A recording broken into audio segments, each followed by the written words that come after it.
The village of Kuei Bar above. Yu Yang nodded to the teacher. I remember the shaman Allah once said, only the Tao Beastmaster can deal with the Tao Beastmaster. With the same reasoning, only the light army can deal with the light army. Why do these people have to chain their most effective assistants? Most likely because they are afraid that the people of the 3 villages above have better animal control techniques than them, making their own dogs and wolves back to bite the owner. This can also explain why they only cooperated with the Kuei Bar people in the above village for 100 years. There must have been something that caused an irreconcilable conflict. Trak Mok Kwong Bar asked, what conflict caused the whole village to be massacred? Yu Yang shook his head. It's hard to say, I can only speculate, maybe. Related to religion. This inference, I deduced from the myths and legends of Shangri-La. Young Master Kwong Bar and everyone studied Shangri-La longer. I remember everyone said in the history of Shangri-La there was an event of betrayal and ran away. I don't know if that myth is hidden, true history or not. Almost as if he had thought of something again, he suddenly froze, and then said, moreover, I feel that this event also indirectly influenced the attitude of the messenger outside, even though he was outside. Anyway, in terms of timing, they match very well. The army of light took action against the army of light. The Kuei Bar people deal with the Kuei Bar people. Yu Yang made the deduction that the magicians Allah and Lu Kan Nam didn't want to hear the most. The shaman Allah had been shaking his head continuously for a while Lu Kan Nam raised his eyebrows all the time. But they also couldn't deny that Yu Yang made the most logical deduction they could think of at this point. The beliefs of the army of light changed back and forth depending on the beliefs of the rulers, even though they had their own gods, but in a long history, the same group of people had different beliefs. It is not impossible to have different faiths. The most important thing was that, in order to deal with the descendants of the mighty army of light with these advanced trapping agencies, it was almost impossible for the descendants of the light army to do so. And the conflict that year caused the messenger to show completely different attitudes towards the object, which also seems to be very reasonable. In addition to that myth, the shaman Allah unconsciously sighed in his heart, Yu Yang, you are so scary, can the truth be what you say? This is the first time Sean has seen Yu Yang's ability. He immediately broke out in a cold sweat, thinking to himself, this kid is a master of inference. It seems that he will have to be more careful in the future. Fortunately, it hasn't noticed me yet. Yu Yang is still wondering in his heart. In fact, he still has a lot of questions that have not been answered, such as people here with such high technical level, can even catch and kill all living creatures. Scary object to build a snake boat. Why put your feet in a corner? Why not expand the living space? Is it possible to at least build a safe road to the sea? After that, they analyzed several possibilities that could lead to the Kuei Bar people slaughtering the village, but, because in the remaining scrolls there are no medical records of the Tibetans, there is no information about Bakbala temple and wolves, so although I feel very curious about all the things and phenomena of this village, the final result of discussion is still to quickly leave this place, continue on to the second floor. Note. First. Discussing the origin of things Shangri-La night. At night, Yu Yang lay in his room whispering and discussing with Trong Lap. He said, if only, the machines in this village are still intact, the people here are fine, do you want to stay? Zhang Li thought for a moment, shook his head and replied, I don't know, how about you? Yu Yang said, if I can bring my family and friends with me, I feel great. But then he suddenly thought that family members also have family members, friends also have other friends, immediately felt that this thought was unrealistic, so he shook his head. Triu Trang Shine next to him immediately denied, I absolutely do not stay here, such a terrible thing happened. Yu Yang interrupted, what if there were no such scary things? Triu Trang Shine said nothing, almost thinking. Trong Lap said, Yuk Tuang, I tell you, how reliable is that inference of yours? Could it be, because of different beliefs, to destroy an entire village full of people from the same tribe as me? Yu Yang thought for a moment, then said, "It's probably 50% believable. There have been many similar events in history, even in one case where an entire country was destroyed because of religious beliefs, let alone a village. Mainly, there are some key issues that I still haven't thought through and can't find the answer to. If it's a different faith, why not take action 900 years ago? What kind of hatred has accumulated over the course of 900 years? Also, the previous inference of the young master Kwong Ba and the others must be correct. Slaughtering entire villages and destroying machinery is the behavior of animals, and my inference, just based on that, adds the assumption that it is not known whether the animal received the order or not. Tell me, are the people of Kway Ba villages up there so confident? Just order those wolves or mastiffs, let them go in and slaughter all the villages and living animals, then destroy this advanced village. Trong Lap shook his head. I don't know, I only know the fact that, without finding any wolf or mastiff carcasses, this village has also been really destroyed, thoroughly destroyed. Yue Yang put his hand on his head, grimaced and said sadly, I don't understand, why is there no resistance at all? Triu Trang Shine suddenly thought of something. Tell me, could it be that 6 years ago the person named Tu? That thing, has reached the highest level of the platform, stealing the treasures of the Kway Ba people in the above villages. The people in the village also know. That's why I think that the Kway Ba people in the above villages will not ignore it, for them. If you say, just taking something from the village, then it probably won't notice it, right? Trong Lap retorted. 6 years ago stole the treasure, but had to wait 2 years to find out. Then the reaction of the Kway Ba people above is also a bit too slow, and besides, if it is said to be stealing, it is not very well understood. How do the villagers below know where that thing is? Shouldn't you at least flip the trunk and open a cupboard or something? Triu Trang Shine suddenly had a new feeling. Could it be the wolves' revolt? Chang Lap was interested and asked, why do you say that? Triu Trang Shine said, it is just like the ancient slave uprising. The slave owners did not engage in productive labor, but possessed a great deal of means of production. The slaves lived and died, but received only a small amount of reluctant alms from the slave owners. If we say that the wolves or mastiffs here can through concentrated intelligence to evolve to a stage with higher intelligence. So are they commanded like slaves, and also filled with the discontent of slaves. When a leader of the wolves appeared in this forest, it was also, it's here, well, most of them, after 2 years of secretly plotting, the wolves rebelled, because they cooperated in both and outside, so this whole village of Kongbo was defeated with one blow. Trong Lap happily said, this opinion makes a lot of sense. Yu Yang, what do you think? Yu Yang said, okay, deducing without any basis, it's just a random guess.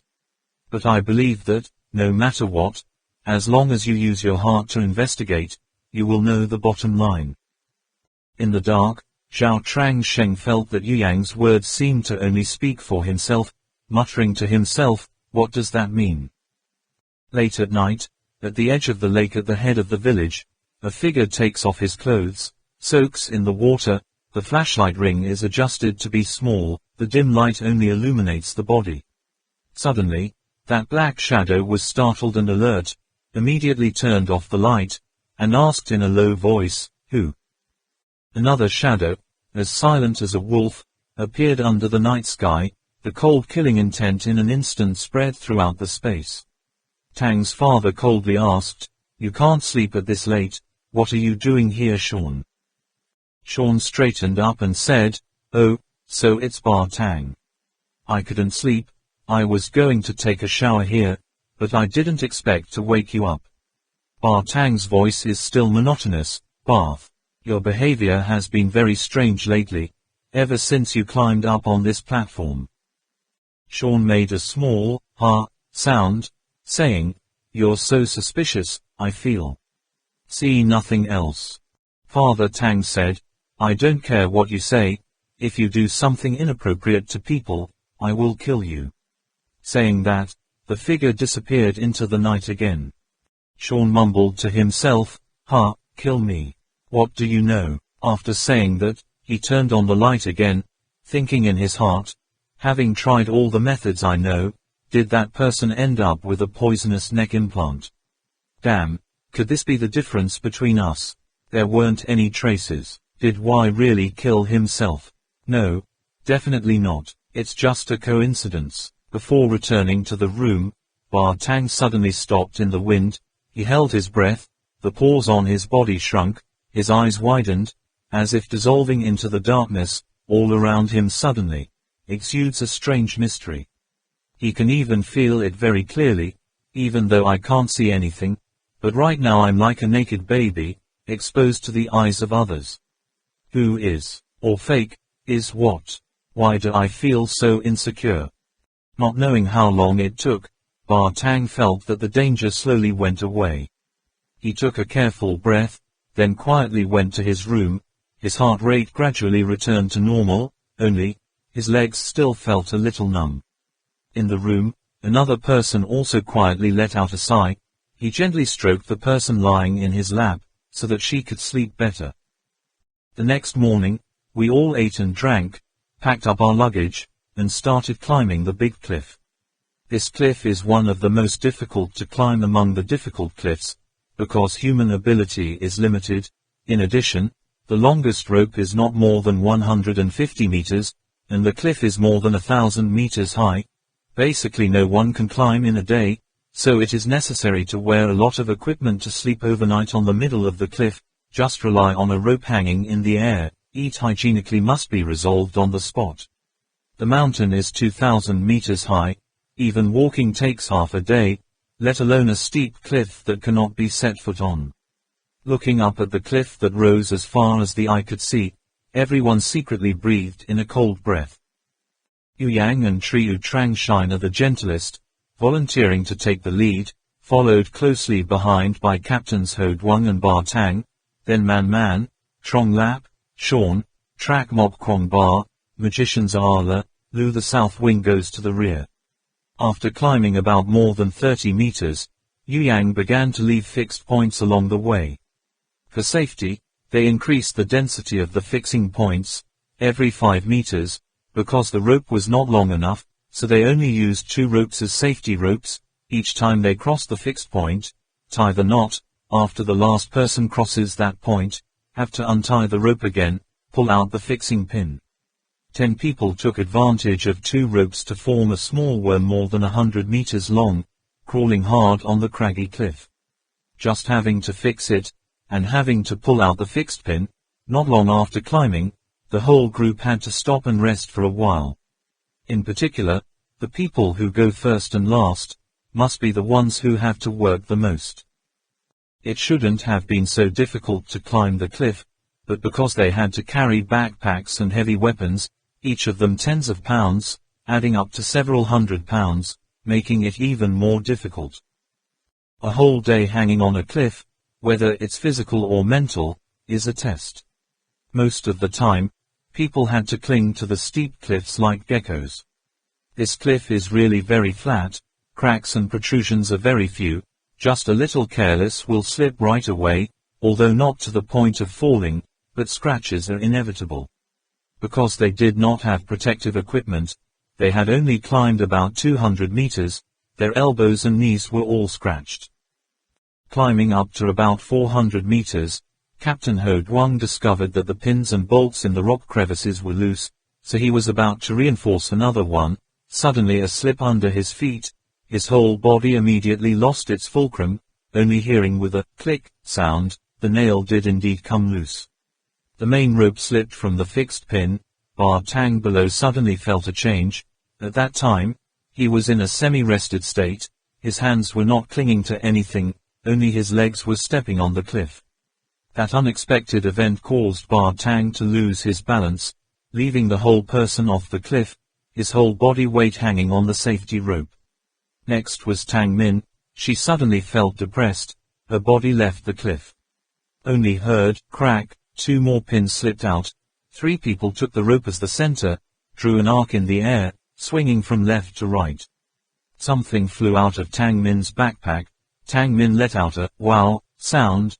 Zhang Lap behind her was about to reach out to catch it, but the thing was thrown too far, just blinking, nowhere to be seen. Everything happened in the blink of an eye. Captain Ho Duong immediately thought about whether to cut his seatbelt so that the main rope would not be under too heavy a load, but the knife in his waist was new. When he pulled out half, he saw that his heel was grabbed by Ba Tang. From Ba Tang's cold eyes could read a very determined thought. If you cut the rope, I will definitely not let go. Fortunately, Trong Lap's legs and arms were still fixed on the cliff, so he did not continue to slide down, blocking the chain reaction. At this time, the voices of Trong Lap and Triu Trangshine reached the ears of others. Hold on to the cliff, don't move. It's slipping. Captain Ho Duong stabilized his body, used another nail to fix the main rope, then found a new grip, and finally breathed a sigh of relief.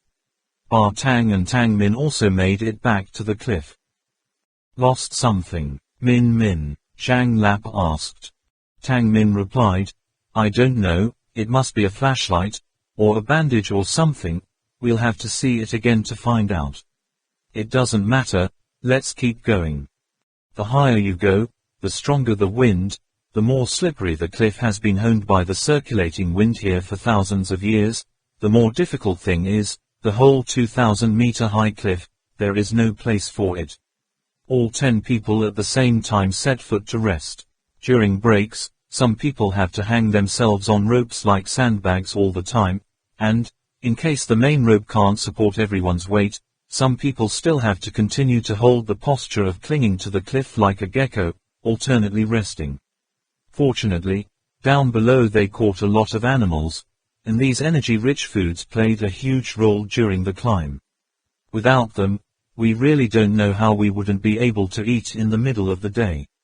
But the fact is, from before leaving, Lu Kannam had strict regulations with everyone on food requirements. Anyway, when hanging himself like that, it was impossible to urinate normally.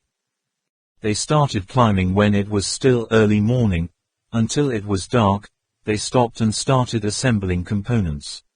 Above and below, 2 rows of nails are deeply embedded in the cliff. The row of iron pipes below are inserted diagonally up into the air, supporting the upper row of pipes, forming a triangle, and at the same time coupling with the outer edge of the upper row of iron pipes, form a fixed rectangular frame, then wrap more rings of load-bearing nylon rope at the joints between the metal pipe and the metal pipe, creating a vase in the air as a foothold. On top of the platform, another cloth of camouflage color is covered, that's it. If viewed from the side, it will look like 2 triangles, one large and one small. The lower part is slightly exposed to the tent. People can put on the stove to reheat dried meat there. Tang Min took care of everyone's wounds, and suggested that the next day, put a little thick cloth on the areas that are easy to rub, to prevent the wound from spreading or getting infected. Huang Man stood at the edge of the artificial platform. The cool breeze blew his hair loose, only to see that the forest below had turned into a dreamy mist. A faint cloud like a light smoke rising from the sea surface, is like a thin bucket cloth covered on the sea of green trees right in front of your eyes. She took a deep breath, feeling strangely refreshed, just wanted to jump up and follow the birds spreading their wings and flying. Yu Yang squatted beside him chewing dried meat, raised his head to look up. The red cliff was like the wall of a palace belonging to a giant, rising high up in the middle of 1,000 blue clouds, not seeing where the end was. Looking down, the tall trees in the forest had become a large patch. Only a green silk could be seen, each time the wind blew back and forth, gently rolling up the waves. This land of Shangri-La that cannot receive direct light from the sun darkens very quickly. From the time the iron racks are assembled to the time of dinner, a total of less than half an hour, but the sun zigzags. The snake shape on the top of Shangri-La has changed from bright yellow to grey and white, then black, changing like a frog. They all sat in the tent, sketched out the steps of tomorrow's action, and then went to bed. It was dark, they slept, it was not morning, they woke up. These days, they have formed that habit early. In this place and the outside world, there are two completely different time concepts. If compared with the atomic clocks they wear on their hands, when they go to bed, it's only about 5 o'clock in the afternoon, and when they wake up, they wait for morning, about after 7 o'clock. But tonight, two people can't sleep. Captain Hutuang took out a long hidden Chinese cigarette pack, lit one, and the red flame flickered in the dark. The dangers he has experienced cannot be said to be few, but what is close to death like today is really not much. In the blink of an eye, life or death, at least he thought for 2 seconds. He can even imagine, at that time, if Trong Lap also slipped down, that 1 second of hesitation of his would most likely cause everyone below to slide down. Three Tang sat next to him, the red fire in his eyes, making him look like a wolf lurking in the dark. Bar Tang was recalling the feeling of danger the night before. As long as he didn't think clearly, he would continue to remain on high alert, even in absolute darkness like here. Captain Hutuang brought out a crumpled pack of cigarettes. Make a cigarette. Bar Tang raised his hand to refuse. No. Captain Hutuang took a deep breath of the cigarette. The thin, pale smoke slowly poured out from his nostrils, and said in a voice as if he was mocking himself, "Today. I." Tang's father stood up and said, "No need to say anything. Whoever is below me will do the same. We are a group. I still haven't forgotten what you did in the snowy mountains." Captain Hutuang looked at Bar Tang for a long time, exhaled one smoke after another, then said, "You are a soldier, a true soldier who has been forged by the fire of war." Bar Tang looked up at the distant night. There seemed to be something shining in those eyes, and it took a long time to reply, "Only, my comrades have all come to the same place, over." Finished, he coldly looked into the eyes of Captain Hutuang, "Just like the members of your team." Captain Hutuang was dumbfounded, almost immersed in contemplation, until the cigarette burned close to his finger. He quickly brought the filter to his lips, inhaled twice, then extinguished the cigarette, stood up, and patted the cigarette on Bar Tang's shoulder as if to show sympathy. He knew, if Shangri-La was really where Bar Tang and his teammates had been, then this was where his comrades were buried. Captain Hutuang comforted, "Actually, I'm always proud of them.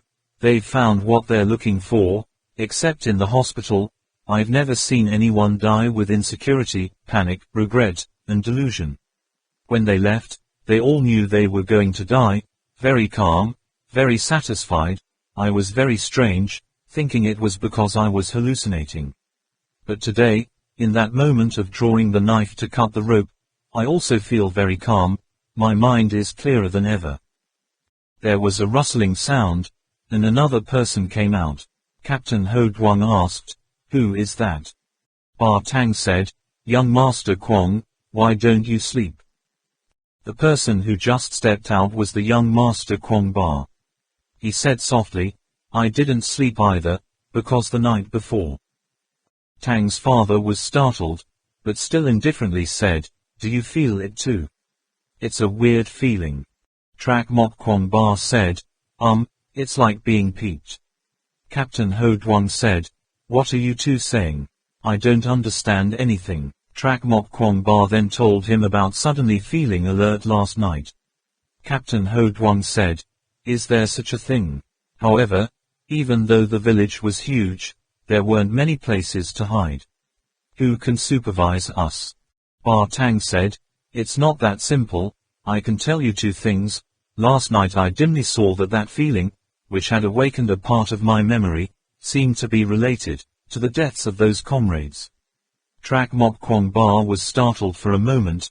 A feeling of joy that could not be named suddenly rose up in his mind. "What do you say? Did Bar Tang remember anything?" Yu Yang, Triu Trang Shine, and Trong Lap also came out to talk. Duo Mok Kwong Bar said, "Why aren't you sleeping yet?" Yu Yang said, "We heard young Master Kwong Bar coming out, so we went out too." Captain Hutuang said, "You are also cautious, even a little noise can't be ignored." Yu Yang laughed, "He. Trong Lap said, 'What's the matter in the end? Tell us about it.' That's right, that's it. Triu Trang Shine also said. A few people talked in whispers outside the tent. Soon, Sean joined in. I don't know how long later, Yu Yang suddenly discovered, it's strange, why can't I see everyone's faces clearly today? At that time, we were all dumbfounded. Tonight we did not expect there to be light. It must be known that, the nights before at Shangri-La, every night was pitch black and tight, even reaching out 5 fingers could not be seen. However, at this moment, everyone could vaguely see the contours of each other's faces. When they looked up, they all widened their eyes and froze. Chapter 53, Lost. In Shangri-La. Trak Mok Kwong Ba nodded. Yu Yang raised his head to look at the night sky, a few stars twinkling, and involuntarily exclaimed, really, tonight the fog above Shangri-La has dissipated again, and we can see the starry sky again. Really, Trak Mok Kwong Ba also raised his head. However, he and Yu Yang both quickly discovered that there was something wrong with those stars, which were not only twinkling stars, but also moving at a very fast speed, unlike the orbit of the stars, little stars. Duo Mok Kwong Ba stood up, frowned and said, that's strange. Color stone. If Shangri-La had 3 real platforms, they would only be able to see the first and second floors, because the third and upper floors are always covered by clouds, making it impossible to see. But tonight, Shangri-La is like a new bride in a room at night, just indifferently covered with a thin layer of sand. The clouds have all dissipated, leaving only a pure white color. The narrow, long, curved fissure, which had always been hidden by clouds on the top of the head, was now clearly visible. The place where they were standing was a valley stuck between 2 great mountain veins, or there was nothing wrong with a broken mountain circuit. There are a few high mountains on both sides, leaning towards the center of the valley, slightly curved like a wolf's teeth. If this is said to be a lotus, then those mountains are lotus petals that are still closed. At this time, the middle of the ravine was unexpectedly filled with sparkling stars, as if the Milky Way had been pulled back nearly 100 times. A jade tray emerged from the crack. The clear light was incredibly beautiful. There's the moon. All cheered. Just now, they thought they were completely separated from the world, not knowing where they were. Now seeing the moon that has been absent for a long time, how could they not be excited? This at least proves that they are still in some unknown corner of the earth, not have fallen into the depths of the hell of Abbey. The shaman Allah and a few people had fallen asleep, heard the cheers also came out, and was surprised to find that Shangri-La, which was still hidden behind the mist, was now completely revealed in front of her eyes. The same, exactly the same. Tang Min jumped up and down. She said, identical, to mean that the scene she saw at this time was exactly the same as in Hong Ba La Mat Quang Bao Jian. Since they set foot on this land, no one has dared to confirm whether this is the right place they want to find or not. Although we have discovered the traces left by the ancients, we cannot see the magnificent palaces below, nor can we see the beauty like a castle in the clouds, or the holy land of Lotus. It was not until tonight that they were sure that they were not on the wrong track. This is definitely the place they were looking for. The shaman Allah pondered deeply. That mountain circuit, that mountain top, why does it feel like I've seen it somewhere? Ah, that's right, to Tat Kiat Mak Snow Mountain. That night, the clouds also melted away. If viewed from the outside, the shape is really similar. Thinking of this, he slowly said, in that case, the crack on the top of Tu Tat Kiat Mak Mountain is indeed the entrance to Shangri-La. Yu Yang happily said, that's right. Why didn't I find out? Everyone look, the opposite mountain, there, the curvature of the second peak on the left-hand side, with the one on the right-hand side, that is Tu Tat Kiat Mak Snow Mountain. It's definitely Tu Tat Kiat Mo's Snowy Mountain. Trong Lap regretfully said, wow. At that time, if you were determined to jump from the top, maybe you would have succeeded. Captain Ho Duong looked up at the hollow, shook his head and said, if you jump from there, you will most likely fall into the sea.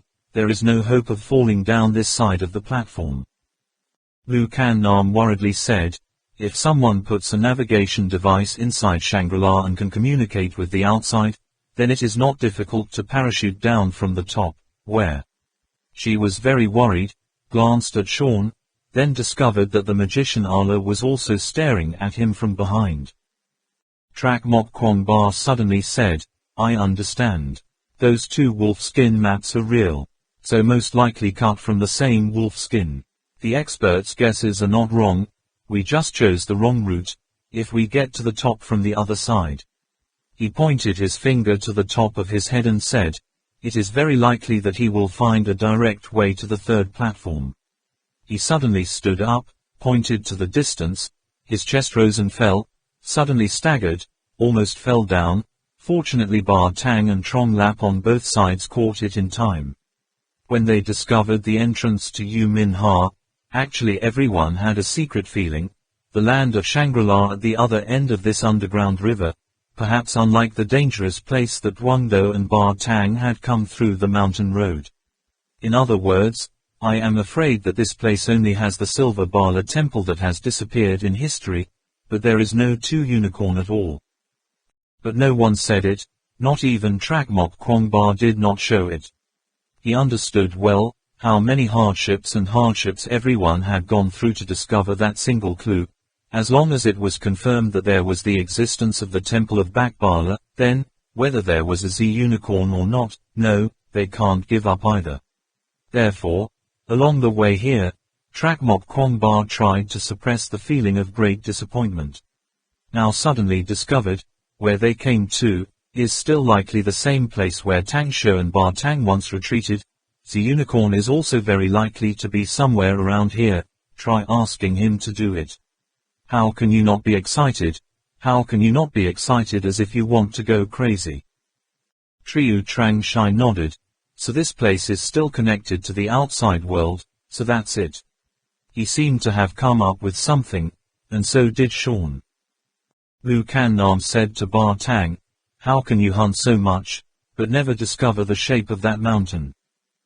No, we walked in the fog every time. Visibility was limited to a few hundred meters around us. Looking at Ba Tang's frown, Lu Kan Nam thought he was not lying. Yu Yang asked suspiciously, why is it always foggy up there? I wonder if there are any rules when the fog clears like now. Hearing Yu Yang's question, everyone turned their heads to look at the shaman Ala. Only heard the shaman replied, in the scrolls there are no records. The natural phenomenon is mentioned in which there is only one thing called, head-raising dragon, in the third stage. However, it seems that there is no fixed time, the specific situation is not very well documented. Now, everyone knows the memory of the shaman Ala, who said he did not have one, that is, he did not. The moon appeared for about an hour, then the fog gradually gathered, the sky turned dark again. However, they discovered the true appearance of Shangri-La, each of them hugged their heart, and after a long time were able to fall back to sleep. 2 days and 1 night, Trak Mok Kwong Ba's group finally climbed the steep cliff. Trong Lap and Yu Yang reached the top first. When Trak Mok Kwong Ba and others were still a few meters away, they heard Trong Lap shouting, ah! Ah! Ah! Mother! Mother! Mommy! Mommy! Yu Yang also shouted, what is this?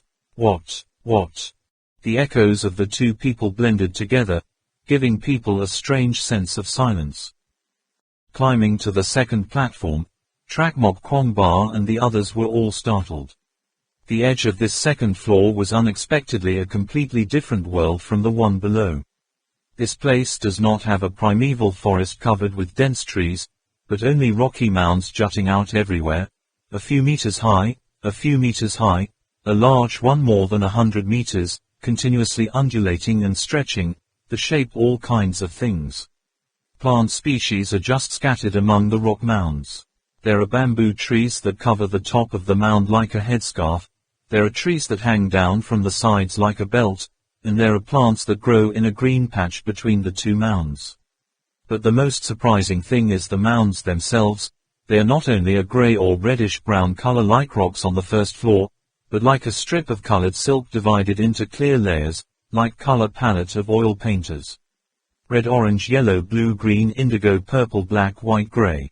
They can't really count how many colors in total combine to form that world full of sprawling arrays of colors, with very neat bands of color that wrap around each circle so that the lines are concentric or spirals. There is a strip of twisting and twisting, overlapping with the same message as a zigzag wave reaching forward.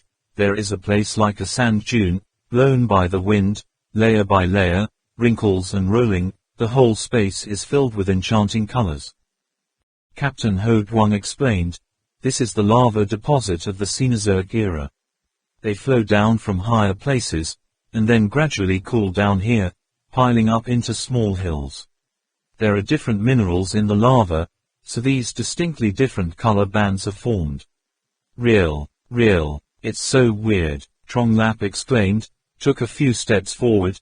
Suddenly his whole body tilted to one side. He quickly shouted, not good, not good. As he walked forward, his body tilted more and more, and eventually he did a somersault, rolling into a hollow formed by the surrounding rock mounds. Yu Yang wanted to save Zhang Lap, but he lost his balance as soon as he took 2 or 3 steps. However, he reacted quickly crouched down with his hands on the ground, so he did not roll over like Trong Lap. At this time, Trong Lap also stood up, seemingly confused with his recent fall. Captain Ho Duong said, it's an illusion, the same principle as you feel dizzy when walking in the bed of a glacier. Our eyesight can distinguish straight lines and simple bends. Simple, but the complex colors and curvy curves here distract the eye. He saw a straight line, actually a slope, but his body continued to walk like a straight line, like he saw a ladder ahead, lifted his foot and stepped into the air. The body suddenly lost its balance. Everyone, try to go inside, otherwise if you lose your balance and fall off the platform, I'll be there. As long as everyone's body gradually adapts to this visual difference, everything will return to normal. Trak Mok Kwong Ba turned his head to look down, only seeing the blue sea and the blue sky, the forest connecting the thousands of water, the clouds flying under his feet, the water flowing on the rocks. The scenery was very strange but also very beautiful. He raised his head and saw the third stage of the platform lurking in the clouds, with only a few silk-like waterfalls falling in the wind. According to records from the scrolls in Kongbo village, this platform has many relics, all of which are so ancient that it is unknown who built it, and more than 100 villages, large and small, were formed before, when the Kwai Ba people come here. But seeing the plight of Kongbo village, Trak Mok Kwong Ba and the others did not have many illusions. Heaven knows what happened here, that those villages were able to be preserved in this world full of wild beasts raging, that in itself is a miracle. Why don't you just make the rope go straight to the 3rd floor? Why the hell do you have to cross this 2nd floor? Yue Yang mumbled and picked up the binoculars. On the cliff, there is no longer a sky ladder formed by vines. Trong Lap glared at him and said, you know what, places with groundwater seeping like that are not easy to find. If you didn't take advantage of the special terrain that was divided into layers, it would be impossible to install a device to lift people up and down. First of all, you wouldn't be able to make a rope longer than 1,000 meters. Moreover, exposing yourself in midair is too dangerous. Birds and beasts will destroy the equipment, added Captain Ho Duong. So can we go straight to the 3rd floor from here? Yu Yang asked Captain Hu Yang again. The shaman Allah shook his head and replied, impossible. The cliffs here are full of inverted cones leaning inwards, almost can't find any place to hold hands, just like when we were on the 1st floor. Otherwise, we can climb any place arbitrarily, so we don't have to go around in such a big circle.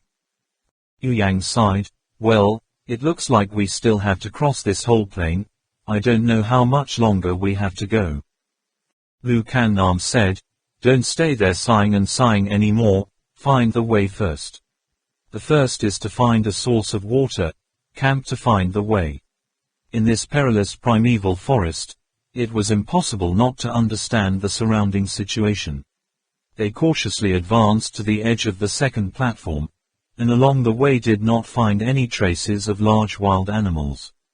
After that, they found a small stream, which seems to be the source of the stream flowing in the ravine in Kongbo village. Trak Mok Kwong Ba decided to camp and rest here, let Yu Yang and Trong Lap go to check around. Less than 10 minutes later, the tent was still not set up, saw the red light on the atomic clock flashing. Trak Mok Kwong Ba hurriedly said, "What happened?" Yu Yang on the other end impatiently called, "Young Master Kwong Ba, come and see, me and Trong Lap discovered something." It was a patch of shrub growing in the middle of a forest full of giant thorny trees, about 10 meters high, a large cloth covered over it. The cloth was torn, but still visible. It was an umbrella. Duo Mok Kwong Ba said, "Let's go in and see." The bush was full of thorns. That monstrous plant had spikes that stretched to a meter long, spiky thorns protruding between the trunks like blades. It was really difficult to get inside. Trak Mok Kwong Ba held a knife and tried to reduce the sharp thorns to open the way. When we got to the bottom of the umbrella, each white bone loomed in front of our eyes. Preliminary judgment shows that they belonged to a man. Captain Ho Duong raised his head and looked up, through the layers of thorns, through the tall trees above, a dimly visible exit hidden behind the grey mist of Shangri-La. Everyone thought of the same thing. It seems that this person must have jumped from the top of the snowy mountain. Fortunately he did not jump into the sea, but in the end still lost his life. Yue Yang picked up a torn piece of cloth from the ground, pulled it with force, and said, "It won't take long, the umbrella is still very strong." Captain Ho Duong swept his eyes around the forest. Although he couldn't see very well, he still said in an affirmative voice, "Nothing else is left, not even the bag." Sean said, "Parachute jumpers usually don't carry two heavy backpacks. First, it's inconvenient to open the parachute. Secondly, it's very difficult to control. Normally, they would tie the necessary things to the transmitter or something similar to drop the parachute first, and then parachute based on the transmitter's position."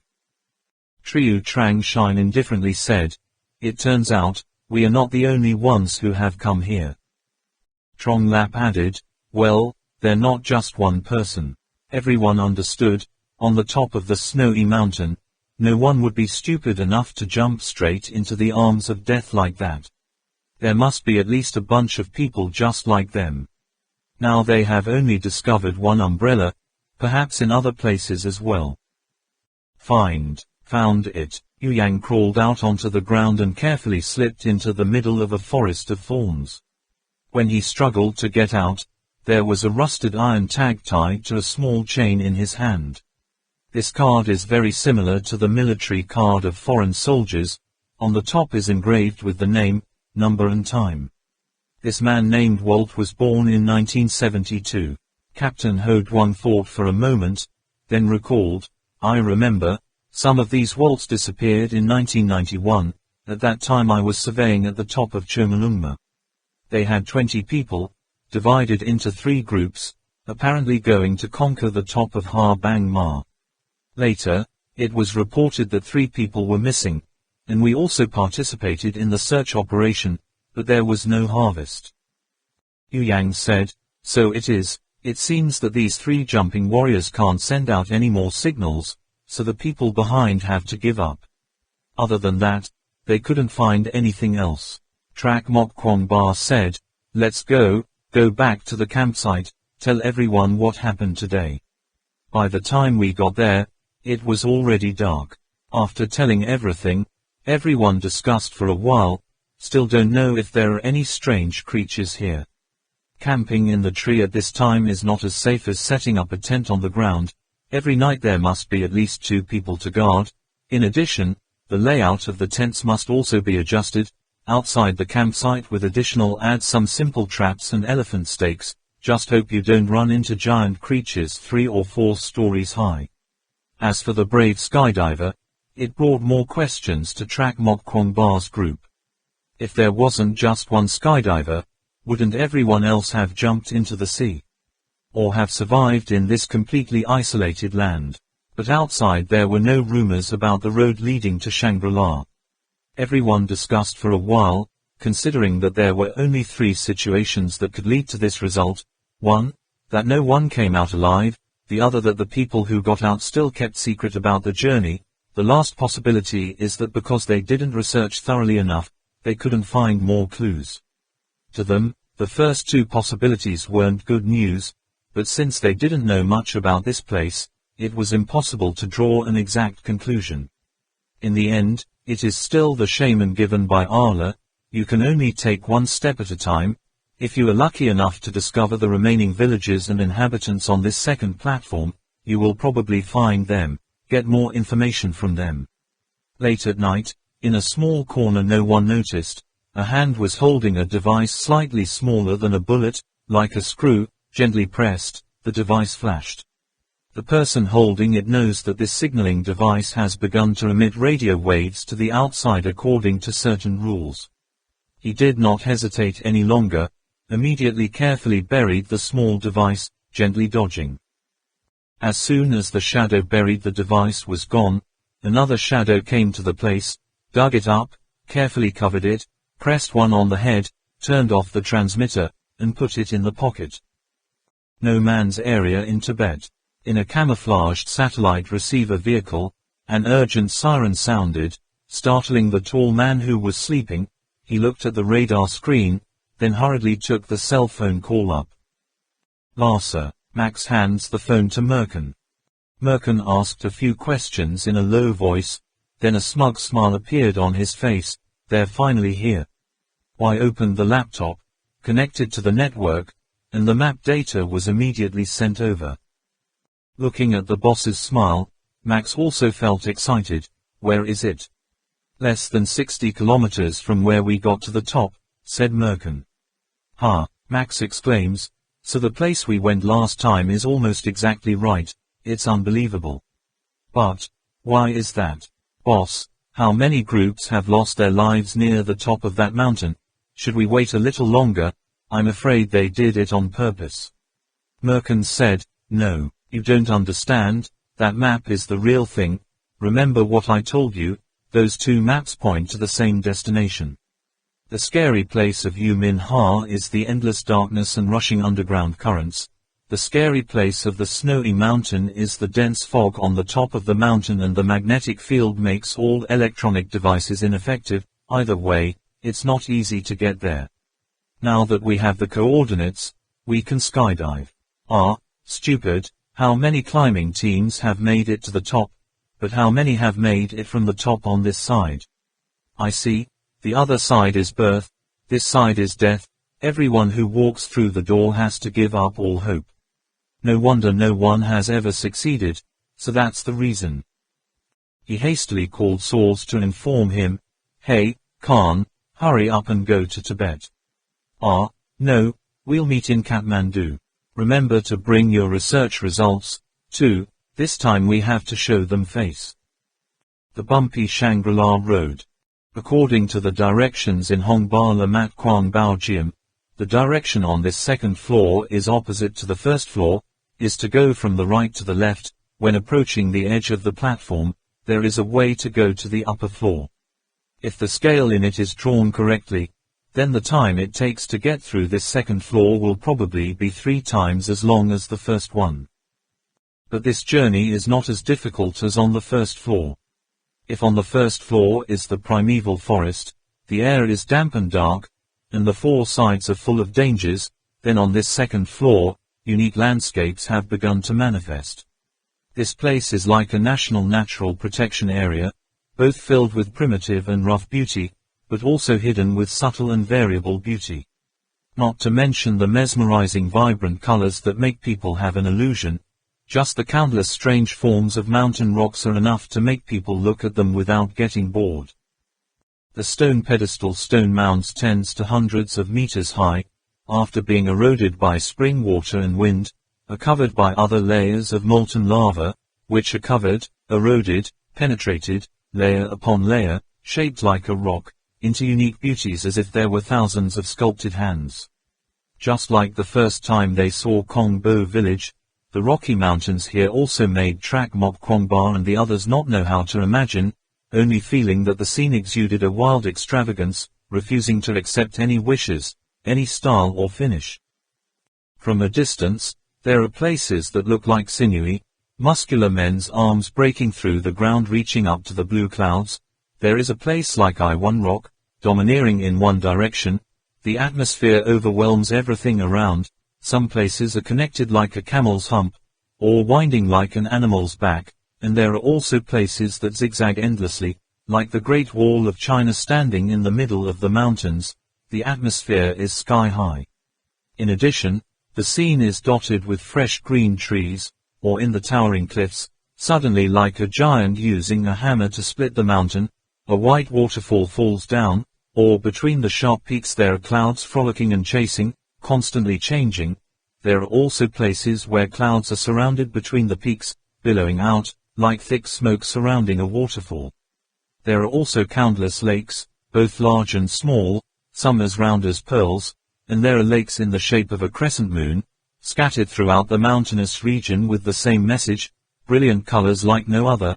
Fabric dyeing ward in the Jiangnan River region, the color is yellow like lemon, orange like tangerine, outside dyed a jade green ring, otherwise, it would be as red as the afternoon sun, as blue as the ocean, and then covered with a layer of silvery white.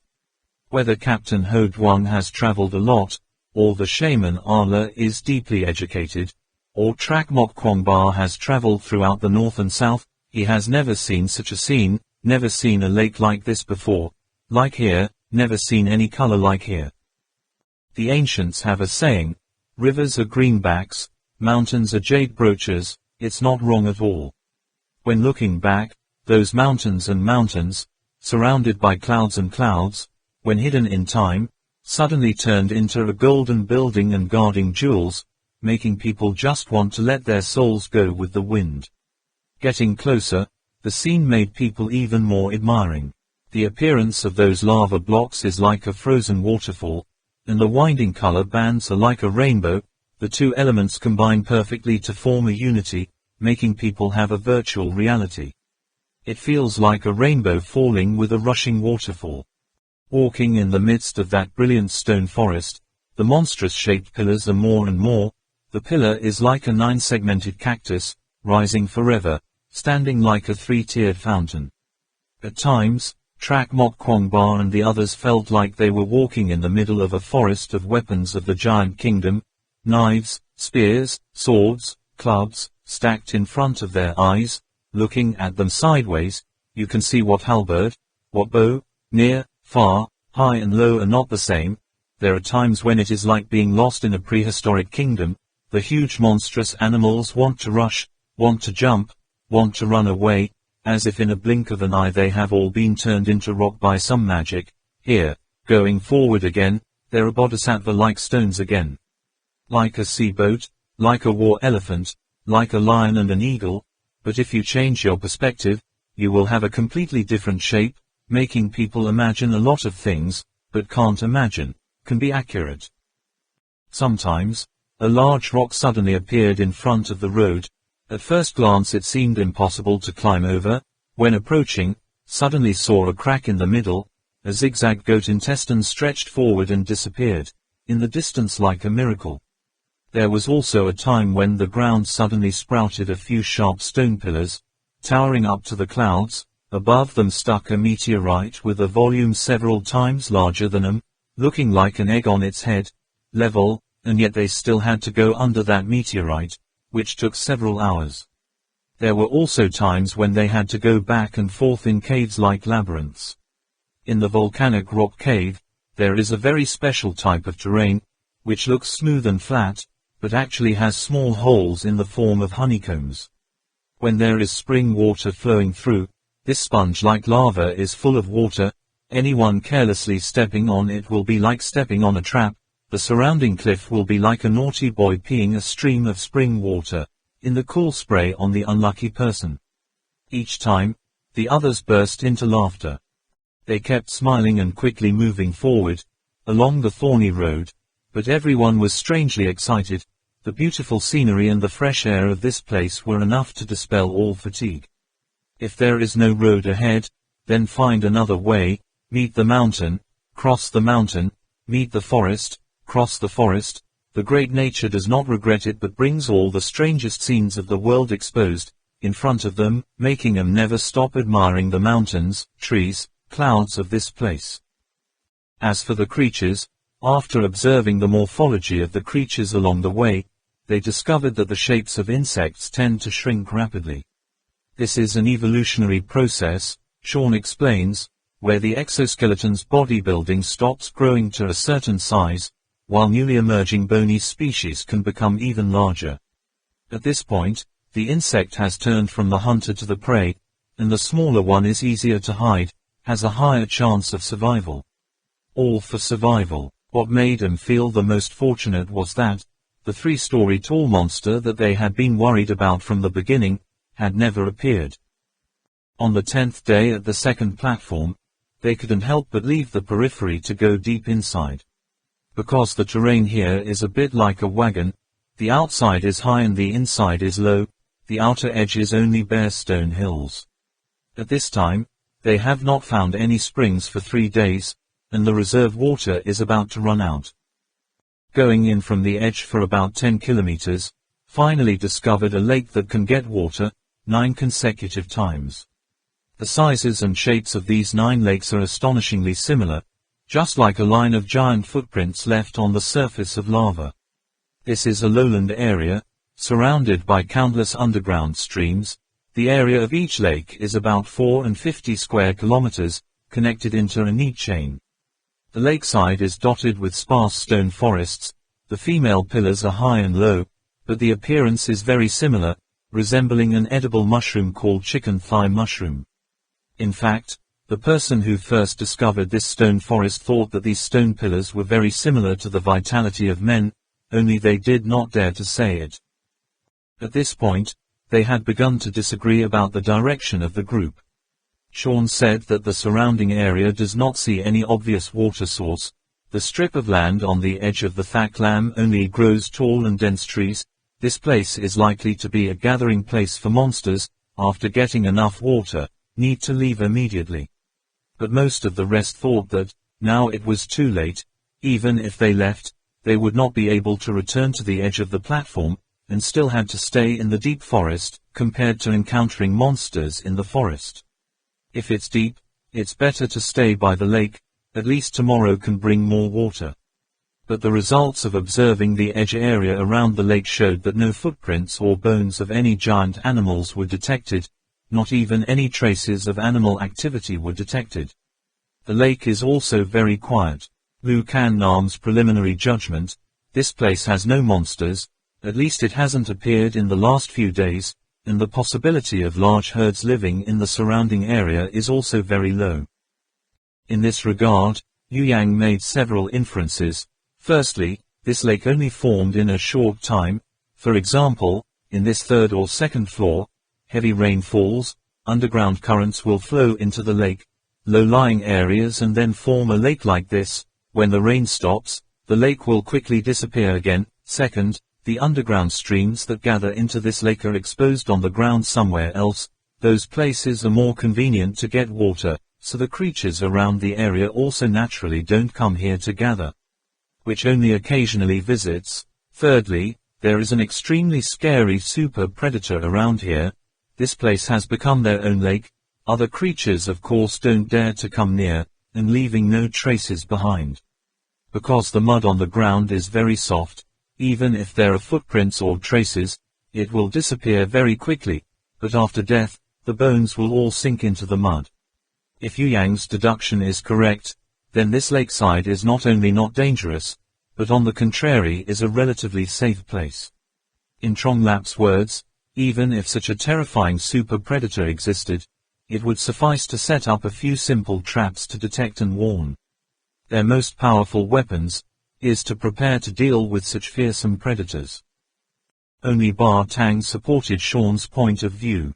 His reason was simple: this lake was so quiet, unusually quiet, so quiet that there was something odd about it.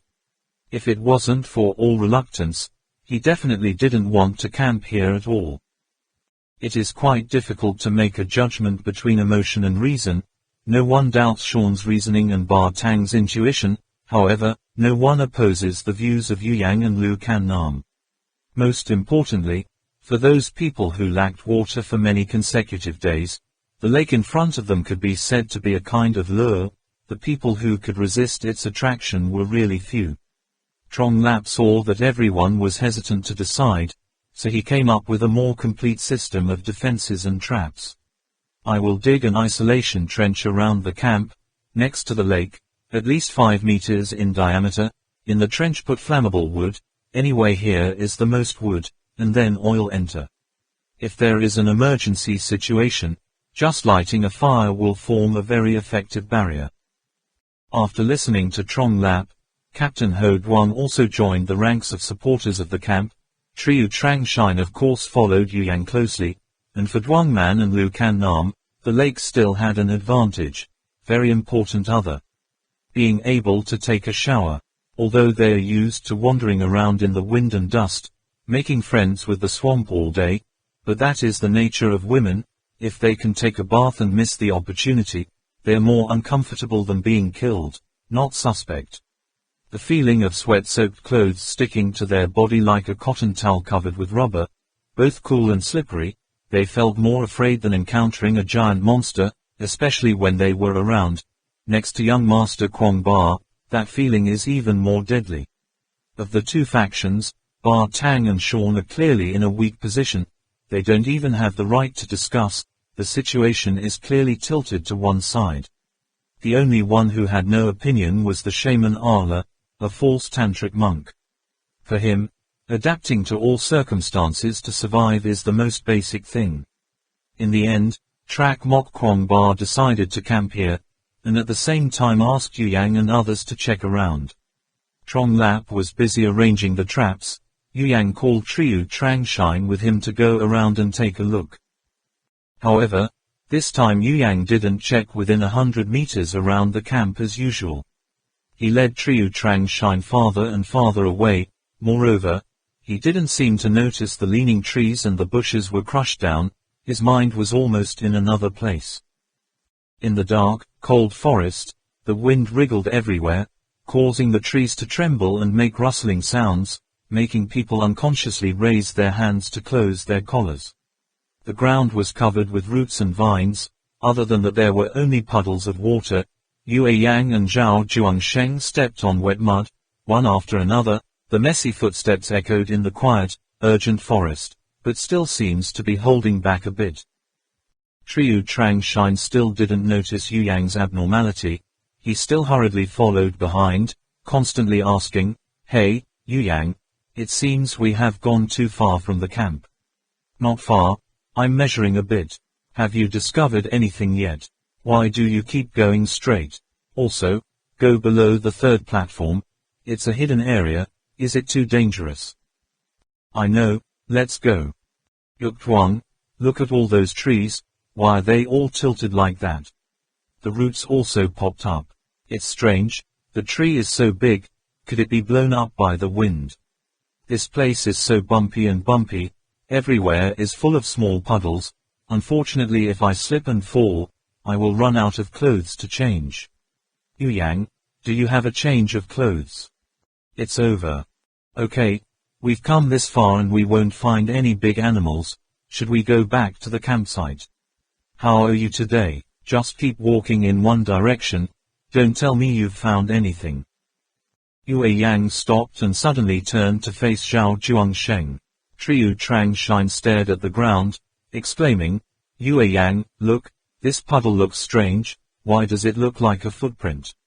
He measured the length of the puddle with his hand, and continued, "Well, if it's a footprint, then this one is huge. We probably won't encounter a monster 3 stories tall or something." Cough. "Fortunately I don't have a pig mouth like Trong Lap." Yu Yang hesitated for a moment, and finally slowly said, "Come on, I." Zhao Zhuangsheng suddenly exclaimed, "There is movement." There was a crunching sound.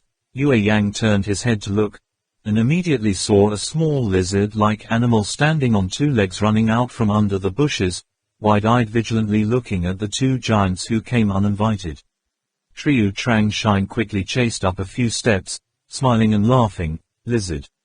Isn't it? This one is smaller than the chameleon that my teacher in Germany raised. Could it be the ancestor of mankind in the legend? He. It looks like we have to bring Sean back for an assessment. The small lizard seemed to sense danger, and quickly ducked back into the bushes. Yue Yang saw that there was no danger anymore, so he stared at Zhao Zhuangsheng and asked, "Come on, I ask you, what have you been doing these nights?" What to do? Then besides the night watch, what else is there to do except sleep? Zhao Zhuangsheng did not dare to look Yue Yang in the eye, tiredly leaning against a strangely shaped rock.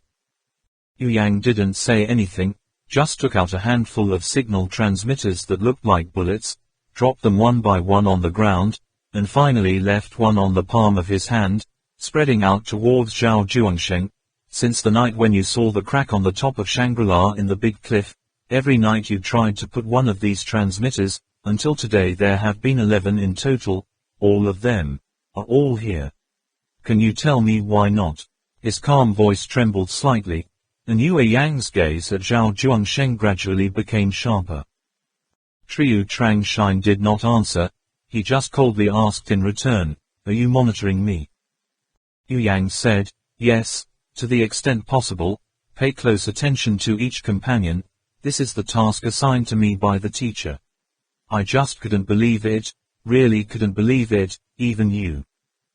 Triu Trangshine didn't hide anymore, just stubbornly raised his head and said, "That's right, it's me. What are you going to do? Kill me?" Yue Yang frowned sadly. Which organization do you work for?" Triu Trangshine laughed. "You're not the first day as a scout. Why are you asking such a stupid question?" What do we go to birth and death for? The magistrate gave you that mission. Surely you can't doubt me alone, can you? I'm sure you also know, among the survivors out of Yu Min Ha, how many people have no purpose. Don't tell me you're so noble that you forget to live and die for someone completely unrelated. You dare say you have no purpose? It's just that the boss behind each person is different. You've already exposed the matter today, so that's fine. Let's just be blunt. If the person behind me comes here, I'll give you some benefits too, don't you think?" Yue Yang felt that his heart was cold, and regretfully shook his head. "I used to think that we would be the closest friends. You are also not the one who can sell out friends for good. Why are you become like that? In Germany, what did you learn in the end?" It was as if he was looking at a complete stranger. Zhao Zhuangsheng smiled bitterly and said, "How could you not find out? People never live for some benefit. This is the truth of life. Everyone has their own price. That's the value of life. You can't get out of that circle. I do what I need to do for the right price. I have to exchange my life for it. You know, I really don't want to confront you head-on at all, if you've really forgotten the friendship we had." The gun in his hand slowly raised. "Stop being stupid." Yue Yang also raised his gun, only, he had a fierce temper. The speed of drawing the gun was also much faster than Triu Trangshine. Yue Yang holds a gun in one hand and a signal generator in the other, telling Triu Trangshine, using streams of high-energy particles to generate an inverter pulse circuit, emits an electric wave signal from time to time, and then the synchronous satellite receives, transmits again through the transfer stations on the ground. Very advanced method, but useless. Even if I didn't notice it, even if I left them there, the person behind you wouldn't receive any signal. He hadn't climbed that snowy mountain yet, so he didn't know there was a strange magnetic field there. All electromagnetic wave signals were sucked out. Your signal can't be transmitted either. Don't be delusional. I assure you, your people absolutely cannot appear in this place. Yue Yang threw the transmitter in his hand at Triu Trangshine's face. Triu Trangshine's face disappeared. Yue Yang's tone became softer. Don't be like that anymore, okay? You probably know that, I never thought that one day we would hold guns at each other like this, and I never thought it would hurt you. I took you so far today, just not wanting others to know. Return to the team, keep moving forward with everyone. In this primeval forest, Our strength is extremely small. Every day we have to fight with everything around to survive. Must we fight each other? I can't talk to anyone else today, as long as you don't do things that hurt people anymore. You asked me for what purpose I joined this team, then I can tell you. At first, it was just my mission, but now, it has become a mission. During that process, my life was saved a total of 4 times by young Master Kwangba and other comrades. At least 4 times I was dead, but I am still alive. This is the main reason. Why am I here? Triu Trangshine seemed to have understood. To repay the favor. Yu Yang said with disdain, "You're wrong again. Actually, I never thought I would repay anything. It's just that when I'm with everyone, I feel so happy, so full, that's all. Everyone's destinies are tied together. We can laugh and face all the natural disasters and all the strongest enemies, no matter how difficult it is, when we are with you. You won't feel fear anymore. Not only that, this journey will be an unforgettable memory for a lifetime, especially when you dedicate a part of your energy, even if it's just a small amount. You will also understand the value of existence, yourself more than at any time. That feeling, I'm afraid he's never had it. So I hope you can join us. In this land, until now, we are the only survivors. Why can't we let go of all prejudices and unite?" Triu Trangshine lowered his head and said nothing, but the gun in his hand was slowly lowered. Yue Yang also lowered the gun barrel, but in the blink of an eye, Triu Trangshine raised his gun again. This time, he was faster than Yu Yang.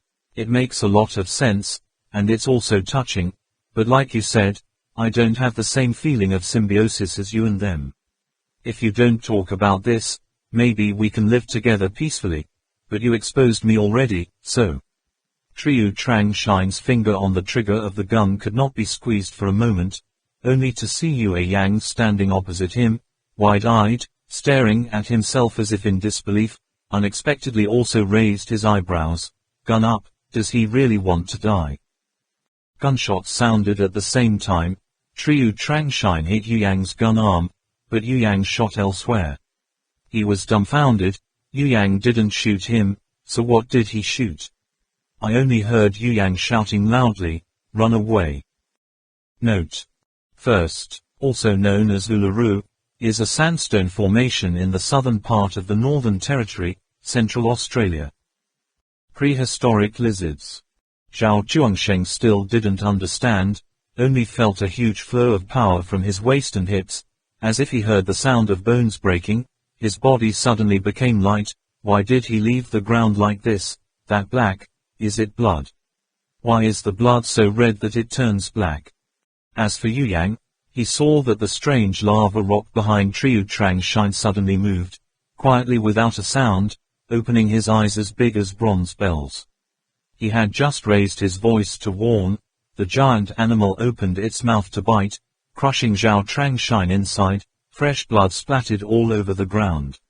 Yu Yang's shot hit the monster's cheek, causing it to painfully knock Zhao Zhuangsheng and stand up. The color of the sky immediately darkened. Its body was terrifying, unexpectedly taller than those 10-meter tall bushes. The big rock that Triu Trangshine was leaning on turned out to be the head of this giant monster. Yue Yang was startled and shocked. Only a voice in his head resounded. The monster is 3 stories high. The beast is 3 stories tall.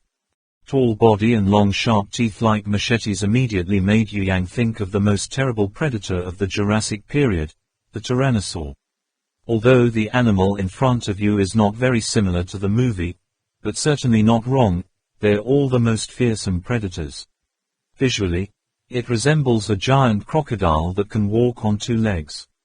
Being stared at by the monster that walked and stood like a man and grew a long head like a crocodile, from the bottom of Yue Yang's heart suddenly filled with the fear of a prey. But now he couldn't dodge any more.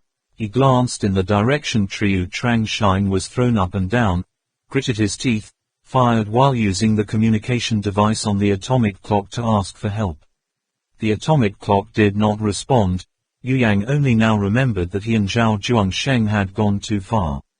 The bullet hit the human-shaped crocodile, splattered a green plasma, but only made it more furious, and could not cause fatal wounds at all. The giant roared, making people tremble, and then it lowered its head and shook the ground. Yue Yang was scared and stunned for a few seconds, until the moment of life and death, he instinctively avoided people. The monster did not recover in time, crashing straight into a large tree trunk. With a boom sound, the giant tree stump was knocked over by that strong monster, leaning to the side. The monster raised its head and roared again, swaying, split the two large tree trunks, and rushed towards Yue Yang. Yue Yang held a gun and hid behind a tree a few meters in diameter. His hands were already shaking slightly, constantly reminding himself, "Calm down, Yue Yang, you have to calm down. There's nothing scary about that monster other than its big body, nothing to be afraid of. You must think of a way to inform young Master Ba. There must be a way." "Right, smoke grenades." The ground shook. The giant monster pushed aside the hidden Yue Yang tree trunk. Yue Yang was exposed in the middle of a clearing, only knowing that invoking smoke grenades would be effective. The giant crocodile angrily looked at the two-legged animal that had caused pain to its body, and had to force it into the mouth to crush it to release this anger. Suddenly, that small insect released dazzling rays of light, then turned into two. The light emitted unpleasant sounds and flew in one direction. The predator has been angered to the fullest extent. It roared towards it. Yue Yang's chest was still bouncing up and down. He didn't dare to hesitate for even a second. His hand was shaking just now, throwing the grenade not far away. Before the tyrannosaur-like animal turned around, it was necessary to inform the Ba young masters, otherwise neither me nor Triu Trangshan could escape. He pulled out a short stick, broke it in half, and billowed purple smoke. Yue Yang threw the smoke-emitting stick in another direction, while he took advantage of the support of the tree trunks to crawl towards Triu Trangshan. In the camp, Trak Mok Ba and Ba Tang just installed the observatory. They had just climbed down from a large tree, suddenly heard a dizzying roar that reverberated through the forest. The ground shook, and then there were two more sounds. Everyone in the camp stopped and gave eyes turned towards the sound. Trong Lap and Lu Can Nam stood next to the column to catch elephants that had not yet been buried, only to see the shaman Ala gliding over, saying, "Giant creature, take a weapon, let's go." Giant creature. Trong Lap's face showed doubt. The sound sounded really scary, but a loud sound does not mean that the body is big. Lu Can Nam seemed to know what Trong Lap was suspecting, so he stopped, took the AK-47 and quickly ran away, leaving a sentence, "The ground is shaking, this animal is very big, you guard here, finish that row of elephant traps." "Why can't I see anything?" Trong Lap fell to the ground to try to feel. Trak Mok Ba looked at that and frowned and said, "It is the direction of Yue Yang and Triu Trangshan." Tang Min put down the stick in his hand, pulled at the hem of his shirt, and then pointed into the distance. "Ba, look." A purple smoke curled in the sky. Tang also jumped down from the observatory, and when he was 20 meters off the ground, he stretched out his hand, used the hook to land on the ground, without saying a word ran to get a heavy weapon. "See that smoke? Smoke bullets begging for help. The Yue Yangs are in danger." Trak Mok Ba has not finished his words yet. He rushed towards the incident. "Father Tang, bring weapons with me. Trong Lap, you and the rest quickly complete the traps, then go to the tree to hide." Musical Dwang. Music Dwang. "Where are you guys? Answer me," Trak Mok Ba asked while running, but never heard back, unconsciously cursing, "Damn it." The four of them ran through the forest towards the spreading purple smoke. About 10 minutes later, there was a rumbling sound in front, mixed with gunfire, and Trak Mok Ba couldn't help but wonder, why did the Yue Yang go so far? Looks like the Araha magicians have already arrived. By the time Trak Mok Ba and Ba Tang came running, the battle was over. The giant monster's body was lying on the ground. Countless small lizards swarmed in. A total of hundreds of them ate up on the monster's corpse. Animals, The scene was as if a large piece of beef was covered with black ants. Musical Dwang. The danger had passed. Trakmok Kwangba did not bother to look at the terrible scene in front of him, immediately thinking of Yu Yang and Triu Trangshine, who was still hiding in the trees. They circled the Tyrannosaur's corpse, causing the little lizards to riot for a moment, but soon it was quiet again. Seeing the sharp, intact teeth, Ba Tang immediately remembered the teeth that had been embedded in the body of his comrade Lalakat. Going to the side of the tree, only saw Yue Yang sitting on the ground, his shirt torn off the bandages on his arm, and Zhao Trangshine was kneeling on his thigh. Half of his lower body and upper body were severed, only glued, a layer of skin. Trakmok Kwangba's heart seemed to be heavy. Encountering this situation, it was difficult for the fairy to save. Unexpectedly Triu Trangshine was still alive. It's already a miracle that he was able to hold out until now. Yu Yang said, discovered huge footprints and fallen tree trunks, so we followed the trail. Because I was careless, I shouldn't have led him that far. I shouldn't have brought him along. There was only shame and regret in his eyes, and in the pained expression on his face, there was also a hint of bewilderment. Tang's father patted Yue Yang's shoulder, telling him not to blame himself too much. Triu Trangshine's face was no longer blood-colored. His eyes were lost in thought. He didn't know if he was looking at Yu Yang or Trakmok Kwangba, or looked up at the sky. His pale lips moved and said, "Thank you, this is, network." Young Master Kwangba, I have nothing to say. Also, I just want to hear you sing. Can you sing me a song? The sky is high and the sea. Trakmok Kwangba knelt down on one knee, softly sang, "Forgive me for my whole life of rebelliousness, love of freedom. I am also afraid that one day I will stumble, lose my ideals. Anyone can, fear of the next day, only me and you. Losing the ideal, anyone can, afraid of the next day, only me and you." The deep, soulful voice spread in the forest. The mournful but proud song resounded on the ground. Triu Trangshine satisfiedly closed his eyes. The shaman Allah recited a transcendental sutra.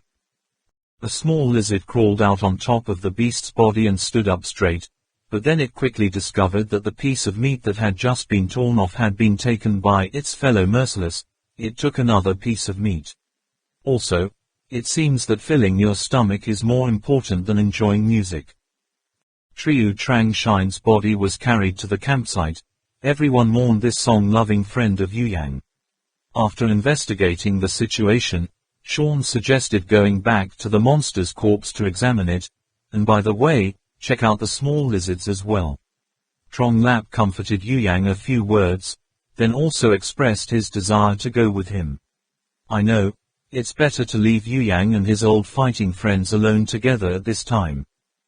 Father Tang led the captains of Hu Yang to find the beast, and Yu Yang alone took a folding shovel to shovel by shovel, dig out a grave. Dig, he recalled, today, we make a stele for them. Tomorrow, who will engrave on our stele? That's what Triu Trangshine personally told him when they stood in front of the Mani Mound when they first came to Shangri-La. It was unexpected, it was fulfilled so quickly. At the same time, another harsh sentence from Triu Trangshine also made him very worried. Do you think that among the survivors of the Yu Minha, there are some people who do not have their own goals? Sean and the others left for a long time before coming back. After performing a simple funeral for Zhao Zhuangsheng, Yu Yang buried him with his own hands. Then, Sean frowned and analyzed once. According to him, the creature was not a tyrannosaur, but more terrifying. Its mouth is wider, its teeth are longer, sharper, its tongue is parted, a bit like a lizard, can catch very light odors in the air. There are wrinkles on the neck, the working space of the neck joints is very big. Its head can even rotate 180 degrees, its upper limbs are large and powerful, its toes are clawed, its tail is slightly short. From the marks left on the giant tree trunks hundreds of meters high, this 10-meter-tall beast clearly knew how to climb as well. Based on the undigested things in its stomach, it can be seen that this is a carnivore. When they saw the beast's body, Its skin was greenish-brown. When Yu Yang saw it, the beast's skin was like the color of lava, proving that it can change colors and blend in with its surroundings like a gecko. In short, according to Sean, this terrible predator could absolutely be the ruler of the region. Although its skin is not as tough as dinosaur skin, if it is true that there are Tyrannosaurus dinosaurs, it is clear that they can only become food for this creature. According to the biological concept, Sean called this animal a giant prehistoric lizard. Captain Ho Duong was dumbfounded for a long time, then blankly said, "This big monster, why change color? If you can climb trees, you'll be invincible." Sean was silent for a long time, and finally spoke the even more chilling conclusion, "Proves that on this level, there is some kind of creature that feeds on prehistoric lizards, which makes it impossible for it to be able to survive, not protect themselves, but must learn to change colors and climb trees." Hearing Sean say how scary the giant lizard was, everyone involuntarily turned their eyes to the two people who destroyed it, Lu Can Nam and the magician Ala. At that time, Yu Yang was protecting Triu Trang Shine, and when Trak Mok Kwong Ba and Ba Tang arrived, the war ended.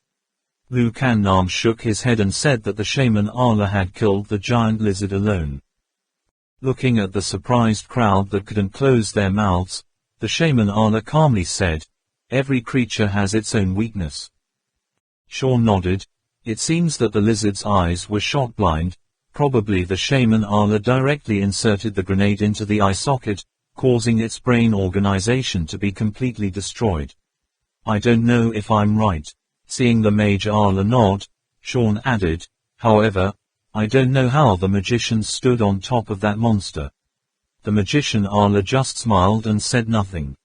Just now, the roar of the beast had made a band around here. No more ferocious beasts dared to approach. They would be temporarily safe. However, they still had one concern, that was the small lizards.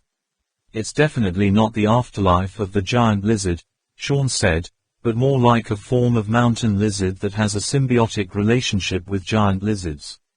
The small lizards use themselves as bait to lure other carnivores to the giant lizard ambush, then eat the giant lizard's leftovers. And if the giant lizard dies, of course it becomes food for the small lizard. Their front claws also have sharp claws for tearing meat, and their mouths also have sharp teeth, and the number of hundreds of them is no joke. So the few of them casually threw a grenade on the giant lizard's corpse, exploding half of the lizard's bodies." Captain Ho Duong explained, "They came back so late because Sean stayed to dissect the giant lizard, and brought back a few things." In front of everyone's attentive eyes, Sean took out from his backpack a bone with flesh, bulging in the middle. Captain Ho Duong said it looked like a musical instrument called the Ho Ti. Sean said, "This bone is the resonance cavity of the giant lizard. Just blowing it properly can make such a loud roar. The surrounding large creatures will not dare to hear that sound close, unless it's a creature that feeds on that giant lizard. But according to the laws of nature, it is unlikely that such a creature could appear." Everyone frowned, and finally blew the bone easily under Sean's guidance. Nhac Duong said that this bone and Trak Mok Kwong Ba's bone flute are only different in form, but the use is not much different. Next, Sean took out bottles of yellow-brown liquid again, telling everyone, "This is the urine of that giant lizard. After evolving to a certain extent, in the urine of animals will contain a lot of information, including the extent of the territory, the reproductive cycle, the number of strains, and some animals can even distinguish the age of the same species based on urine. In times of need, urine can act as a barrier, which can at least fascinate or repel other predators." Sean excitedly opened the lid and held it out in front of everyone, as if he had an attractive energy drink in his hand, not paying attention to Min Min, who covered her nose and ran away. Just as Sean was about to put the bottles away, Ba Tang, who had been staring at him all this time, suddenly said, "What's the other little bottle?" Sean gave a very aristocratic smile and took out a small bottle that looked like a penicillin bottle. The inside is also liquid, but much clearer. He grabbed the bottle cap tightly, shook it a few times, said, "This How should I say it? It's like an informational substance. You know, there are some insects and animals that use pheromones to attract the opposite sex to mate. There are also some creatures that, when in danger, will emit a substance with a very strong odor, to warn fellow humans not to approach. I heard people say, when the giant lizard just died, the small lizards immediately flocked from all directions, proving that they had caught some information, telling them that giant thing has become edible. After observing and analyzing, I finally found this liquid in the head cavity of the giant lizard. Maybe it liquefied itself after the lizard died. Similar to stimulants, meaning, the information that this fluid conveys is, a giant creature has turned into a delicious meal. I've experimented with those baby lizards. This liquid can make them attack like crazy. And in this place, we still don't know how many animals can get information through that smell. We can use it to deal with large animals. Wow, Sean is so good. We didn't even know we could use animals against each other. As soon as Sean finished speaking, he immediately received countless compliments. Sean only smiled wryly, thinking in his heart, if it's not for self-protection, why should I make it so clear? I don't know if anyone will doubt me or not. No, they must have suspected me already. Well, so what? I didn't do anything. Hold on. What happened on the boat? Well, they have no proof. As long as Johnson doesn't suspect me, they wouldn't dare do anything.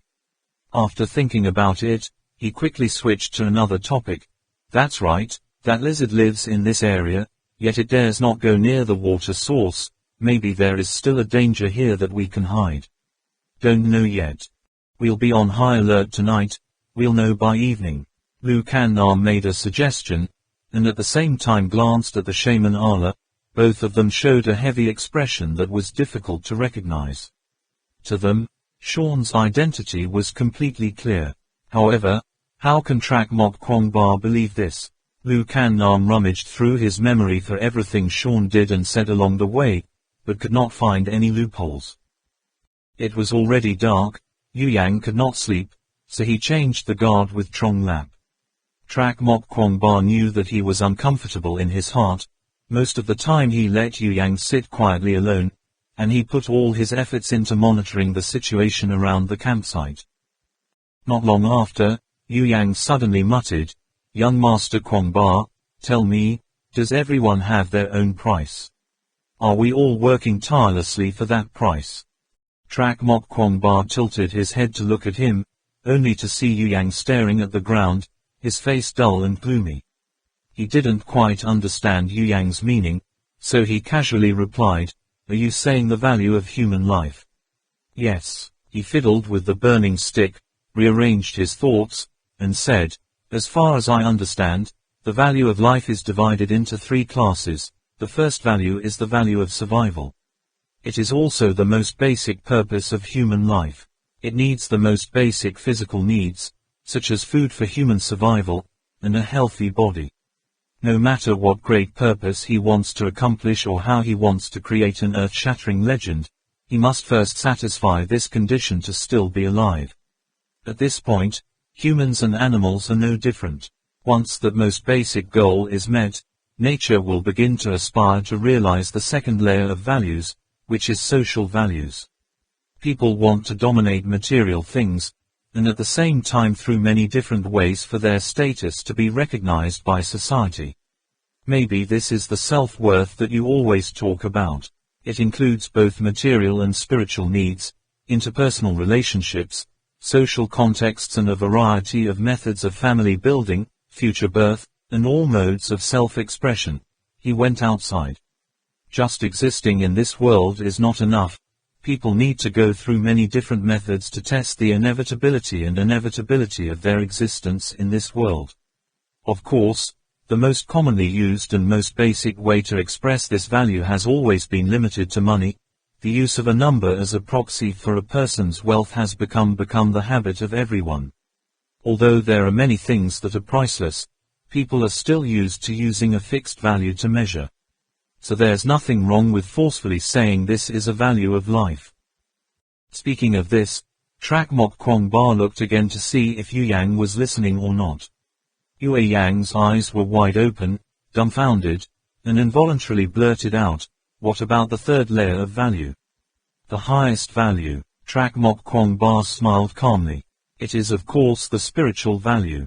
In fact, human creativity has no limits, especially when so many people gather. How much value they create is determined by how satisfied they are with what they create. If they are forever never satisfied, they will forever only pursue the second layer of value. However, when someone has reached the level of self-satisfaction in terms of material needs and social status, he or she will switch to a higher form of value expression. That value, perhaps, is a very vague thing. Talented and educated people, who will devote their energies to their talents, such as artists and thinkers, and ordinary people, they have to resort to religion or other modes of expression. In fact, the representation of the second and third value layers has no absolute boundaries. For example, there are some people who take very lightly the expression of value in the second tier. They just need to satisfy the value at the first tier, then just put all their mind and energy into pursuing the manifestation of the value, mental treatment. For this group of people, their material needs and social recognition are both so low that they can't be lower. Their whole life is immersed in their own spiritual world. It is also difficult to say that they are right, or wrong, isn't it? Yue Yang took a branch and threw it at the fire, surprised. "Is this your explanation, young Master Kwong Ba?" Trak Mok Kwong Ba said, "That's all I know." Yue Yang laughed, his face turned heavy again, and asked, "Why, young Master Kwong Ba, why are there people who can change because of the second layer of values, or even completely change? As if it were a different person. The magic power of that second layer of value, is it really that scary?" Trak Mok Kwong Ba sighed and replied, "Perhaps, that person is too eager to show a certain social value to prove his own existence. In fact, this mentality exists in the subconscious of many people, such as those who work hard, study hard for exams, and even those who are in love with people who are too much younger than them. Moreover, subconsciously they more or less feel that they are still not fully recognized by society, or have not yet obtained the normal social status of an ordinary person. It's just, there are people who like to take extreme forms." He remembered Dong Feng Xin again. His face was more or less gloomy. Yu Yang said gloomily, "Extreme. Is it really possible to defy everything?" Suddenly, Trak Mok Kwong Ba seemed to think of something, raised his head and asked, "Are you talking about Trang Shine?" He looked at Yue Yang's bandaged arm, and continued to ask, "The wound on your arm, wasn't it because the lizard attacked you unexpectedly but accidentally injured it?" Yu Yang smiled wryly, then narrated the whole incident to Trak Mok Kwong Ba. Finally, Yu Yang said, "It seems that when faced with interests, friendships, promises, even vows, all change. I still remember, someone once said, 'Time can change everything.' I just didn't expect it to change so quickly, so radically." Trak Mok Kwong Ba sank into contemplation. The two of them didn't say anything for a while, only the crackling sound of the fire burning. Moments later, Yu Yang raised his head, as if slowly removing the burden from his heart. He let out a sigh. "Well, it's all in the past, maybe. He also has a reason, begrudge. Young Master Kwong Ba, about this matter, besides the teacher, please stand and talk to anyone else, okay?" Trak Mok Kwong Ba nodded. Yu Yang raised his head to look at the night sky, a few stars twinkling, and involuntarily exclaimed, "Really, tonight the fog above Shangri-La has dissipated again, and we can see the starry sky again." "Really?" Trak Mok Kwong Ba also raised his head. However, he and Yu Yang both quickly discovered that there was something wrong with those stars, which were not only twinkling stars, but also moving at a very fast speed, unlike the orbit of the stars, little stars. Tuo Mok Kwong Ba stood up, frowned and said, "That's strange." Yu Yang also said, "What's the matter? Lights on the tail of the plane. Parachute enemy." "No, okay." Trak Mok Kwong Ba was startled. He and Yu Yang looked at each other in horror, both thinking at the same time, that's the skydiver. It is a light device mounted on a skydiver's body. Both act at the same time. Yue Duang reached out and pulled the latch that turned upside down the mud basket used to put out the fire, and the light immediately went out. And Trak Mok Kwong Ba, in turn, went to inform those who had just gone to sleep. What's going on? Did they dare to climb the terrifying snow mountain in the middle of the night? Yu Yang is very suspicious. If not, then there's only one other possibility. It's daylight outside Shangri-La. Thinking of this, Yu Yang almost understood why those who parachute on the snowy mountain couldn't survive. Outside is daylight, and inside Shangri-La is pitch black night. Those who parachute down from the eastern peak, encountering such darkness, can only jump into the sea. The 9 men stood looking up at the dark sky, trying to track down those faint flickers of light. Yu Yang only used his eyes to count the number of light spots, and Trak Mok Kwong Ba raised his night vision binoculars to adjust, but only a moment later, he was disappointed and said, "No, it's too far, it's too dark." Captain Ho Duang took the binoculars. Trak Mok Kwong Ba held Duang Man's hand tightly. Without a doubt, these people would become their most feared opponent in the jungle, far surpassing even those primitive animals. Lu Kan Nam secretly sighed. I'm still being followed here after all. I don't know which group he belongs to. Sean said to himself, this is not the right time. We should have waited until we discovered the temple of Bakbala before entering, if the two sides were fighting at that time. Yu Yang counted and wondered, how can that be?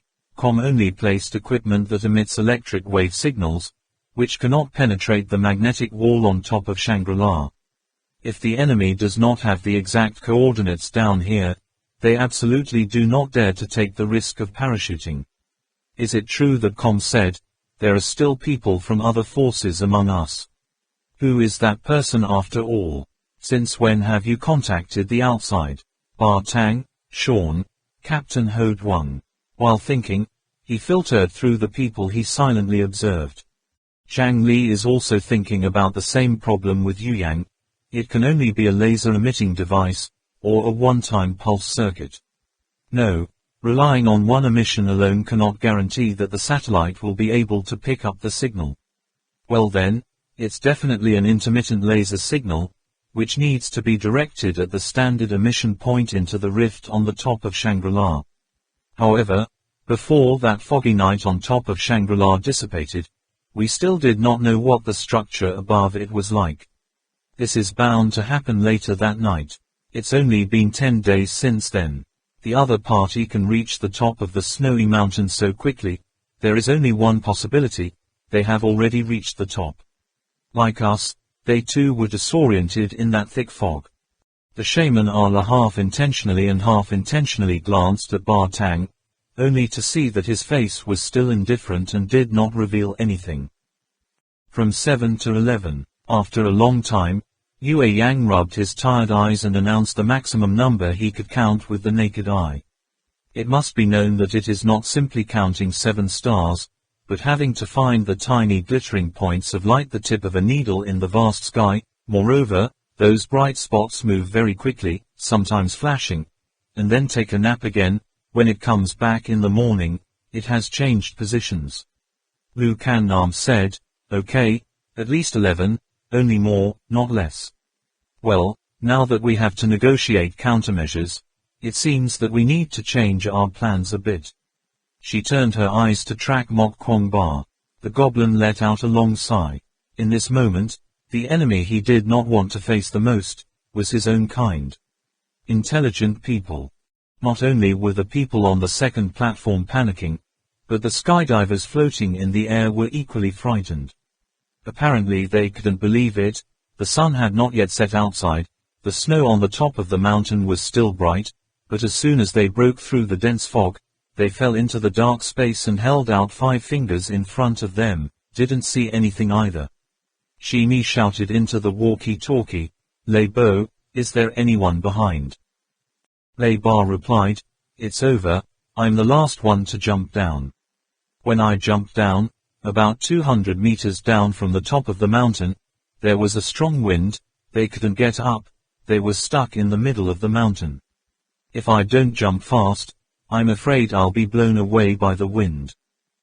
Shini asked again, is it possible to contact the outside? Lebo replied, completely cut off. When I jumped down, at least about 1,000 meters there was no signal. Now we can only communicate with each other, and with the outside, we have completely cut off communication. Tammy said again, I know. O2, count the number of people parachuting down, each person reporting their own number. Listen well, now that we're completely cut off from the outside world, that's what I mean here. I wore your body before in any part. If you want to live, you have to listen to me. Report the number. Just heard a languid voice say, number 00001. Tammy's triangular eyes rose up, suddenly froze and said, Max. What, is your boss still not sure about us? The entire vanguard was wearing masks, making it impossible to tell who from whom. Max immediately changed his flattering tone and said, that's not the case, Mr. Tammy. I don't know if this is luck or bad luck. When I reached the top, my speed was relatively fast, so I jumped down first. Well, unexpectedly, the people behind were blocked by the wind halfway up the mountain. It seems that they must temporarily retreat, afraid that it will take a few days to get up. This has nothing to do with the boss, believe me, now I'm just a soldier under your command. Tammy, a sound, he already knows this Max name too well. Of course he knows that the other half is because he wants to compete, so he is so fast. But he didn't say anything, just gave himself his number, 00002. 00035. 00107.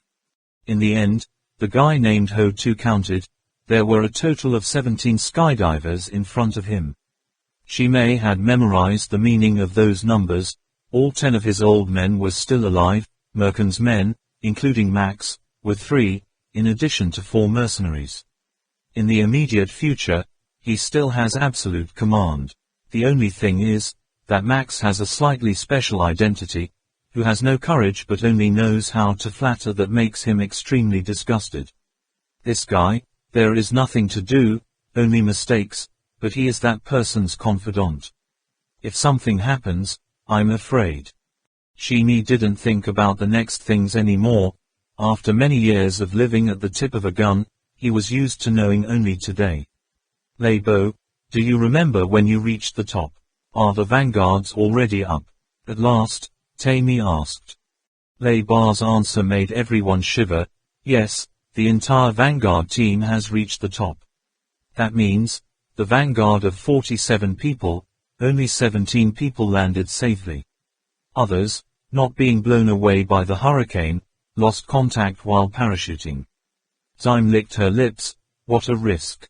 However, that feeling of excitement, why like it? At the same time, Merken's sharp gaze made him shiver with fear. That person really understands the human heart. He knows how people need life, can always make people unconsciously fall into a trap and then can't lift their feet, knowing full well that I'm selling my life to him but still committed to volunteering. Where is the downside of Merken? If it comes to his weaknesses, perhaps he is too suspicious. What makes him cautious? There is definitely a reason. There was a smile on the corner of Tammy's mouth.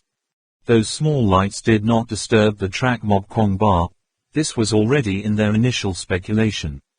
After guessing the next possible possibilities, and making corresponding countermeasures, all return to the normal trajectory.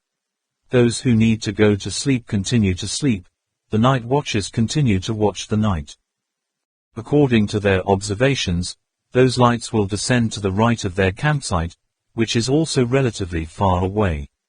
This made Yu Yang doubt that the coordinates marked by these people were most likely in Kongbo village. If so, the distance between them and the enemy was about 10 days. Track Mok Kwong Ba did not think that, in the primeval forest on all sides, full of such dangers, the enemy could go faster than them. Moreover, The enemy also has to take some more time to get used to the situation and adapt to the survival method here. This 10-day gap is likely to be extended, and at the same time, the possibility that they possess advanced weapons can easily survive in the deep forest. In short, this 10-day gap is still the best.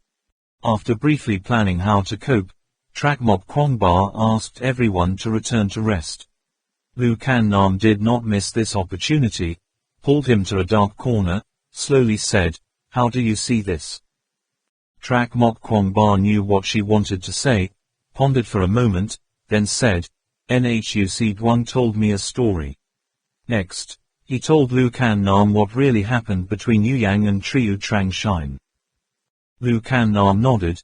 "This matter, we have also thought about it," she said, her eyes glancing slightly at the shaman Ala, indicating who we here referred to. Then she continued, "But don't you find it strange? You and I both understand well, electromagnetic wave signals cannot penetrate the galvanic barrier above our heads, only laser-emitting devices can do that." Trakmok Kwangba looked at Lu Kan Nam's attitude, understood what she was implying, so he stopped arguing with her, but directly asked, "Who are you suspecting?" "Sean," Lu Kan Nam answered very emphatically. "Sean." Trakmok Kwangba was momentarily stunned. Unexpectedly, Lu Kan Nam and the magician Ala did not suspect the former members of the team, but Sean involuntarily laughed and said, "Is it possible? If it weren't for Trong Lap meeting Sean in a foreign country, if we hadn't invited them wholeheartedly, people wouldn't have thought of participating in this adventurous journey." "Miss, how can you doubt Sean?" Lu Kan Nam calmly said, "Is that so? Are you sure Trong Lap met Sean by chance? Just a coincidence?" Seeing that Trakmok Kwangba seemed to hesitate, she continued, "It is necessary to know that at that time, Trong Lap and Captain Ho Duong exited with tourist visas, wanted to verify and track their journey. Very simple thing. With a little preparation, it is possible to arrive 10 or 20 days in advance, and then wait for them somewhere." Trakmok Kwangba shook his head. He had never thought of such things. A philanthropist who came to help him like Sean, unexpectedly could also be a fraud. How could such a thing happen? He questioned Lu Kan Nam. "What does he gain by doing this?" Lu Kan Nam replied, "There are many reasons, maybe because of money, or because of treasures, or because of something else." "Is there any proof?" Trakmok Kwangba was aware that he had just asked a very stupid question, and continued to ask another question. Lu Kan Nam shook his head. "No." "Ha." Trakmok Kwangba couldn't help but let out a sarcastic laugh. Lu Kan Nam said, "It's not wrong. Since he joined the training, we have observed very closely, really, we didn't detect anything wrong with him. But that's why he's all the more suspicious, unless he's not cunning. Otherwise, Sean is a master of the masters, able to do a lot of things secretly, making us couldn't find any trace. Then why not think about the possibility that he is pure? This story needs to be told from the beginning," said Lu Kan Nam. "Didn't you think Sean was so lucky back in the Amazon? Don't you think he knows too much? At times, the brothers were miserable, and he could easily be turned to sand, in the end, not hurt at all. One thing must be known, at that time, you had been specially trained by me for a very long time. However, an ordinary adventurer can not only go along with the brothers, but also come back to help. How many people do you think in this world can do that? Since then, we've started to suspect him." Seeing that Trakmok Kwangba did not say anything, Lu Kan Nam continued, "There is one more thing I need to tell you. We suspect that Le Din Min was killed by Sean." "What did she say?" Trakmok Kwangba raised his voice. Lu Kan Nam said, "At that time the boat was very chaotic, only Sean was closest to Le Din Min, we couldn't know what he did. Moreover, if he uses poisons like botulinum, TTX to kill people, in that situation, we can hardly find any evidence." Trakmok Kwangba didn't believe it, but sneered, "It doesn't make any sense, why should he do that? Sean and Le Din Min did not have any resentment or sheep, even more could not have known before. Do you want to tell me that the teacher who came to help us is also another crook? Lu Kannam said, indeed, we did not know his motives and purposes at first. However, having been in this Shangri-La for a while, do you still not realize it? Don't you find Sean's understanding of animal behavior a little too striking? Even ancient creatures that we are completely unfamiliar with, even the modern biologist can't get in touch with, he can quickly grasp the behavior and mode of action of animals, and give opinions. What does this prove? It can only be shown that he has been systematically trained in biology. And his performance today towards that giant lizard, made me and the mage Ayla suspect that Sean is a Taoist beastmaster. In such a short time, it was possible to find a liquid that threatened and lured other creatures, which was almost only possible for a Taoist beastmaster. So this is most likely the motive that led Sean to kill Le Din Min. Trak Mok Kwong Ba still couldn't fully understand, staring blankly at Lu Kannam. Lu Kannam immediately pointed out, because Sean alone knows about animals, there is no need for a zoologist on our team. If the road to Shangri-La is filled with legendary beasts, then Sean can use his knowledge of zoology to tie us all together, making us unable to live.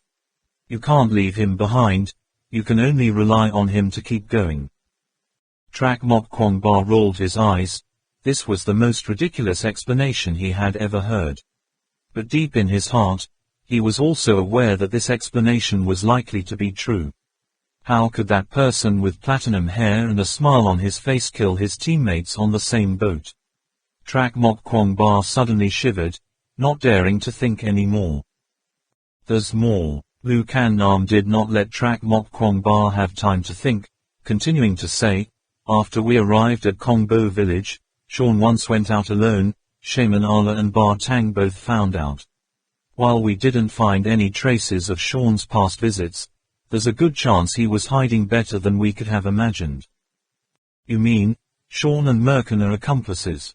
Was he also suddenly famous 8 years ago?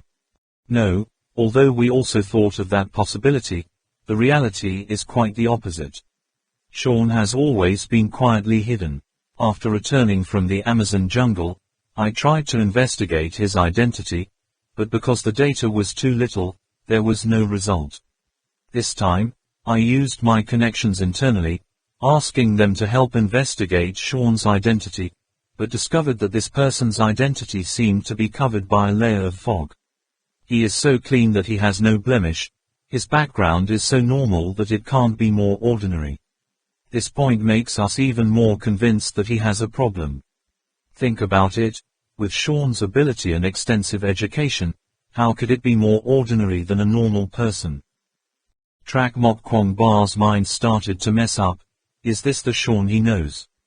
The person whose clothes are always clean and tidy, his face always smiling with a gentle smile, behind his back he did not expect to hide so many secrets.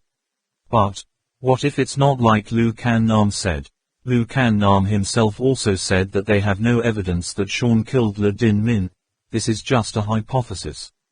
Putting this aside for the time being, during the time he was with Sean, what he brought to them was basically just help and help in many different ways. If you put it in Lu Kannam's terms, then the purpose of all he did was to find the temple of Bak Bala. And not, no, if Sean is the crook who informs the enemy of the location, then why does he need to make them unable to leave him, can only rely on him? He can completely kill everyone, and then meet up with his comrades. Trak Mok Kwong Ba's thinking gradually becomes clearer. The story of Sean killing Le Din Min and Sean placing a signal transmitter is very contradictory. More importantly, during the time he was with them, Sean did not do anything wrong to the people, on the contrary, saved their lives several times. If it is said that Sean is a fraud, Trak Mok Kwong Ba does not want to believe it, but he also asserts, Trong Lap and Yu Yang also refuse to believe. Consider a friend who has traveled thousands of miles to help you without asking for anything as an enemy, which Trak Mok Kwong Ba cannot do. He barely knew how to prove this. Just when Trak Mok Kwong Ba was suffering because of that, Uade Wang, who was watching the night, suddenly gave a warning signal. Let me think about this. Trak Mok Kwong Ba gave Lu Kan Nam a sentence, then hurriedly ran to Yuyang. This time the enemy appeared right next to them. Looking at the bright spots on the display, it was clear that they were surrounded by something. Although he had also encountered a situation where he was surrounded by mysterious animals before, but he had never appeared so many times. Trak Mok Kwong Ba has activated the defensive traps. The firewall around the camp has been lit.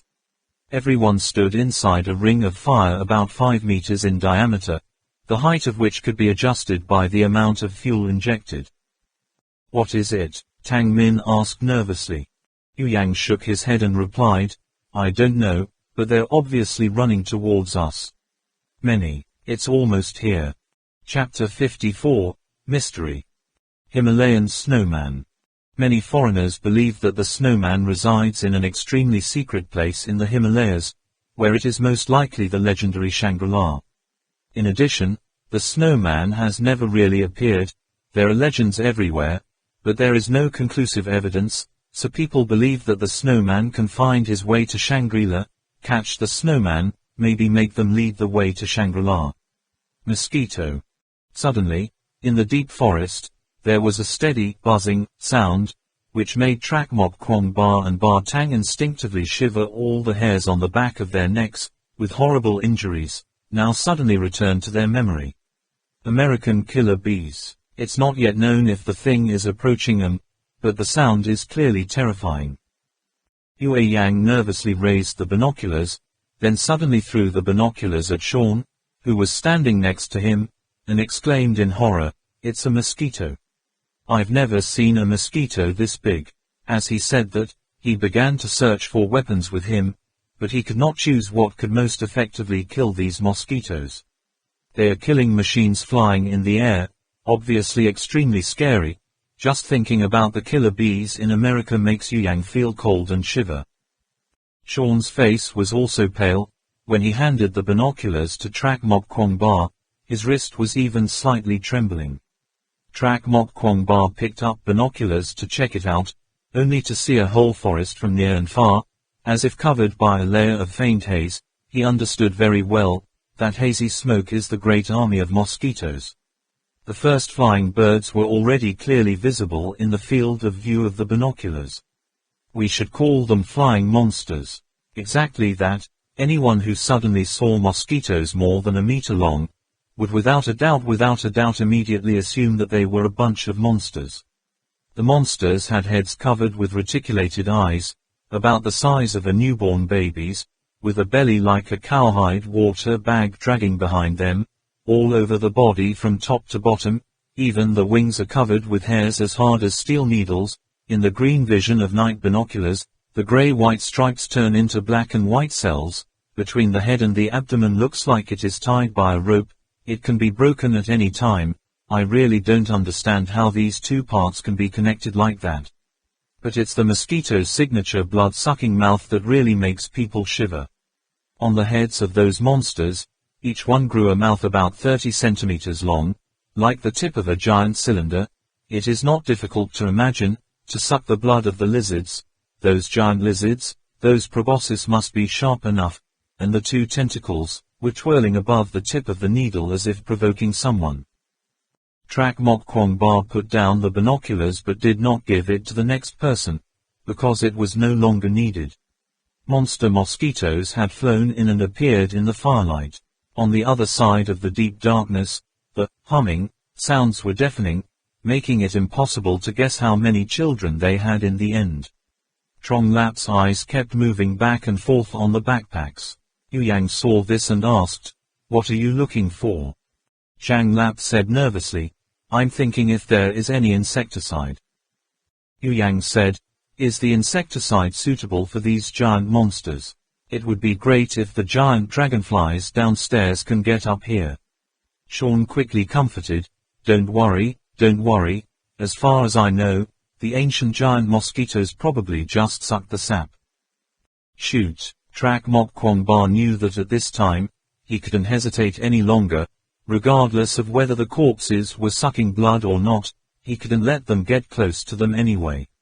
Flames flashed, those terrifying monsters flying through the air fell one by one, but their numbers were really too many, only a very small part was shot down by them. More and more mosquitoes surrounded Trak Mok Kwong Ba, obviously very afraid of the wall of fire that they burned, did not dare to venture in. However, the number of mosquitoes that were shot dead was very small, most of them were just shot to the ground, flapped their wings a few times to get up again, continuing to stare at the people inside through the wall of fire. The number of mosquitoes on the ground increased more and more, began to pile up. Ba Tang did not hesitate to throw a grenade, exploding the flesh monsters to shoot in all directions.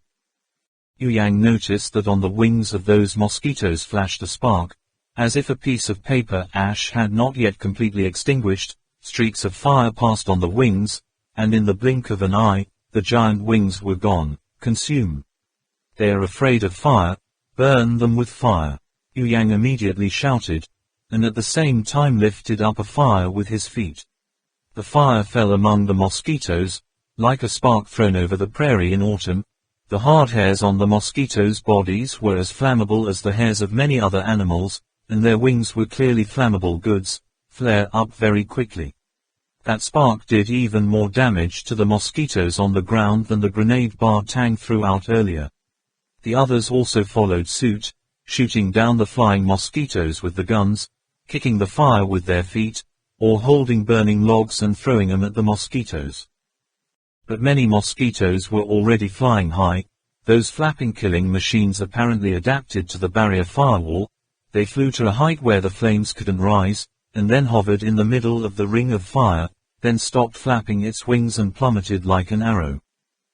Careful, careful, having to avoid the attack like a rain of arrows.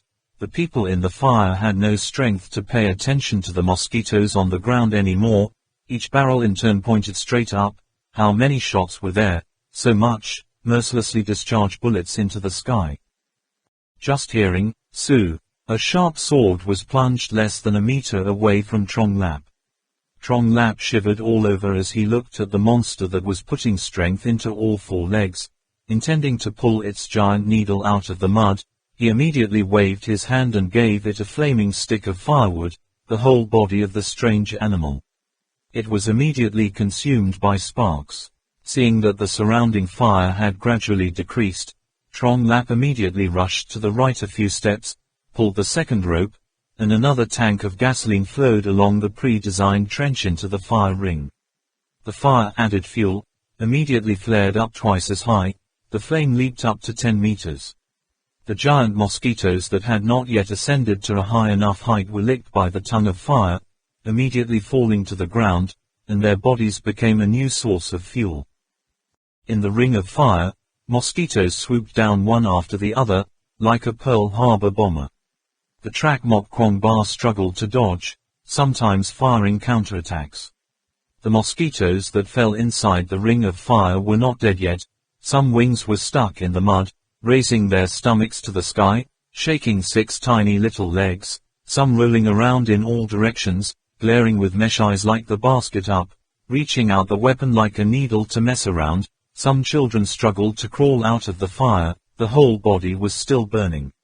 The situation outside the ring of fire was the same, just that the number of mosquitoes was much more than inside. The layers were crowded together. When the tongue of fire licked it, the scene was even more horrifying. The warning, the screams, the howls, the gunfire, the explosions, the flapping of the wings, the snapping of the flames, all merged into one.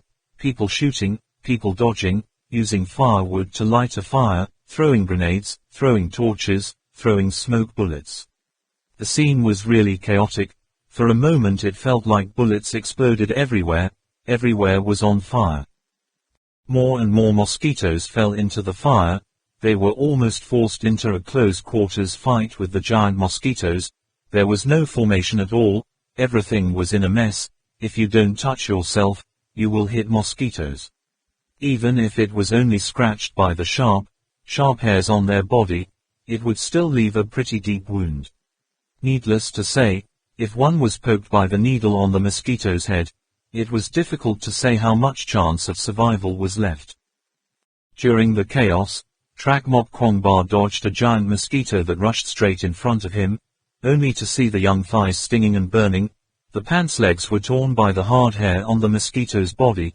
The 3 wounds looked as if they had been scratched by a hound. He swung his leg up to make a kick, kicked another mosquito over. His carbine was out of ammo, so he used a 45mm pistol, splattering clumps of liquid that looked like thin mud.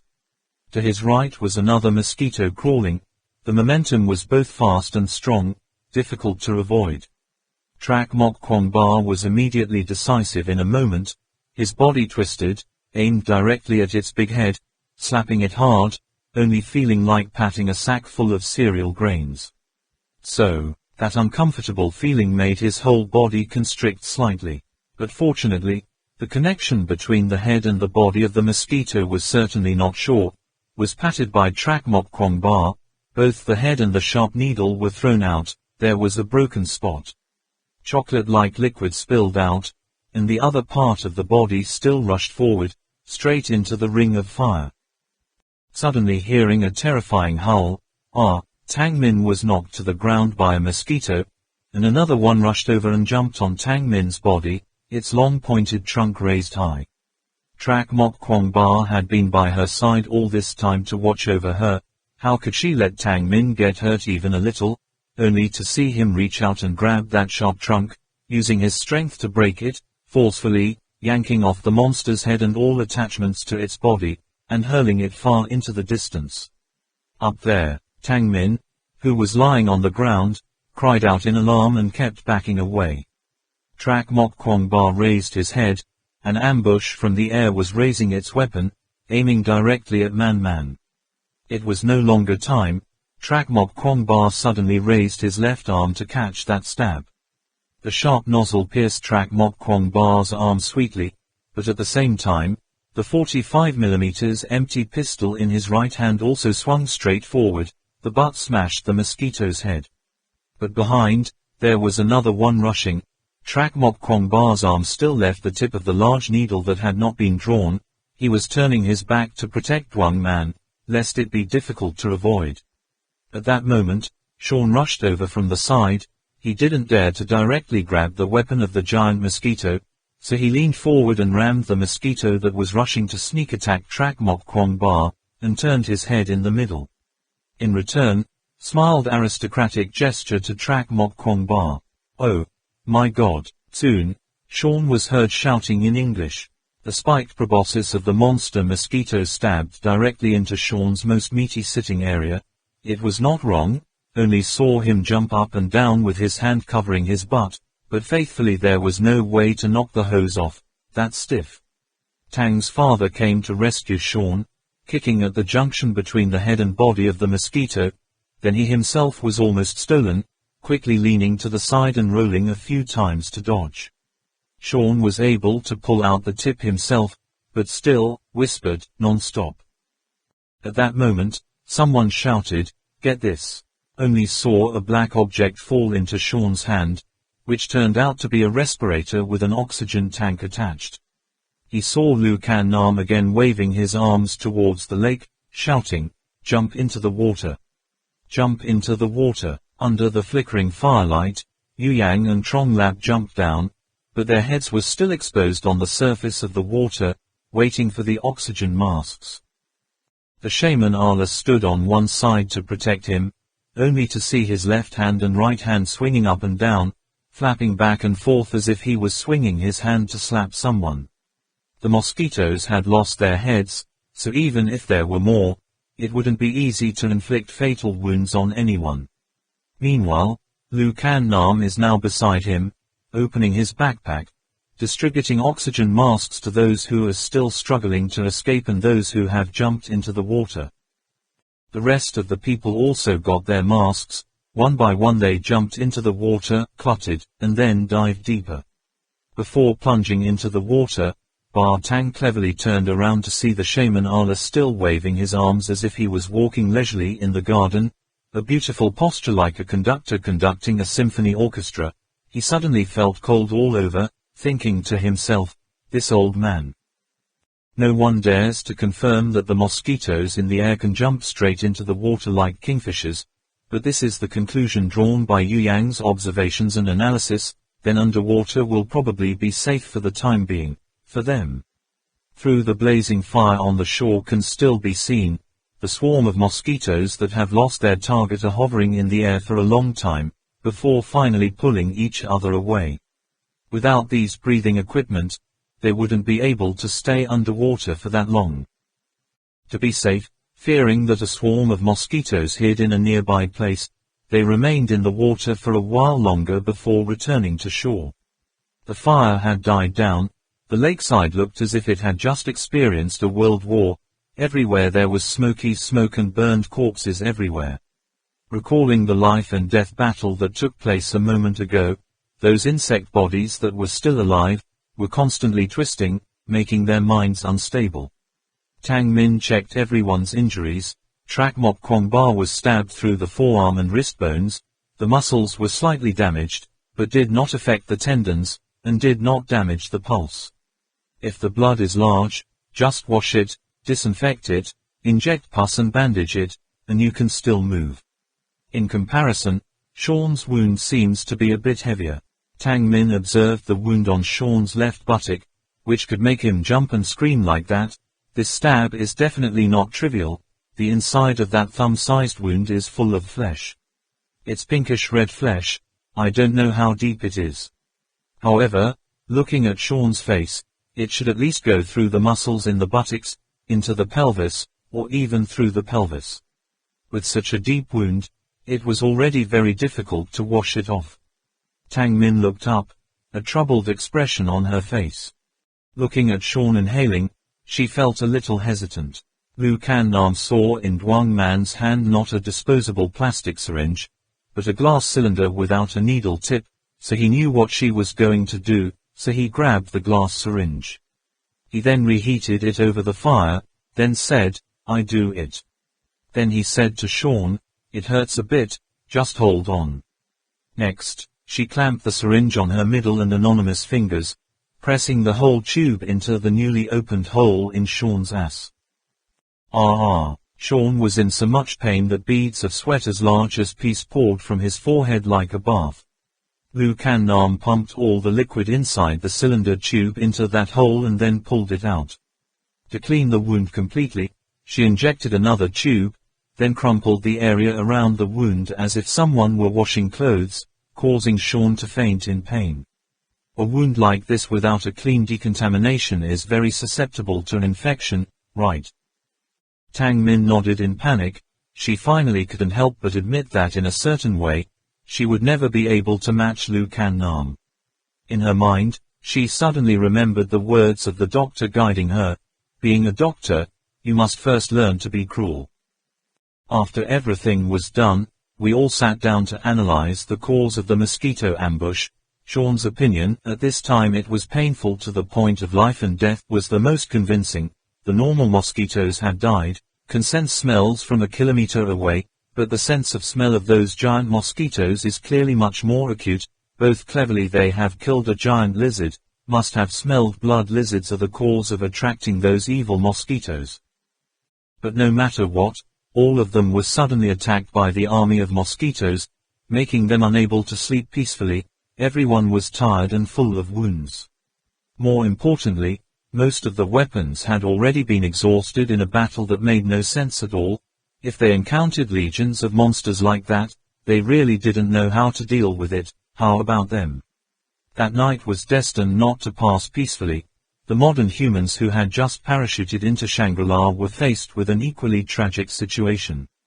Just as Yu Yang had predicted, Tammy's group directly parachuted into Kongbo village, but only 13 of them managed to land inside the village, while the other 4 fell to the third platform. 2. Their equipment also only had 3 crates that fell at the intended location, and 2 of them did not know where they had flown. After that, 13 parachutists landed in Kongbo village too far from the second platform, so only the rustling noise and the screams of madness could be heard.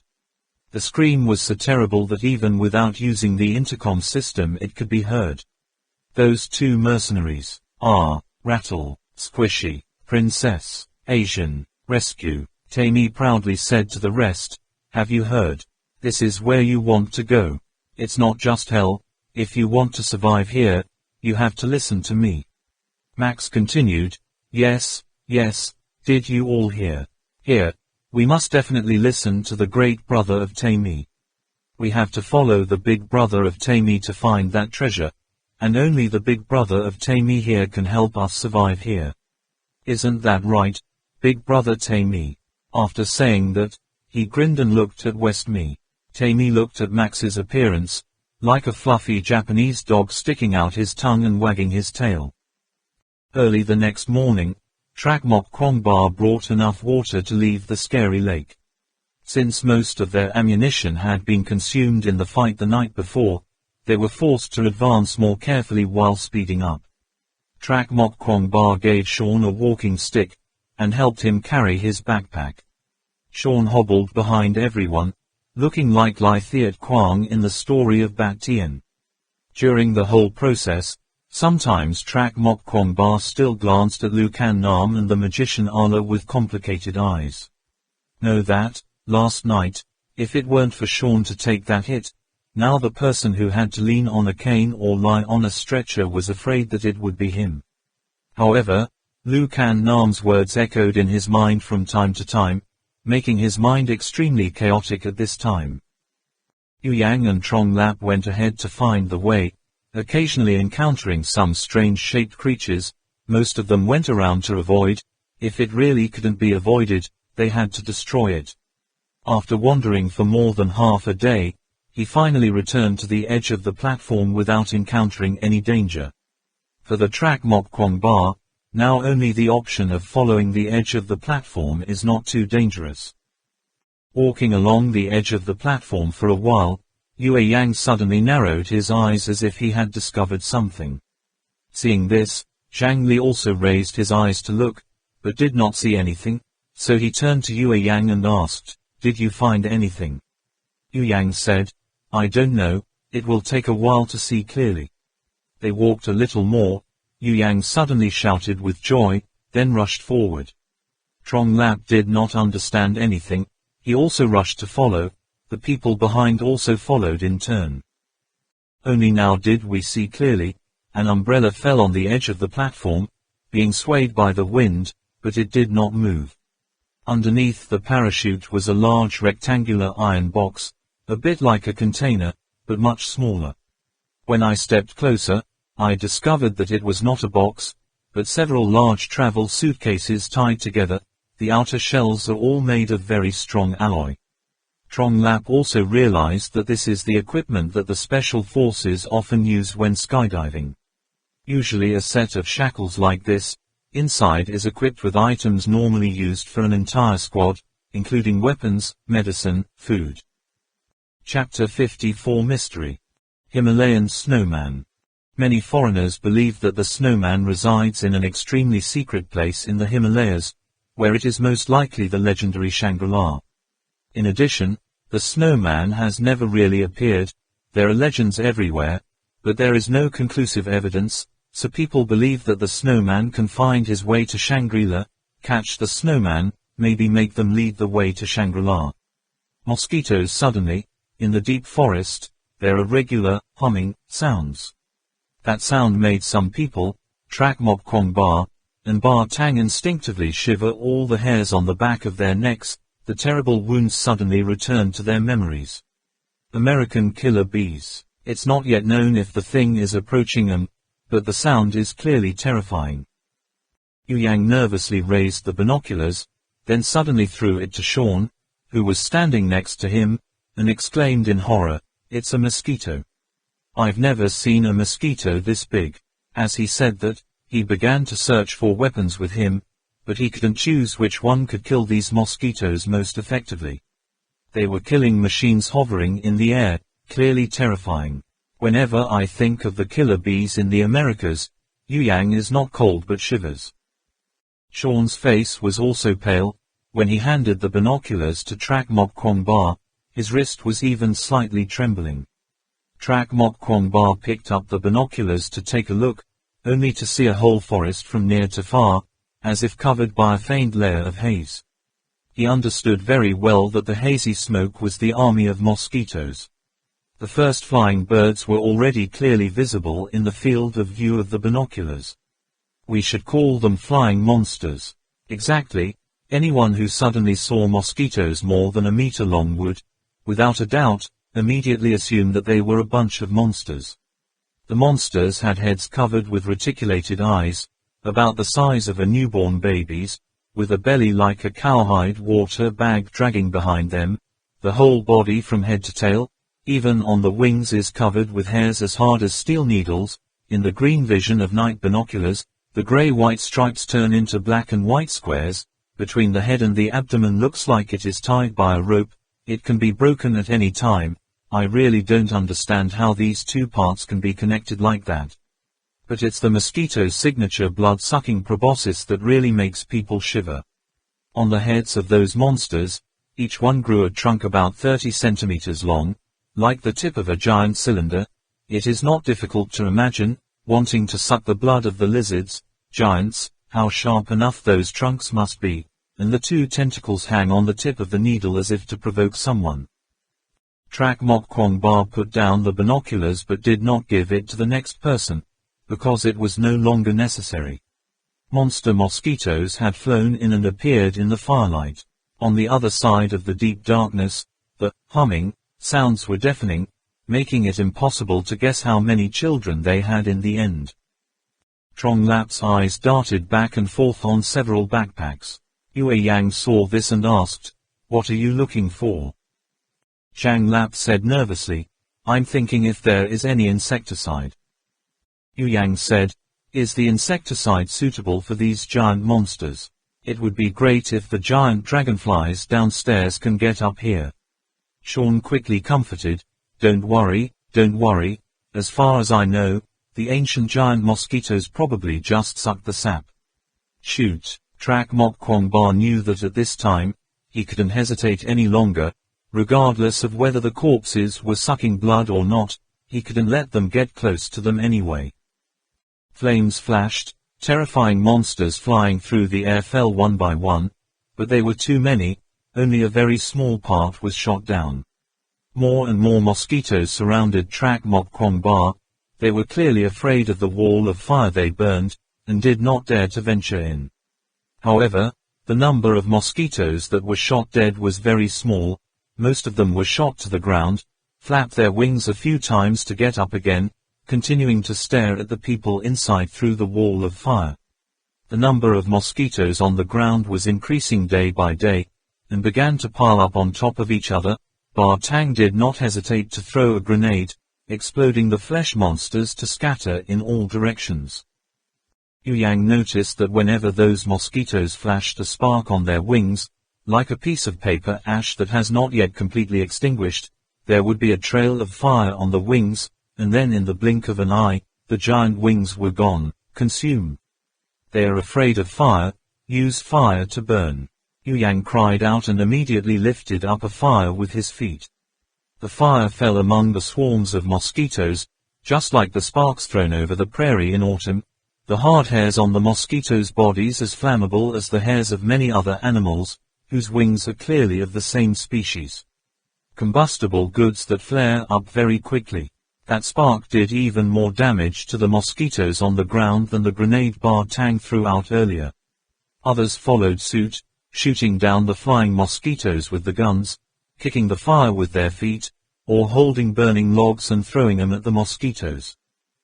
But many mosquitoes were already flying high, those whirring killing machines apparently adapted to the barrier of fire, soaring to a height where the flames couldn't reach, then flipping, hovered in the middle of the ring of fire, then stopped flapping its wings, and plunged straight down like an arrow. Careful, careful, having to avoid the attack like a rain of arrows. The people in the fire had no strength to pay attention to the mosquitoes on the ground anymore. Each barrel in turn pointed straight up. How many shots were there? So much, mercilessly firing bullets into the sky. Just listening to Su, a sharp sword fell less than a meter away from Trong Lap. Trong Lap looked at the monster that was putting strength on all four legs, intending to pull its giant needle out of the mud. He immediately waved his hand and gave it a flaming stick of firewood. The whole body of the strange animal immediately burned by sparks. Seeing that the surrounding fire had weakened, Trong Lap immediately rushed to the right a few steps, pulled the second rope, and another tank of gasoline flowed along a previously designed trench into the fire ring. The fire added fuel, immediately flared up twice as high. The flame leaped up to 10 meters. The giant mosquitoes that had not yet ascended to a high enough height were licked by the tongue of fire, immediately falling to the ground, and their bodies became a new source of fuel. In the ring of fire, mosquitoes swooped down one after the other, like a Pearl Harbor bomber. The Trak Mok Kwong Ba struggled to dodge, sometimes firing counterattacks. The mosquitoes that fell inside the ring of fire weren't dead yet. Some of them were stuck in the mud, raising their stomachs to the sky, shaking their 6 tiny arms, and some were rolling around, glaring at their mesh-like eyes, basket up, reaching out with a weapon like a needle to poke around. Some children struggled to crawl out of the fire, their whole bodies was still burning. The situation outside the ring of fire was no different. It was just that the number of mosquitoes was much more than inside. The layers were crowded together. When the tongue of fire licked it, the scene was even more horrifying. The warning, the screams, the howls, the gunfire, the explosions, the flapping of the wings, the snapping of the flames, all mixed together. People shooting, people dodging, using firewood to light a fire, throwing grenades, throwing torches, throwing smoke bullets. The scene was really chaotic. For a moment it felt like bullets exploded everywhere. Everywhere was on fire. The giant mosquitoes fell into the fire more and more. They were almost forced into a close-quarters fight with them. There was no formation at all. Everything was chaotic, no contact. I bumped into mosquitoes. Even if it was only scratched by the sharp, hard hairs, it left quite a deep wound. Needless to say, if one is poked by the proboscis on the mosquito's head, it is difficult to say how much chance of survival remains. During the chaos, Trak Mok Kwong Ba dodged a giant mosquito that rushed in front of him, only to see the young thighs stinging and burning. The pants legs were torn by the hard hair on the mosquito's body. The wound looked as if it had been scratched by a hound. He swung his leg up to throw a kick, flipped another mosquito. The carbine was out of ammo, had to use a 45mm pistol, clumps of liquid that looked like thin mud. To his right was another mosquito crawling. The momentum was both fast and strong, difficult to avoid. Trak Mok Kwong Ba was immediately decisive in a moment. His body twisted, aimed directly at its big head, slapping it hard, only feeling like patting a sack full of cereal grains. So, that uncomfortable feeling made his whole body falter a little.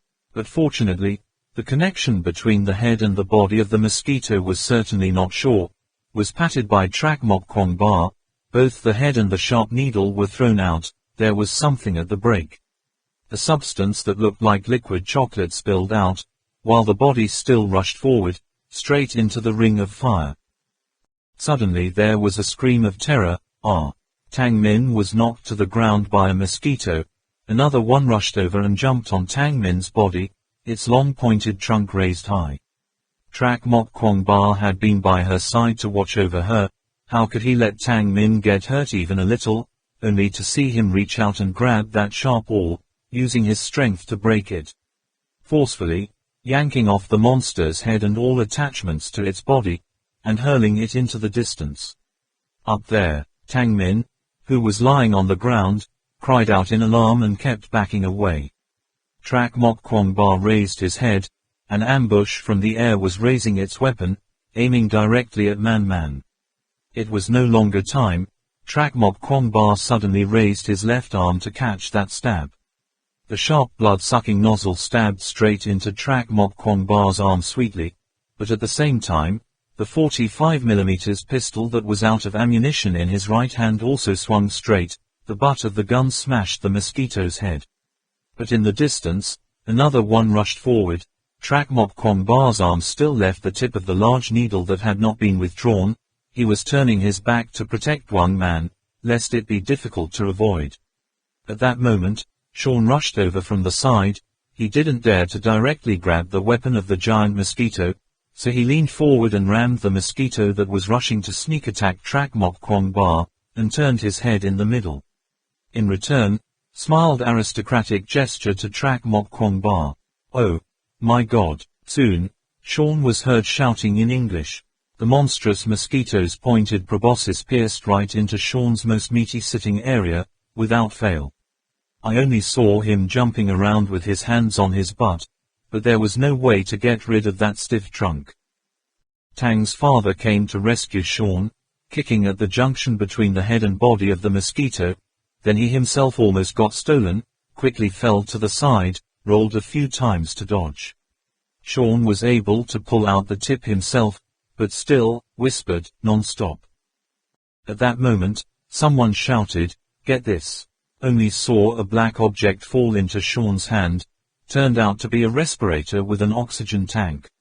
He saw Lu Kan Nam again waving his arms towards the lake, shouting, "Jump into the water!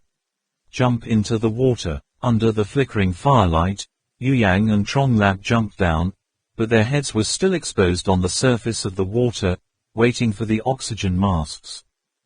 The shaman Ala stood on one side to protect him, only to see his left hand and right hand waved continuously, flapping back and forth as if waving his hand to slap someone. The mosquitoes that had lost their heads, even if there were more, it wouldn't be easy to inflict fatal wounds on anyone. Meanwhile, Lu Kan Nam is now beside him, opening his backpack, distributing oxygen masks to those who are still struggling to escape and those who have jumped into the water. The rest of the people also got their masks. One by one they jumped into the water, cluttered, and then dived deeper. Before plunging into the water, Ba Tang just turned around and saw the shaman Ala still waving his arms as if he was walking leisurely in the garden, with a beautiful posture like a conductor conducting a symphony orchestra. He suddenly felt cold all over, thinking to himself, "This old man." No one dares to say whether the mosquitoes in the air can jump straight into the water like kingfishers, but according to the conclusion drawn by Yu Yang's observations and analysis, the underwater will probably be temporarily safe for them. Surname. Through the blazing fire on the shore can be seen, the swarm of mosquitoes that lost their target still hovered in the air for a long time, before finally pulling each other away. Without these breathing equipment, they wouldn't be able to stay underwater for that long.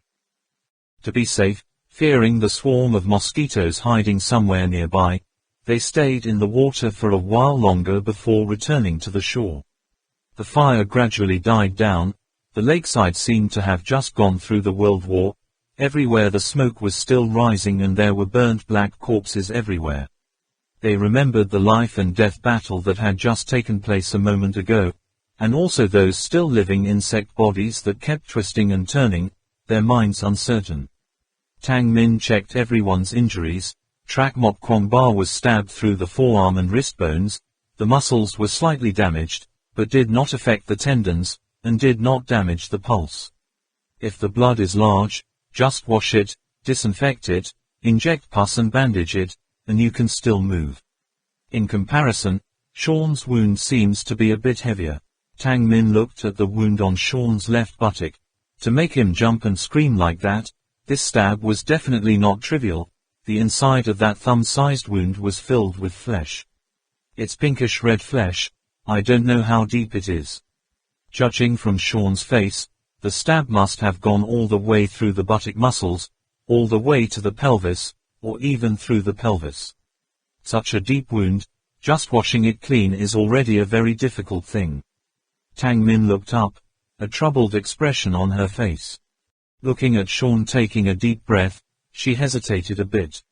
Lu Kan Nam saw in Duang Man's hand not a disposable plastic syringe, but a glass syringe without a needle tip, so that he knew what she was going to do, so he grabbed the glass syringe.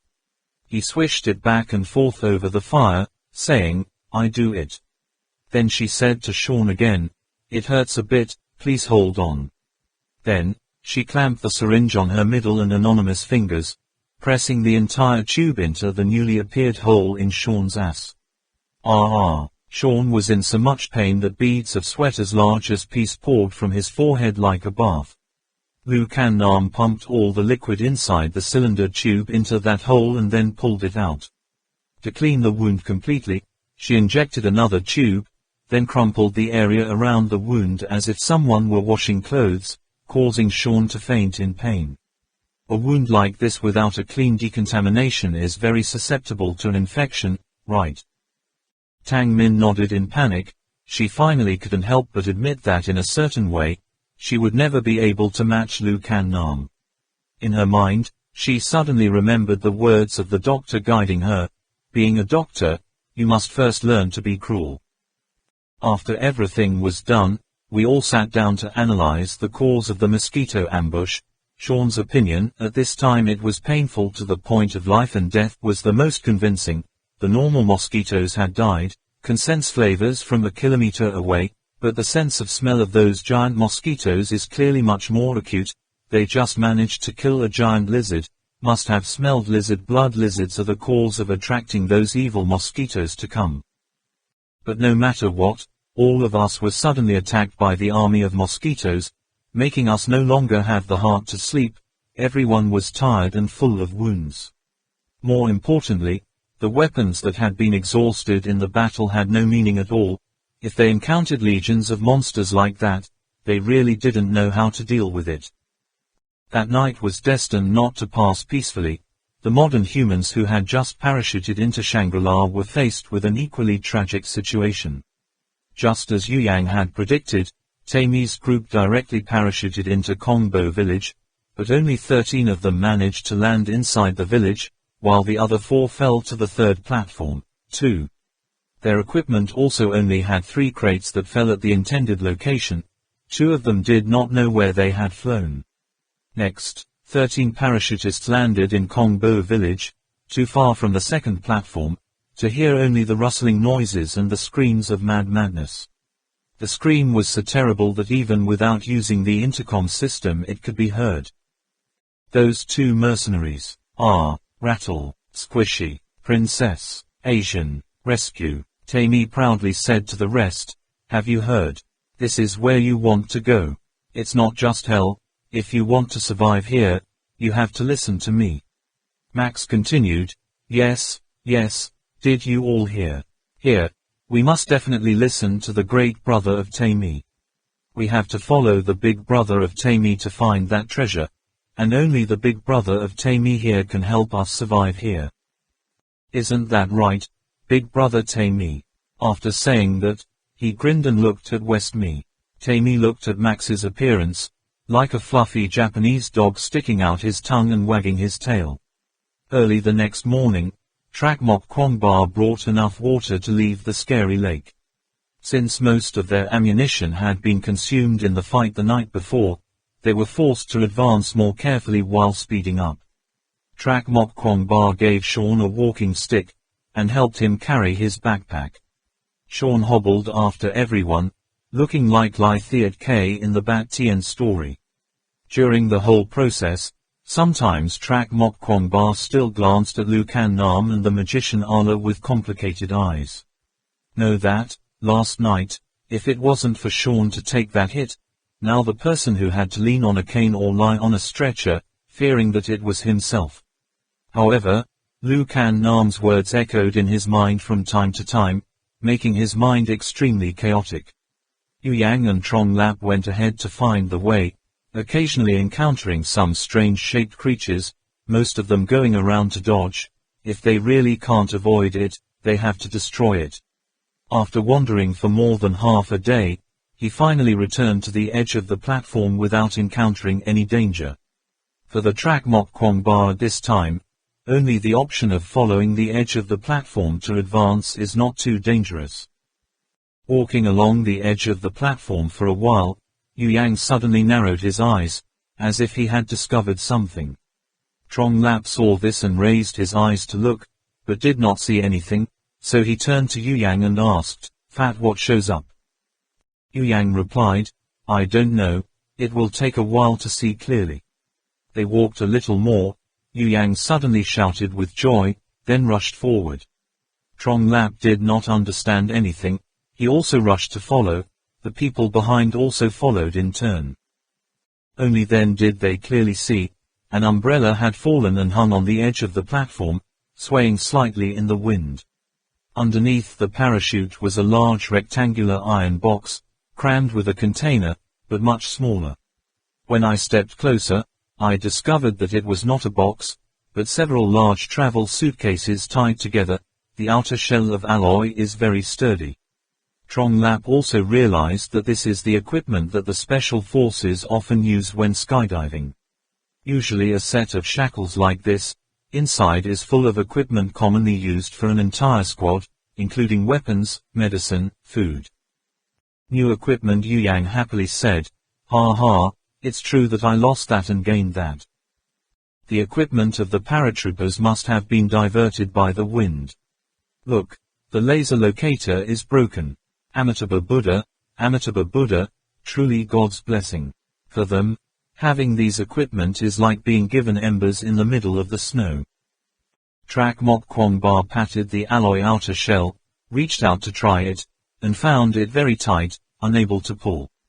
Trong Lap took out the computer and said, "No way, now these boxes are locked together, without the decryption disk, you can't pull it, let alone open it." Saying that, he quickly logged into the computer, immediately started looking for a connection, and then said, "But we also have computers, breaking these codes is not harder than breaking our traps." "How old are you?" Captain Ho Duong said. "How can they transport it to the mountain?" "It's this big," Yu Yang explained. "An ant can even spare an elephant." Separated, each small box inside is also a mountain backpack.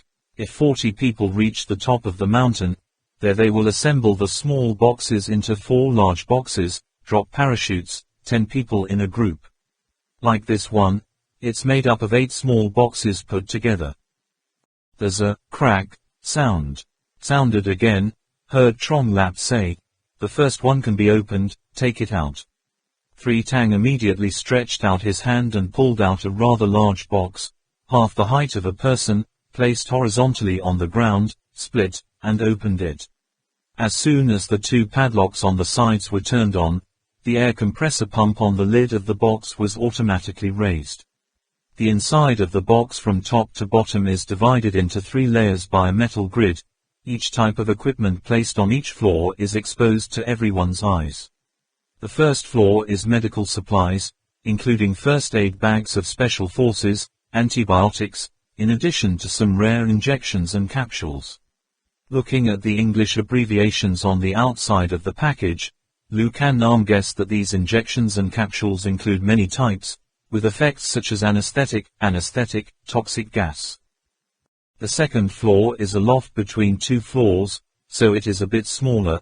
Inside are all small rectangular pieces of size 7.5 by 2.5 x 1 cm, covered with vacuum plastic. Looks like it is a bit like dry food, but in fact, it can be completely called a dry food, but the content of trace elements and vitamins is much higher than normal dry food. Yu Yang skimmed through a few lines of tiny words printed on the outside of the package. His face immediately revealed a look of terror, picked up a square piece of cake and said, "Just this one piece is enough to provide all the energy, the amount of energy for the body to function in a day. Oh my God, those Americans are really good." There's 1, 2, 3, 4, 5. Yu Yang counted. This small middle compartment holds at least 1,000 pieces of energy-rich dry food, enough to eat for 2 consecutive years. Lu Kan Nam also picked up a piece to check it out, then said, "The shelf life is 5 years. The outer packaging uses the film packaging technique of the Aerospace Agency. It seems to be researched and manufactured. Food for astronauts. As far as I know, in the US they are trying their best to research an energy-rich pill in the form of pills, hoping to be able to make a pill-sized mixture that can satisfy the needs in a short time, day of the human body. It seems they have made a breakthrough." Captain Ho Duong is also very satisfied with this special type of dry food, laughing and saying, "So that users do not feel anorexia, they also make different flavors." The third floor holds weapons, divided into many small compartments. Like the makeup boxes of the ladies, the weapons are fixed in small compartments with sponges. The largest compartment that occupies 3/4 of the space is also the main weapon compartment. In the middle is a grenade launcher that looks very similar to the M16A4 at first glance. Both features and technical indicators are far better. Ordinary M16 type. The upper left compartment is a pair of starry TMP submachine guns with silences. The lower right compartment is a USP pistol with an infrared aiming device. Each type comes with 5 magazines, while the main weapon comes with 10 extended magazines.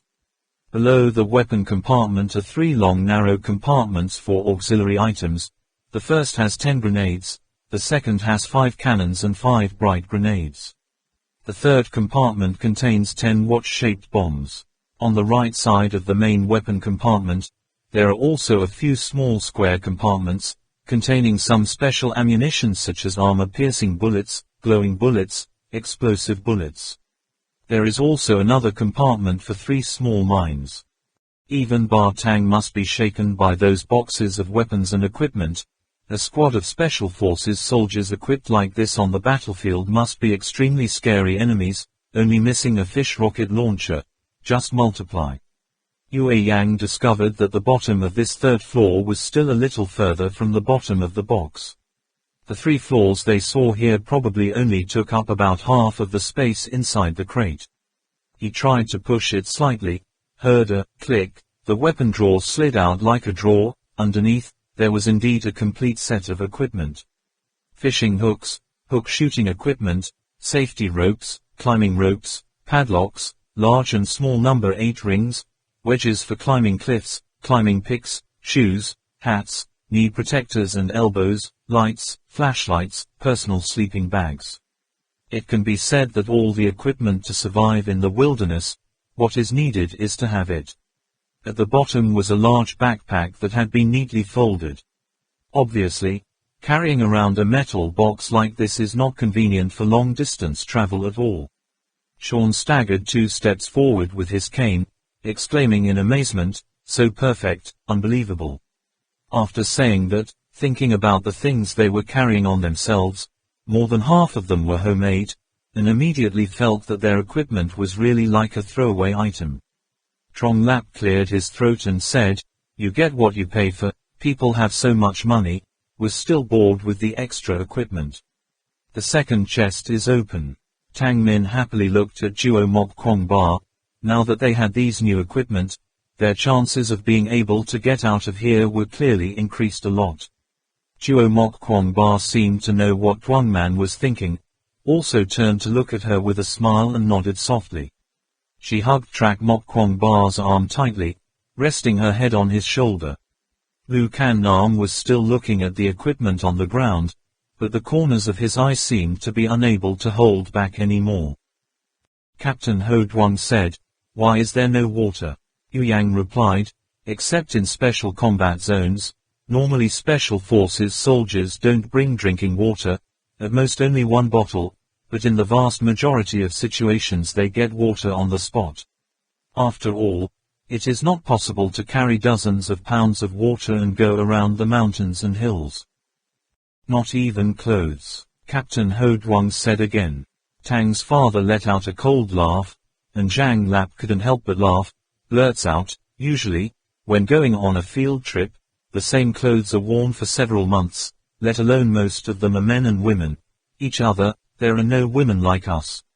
As soon as the words came out of his mouth, he immediately felt sharp eyes looking at him with murderous intent, hastily added, "But female special forces soldiers can act like men, no, no, sometimes it's better than that." After saying that, the guy quickly stuck out his tongue, sweat poured out, silently scolded himself, then continued to break the code. Fortunately for Trong Lap, Lu Kan Nam didn't pay much attention to his words at the moment. Her mind was thinking of another matter. Just listen to her warning everyone. Don't get excited too soon, these are just lost enemy equipment. From here we can imagine how fully equipped the enemy is. An enemy like that, isn't it worth our vigilance? Lu Kannam's words calmed them all down. Only Ba Tang was still attached to try to adjust the weapons. Think about it, they were just lucky to have discovered this set of shackles, but according to Yue Yang's words, the other party definitely doesn't have only one set.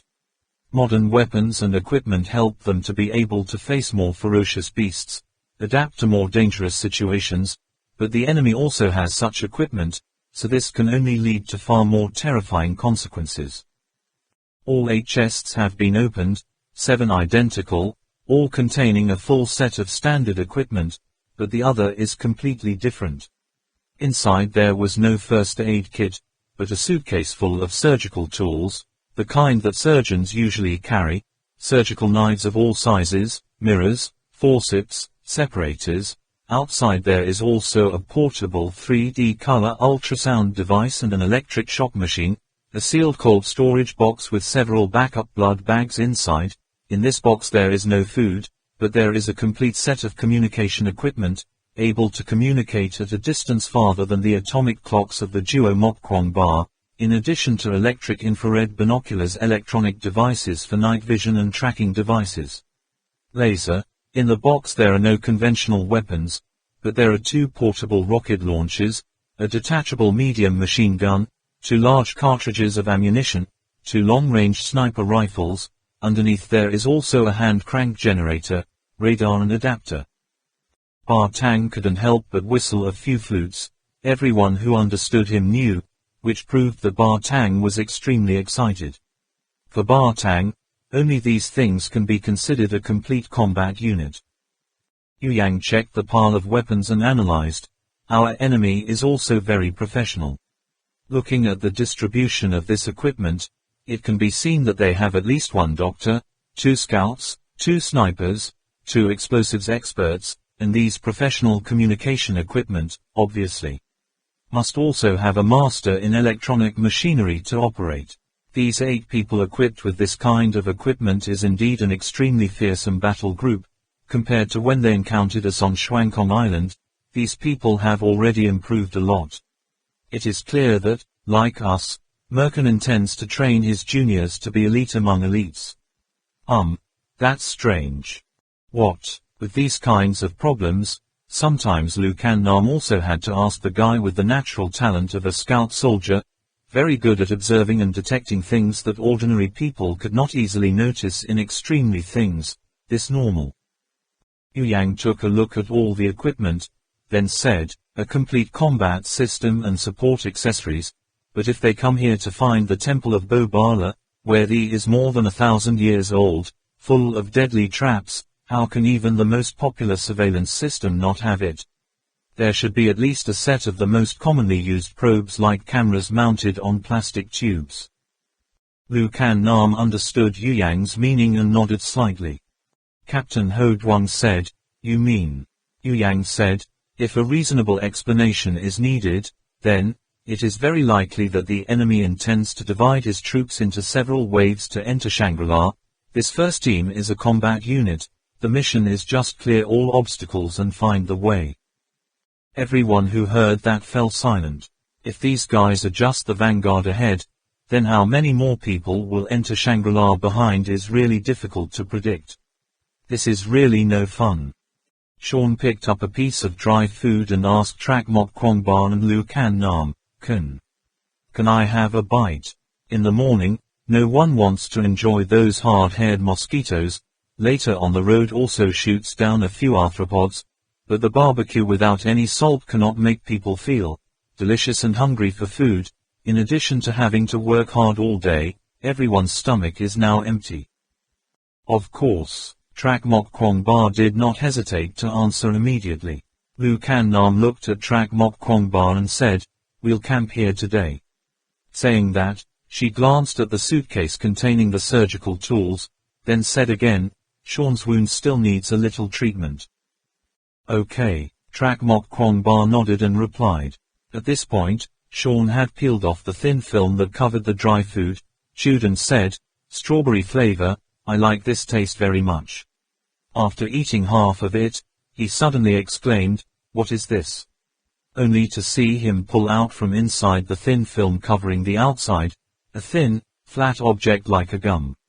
Looking at the outer packaging of that thin thing, Sean involuntarily smiled wryly. The distance between their equipment and each other was truly a world. Yue Yang curiously asked, "What is it?" He took the thin object, not expecting it to be real gum. Yue Yang looked at him, then also laughed, looking very resigned. Tang Min was also curious. "What is it?" Yu Yang handed it to her, then said, "It's really chewing gum.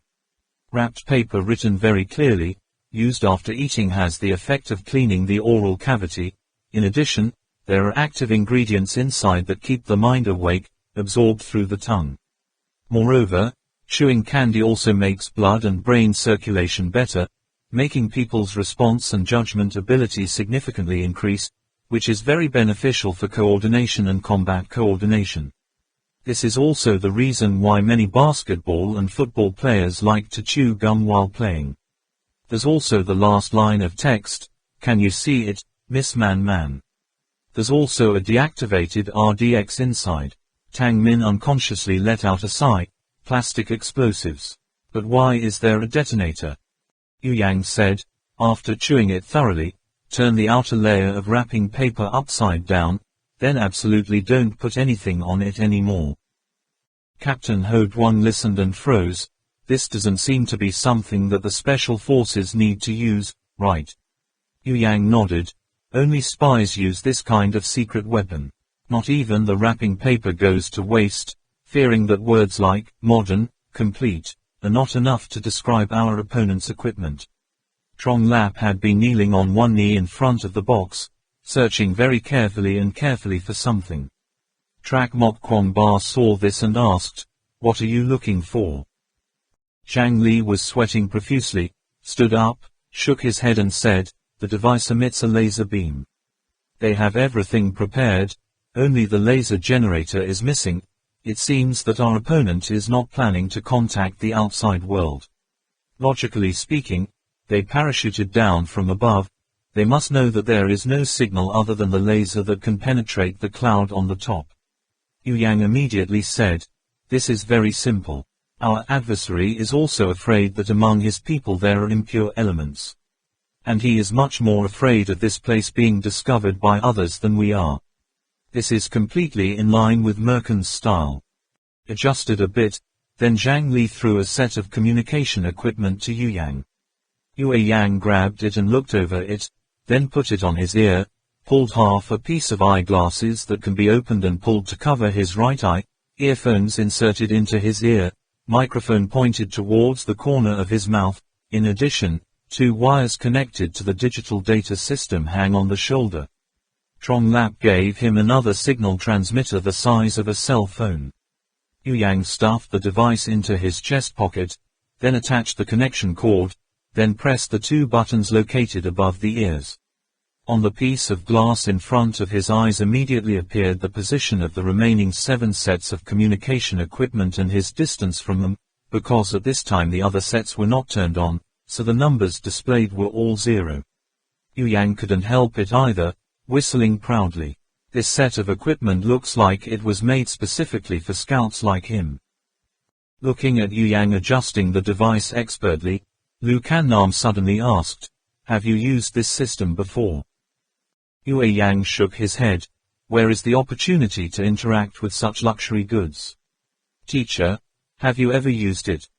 Lu Kannam shook his head, thinking in his heart, "How can you be so proficient if you've never used it?"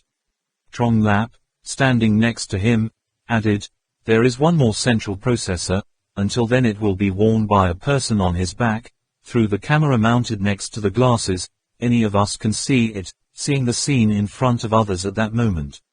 There is also an ultra-high frequency radar, which will give us data on the range of the living organisms as well as the trajectory of their movement." Yue Yang clasped her hands in front of her chest, excitedly exclaiming, "No matter what organization this is, I love them to death. A backpack for each of us, as if it was made for us." Trong Lap said, "Who said it's smart? There are only 8 backpacks here, we have 9, unless there are more." Yu Yang quickly snatched the words, "Shut up your pig's snout.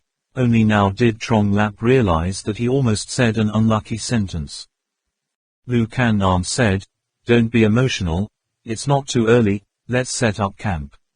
Our opponents use sleeping bags, it seems they still haven't thoroughly researched Shangri-La, maybe this is their only mistake."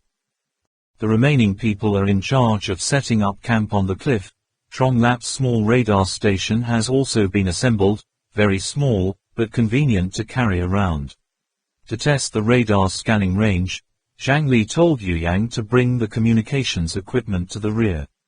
As for Duang Man and Lu Kan Nam, they embarked on a simple surgery to treat Sean's buttock wound, remove necrotic tissue, drain the stitches.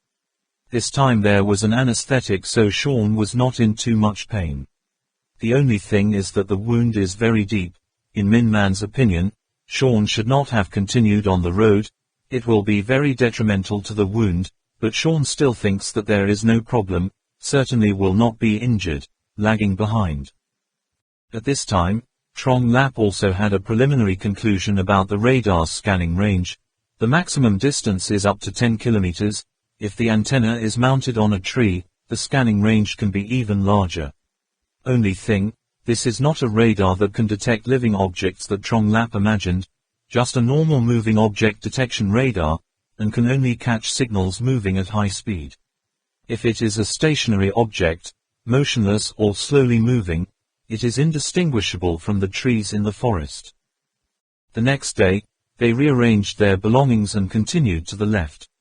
Now their confidence has doubled. Armed to the teeth like this, even if they were to be attacked by giant lizards like last time, they were confident that they could destroy them all. Trak Mok Kwong Ba continued to follow the edge of the second platform to advance.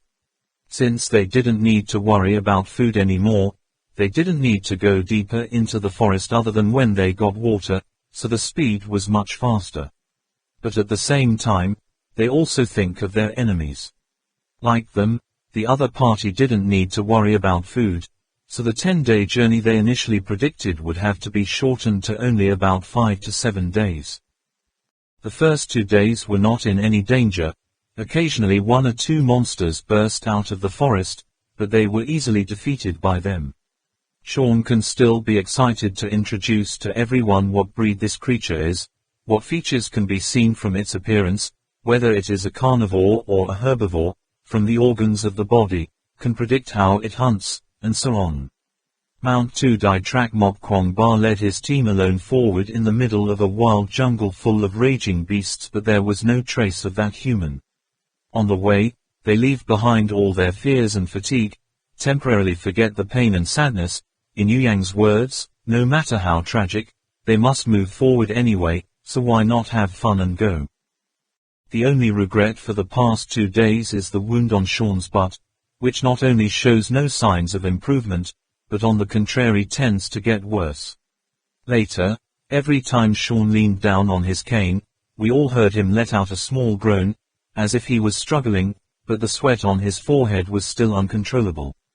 After the same diagnosis, Lu Kan Nam and Duang Man both thought that Sean's wound was like that and he couldn't continue to move forward.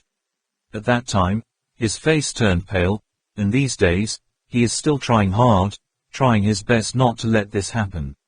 But right after that, Trak Mok Kwong Ba's suggestion completely changed Sean's worries. He suggested whether to make Sean a stretcher, and then everyone took turns to stretch him and continue on the road.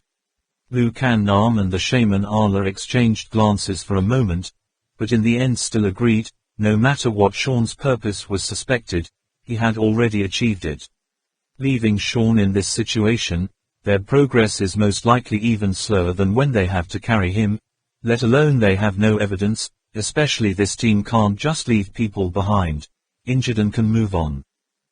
These days, Shaman Ala and Captain Ho Duang never stop editing and arranging the Kongbo village diary and the remaining scriptures, hoping to continue to dig up some more heads, another useful link. Others, after completing their work, sometimes lend a helping hand. Duang Man and Lu Kan Nam spent a little more time taking care of Sean, and when they finished the defensive and reconnaissance work, Trong Lap and Yu Yang also ran over to help the 2 girls. Initially, All documents were saved on the computer, only the shaman Allah performed the translation and interpretation. But now, in the equipment of the Merkin and the others, there are also small data storage and reading devices. The magician can divide the documents in the computer into time intervals, transfer it to the storage device of each member of the team. The research efficiency of Kongbo Village Diary immediately increases significantly. The diary section assigned to Tronglap seems to only record trivial things, such as what year, month, where to go, what to bring, what to exchange. Even so, he also discovered a lot of strange words, did not understand what they meant, so he went to find the shaman Allah to ask for guidance. When Tronglap went to the shaman Allah, he and Captain Hoduang were having a lively discussion, talking about the 6 paths, the 8-petaled lotus, the palace or whatever. Suddenly, Captain Hoduang shouted loudly, excitedly grabbed the shaman Allah's hand and shouted, "Do you remember the great Thien Luan Sutra describing how this world is made up?" The first paragraph. The shaman Allah also lost his usual calm, wide-eyed and said, "You mean, this is not Shangri-La?" "That's right. It's not like what's written in the Great Thousand Wheel, it's a whole world." Captain Hoduang clenched his fist and punched the large lava rock next to him, exclaiming, "That's right. That's right." Zhang Lap didn't understand anything, asked dumbfoundedly, "Mage, Captain Hoduang, what are you two talking about? What is not Shangri-La?" "That's right, what is it?" Allah Shaman then explained, "Actually, when we studied the diary of Kongbo Village, we discovered that the name they call this place is not Shangri-La we keep saying, but a different word. Of course, we assume that this word refers to Shangri-La, but today, Captain Hoduang has already determined the etymology of Shangri-La. Based on the description in this Kongbo Village diary, Shangri-La must be located somewhere on the 3rd level of the platform." Tronglap stammered, I don't understand, Shaman Allah, I'm confused. This place, not Shangri-La.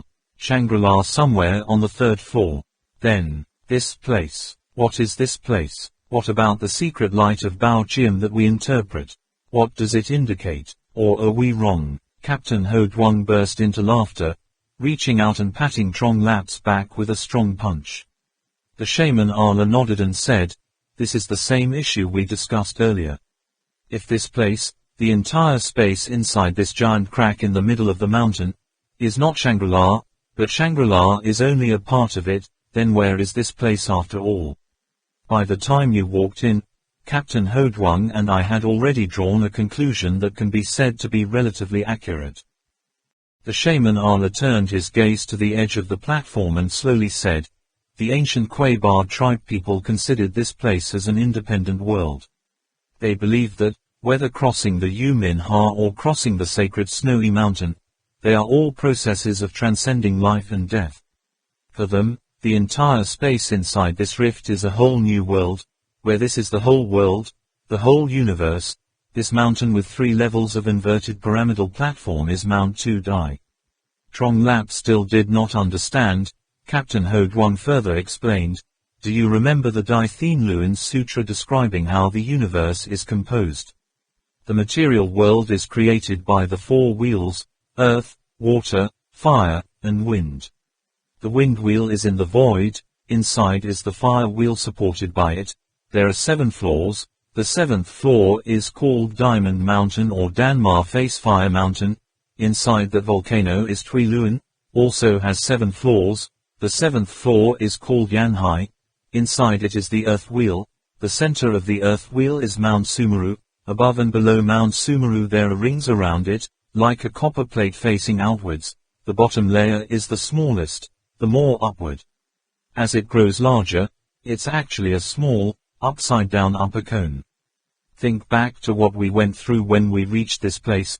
Outside the snowy mountain was the wild wind, there was also the underground sea and the structure of the passage of Yumin-Ha, all caused by volcanoes. Anciently formed, volcanic lava has formed the underground sea, and this 3-tiered pyramid with small feet and big head is in the middle of the sea. From the beginning up to now, We have not had any connection between this inverted pyramid structure and Mount Meru. Now that I think about it, the 3 levels of platform we are climbing here are indeed Mount Meru. Already. Trong Lap surprised. Here. Is this Mount Sumeru? What about Shangri-La? Doesn't the secret light Baojian show the way to Shangri-La? Captain Ho Duong said. In my opinion, we have misunderstood before. In secret light of Baojian, the hidden trail is not showing us the way to Bakbala Temple, but to Shangri-La. Shangri-La is just a part of this world of Sumeru. It is impossible for people to find Shangri-La in the outside world, because Shangri-La is inside this world, here. This is a completely different world from the outside world. You look here. Captain Ho Duong pointed to the computer and said to Trong Lap, the people in the village of Kongbo on this lowest floor claim that their village is located on the border between the Holy Land and the Fian region, which is also the area, what is described about the world of Sumeru in the Great Thousand Wheels Sutra. Along the foot of Mount Tu Dai divided into 4 right angles, each corner is a continent, each continent is divided into 3 zones east, central and west. The usual interpretation of the Dai Thien Luan Sutra is that mortals like us reside in the northern half of the central region of the southern continent, and this region is divided into 6 small areas, from north to south respectively. Snow Mountain Cluster, Shangri-La, Han Domain, Le Domain, Fian Region, Holy Domain. The researchers believe that Buddhism was introduced from India, so the Holy Land refers to India, the Fian Region refers to Tibet, the Le Domain is probably Xinjiang, and the Snow Mountain is probably the northernmost region of the mainland, and where Shangri-La is in the end, there is still no clear conclusion. In addition, there are many arguments that agree that Mount Meru, which the ancients said, is actually only the Himalayas. Who would have guessed it? Who would have guessed it? It turns out that Mount Sumeru is a mountain within a mountain. Trong Lap was completely immersed in the feeling of shock mixed with horror. Mount Sumeru, Shangri-La, those legendary words kept popping up again and again in his mind. The shaman Ala grabbed the computer and said, we still have to read more documents, to see if we can combine with the drawings on the bronze mirror to draw a detailed map of the area. Mount Tu Dai or not? Ah, that's right, Trong Lap, what are you doing looking for me? Trong Lap startled, suddenly remembered, and quickly said, yes, magician, there are some parts here that I don't quite understand, I want to ask you to help me. Saying this, he immediately transferred the part of the material he was assigned to the computer. The shaman Ala glanced at the document. Oh, he said, there are a lot of words to cultivate strength in here, no wonder you don't understand. While reading, the shaman Ala smiled gently. Trong Lap, standing next to him, frantically asked, what's wrong? Magician, what's written in it? The shaman Ala explained, this must be some kind of travel diary written by the person in charge of keeping the village diary, describing the places he has visited and what he has seen and heard. This time, calculated according to the Thien Luan calendar.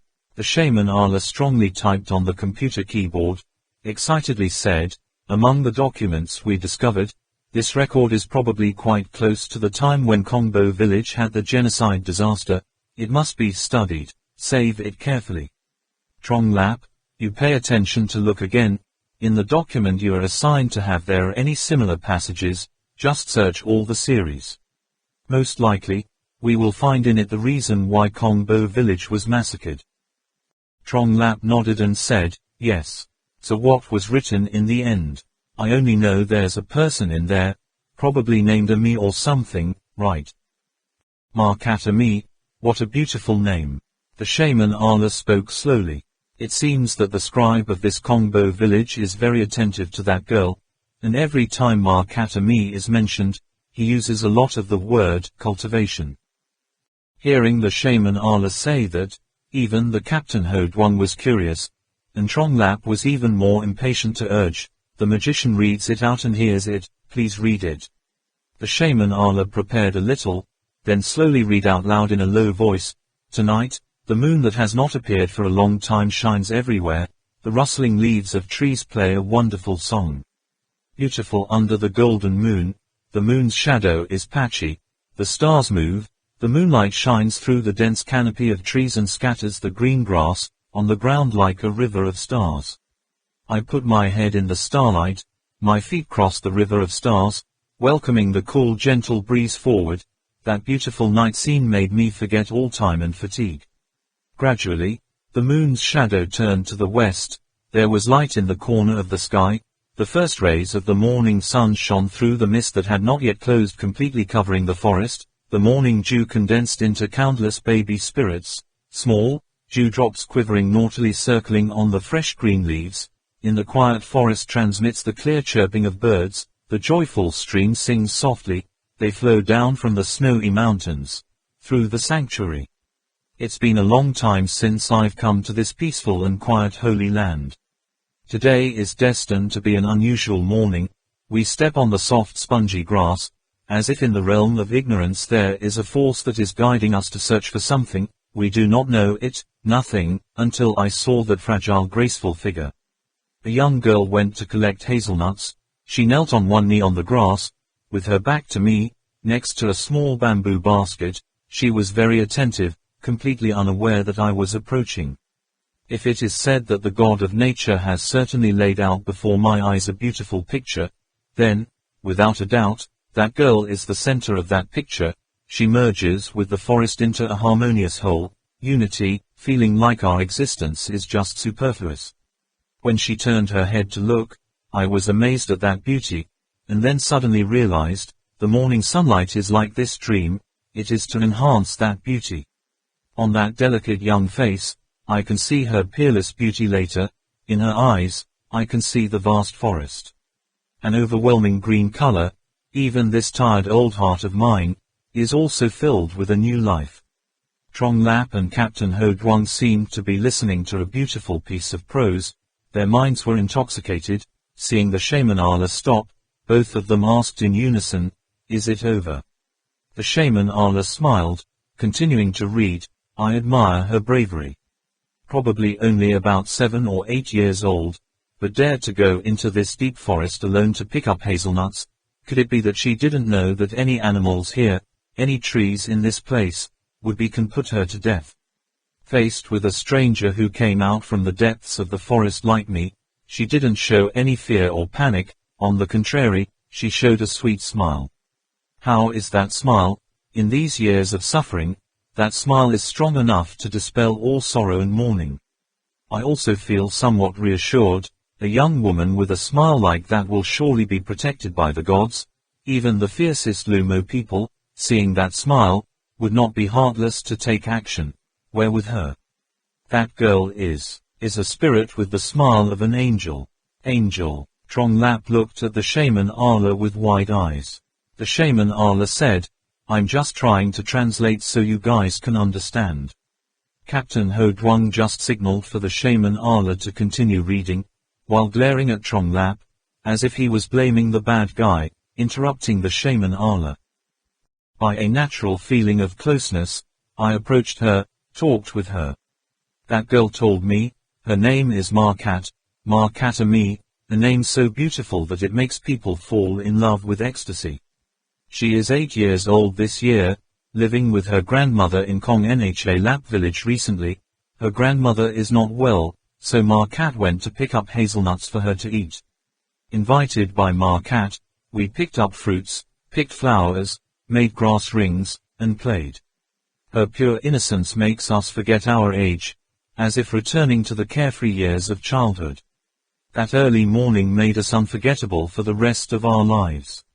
Because happy, so happy, that simple feeling of joy, makes us recall true joy. What surprised me the most was that, from Markat's story, I learned that her parents had died in the war.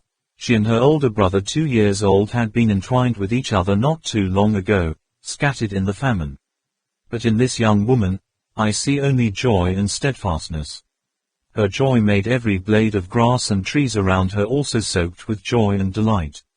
That girl told me in a firm voice, her grandmother will definitely get better. The war will definitely end. Her brother will definitely come back to pick her up from here. They will go to the next world. Out there, they've already made up their minds. They will search for the pure land without war and chaos in that legend. The outside world is infinitely vast. There will definitely be a peaceful holy land. She wants everyone to live inside, really love each other. When Margie said those words, the serious look on her face made my heart flutter. It's a shame, Deok from Kongbo village like me, doesn't have that courage and enlightenment. Once again, I was amazed at her steadfastness and attachment, at those small, young shoulders. The shaman Allah read the last paragraph, frowned and said, war. In the previous diary passages we read, there seems to be no mention of war. Try to find it again, maybe it has a direct relationship with the destruction of Kongbo village. Trong Lap was still standing motionless. In his mind he had sketched out a little girl with a pure and bright smile, holding a bamboo basket, attentively picking up hazelnuts in the quiet forest. Morning dew, small stream, soft grass, a few rays of sunlight shining through the trees, that must be a beautiful sight. Am's story. Then they went again for 2 more days. In these 2 days, the most leisurely person was Sean. Because the wound was in a sensitive area, he was comfortable lying on his stomach on a stretcher, only reading documents on Professor Fung Tan's computer every day, adding more knowledge about prehistoric giant creatures, so it is now possible to predict the living behavior of the monsters here much more accurately. However, Sean's leisure is built on the busyness of 4 people, Ba Tang, Captain Ho Duong, Trak Mok Kwong Ba and the shaman Allah. These 4 have to take turns carrying the stretcher. The other 3 didn't say anything, only Ba Tang was very suspicious of Sean's injury. Sean's mind is still awake, the wound doesn't tend to get worse, why does it take so long to get better? At least he should be able to walk a few steps on his own. However, every time I changed the medicine, I saw Lu Kan Nam and Tuang Man tightly knit their eyebrows, draining as much fluid as before, but if it was said that the wound was infected, Sean's body wouldn't show any other symptoms. For this case, they can't explain it. All the anti-inflammatory drugs and antibiotics that can be used have been used up.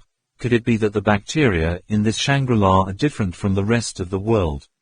Outside or what? But Trak Mok Kwong Ba was also injured the same way. Why is Trak Mok Kwong Ba okay? His wound is basically completely healed. The scar has also healed.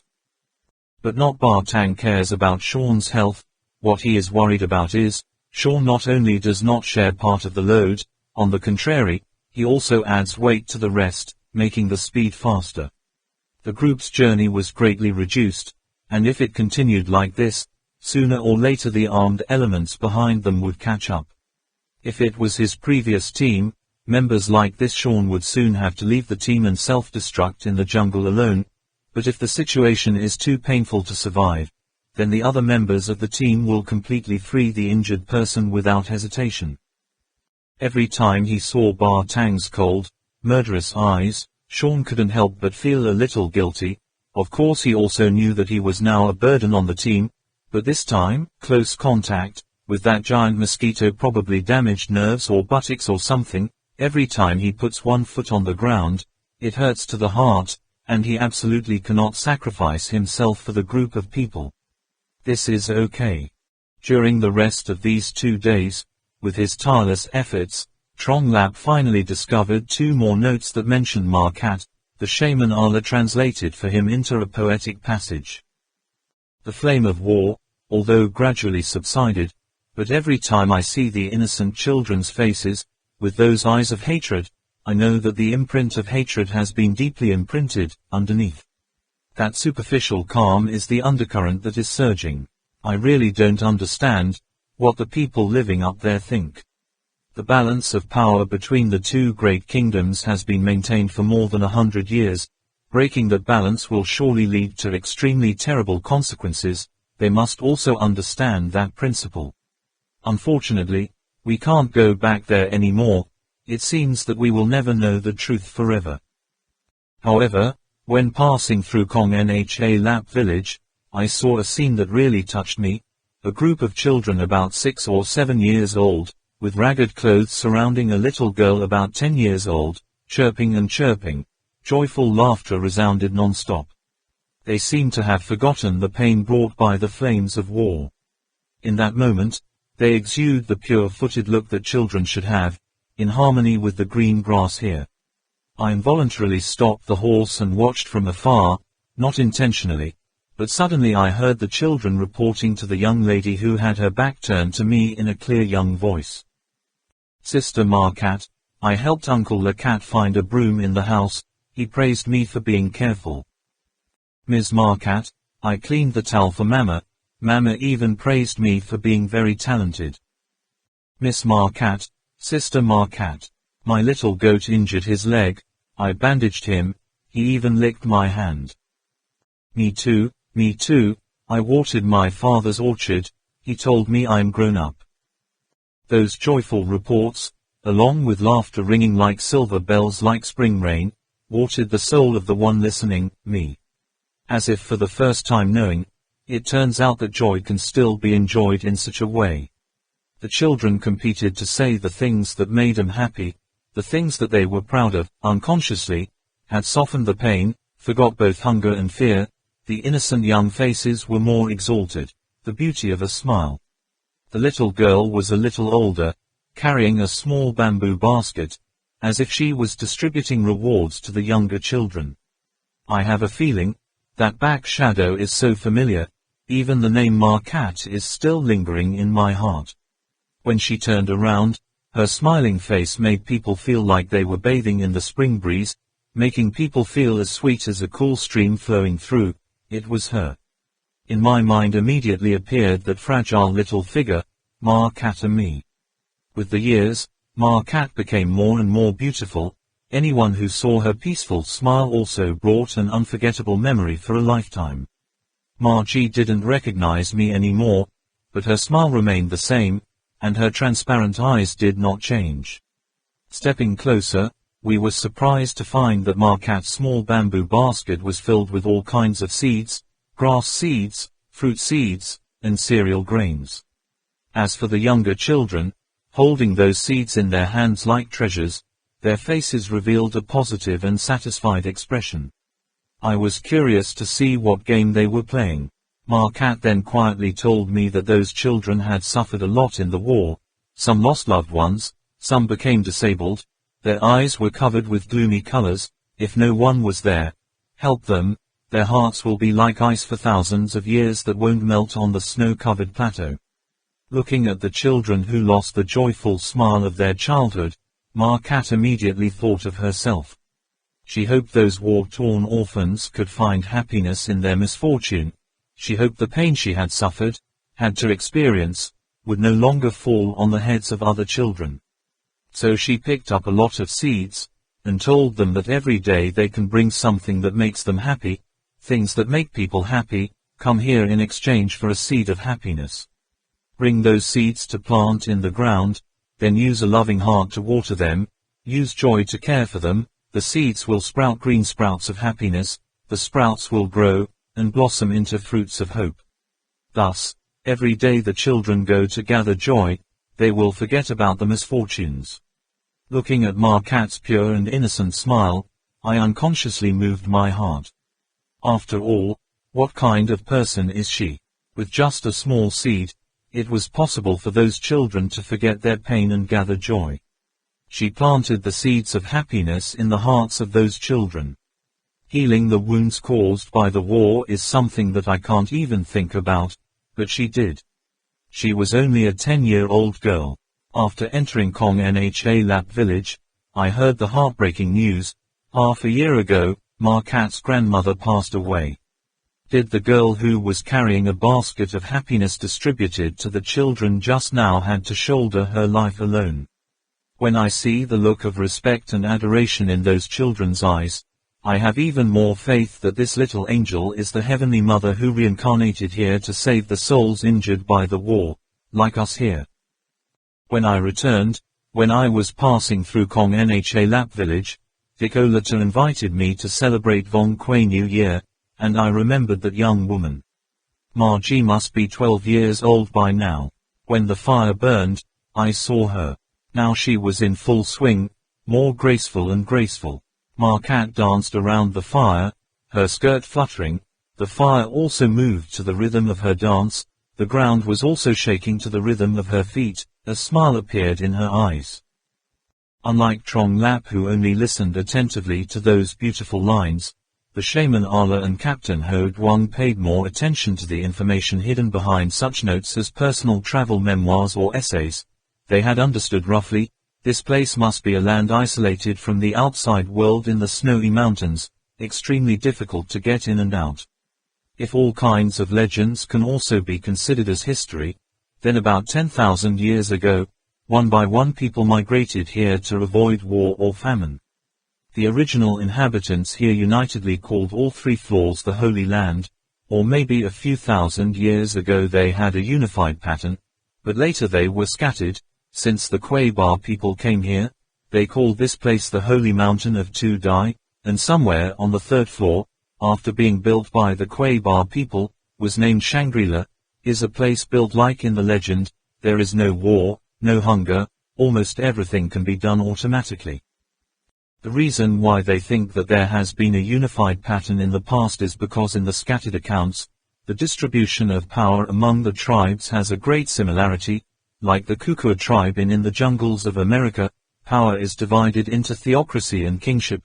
The representative of the theocracy is called Dai Wu. The shaman Ala explained, Dai O is a type of magician who can directly dialogue with the gods, can predict the future, and also possesses the ability to eliminate suffering or bring disaster in the ancient Buddhist scriptures. Grand. In the tribes in this second level of the platform, the status of Dai Wu has been raised to almost equal to or can be said to be equal to that of kingship. Each tribe has a Dai Wu. Their responsibilities are the same as that of the chief, village, also the healer of that village. In the war, he acts as the master of heaven, or the master of ancient poison, or the master of the beast. In those memoirs, there was one extremely important point. War. Kongbo village diary does not seem to mention the war. It is possible that the fire of war never spread to Kongbo village on the first floor.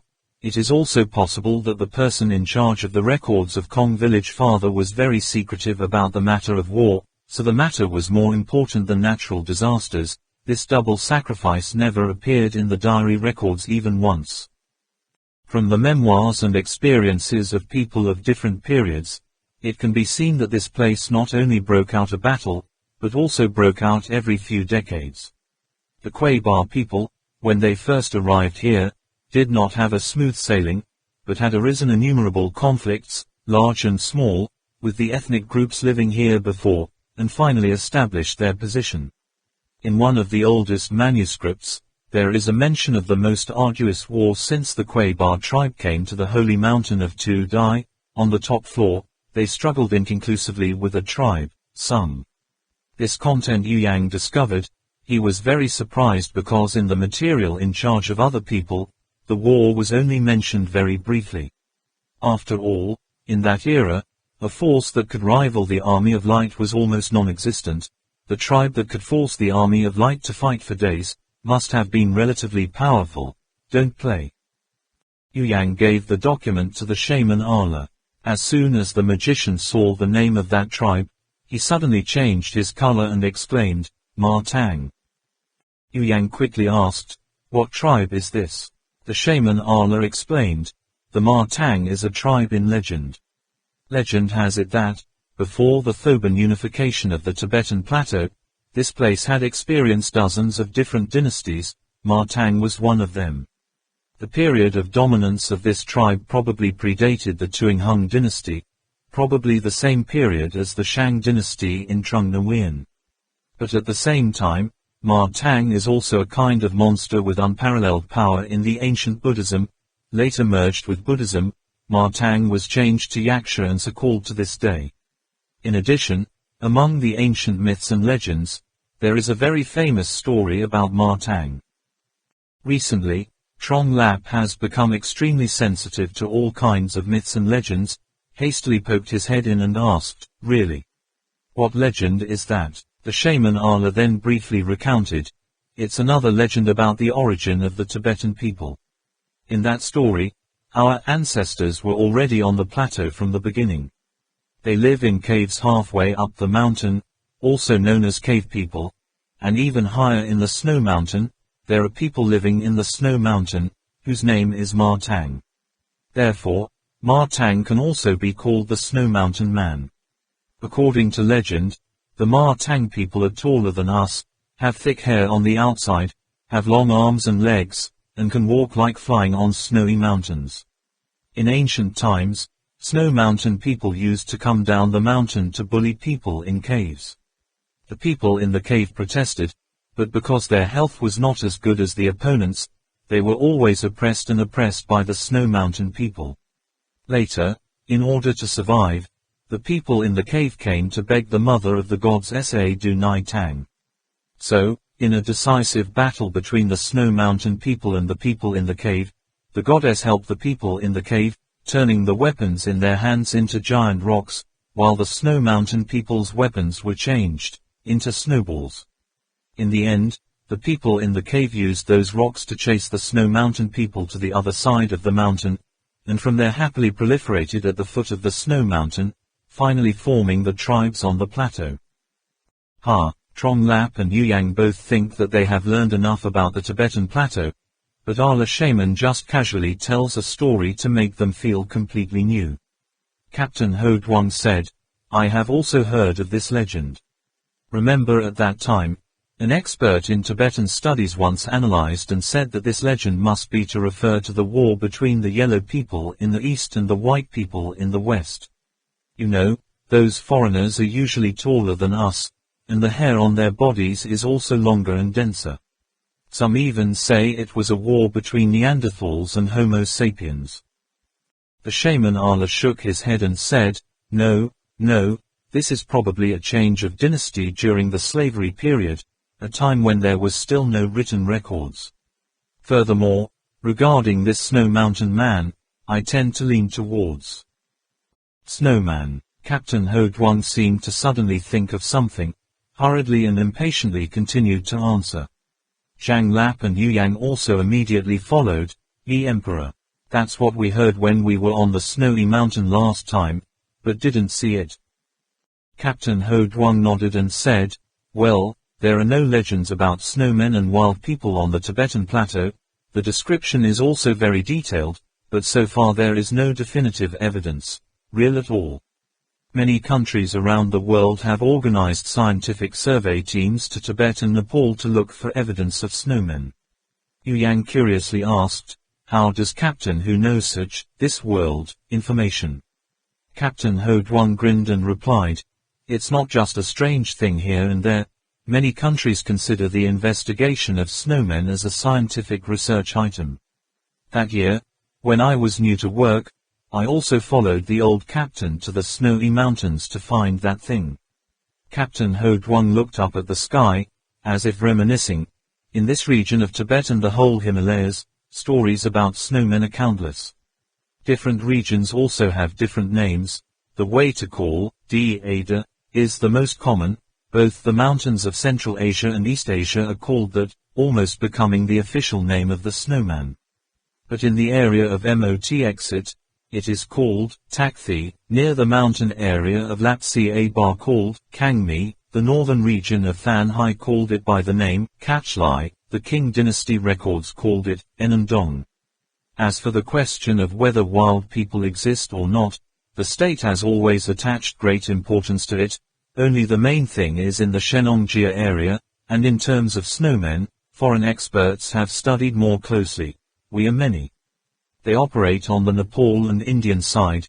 In addition, covert operations on snowmen are also deployed quite a lot around Chomolungma. Incorrect. The shaman Ala showed a calm smile and spoke to Captain Ho Duong in a very affirmative voice. Captain Ho Duong was stunned for a moment, still not understanding what was wrong.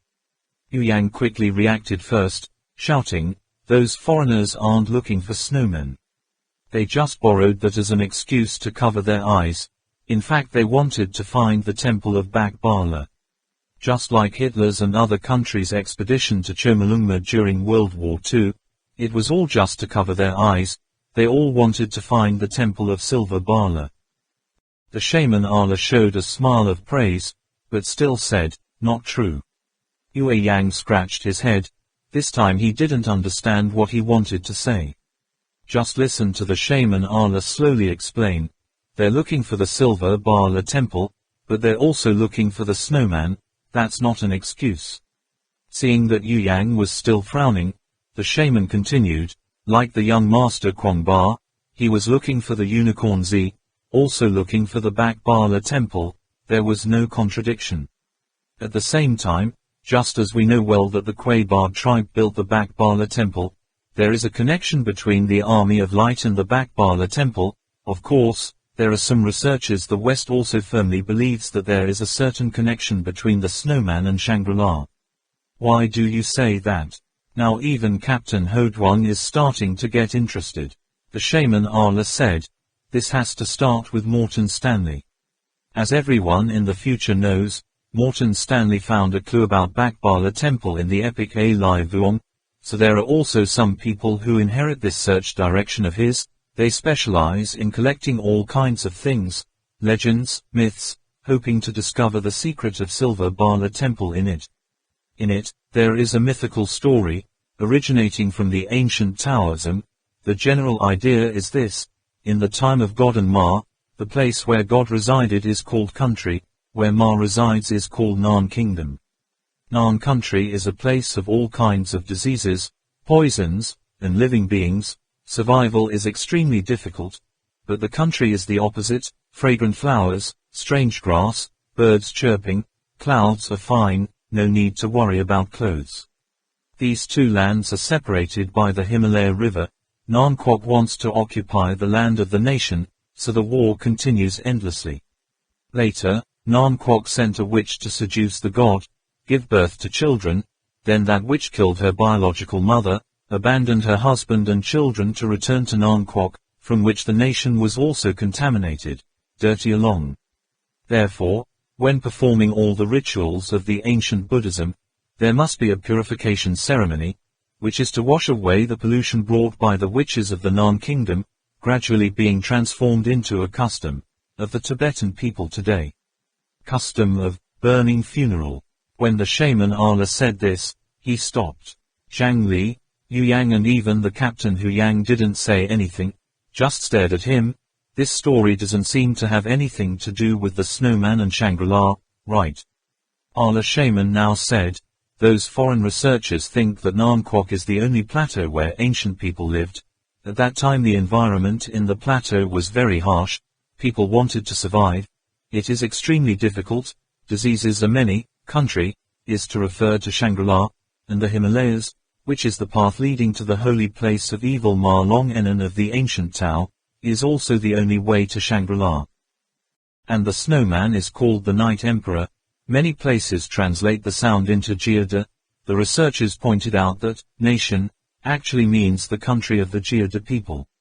Nan Kwok contaminates the nation, which coincides well with the legend that the people in the cave were finally able to drive away the Snow Mountain people, and the Tibetan custom of burning morning one today is to calm the mind. Resentment of the Ma Tang people by burning method.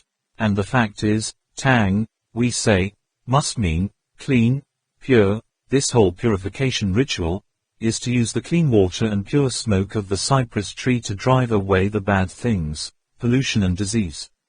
Yu Yang rearranged his thoughts and said, what the shaman means is, those foreign researchers think that Shangri-La is the legendary country, which is also the place where the Snow Mountain Man Ma Tang is located, resident. The words Snow Mountain Man, Ma Sang, Snowman, and Nightman, all refer to a type of creature that once competed for space with our ancestors in the past, was later chased away, and ran to Shangri-La. How can that be? I remember young Master Kwang Ba once said, in our Nhi Ba language, Yi Dai means caveman, why has he turned into a caveman here? The shaman Allah shook his head and said, there is no word in the Herba language for Snow Mountain people. Yi Dai refers to a kind of giant creature with a body very similar to a human. but a tall, hairy body, operating in the snowy mountain area, because the Herbo people do not know where they live. They also never found their lair, so it is assumed that they reside in caves in the snowy mountains. So, in the Ha-Nhi-Bar language, the Night Emperor can also be translated as a man in a cave. The person in this cave and the person in the cave we just mentioned are two completely different concepts. And his other analysis is not wrong, that is exactly what it is. Many foreigners believe that the snowman resides in an extremely secret place in the Himalayas, which is most likely the legendary Shangri-La. Moreover, the snowman has never really appeared.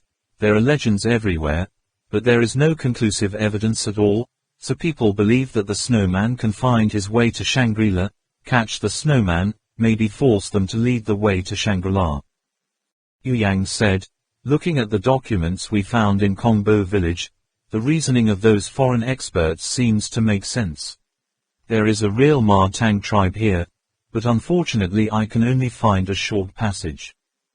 The shaman Ala said, the reason why these foreign researchers are so confident is because the myth about the nation and the Nan kingdom I just mentioned appeared very early, even earlier than the sentences. There are many stories handed down in folklore such as the epic A Lai Vuong and the epic Kach Tat Vuong. There are also foreign Tibetan researchers who pointed out that, before the formation of the ancient Buddhism, there were stories like that were handed down. Although I don't know where they found the real evidence, this legend is indeed very early, including the story of the battle between the caveman and the snow mountain man, which was passed down by the Tibetans, mouth for each other for how many generations. Although later mixed with some of the ancient Buddhist practices and local characteristics, the main content of the story is probably not changed much. Yue Yang looked at the pile of documents in his hand, and suddenly a thought flashed in his mind. Could it be that the people of Go-Ba in the past also heard this story, so they finally found it here? The shaman Ala nodded thoughtfully. There is a possibility. People see this sentence, which translates to, soldiers in the army of light are barely as tall as Ma Tang's chest. But as far as we know, the Kuei-Ba people are not short and short. The light army is the best warrior in the tribe. From here it can be inferred, the average height of the Ma Tang people must be more than 2 meters. With such a huge body, this scribe didn't use a surprised tone. It seems like he knew such a person existed a long time ago. Captain Ho Duong said, Magician, can you help us translate this part? The shaman Ala nodded, then briefly translated the entire passage. The writer recounts the story of a friend of his, who, along with other clansmen, went up to the top of the platform to fight the Ma Tang people. After returning to this lower floor, that friend shared that tragic part of the fighting with him. This is clearly what happened when the Kuei-Ba people just entered here. There is still communication between the platforms. In the record, it is only written that the Ma Tang people are very strong. In addition to some battle scenes, the second half has not been found. But after listening to the shaman Ala translate the descriptions of the war, Captain Ho Duong frowned again and said, based on their appearance, those Ma Tang people are quite suitable for the physical characteristics of the snowman. However, in the past, we still refer to the snowman as a wild man, a creature similar to apes, with limited intelligence. But the Ma Tang people the shaman just mentioned had an entire tribe. Could the Ma Tang and the snowman be two different types? The shaman Ala also said, yes, if the legend is not changed too much, then the snow mountain man and the caveman must have the same intelligence, just two different races like Easterners and Westerners are the same, their intelligence must not be too much different. In addition, in the legends of Shangri-La, there is a theory that says that Shangri-La is held by two ethnic groups, Atrak-Ba and Khotan-Ba, whose bodies are also very similar to snowmen, with tall bodies, large, hairy. But in that legend, the wisdom of these two peoples is much higher than those outside of us. Of course, I still haven't found the origin of this legend, so it's hard to determine its credibility.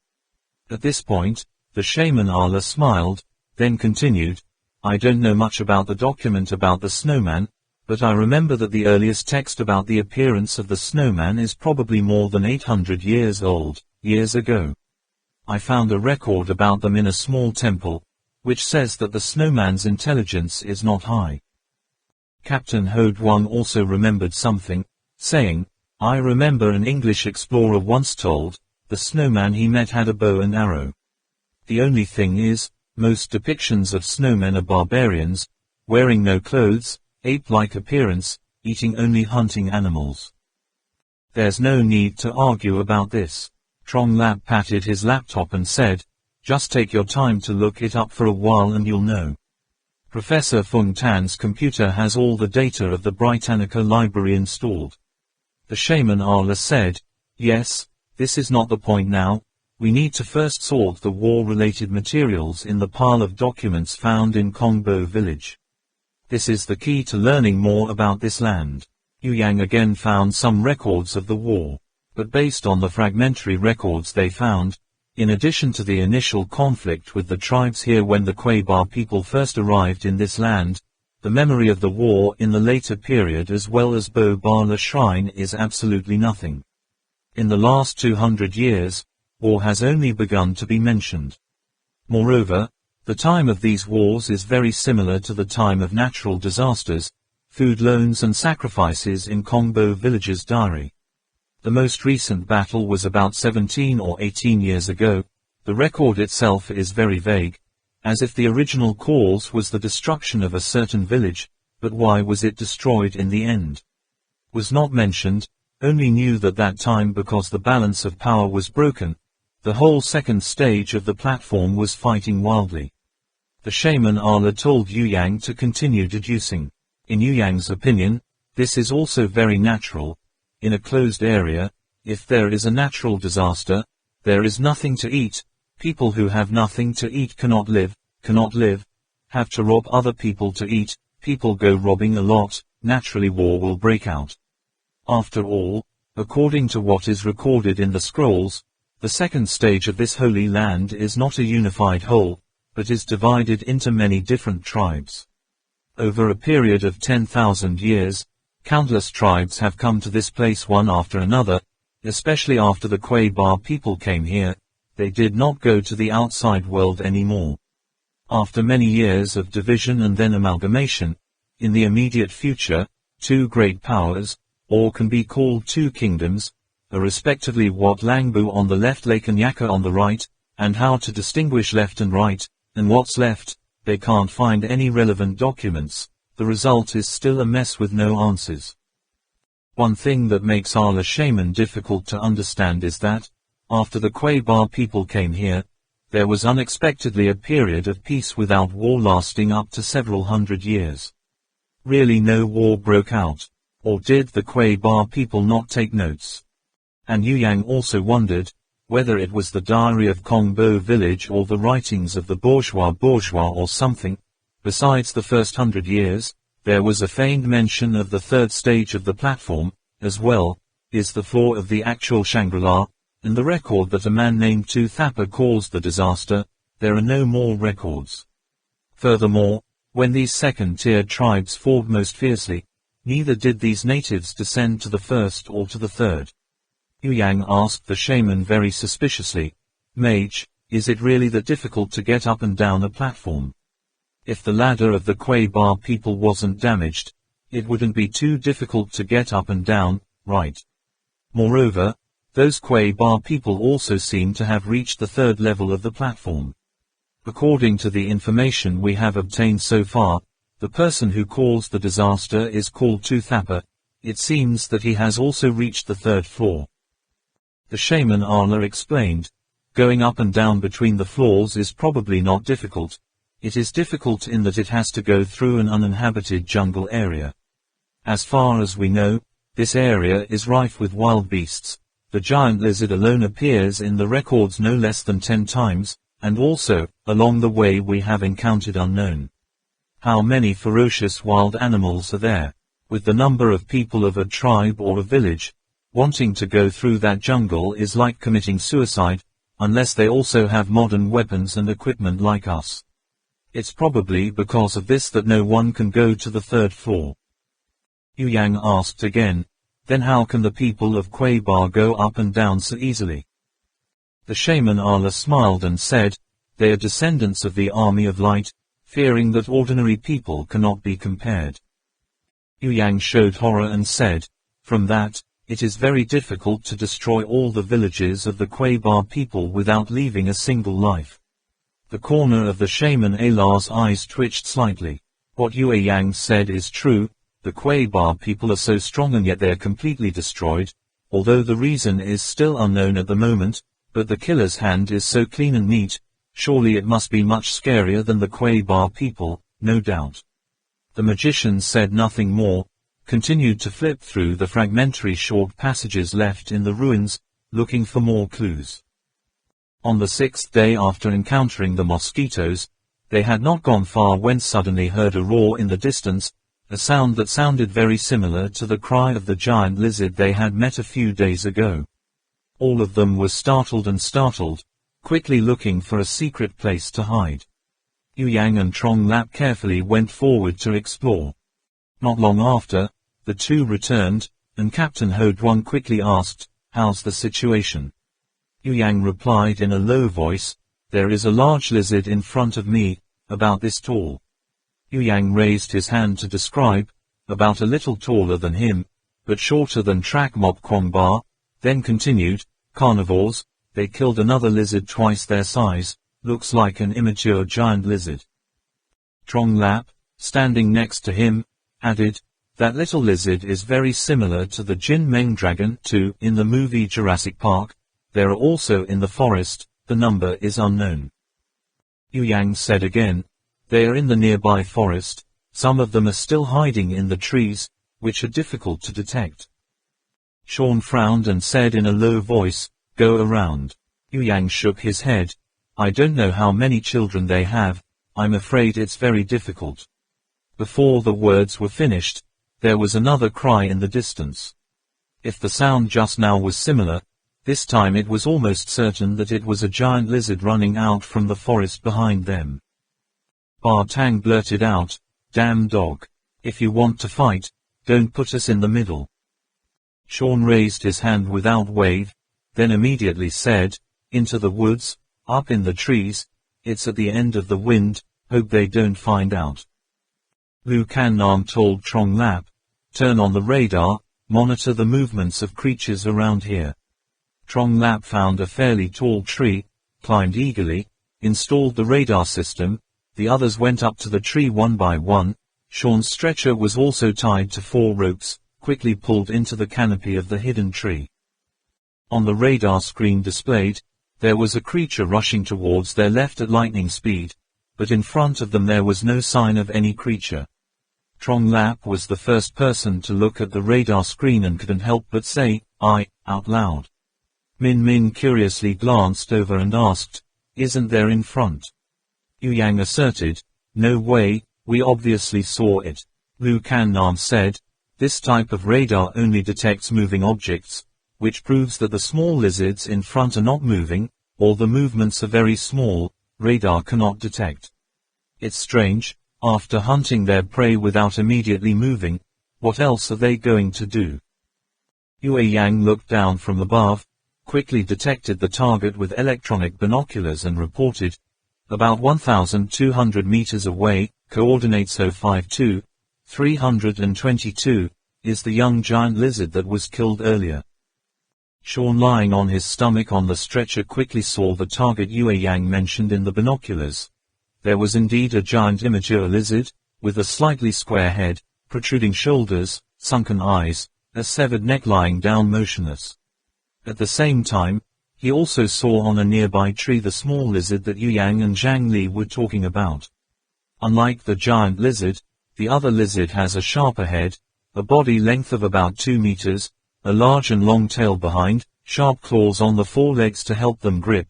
On the branches, their wrinkled, yellowish-green skin makes them look like part of the tree's canopy. Why leave the prey in such a conspicuous place? This is in stark contrast to the norm of animal behavior. Sean seemed to have discovered something, constantly adjusting the focus of the binoculars. The face of the small lizard lying on the treetops kept coming closer and closer in the binoculars, and Sean could clearly see, in its golden eyes, clearly a glint of slyness. Right, clever, those eyes are sharp, cold, calm, like a sniper with rich experience hiding on the battlefield. Sean was secretly startled, moved the binoculars, and discovered that there were many other small lizards on the tree, stretching their limbs on the branches, breathing slow, prolonged, distributed around the lizard carcass.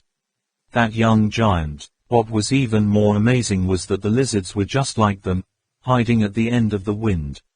It was an ambush. Sean let out a low cry of astonishment. At this time, the giant lizard in the forest rushed to the young lizard's corpse. As if sensing something dangerous, the big strong legs slowly walked step by step, the eyes doubted, around on all four sides. Now, others could vaguely guess. Yu Yang let out a sigh and said, "Oh, so they killed the baby of that giant lizard to lure the big one into the encirclement. It's so smug." Sean shook his head, not sure if it's his child, but bringing him here is sure. I only saw the small lizards hiding behind the branches, moving their bodies in the footsteps of the giant lizards. Their movements were uniform, and the coordination could be said to be extremely good. The giant lizard came in front of the corpse of its fellow human. The smell of blood attracted it. Trong Lap was still feeling that the lizard must be very pitiful, when it opened its mouth to bite off half of its body. Young lizard, then leaned back and swallowed. At that moment, the small lizards hiding in the trees also launched an attack, strong legs that enabled them to bounce off the branches like a swarm of grasshoppers, sharp claws waving in the air. The giant lizard nervously raised its head, panicking at the sudden and organized attack. Its head tilted to the left and then to the right to dodge, but its huge body was scratched into the ground, large number of wounds. When the small lizards jumped down, Sean noticed, their forelimbs were very different from the giant lizard. The forelimbs of the giant lizards compared to its hind limbs are as if they're immature or atrophied, both short and small, while the forelimbs of smaller lizards are much larger, stronger, and more flexible. If having no large hands and sharp claws, at first glance it does not look much different from a human arm. Note 1. The custom of burning pine and cypress trees for billowing smoke. This is a ritual of sacrifice to the heavens of the Tibetan people. 2. Velociraptor, also known as Velociraptor mongoliensis. Lizard clan. The giant lizard couldn't stand the pain, lost all will to fight, turned to run away. But those little lizards refused to let it go, one after another swooping down from above, digging their sharp claws into the flesh of the giant enemy, and then clinging to it. The larger ones jumped on that short, big neck, intending to crawl on the opponent's head. The giant lizard roared with anger, its whole body trembled, its neck swung violently, knocking the small lizards down, and opened its mouth to bite. But the young lizards were very agile, their forelimbs hooked, like monkeys clinging to the horse's neck, constantly swaying and swaying, avoiding the attack of the giant lizard, but still clinging to the top neck of the enemy. Do not let yourself fall. In the forest faintly resounded the sound of solstice, strange. Sean followed the sound with binoculars. He heard a modulation, at least 7 or 8 syllables, feeling in his head that the sound was not simply a rumbling noise. At this time, a small lizard had climbed the huge square head of the giant lizard, without a moment's hesitation. In the moment the lizard froze due to the change in the direction of force when swinging back and forth, its claws have hooked directly into the eye socket of the enemy. The giant lizard roared miserably, could no longer see the way, and continued to rush forward. Lu Kan Nam and the shaman Ala looked at each other. The scene just now was so similar to the way that the Ala shaman dealt with the giant lizard last time, but the body was agile, scared, that it is much more flexible than the magician Ala when standing on the head of that giant lizard. A boom sounded. The whole forest seemed to vibrate slightly. The giant lizard had rammed straight into a large tree. Even though the large body was thick-skinned and hard-boned, the impact caused it to stagger, turn its head, and then crash again in another direction. The small lizards still refused to let go. clinging to the large prey's body, and some others used sharp claws to hook into the softest skin of the giant lizard's abdomen, making a wound big.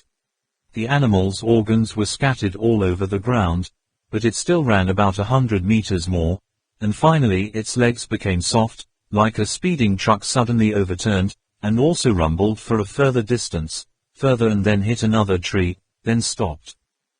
At this time, Sean discovered the animal that was chilling.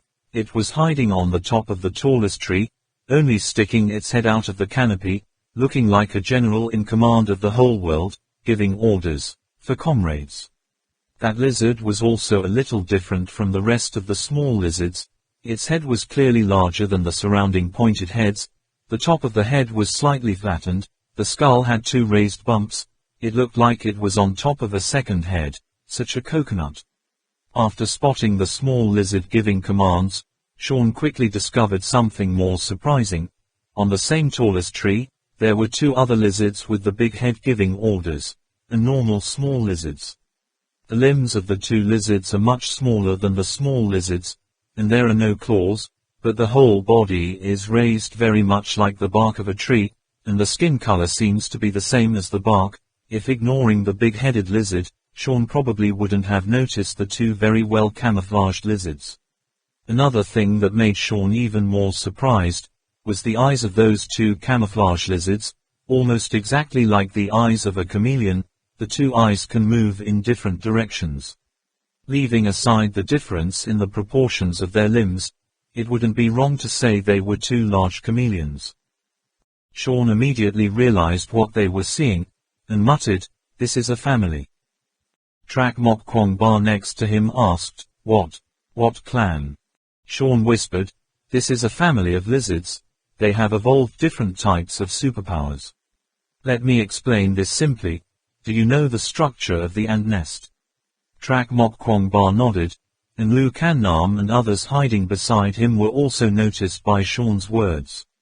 Only to see Sean pointing his finger at the small bodies jumping up and down in the woods in the distance said, "The lizards are attacking the other prey, just like the worker ants. They are in charge of surrounding and holding the foot predators. Presumably their biggest role is still to transport food. We can call it a transport lizard. I don't know if people have noticed among the peacock lizards, the giant lizards, there are some that are relatively larger in size." I've seen it. The person who answered was Yu Yang. Among the small lizards that chased and killed the giant lizard, there were some that were bigger than the rest. Yu Yang also realized that these lizards are not only larger in size, but their forelimbs are also twice as large as their peers, and their claws are also much longer, at first glance a bit like crab claws. It was these larger lizards that blinded the giant lizard's eyes and ripped open the abdomen. Sean said, "They are the main fighting force. Like soldier ants, we can call it soldier lizard. Just now, I observed, on the tallest tree there were 2 completely different types of lizards, one with a larger head, constantly making sounds with different intonations, soldier lizards and flying lizards. Move below all, obey its command. It's a command lizard or a queen lizard. Beside it were 2 scout lizards exactly like chameleons, hiding very well on the branches, 2 eyes that could simultaneously move in 2 different directions. Moreover, it is not known if there are any lizards that have not been discovered by us. That's why I said, this is a very closely assigned hunt, extremely harmonious coordination of the lizard family.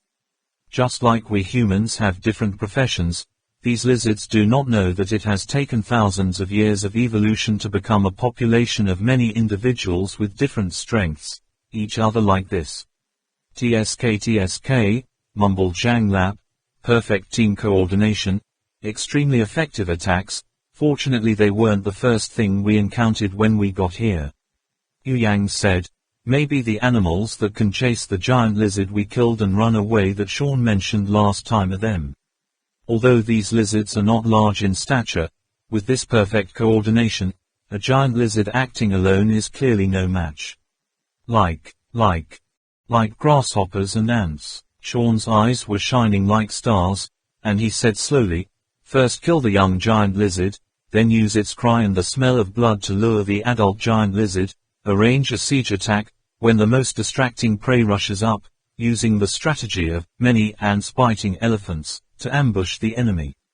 If it were our human ancestors, 10,000 years ago, at most, we could only do so much. This is a typical social behavior.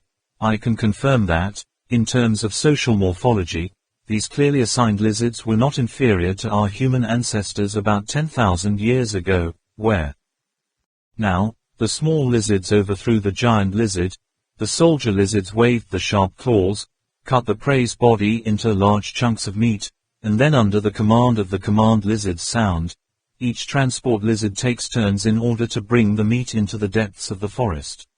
Before long, the giant lizard was separated to the bone and moved away, without wasting any time. At last, the command lizard also bounced off the branch and left. Trak Mok Kwong Ba was preparing to get up from the tree when Sean pulled back. The others were also motionless. Sean carefully reminded, "Wait a little longer." Not long after, the branches of the forked tree swayed slightly again, only now they discovered, outside their field of view, there were still some extremely cleverly camouflaged reconnaissance lizards. They were the ones left last in the herd. "Oh," Yue Yang wiped the sweat from his forehead and whispered, "Fortunately, it hasn't been discovered." Sean guessed that the lizards were gone, immediately said, "Hurry up, look in the direction they entered the forest. This place must be not far from their lair, so don't hang around here anymore." They all climbed down from the tree canopy, continued along the edge of the platform and moved forward quickly. Sean was lying on a stretcher, thinking for a while, still feeling uneasy, so he called Trak Mok Kwong Ba to bring him a small glass jar that he carefully kept for him, and at the same time warned him, if he was unfortunate, the lizards would, if the small line detects it, try using this first, preferably with a grenade to blow up the whole bottle, trying to cover the liquid inside as wide as possible. Trak Mok Kwong Ba doubtfully asked, "Is it effective?" Sean nodded affirmatively, then said, "Sure, this information will make the lizards think their fellow is a dead giant lizard and turn to attack each other." Trong Lap just replaced Ba Tang carrying the stretcher in the back and asked, "Don't they all have eyes? Why can't we distinguish our own kind?" "This is a matter of prioritization," says Sean. What to say? Here it is. A 5-year-old child with a strange uncle and his mother who raised him for 5 years point to a sphere. The other uncle says it's a volleyball, and his mother says it's a volleyball, is a soccer ball. Tell me, who would that child normally trust more? Zhang Lap replied, "Of course, I believe in his mother." Sean nodded, "That's right, because the whole process of a child's growth is accompanied by his mother. For him, the mother's reliability is much higher than that of the unfamiliar uncle, in other words, i.e., the mother's authority over him is higher than that of the uncle. In the same way, for several 100 million years of organism evolution, the power of information is many times higher than the power that information can be received by other senses, and the lower the animal, the more dependent it is, the quality of that information becomes even more obvious. This power is inversely proportional to the function of the organs from which the organism evolved. The simpler, more direct the authority, the higher the position.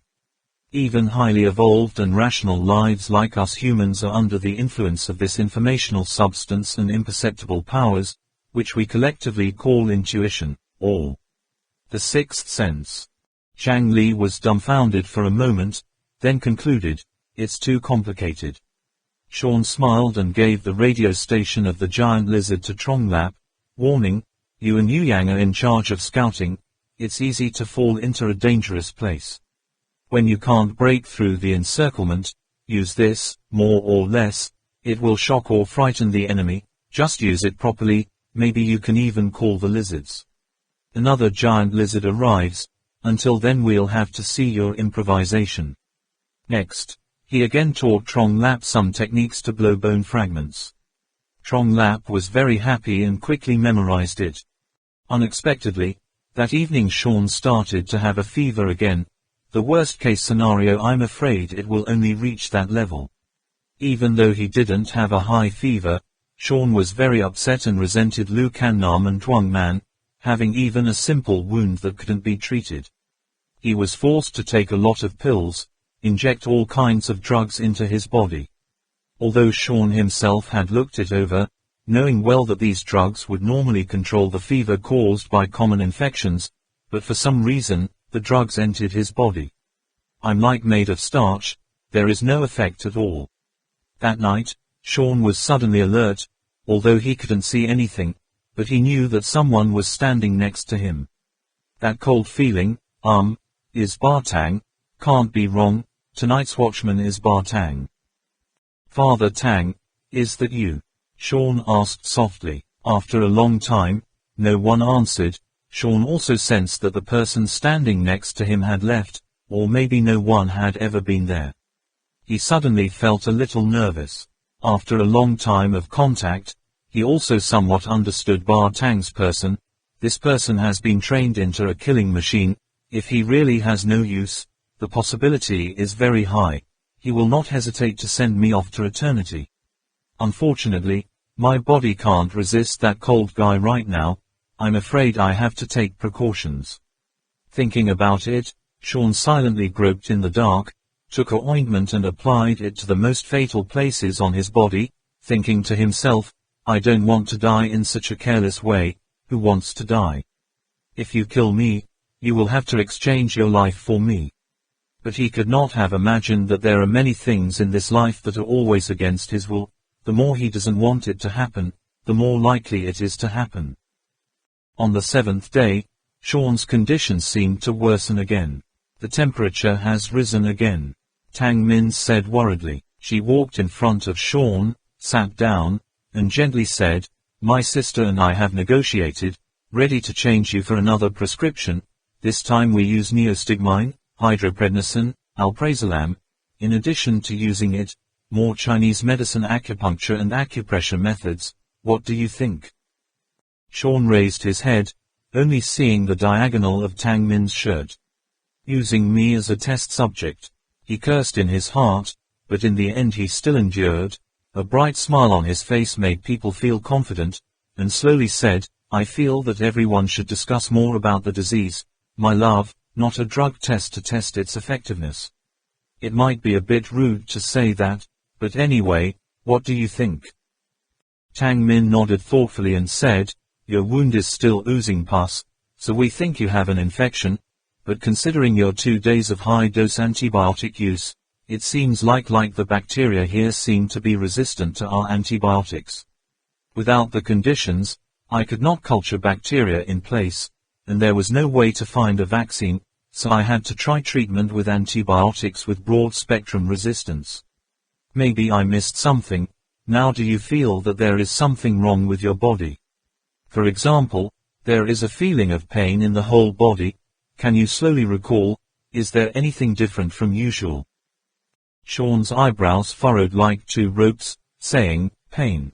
Do not have. If I had to say anything different, but you asked, now I feel like. Looks like this place is a bit numb. Sean had one hand pointing at his butt, the other at his collarbone.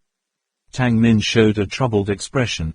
Has the infection spread to the nervous system? Right, what to do now? Sean returned to his previous position, forced a smile to look at Tang Min, and said in his heart, infection to the nervous system.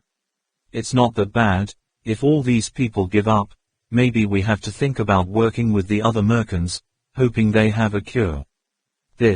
What is this feeling? Sean suddenly jumped in surprise. The places he just pointed, said he felt a bit numb.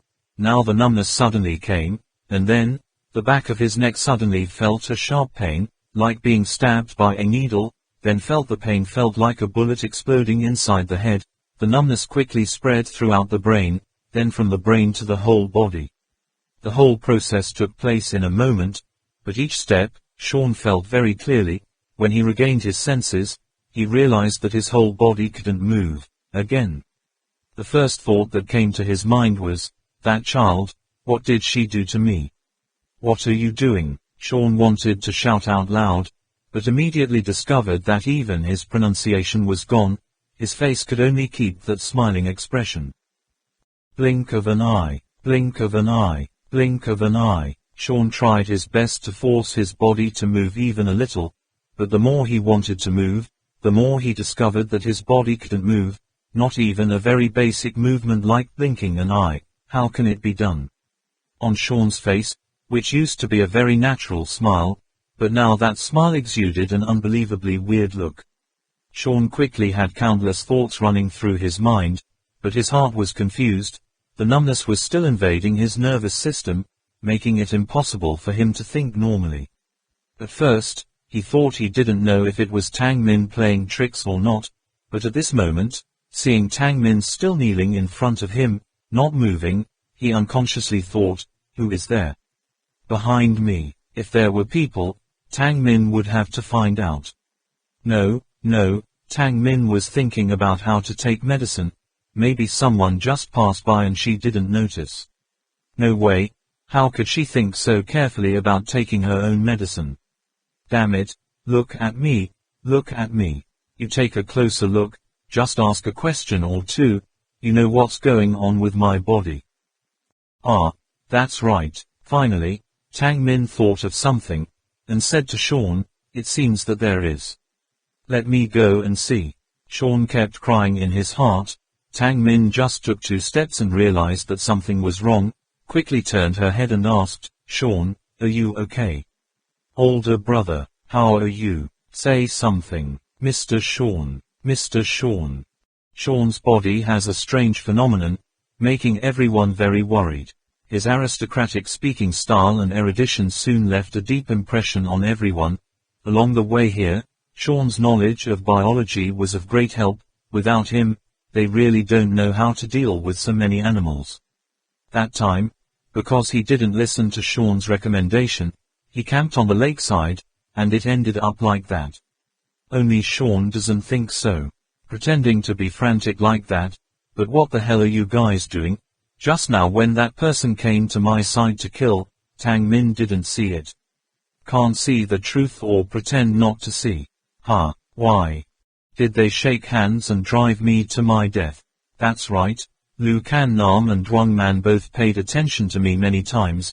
It seems they already suspect me of being an insider, but did I reveal any loopholes? Ba Tang also doubted himself. Kwong Ba does not. More than half he does not know this. The 2 boys Trong Lap and Yu Yang certainly did not dare to disobey Lu Kan Nam's orders. Alas, and them seemed to be from the same guild. They must have planned this more than a day in advance. I can't move these days, can't tell what they're negotiating.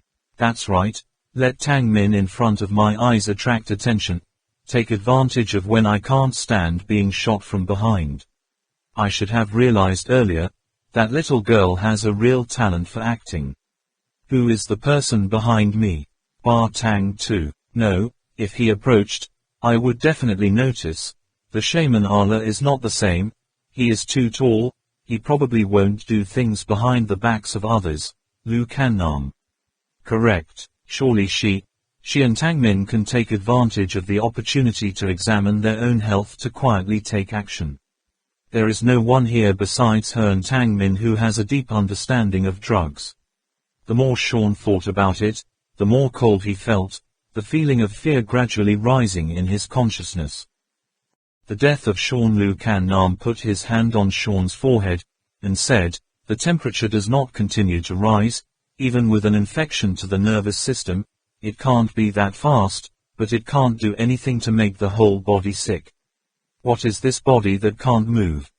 Sean heard that, thought to himself, but it's still thick-skinned to say it, who doesn't know? Damn it, seeing that I can't walk anymore, it's no longer useful, so I want to drop the burden. You guys are so cruel. Knowing this soon, I should have given each of them some medicine. If I die, you all have to be buried. Why can't I do that? Damn it, damn it. At the same time, he also saw Lu Kan Nam's hand pressed on his forehead, and he couldn't help but be shocked. How is that possible? Her hand is on my head, isn't it? Why doesn't it feel like this? How come? My body not only can't move, but also lost consciousness. How is this different from a plant man? Why do they want to torment me to death? Or do you want to get something out of your mouth? How long have they been suspicious? Finally, at what point am I flawed? Where is it? Tang Man and Lu Kan Nam discussed several possibilities, but were both helpless before Sean's current condition, did not know how to treat it, and looked it up in Professor Fung Tan's computer. Couldn't find any solution. Captain Ho Duong said, "Now what to do? We can't just stop here and think of a way." Another heated controversy broke out, mainly revolving around Sean's health at the moment and the safety of the group. Duong Man and Lu Kan Nam said that before finding out the reason why Sean's body happened, he shouldn't take the risk that he would continue to move forward, lest the situation become more and more serious. And Ba Tang objected to that idea, thinking that if he couldn't find the cause, he had to stay in this place forever. With the technology and manpower in front of them, it is possible that they will never find out why. The only thing that will happen when stopping here is having to encounter the pursuers in the rear. For the sake of one person doing things that are detrimental to the whole group, it is clearly beneficial and harmful. On the contrary, if we continue to advance, maybe we will find other tribes here, so maybe there is still a glimmer of hope. Both sides have their own arguments, and the rest of them don't know how to decide for a while. They don't mind being overtaken by the others, doing what is best for Sean's health, that's what they care about most. Sean scorned in his mind, pretending to be a playwright for who? Is that good for you? I don't believe you guys. Absolutely do not believe. Lu Kan Nam stepped in front of Sean and said, he must have heard and seen it, but he just couldn't express it. He must be in so much pain that he can't even close his eyes. Saying that, she immediately stroked Sean's eyelids down, unexpectedly without encountering any obstacles, easily helping him close his eyes, but that smile was still frozen on his face, unable to recover normal appearance. Sean silently cursed again. What are you going to do? Don't want to show me? Or afraid of what others see in my eyes? Lu Kan Nam seemed to know what Sean was thinking, and continued, unprotected eyeballs will quickly dry out, leading to conjunctivitis, seriously affecting vision. Sean said to himself again, speaking like a good song. But what really worried him was, the other voices seemed to agree with Lu Kan Nam's approach. Lu Kan Nam stirred up Sean's extremities again. This time he didn't feel anything either. Just listen to Lu Kan Nam say, the muscles do not have the phenomenon of stiffness, on the contrary, they lose their inherent strength and elasticity. This situation is not like a nerve infection, but it seems to be the brain. I can't control my body anymore. People, plant people, Yu Yang exclaimed in surprise, you said Sean will turn into a vegetable. Ba Tang traced a curve on Sean's palm with his fingernail, shook his head and said, not will, but will. Trak Mok Kwong Ba summed up the opinions of the parties, finally deciding, use half a day to check carefully to see if there has been any change in Sean's body. Also, will it cause any more serious damage? If there's really no cure, then the only way is to carry him forward, thinking about it while walking. Actually, Ba Tang muttered in a low voice. He originally wanted to say, there is another way, is to wait for the people behind to catch up, see if he can make peace with the other party. Anyway, there is no one else here. The two sides can arrest, hand in hand to find the temple of Bakbala, and at the same time, they can also listen to the opinions of the other people about Sean's illness. But he himself knew, the chance for that to happen was almost non-existent. Even he himself did not believe it, so in the end, he did not bring it up. The test results were, there was nothing they could do to change Sean's condition. Finally, Lu Kan Nam concluded, lifting on a stretcher won't hurt his body, but now Sean's feeling is gone, moreover, he can't express his feelings. Which also means, if he gets hurt himself, whether it's stabbed, or burned or something else, he doesn't even know it. The only thing we need to pay attention to is that during transport, we need to pay attention to protect his body to avoid injury. So, the group continued to carry Sean with a strange stiff smile and continued on their way. The second day after Sean was completely paralyzed, he heard Tang Min say to Lu Kan Nam, "His temperature is up again, it's too high. Have you taken fever-reducing medicine?" "I've used it, but it doesn't seem to have any effect." His forehead doesn't seem to be hot, or there is something wrong with the temperature control center in the skull. Now we can only use physical means to reduce the temperature. Sean is no longer conscious, but he knows that at this moment, Tang Min and Lu Kan Nam must be doing something with their bodies. He said to himself, "Do I have a fever? How can that be? If I have a fever, my head must feel heavy, and my consciousness will gradually fade away, but why do I feel more alert than ever? Could it be, my blood temperature has already risen? Heart beats faster. It's disgusting, I can't even feel my own heartbeat. Now I'm like a parasite, this body doesn't belong to me anymore. Hold on, what did I just think? I must have just come up with something, what's wrong here?" On the third day, Tang Min said to Lu Kan Nam, "The temperature doesn't drop, his heart beats faster, if it continues like this, he will." On Sean's body, red spots the size of a grain of rice began to appear, on his face, on his neck, on the backs of his hands, on his chest, on his back, on his heels, everywhere, like being stung by a dog beetle, or crawled over by a spider.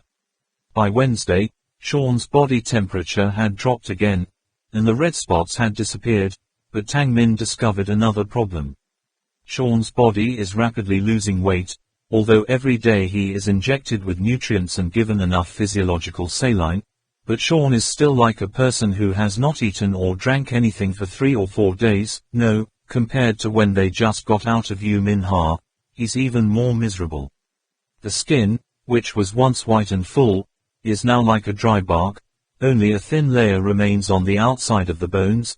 The elastic muscles also become dry like a piece of dried beef, the only thing as far as I could see, only the filaments of blood vessels protruded like squiggly worms, like a bunch of beasts curling up on the dry barren ground.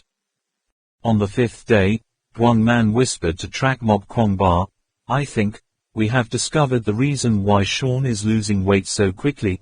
In his body, there seems to be. There's something. What do you say? Let's take him to see."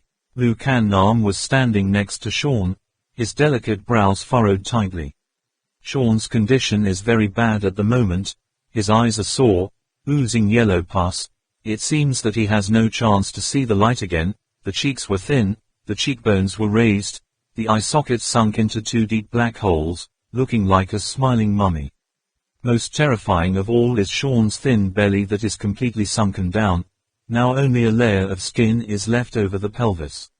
Beneath that skin, creatures the size of a human's finger could be discerned in motion. Not just one, but like the scene they saw on the sand, the bumps under the skin moved from one point to another. This was clearly the movement of a worm or an insect or something. Sometimes they can see 6 or 7 such bumps moving under the skin at the same time. Sometimes they are like tadpoles swimming in a lake. Their peristaltic speed is very fast. Sometimes they stop and move one by one, bit by bit like silkworms gnawing on mulberry leaves. There were times when they bumped into each other's heads, then entangled tightly, like they were competing. Each time they failed, they moved toward Sean's chest and disappeared. This is why Sean is losing weight so quickly. The nutrients they injected into Sean were all absorbed by the strange creatures. And they still don't seem to have any intention of stopping, continuing to eat his organs one after another. Trak Mok Kwong Ba also seems to hear the swallowing sounds emitted when they are deliciously gnawing on food. Trong Lap and Yu Yang also walked over. As soon as he saw that scene, Trong Lap almost cried out. Yu Yang quickly covered his mouth, pulled him aside, and angrily said, "What are you doing? What if Sean can hear it?" After leaving the magician Ala to watch over Sean, the rest of them all stepped aside to discuss. Lu Kan Nam said, "Now it is considered that we know the real cause of the strange phenomenon that happened to Sean. Why are anti-inflammatory drugs not working? Why high fever? Why numb? It was all caused by the parasite in his body. Trong Lap wondered, but when did this happen? Ah, could it be because of that mosquito? Yu Yang said, mosquitoes lay eggs using the proboscis on the tail, right? How can you use your mouth all the time in the lake? Tang Min shook her head, impossible, we were all injured at that time, but only Sean had the problem. Trak Mok Kwong Ba said, it must be so, this is also the reason why I am fine and Sean has problems, then that mosquito pierced my arm, and Sean just pointed, stabbed in half. Using the mouth to insert larvae into the host, this is a really good method of reproduction. He suddenly discovered that when he heard the two words, host, Lu Kan Nam looked at him with very strange eyes. Captain Ho Duong shook his head, it is not certain that it is a mosquito's larvae, need to know that mosquitoes themselves are the spreaders, when sucking blood, they can carry parasites in their body and transfer them to fish, another body. Yu Yang clenched his fist and said, we didn't think of it, now it's all clear. The main reason is because the shape of those giant mosquitoes is so fierce, it really makes it difficult for people to think of mosquitoes in the outside world. Lu Kan Nam said, through blood circulation, first occupying the nerve center, then paralyzing the entire body of the prey, cutting off all sensations, thus ensuring the survival of the prey, a long time, not to death of pain, to feed them slowly. They both eat and excrete, this secretion has a very high toxic content, causing serious damage to the host. This parasite is really scary. Captain Ho Duong asked, now what to do? Get those worms out. Tang Min shook her head, we need to look first, a few days ago we couldn't detect them with a color ultrasound machine. Said Lu Kan Nam, the structure of these worms is very similar to the structure of soft tissues in the human body, if they hide in the blood vessels, color ultrasound is also difficult to recognize. Quote, returning to Sean's side, using the color ultrasound machine to check again, everyone was so surprised that they couldn't say a word. The void, the void, the void, on the screen showing Sean's belly, was empty everywhere. Tang Min checked it, tears fell from her eyes. The liver has been eaten away by a third, the lungs are almost only half left, the stomach and intestines are all perforated, Sean's internal organs are like an ant's nest with hundreds of entrances. This time, through 3D images, everyone can clearly see, the parasites the size of a finger in Sean's abdomen are curling and twisting like a bunch of small intestines entwined.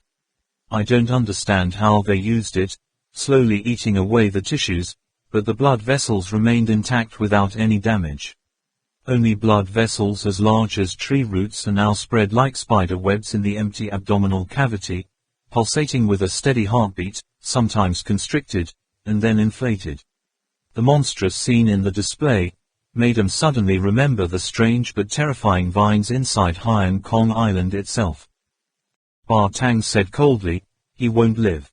It means it's time to think about leaving Sean behind, but the truth is, he's been patient for days without saying anything.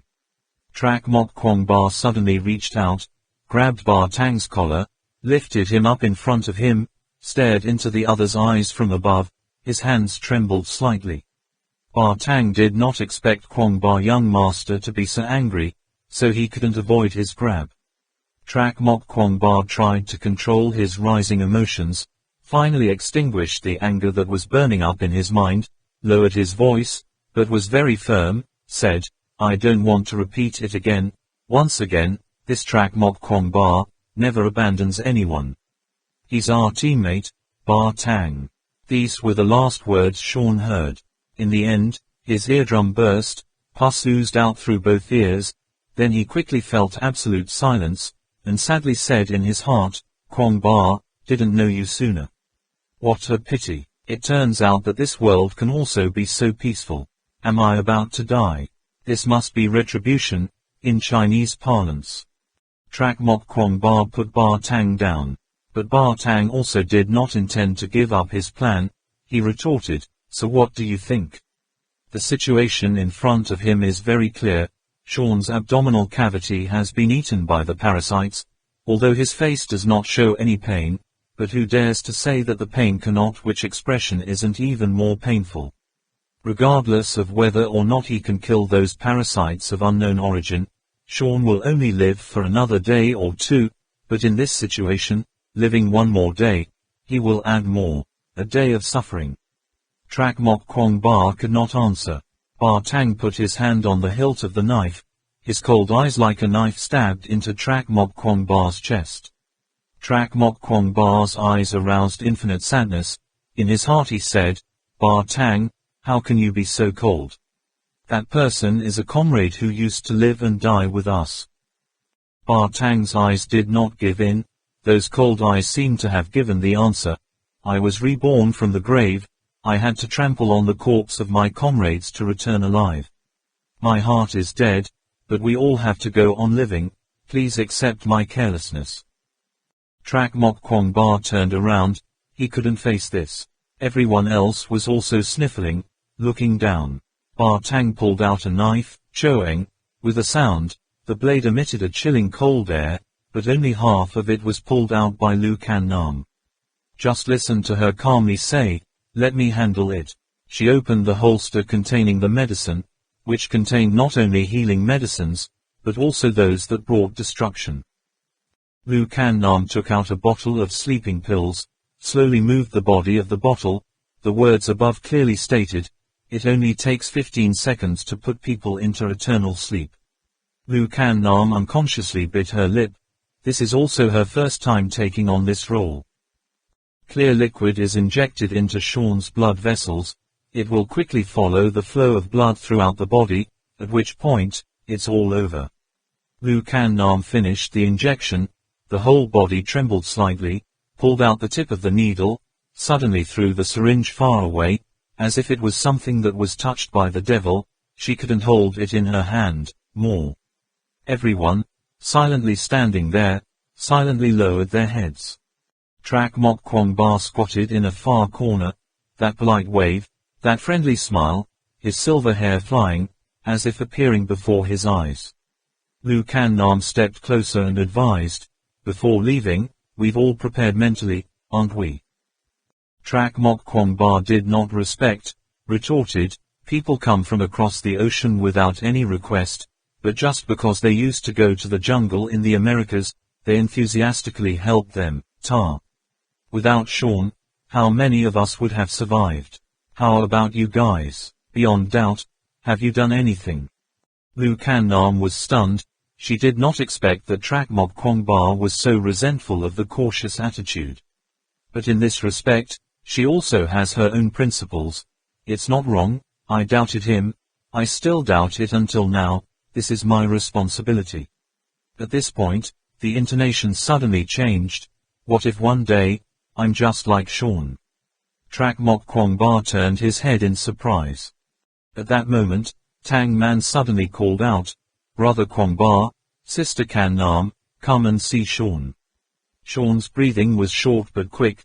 The parasites in his stomach cavity were clearly affected by the drug, rolling inside, under the skin like countless small frogs struggling to get out of Sean's body. That squishy skin suddenly pops up, the belly swells up like a tent, then collapses again, then another pops up, sometimes several points pop up at the same time, as if the inside of his stomach is moving. There was a beast bearing its fangs and claws that wanted to break open the outer skin. In that quiet world, Sean is reminiscing about countless tunnels in ancient tombs, all kinds of secret traps. If it weren't for that case, if he hadn't met that map, he would have become an excellent lawyer should be. He remembered the people in the organization. He had learned from them a terrifying amount of knowledge, followed them to the most terrifying, exciting and frenzied places, ever resting in peace, like this. Suddenly, Sean suddenly felt strangely awake. His consciousness seemed to have recovered. The feeling of pain penetrated his heart from every part of his body. Something in his stomach seemed to be crawling through. Crawl back, something is biting me. He suddenly understood everything. Wasn't I always worried about this a few days ago? At the last minute, unexpectedly, without thinking about it, this is. Sean suddenly regained control of his body. His mouth was closed. and then with great effort he shouted, "Police make kuti." The people nearby were startled. Sean suddenly sat up. His mouth let out a shrill scream. At the same time, because he was in so much pain, he involuntarily put his hand on his stomach. The thin skin was immediately cut open with a big cut, smack, a sound, blood and destroyed internal organs poured out. Outside, there were also some white worms like goat fat, almost transparent, as if not stained with any blood. If it weren't for Sean's exhausted, trembling body right next to him, who would have associated them with a scene of such horrible cruelty? After leaving his last words, Sean fell again, this time turning into a lifeless corpse. Sean. Brother Sean. Chapter 55. The Himalayan snowman is here now. Where? Yu Yang said. According to Dawu Katmao, the snowman has evolved into a tribal form, and also has metal tools. This is a relatively civilized institution, at least equivalent to the bronze civilization of the Shang dynasty. But why are the snowmen discovered so far, most of them in the state of wild ape man, so stupid? After all, is a snowman a snowman? On this issue, we still cannot come to a definite conclusion. Also, the Snow Mountain people who were defeated by the Quabard tribe and fled, where did they go? Why are there so many folk and religious myths circulating about them? Not to mention the people who claim to have witnessed it with their own eyes from modern times to the present. Everyone describes it very realistically. Moreover, I have new discoveries in some documents. Cockroaches. When Sean pulled out his own stomach and died, Yu Yang and Trong Lap both cried out in horror. Tang Man covered his face with his hands, even Bar Tang frowned. Sean did not rest peacefully as they imagined, but on the contrary, right at the last moment before he died, he had to endure the most terrible pain. The pain caused his dry, dead body parts to contort and transform, his hands contorted, his bloodless eyes glazed over, his dry mouth gaped open, coffee-colored teeth biting his tongue, dark purple, in the blood hole in the abdomen, one by one white insects crawled out. It was such a tragic sight that no one could bear to look at it for long. Trong Lap raised his foot and stepped on it, stamping you to death. I trampled you to death. Captain Ho Duong and Bar Tang each held him tightly. On. Trong Lap struggled while raising his face and roaring angrily. Yu Yang pondered deeply. What does the last sentence Sean shouted mean? Police make kutu. Trak Mok Kwong Bar said. Sounds like a foreigner's name. Tang Min finally calmed down and said, no, it's not a person's name. Looks like Sean wants to tell us something, so he'll definitely say it so we can understand. If it's a human name, what name have we both heard of? Not like that. Also, that last word, still doesn't seem to have been pronounced yet, so, I suppose, he's only said half of it. Trak Mok Kwong Bar glanced at Man in surprise, then turned his gaze to Yu Yang. Yu Yang slightly nodded and said, that makes sense. Lu Kan Nam suddenly said, let's put that aside for now, let's bury Sean first. On the edge of the forest was another small pile of earth. Next to the pile of dirt, they pulled out a small tree and planted it. On the trunk as large as the mouth of a bowl was engraved the words, Sean, a great explorer of the 21st century, rests here. That day, the sky was very dark. It seemed that it was dark too early. My chest felt like a giant rock was pressing down on me, making it impossible for me to breathe. How it feels, I can't describe it. I want to cry, but I can't cry. I only feel a heavy pressure, making me have to drag my feet every step with great difficulty. If I hadn't met Ma Cat later, I thought, I don't know if I could continue to hold out in that Shangri-La land or not. I was the one who brought Sean into this team. I was the one who put my life-saving benefactor on the scaffold. Then, I always blamed myself like that. I finally understood why I couldn't cry. Tears cannot wash away the feeling of regret in one's heart. That tree must be very big by now. Sean once said, that tree can live for thousands of years. I don't know if in 1,000 years, people will be able to find that tree among thousands of other trees in Shangri-La. Maybe. Years later, Trong Lap wrote so in his memoirs. After burying Sean, they continued on their way, walking along the edge of the platform during the day, setting up camp at night in the middle of the cliff, wearing 50 kilograms of walking gear every day for 20 kilometers. Because of Sean's sudden departure, the atmosphere in the team also became indescribably heavy. They walked for nearly a month on the second platform. The further they went, the smaller and smaller the plants in the forest, but the variety was also much richer.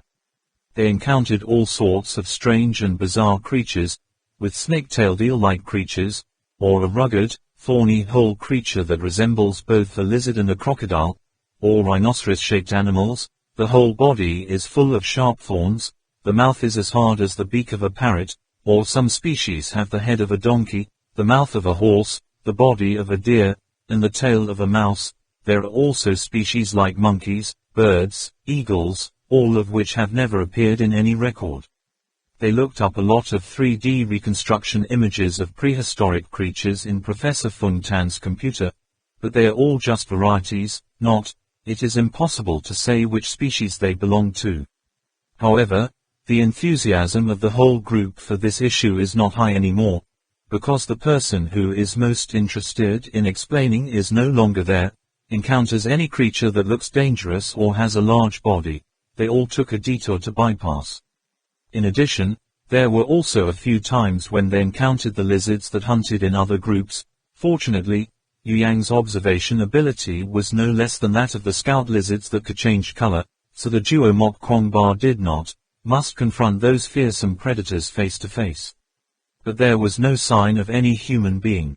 Based on the records in the diary of Kongbo village, they at least overlooked the ancient ruins, but it also mentioned that the ancient ruins were abandoned hundreds of years ago. After that, almost no one went to those places anymore. Along the way, there are often unexpected situations, encountering a large body animal with sharp senses rushing out of the forest to attack, including several times being combined by large animals into a group, swarms attack, eventually causing landslides. Later, they were also watched by the giant birds here. Fortunately they ran quickly and slipped into the forest to avoid being attacked by those birds. Finally, drinking water was exhausted. They were forced to go deep into the forest in search of water. Crossing the savanna, past the drought-tolerant ferns, once more stepped foot into the damp, icy, dark forest.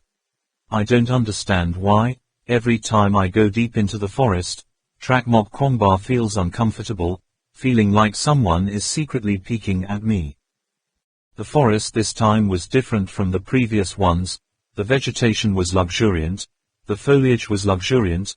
The more they went inside, the more humid it was. The mud layer below was already submerged up to their ankles.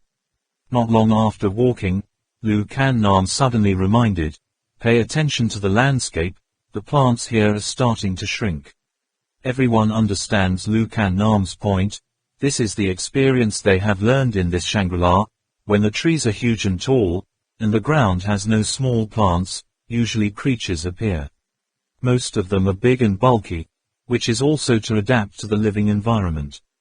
And this giant creature in Shangri-La, not acting alone, is also mentally retarded. Dealing with them is both easy to attack and easy to dodge.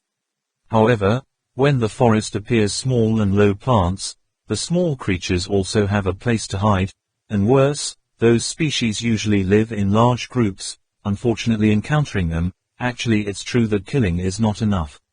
How many times have they tasted pain?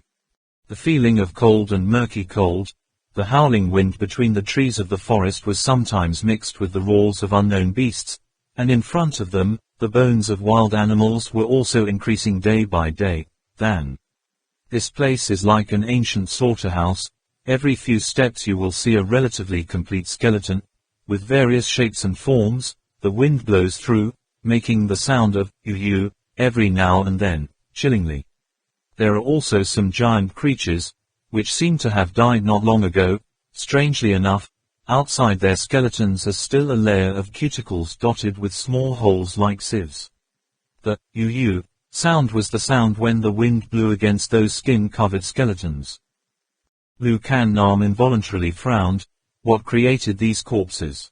Spider. Spiders also like to pump digestive juices into their prey, causing the insides of the prey to slowly melt, then suck up the nutrition. However, spiders very rarely act in groups. Moreover, the wounds they cause are wounds that have no fixed shape, and these wounds are round, like needles.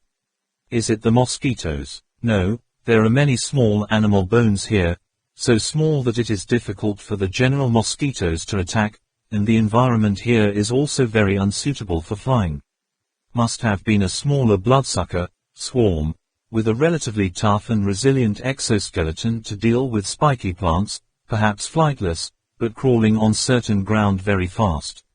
Lu Kan Nam then spoke out his thoughts. Since Sean left, they can only rely on their judgment to identify the monsters that are about to face. Tang Min was a little scared, and cautiously suggested, or, we can get water here and go quickly. There was no stream in front of them now, only a muddy patch of mud. Tang Min said to get water, is to use a cloth bag to cover the mud and squeeze out the water. This is the method often used when in the middle of the wilderness for a long time without finding a source of water, nor having any suitable tools to dig underground water. Yu Yang shook his head and said, Min Min is worrying too much. No matter what, we are all specially trained and have a copy, and even these new equipment. Captain Ho Duong warned, NHUC Duong, don't brag, pay attention. Trak Mok Kwong Ba grabbed Min Man's hand and said, it's okay, at least we haven't seen any danger yet. While talking, Trak Mok Kwong Ba realized that Trong Lap was leaning against a tree to rest. Captain Ho Duong's breath also became heavy. He said, rest here for a while. But Trong Lap stood up and said, maybe there's a water source in front. Yu Yang shook his head and said, the softness and moisture of the mud is very evenly distributed. It is likely that the front is a swamp or a mud pit. He also wanted to rest for a while, carrying a heavy load on the muddy ground. It was really tiring. Zhang Lap said, then let me install the antenna. Now, every time they stop, Trong Lap immediately turns on the radar system, which is also an effective safety measure. However, during this time, Trong Lap was relatively quiet. Captain Ho Duong put his backpack down next to him, picked up a piece of dry root and sat down, suddenly heard a crack sound. The roots were broken. That was nothing, but a white moon flew out from among the tangled roots. Captain Ho Duong thought it was an insect and immediately jumped up. The shaman Ala reached out and caught it. It turned out to be a white bone. Captain Ho Duong saw this and mumbled, this place is so weird, there are white bones everywhere. Behind them was a mass of white bones mixed up, dimly recognizable, several intact, and a giant skeleton at least 3 meters high, about 10 meters long, half submerged in the swamp. The shaman Ala looked at the long bone in his hand, his expression hesitant and doubtful. Lu Kan Nam noticed that shaman Ala's expression, also looked at the bone, involuntarily startled. That's... The shaman Ala walked up to Captain Ho Duong and asked suspiciously, can I see that broken root? Captain Ho Duong did not understand anything, but still stood up. The shaman Ala carefully looked at the root of the tree, perhaps a protruding part of the big tree behind Ho Duong, only to see that there was a hole in the broken place. Inside there were a few white bones. Again. The shaman Ala checked the trunk of that large tree again, and indeed discovered a few other bones stuck between the trees, or it could be said that they were surrounded by the tree trunk. Captain Ho Duong also saw the white bones stuck in the tree, surprised. What is this? Are there bones in the trunk? Is there any dead animal in the trunk? The shaman Ala shook his head, and Lu Kan Nam also said, this is more like a human bone. The shaman Ala nodded in agreement. This is your thigh bone. Trak Mok Kwong Ba and others all stood up and went to the side of that tree. Trak Mok Kwong Ba asked again to be sure, human bones. Why in the trunk? Is there someone nearby? The shaman Ala replied, probably some kind of burial. In ancient times, in Tibet there were also many different forms of burial. one of which was placing the body or ashes, or the urn containing the ashes of the dead person in a crack in the trunk, or buried under the tree. Tang Min happily exclaimed, "So that means someone has lived recently." The magician Ala smiled and shook his head slightly. Yu Yang answered instead, "Maybe a long time ago there were people, or there were relics of a certain tribe deep in the forest. But now I'm afraid it's gone. Looking at there are so many animal bones here, it doesn't look like a place where people go in and out." Seeing Duang Man's disappointed expression, Trak Mok Kwongba said, "Let's go, we continue on our way." Yu Yang added, "Of course, there is also the possibility that there are people. And even if it's just ruins, it's fine. If it's a village that hasn't been abandoned for a long time, maybe we can still find some clothes." Continuing to move forward, the mud under their feet was getting deeper and deeper. They could only use the rope to swing on the tree. However, this swamp is not very large. Not long after seeing a small clear stream flowing in the forest, the spring water is clear to see the bottom, reflecting each patch of green leaves and yellow mud around. It makes people feel strangely peaceful. Yu Yang impatiently wanted to jump down to the riverbank, but at that moment, both Trak Mok Kwongba and Ba Tang at the same time sensed something dangerous underneath. Musical Duang, "Don't go down there," Duo Mok Kwongba shouted a little slowly. Yu Yang's feet touched the ground. But the guy's heel turned out not to step on the ground, but only saw a whole area next to the stream suddenly swarming with movement, not seeing the yellow and green soil, but it turned out to be a bunch of big cockroaches. Those cockroaches gathered very neatly. The yellow-brown color on their bodies at first glance looked like dirt. Yu Yang's response shocked the surrounding cockroaches. Captain Ho Duang from the tree couldn't help but blurt out, "Giant cockroaches." Fortunately, Yu Yang still hasn't pulled back the hook, heard Trak Mok Kwongba scream. He just shrunk his feet like a dragonfly splashing water, then continued to swing up. However, in a panic, he released an entire magazine as a conditioned reflex. That action obviously caused a disaster, not knowing what information the corpses of those primitive cockroaches emitted, but other cockroaches immediately began to attack. Those cockroaches, maybe not as powerful as the giant insects they had encountered before, but the countless bodies that were more than 30 centimeters long covering such an area of the ground were enough to make one shiver up fear. Worse yet, those cockroaches know how to climb trees, so even in trees they are not safe. The first troublemakers were immature cockroaches. Their outer armor was piece by piece, a mixture of white and yellow-brown, although without serrated hooks like a mantis, but their 6 legs all have reverse hooks. One swipe is enough to rip the flesh off. Before, no one cared about cockroaches' mouths, and no one cared about how they ate and drank. Now when they encounter cockroaches this long, they can clearly see their mouths. The pointed triangular mouths, a bit like the mouth of a dragonfly or a mantis, have jaws above and below, and inside there are many tentacles billowing and moving. As soon as he saw the cockroaches crawling up, Tang Min immediately screamed loudly. The territory of these cockroaches is very large. The speed of climbing trees is amazingly fast. Not only that, no matter which direction they shoot the hooks in the direction of the tree, the cockroaches under the tree will immediately crawl up. Damn it, what do they do with eyes? How do you know where we are? Trong Lap opened his mouth to curse. As soon as he put his foot down, he almost got a cockroach crawling on his lap. Fortunately he raised his gun to shoot it down. Lu Kan Nam replied, "Vibration induction. Cockroaches can sense vibrations as small as falling leaves at a distance of several hundred meters, let alone the strong vibrations when the hooks are shot into the branches of a tree." As she spoke, her foot stepped on the back of a cockroach. The white liquid splashed out that made her want to vomit, quickly turned her wrist, shot the hook to swing her body to another tree. They don't eat meat, why are they chasing us? Tang Man wondered and asked Trak Mok Kwongba. Trak Mok Kwongba also trampled 2 cockroaches, but in his head he was thinking of something else. 6 legs full of thorns, half oval shaped head, extremely fast crawling speed, cut off the head.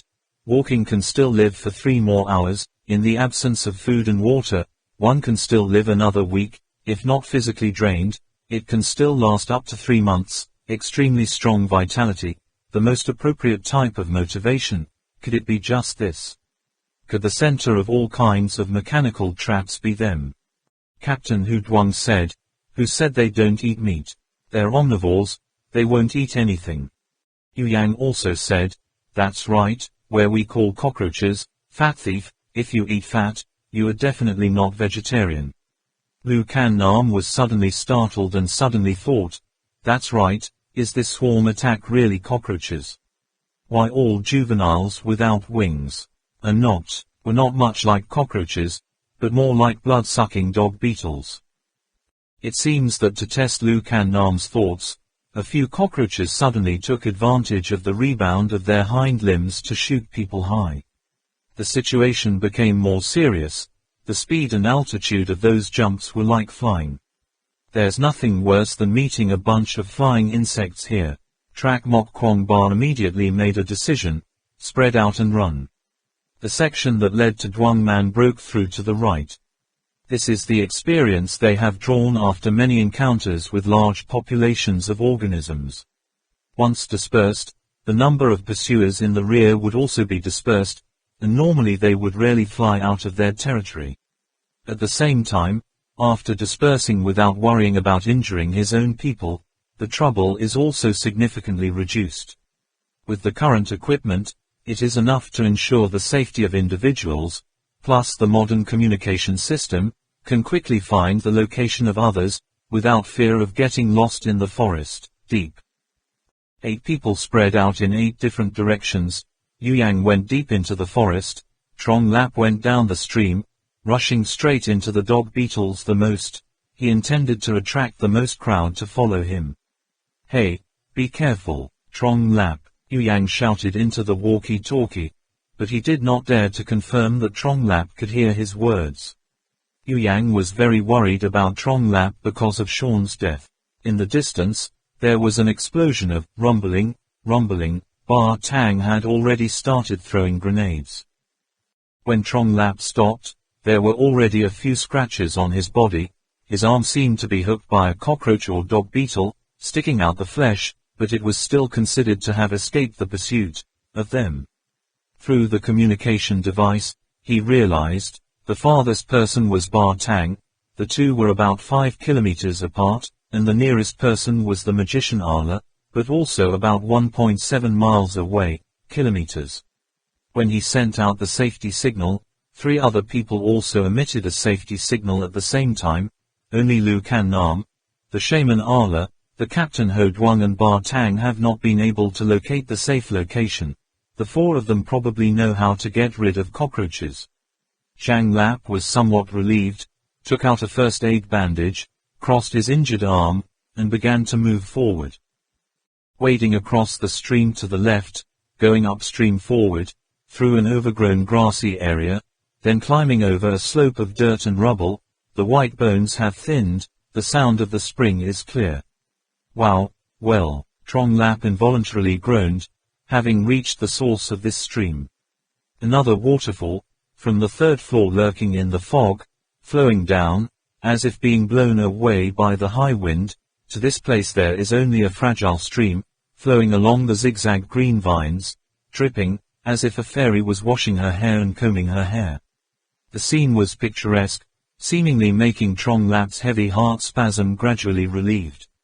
The red mountain rocks and the surrounding green forest trees gather into a hollow, enclosing a hazel pearl, which also reflects all the surrounding scenery. The wind blowing outside is impossible, rolled in.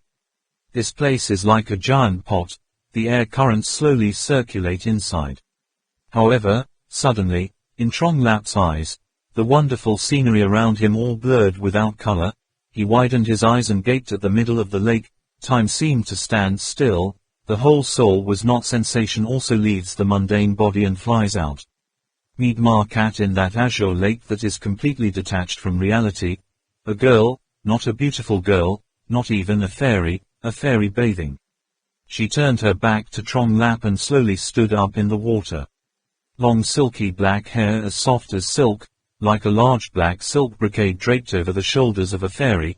White skin like white jade, like a perfect work of art, can't find a single blemish. Charming soft curves. I don't know which god's hand has sketched such perfect lines to move people's hearts, making people just feel very appropriate. A little more or a little less, neither can. The fairy shook her head slightly. Countless transparent pearls shot into the air. Silky hair, eyebrows, thin nose, crimson lips like cinnabar, shimmering face, and eyes as bright as two falling stars, slightly curled eyelashes carrying even small drops of water tea. Everything caught the eye of Tronglapp. His heart pounded hard. Thump thump thump thump thump thump thump thump. Even if he carried 50 kilograms and walked continuously for 20 kilometers without stopping, even if he had to face countless cockroaches, Tronglapp's heart had never been so fast and strong. If I could take a closer look, there would be no regrets in this life. If nymphs chat with me for a while, even dying instantly will be worth it.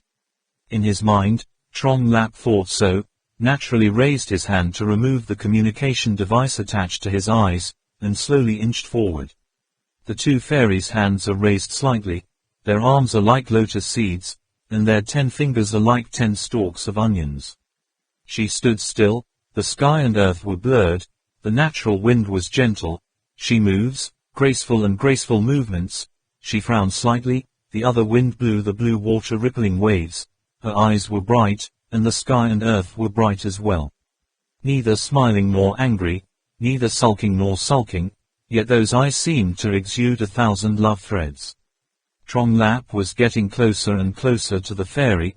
The more he saw it, the more confused he became, even temporarily forgetting where he was. His legs were not steady. Bang, fell to the ground with a thud. Tronglapp's face pressed against the cold ground. The corner of his mouth had blood oozing out, but he didn't feel any pain at all. His first reaction was, I'm dreaming. That's right. After more than a month of struggling with all kinds of monsters in Shangri-La, suddenly met a fellow here, but still as beautiful as this, no matter what. Tronglapp, well, I can't believe what's in front of me right now is real. However, when he raised his head again, he saw the fairy happily struggling in the water. Tronglapp then rubbed his eyes hard, then grabbed his cheek hard. It really hurt, finally believing that he had become the main character of a miracle. But he didn't notice, just above his head, a huge black shadow had quietly covered. Suddenly, a hot breath hit Tronglapp's back. Was it the wind? Tronglapp doesn't feel the same way. He then turned his head, eyes wide, almost rolling up to only whites. A huge head was pressed close in front of him, the nose almost touched the nose. That head, 100% sure, could not be smaller than the head of an African elephant. What is this? What monster is that? Tronglapp jumped up, fell backwards. When he fell on his back, Tronglapp discovered that it was an adult long-necked lizard. They had met this giant beast of more than 30 meters long in the forest. They are gentle animals that only eat grass. The giant beast, round with large eyes, looked curiously at the stranger. Tronglapp did not know where to get the courage, quickly put a finger to his lips, making a gesture not to speak. But his fall startled the fairy bathing in the lake, only to hear the interrogation behind him. Tronglapp hastily crawled out of the grass like a mouse. In the ear, he still faintly heard the fairy saying something loudly. It seemed to have seen him, but Tronglapp's mind at this moment was full of bees and bees. The blood in his body was all rushing up. At first, I couldn't hear anything clearly. Tronglapp crawled to a place quite a distance from the lake shore. This place is probably safe, probably won't be detected, he thought to himself. He lay on the ground panting, his heart rate still not returning to normal. A gentle vibration suddenly startled Tronglapp, only to find out that the atomic clock is vibrating. Other people have come here already. He quickly put back his communication equipment, looked at the data on the screen. They were very close. Tronglapp panicked, his heart was confused, not because he was afraid of being discovered, but because in this team there were too many dishonest elements. Besides the magician Arla and two girls, For everyone else is a dangerous element, especially the young master Kwong Ba. Trong Lap has listed him as a top terrorist element. Zhang Lap, are you okay? Why take down the transmitter? Called and didn't answer. I thought you were eaten by a monster. Yu Yang's voice resounded in the device. As soon as Zhang Lap turned on the transmitter, the others immediately knew his location. Where? No, I'm scouting, Trong Lap replied confused. At that time, below the circular stone slope, the shadow of track mob Kwong Ba appeared. Trong Lap hurried down to pick him up. He didn't want his fairy to be seen by many people in that state. Are you okay? Seeing Trong Lap go down, track mob Kwong Ba was relieved. Oh, your hand is injured. Was it hurt by those cockroaches? At first glance, Tang Min saw the wound running down Trong Lap's arm. That's for sure. Trong Lap himself had forgotten when he was injured. In his mind at this moment only thinking of the other side of the slope, he glanced at Yu Yang who was about to go up, and hurriedly said, "Don't go up there. Danger." Although his relationship with Yu Yang has always been very good, but at this time, Yu Yang is only a little less dangerous than young Master Kwong Ba. What's wrong? What's up there? Yu Yang was surprised. His voice also quieted down. Zhang Li raised his injured arm for Tang Min to check, his face showing a panicked expression. It's terrible, don't go up there. It's terrible. Ba Tang and Captain Ho Duang almost at the same time checked the weapon in their hand. If any monster suddenly rushed out, the gun jammed, the gun would be dead. What is it? Scary, isn't it? Lu Kan Nam asked seriously. Trong Lap's mind was like a mess, only vaguely replying, I don't know. In short, it's scary, it's terrible. As everyone knows, there are indeed a lot of monsters in this place that cannot be described with just a sentence or two. Looking at Trong Lap's panicky face, Track Mob Kwong Ba and the others began to think about whether to back off and take another detour. Is it worse than the giant lizards? In Yu Yang's memory, that encounter with the giant lizard was clearly the most terrifying. 100 times scarier. Trong Lap began to talk wildly. What about those mosquitoes? For Tang Min, those general-sized mosquitoes were the most fearsome and ugliest creatures. How can it be compared? Zhang Li said in his heart, but in his mouth, he said, 1,000 times worse than those mosquitoes. As he said that in his mouth, he kept thinking about the scene he had just witnessed. For a while, he suddenly felt 2 streams of hot liquid flowing above his lips. Whoa, your nose is bleeding. Yu Yang pointed to Trong Lap's face and said. Trong Lap raised his finger to swipe. The blood in his body was still hot and boiling, so he gritted his teeth and said indiscriminately, "Isn't it good? I was scared to the point of bleeding from my nose just by looking at it. I think it's best to just go around it." He said that, but on his face, there was a look of nostalgia that didn't want to leave. Suddenly, Zhang Lap suddenly felt that something was wrong with the atmosphere. Even Tang Min stopped washing the wound. In the eyes of others appeared a strange expression that he could not understand, just like before, surprise, then staring at me with doubtful eyes, then as if realizing something moral. In the end, those eyes showed contempt and ridicule. Trong Lap nervously turned his head, immediately lost his soul, only to see that the fairy had put on her clothes, standing on the cliff looking at them with questioning eyes. The hair in the bun is still dripping, the clothes worn in a hurry while still not tied neatly. With the cleverness of these people, even if they use their buttocks to reason, they know Zhang Lap's 10 years ago. What did? HMPH, 100 times scarier than a giant lizard, huh? Lu Kan Nam said indifferently. Zhang Li's face immediately turned into a ripe tomato. Both ears were hot as if burned by fire. Just hearing that, fairy asked, "Are you Kway Bar people?" Standard Old Tibetan. That clear voice reminds one of the ice shards of early spring. She thought to herself, how can that be? Looking at their clothes, it's not really Kway Bar style, but what are they wearing on their backs? I've never seen a bag like that. Besides, The Harquay Bar people have not all been annihilated. It's been so many years no one has come up from down there. Daiwu in the village said, everyone who can cross the Whitebone Forest, everyone is a hero. Trong Lap's heart at this time was so happy that he didn't know how to say it right. Unexpectedly he could hear and understand. Unexpectedly understood what the fairy said. He hurried hastily rushed up, stammering awkwardly, saying, We are below. His mouth was talking, his hands were shaking wildly. His highest level of ancient Tibetan is only that. Although the shaman Allah could speak ancient Tibetan fluently, Trong Lap had no intention of letting him speak at all. The fairy was stunned for a moment, as if she had to think for a moment to understand what Trong Lap said. Trong Lap just glanced at the group of people.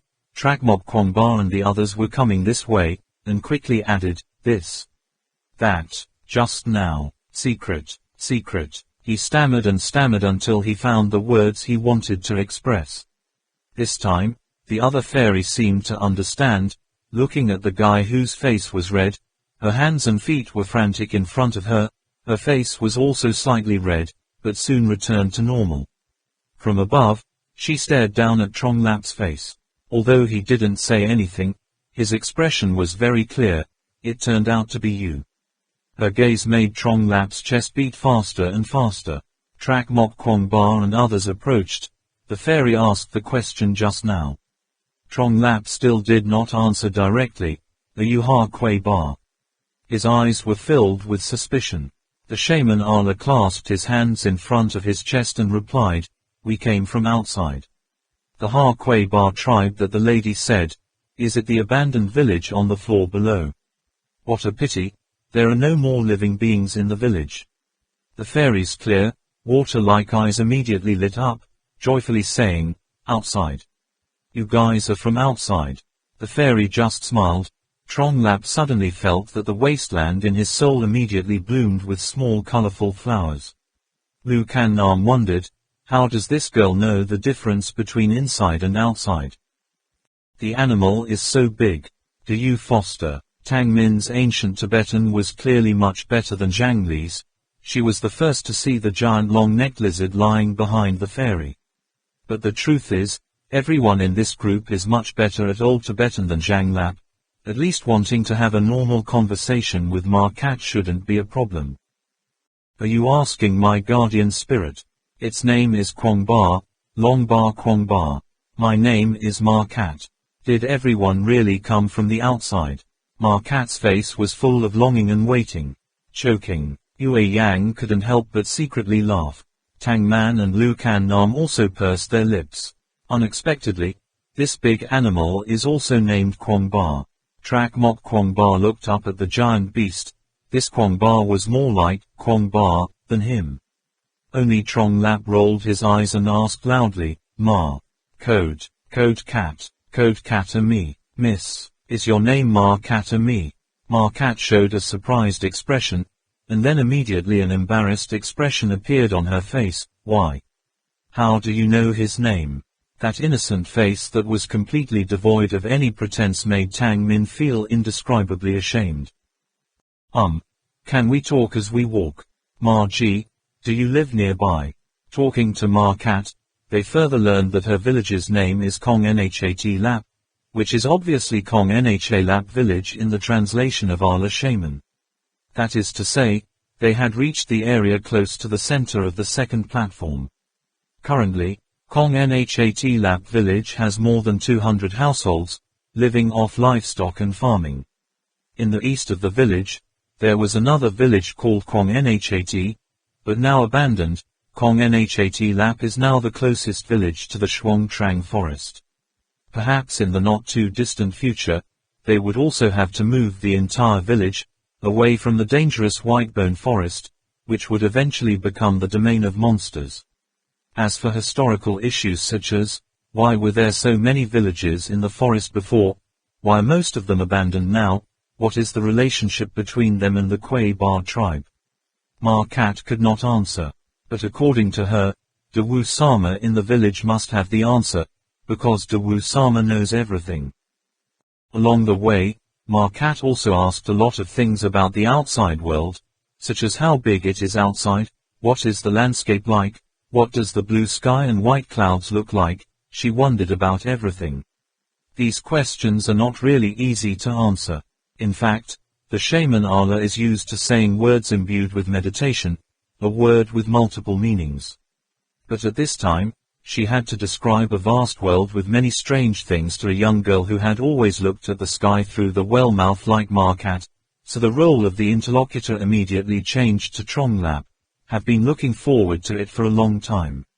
However, for Marquette, Tronglap's stammering, slurred answers, it is true that it is easier for her to evoke more associations. Tronglap looked at those big round eyes that could talk, his heart beat out of rhythm, sometimes fast and sometimes slow.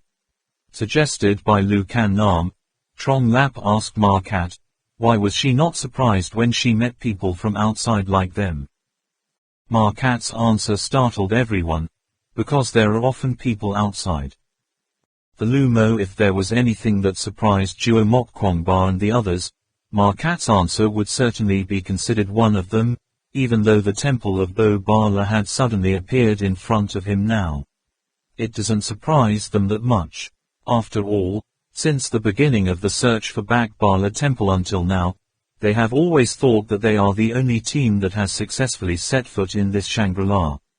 Even if they met the bodies of the adventurers who had gone before, they would only assume that they were just failures, who had just arrived here or even had not set foot on the ground. But now, as Marquette said, not only have modern people come to this place and still live, not only that, but quite often too, proving that the people who have come here are not few. The initial feeling of superiority and joy instantly evaporated. Marquette, you said they came from outside, are you sure? You know what it means to be outside? Lucan Nam was unwilling to ask. Marquette's talking eyes once again made Tronglap's soul go crazy. They always come with giant flying mushrooms. But the one who climbed up from the lower floor and crossed the white bone forest like everyone else, this is the first time I've met you. The shaman ala said, like us, you just met for the first time, could it be that you have met people outside who flew in with giant mushrooms? Marquette expressed satisfaction, smiled and said, of course, when I was 10 years old, I met an uncle from outside. Di in the village said, Uncle Diala flew in with a large mushroom, but fell and broke his leg, unable to go anywhere. He's very tall, as tall as this one. Marquette pointed at Trak Mokkwangba and continued, but his hair is yellow, his eyes are blue, and his nose is pointed. I thought everyone outside was like that. Well, he doesn't speak as well as everyone else, but I can still understand it, just like Mr. Tronglap. Tronglap's face reddened again, both surprised and happy. Young Master Kwangba's name could not be remembered, but she remembered her own name. In this regard, the shaman ala and Lucan Nam are both unquestioning, and those who study the Bak Bala temple have more or less studied the ancient Tibetan and Sanskrit languages. The shaman ala asked again, so what did that person say to you? Marquette said, I remember that Uncle Diala's name was very strange, something like Diala Kachfuk or Diala Kach Nguc or something. The thing he talked about the most was that his kingdom was about to raise a big iron block up high, close to the moon. There seems to be a certain kingdom called. Name is America can't do it either. He also said that outside, as long as it doesn't rain, the moon can be seen every day, unlike here, sometimes the moon only appears once every few months. Saying this, Marquette lowered his curled eyelashes. Tronglap felt like a mace hit his chest, just wanted to rush to hug Marquette and tell her, I can take you out there to watch the moon and count the stars. The magician ala and Lucan Nam looked at each other, so it was possible to determine, around the 50s and 60s of the last century, the Soviets, possibly a high-ranking intelligence officer, otherwise. It is impossible to know that the satellite is about to be launched into orbit. When Margie met him, he must have lived in Shangri-La for 20 or 30 years, and his ancient Tibetan language was probably learned later. Markat, have you met other people from outside? Trak Mok Kwong Ba asked. Markat shook his head and replied, it's over, but when I was a child, I heard the adults in the village say, in Far Nhat village, Thak Nhat village, and in the Yaka kingdom, there are people outside. Markat, can you tell us more about the Daela uncle? We want to know more about him. Lu Kan Nam said softly. They really need to know more information about the strength as well as the final outcome of those aliens. Why is there no news about these people? Will they all live out the rest of their lives in Shangri-La? Before saying anything, Markat likes to tilt her head to think, then her eyes are strangely bright. In the past, I didn't know Uncle Daela was the one from outside, because he was injured, he just stayed in the house of Daiwu Die Sama, rarely going out. I've been to that room, every time I see Uncle Daela doing something with a square box. He uses potatoes, and with a little dirt and pieces of iron and wire he can make a lot of things light up, and even pull out a really long iron wire. A few people, Trak Mok Kwong Ba, looked at each other and smiled. Generator, the result obviously disappointed the Daela uncle, but the use of rare elements in the mud and potatoes plus iron to generate electricity clearly made this young girl feel very magical, so the impression left on her was also very deep. Markat continued, every time I come, Uncle Daela tells a lot of stories, it's all outside stories, there are many things I don't understand at all. Then, Markat immediately told all kinds of miraculous stories in the outside world. This is probably what she admires most about that uncle named Daela, but the fascinating stories she tells are, to this 21st century crowd, clearly out of date. Already. This Markat. After Margie told a series of outdated techniques from the 50s and 60s of the last century, the shaman Ala finally couldn't help but interrupt her, those miracles must be certain. It's hard to say it all at the moment, isn't it? Yes, Markat said excitedly. Uncle Daela tells a lot of stories, even a few days won't finish. Well then, can those stories be told later? Can you tell me where that Uncle Daela went after that? The shaman Ala showed a gentle smile. Trong Lap only saw that at this moment the mage was really deceitful. Oh, Markat's face immediately turned gloomy, thinking to himself, before I told this story to the children in the village, everyone was very interested, but why are these people? That's right, they also come here from the outside. In their eyes, their stories are as normal as cattle eating grass, Markat eating thankoa flour bread.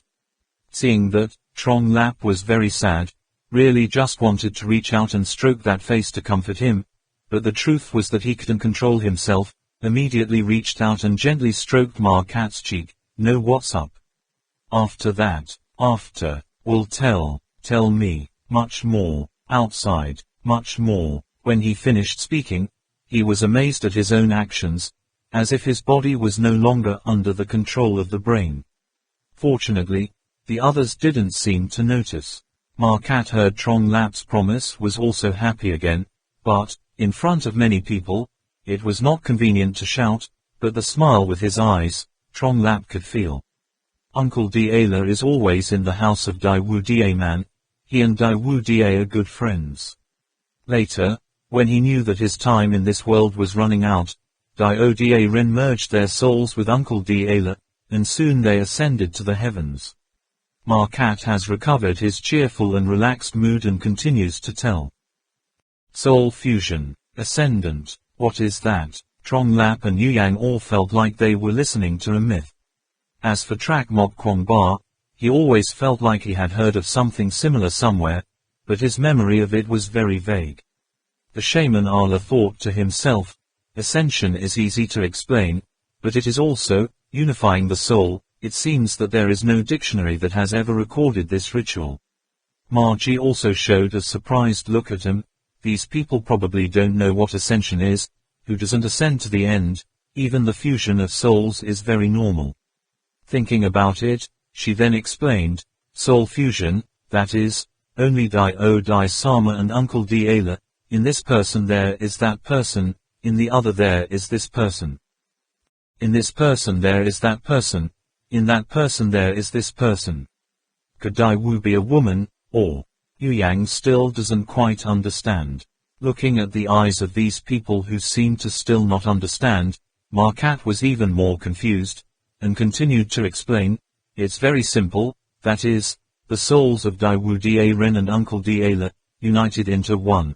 Put it together. Only the closest friends can do this.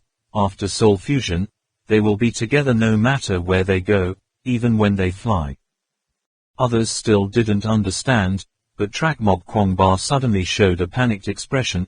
He suddenly remembered a story Sean told him. The cannibal tribes worship the belief that the soul and the body are united for each other, that human souls are forever attached to the body, cannot be separated. When eating a person, that person's soul will be forever attached to him, forever with him.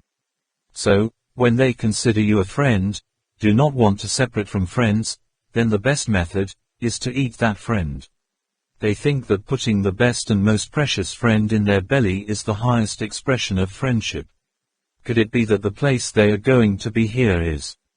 Trakmok Kwangba did not dare to think further.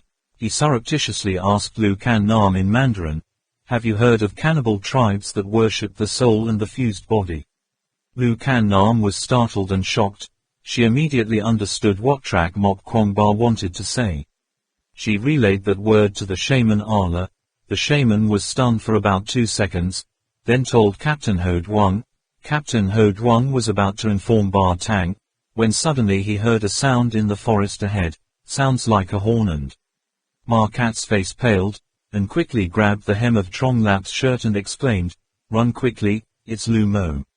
Lord Man. Trong Lap and Shaman Ala both feel that this name sounds very familiar. Before everyone had time to react, Markat just turned around and saw 2 heads sticking out in the forest. We've been surrounded. Have they invaded this far? The scaly head, the emerald green eyes hidden under the raised eyebrows, the sharp teeth showing inside the half-closed mouth, it was not a naughty person, but clearly those ferocious little lizards. In front of them were 2 transport lizards, about 1 meter 7 to 2 meters tall, about 2.5 to 3 meters in length, with small but short front limbs, divided into 3 fingers, and large and strong hind limbs. Strong, behind pulls a huge long tail. Suddenly seeing so many people, the 2 transport lizards looked at each other, their mouths growled softly, making a sound like a horn, and those eyes were clearly not those of a wild animal.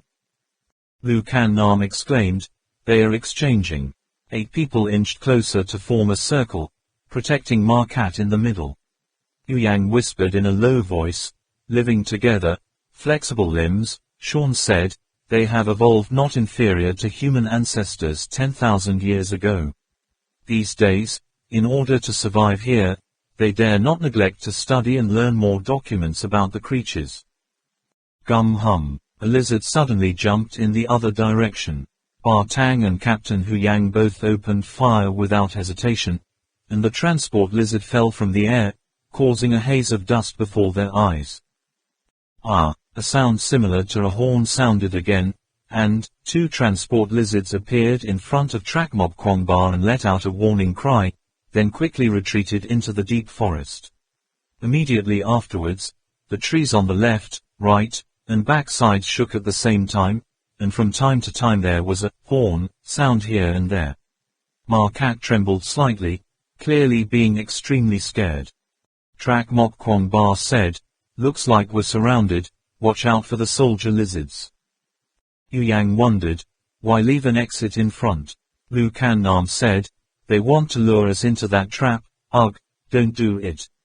Up the tree. As soon as she finished speaking, her wrist was raised, the hook rope shot out. Lu Kan Nam gently swung her body like a swallow's wing in the spring rain. The others also fired hooks one by one, scattering in all directions. Markat looked at that scene and widened her eyes. Her clear voice said, oh, you can fly. Trong Lap looked at her, tried to suppress his erratic heart, and said, can you take me up? Are you afraid? Markat blinked and stared at Zhang Li. biting her lower lip slightly, then firmly shook her head. Very well, then hold me tight, don't let go. Trong Lap originally wanted to hug Ma Cat's waist, but was a little afraid that the small thin waist would break immediately, so he stooped slightly, letting Ma Cat climb on his back. Ma Cat shyly tilted her head and leaned on Trong Lap's shoulder, holding his neck tightly with both hands, their necks pressed together. Trong Lap swung up, ran a few steps, and then his body swung up according to the rope that had just been shot. Ma Cat's eyes widened, her mouth slightly opened as if she wanted to scream in terror but did not dare to say it out loud, as if she did not dare to believe this was true. I didn't expect that one day I would be able to fly like that, although it was not very high, but that feeling, that experience, how could I ever forget it? Trong Lap looked back at the beautiful woman. Ma Cat was very light, almost unable to feel her weight. To be in contact with the person of his dreams at such close range, it really made him so happy that he wanted to go crazy. Just then, Ma Cat also turned her eyes. 4 eyes looked at each other. She smiled brightly. The trees and beasts around immediately disappeared into the air. In front of Trong Lap's eyes only his sweet smile remained.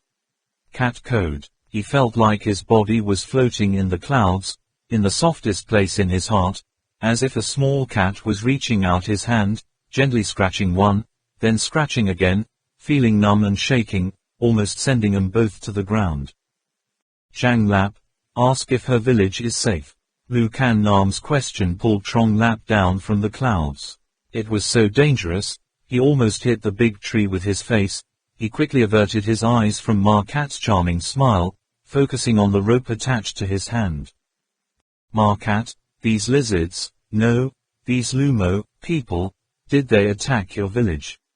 Zhang Lap asked. Now that he remembered, this lizard was most likely the Lumo, in the translation of the shaman Allah. In the documents found in Kongbo village, it is recorded that the Lumo people are like a type of military jockey in the forest. The hunting range is very wide, and they go everywhere in a large group. Ma Cat just rolled her eyes and looked at the forest trees that were receding backwards, the wind whistling in her ears, did not hear what Trong Lap said. It wasn't until Trong Lap mentioned it for the 3rd time that she said, "What's wrong? Around the village there are specialized traps to deal with them." "Safe, there are traps to catch animals," Trong Lap replied. Bao Ma Cat led us to the village. He led the way, we followed. "Careful there. Don't be so happy that you forget everything in the world." Lu Kan Nam's voice was stern and cold, but Trong Lap was happy to hear it in his heart. It was clear that the teacher was cheering him on. "This herd of lizards has about 30 to 40. They chase after it very hard. Do they need to be destroyed?" Yu Yang asked. Lu Kan Nam replied, "Try to save ammunition. Deal with these guys just using traps is enough." Understood.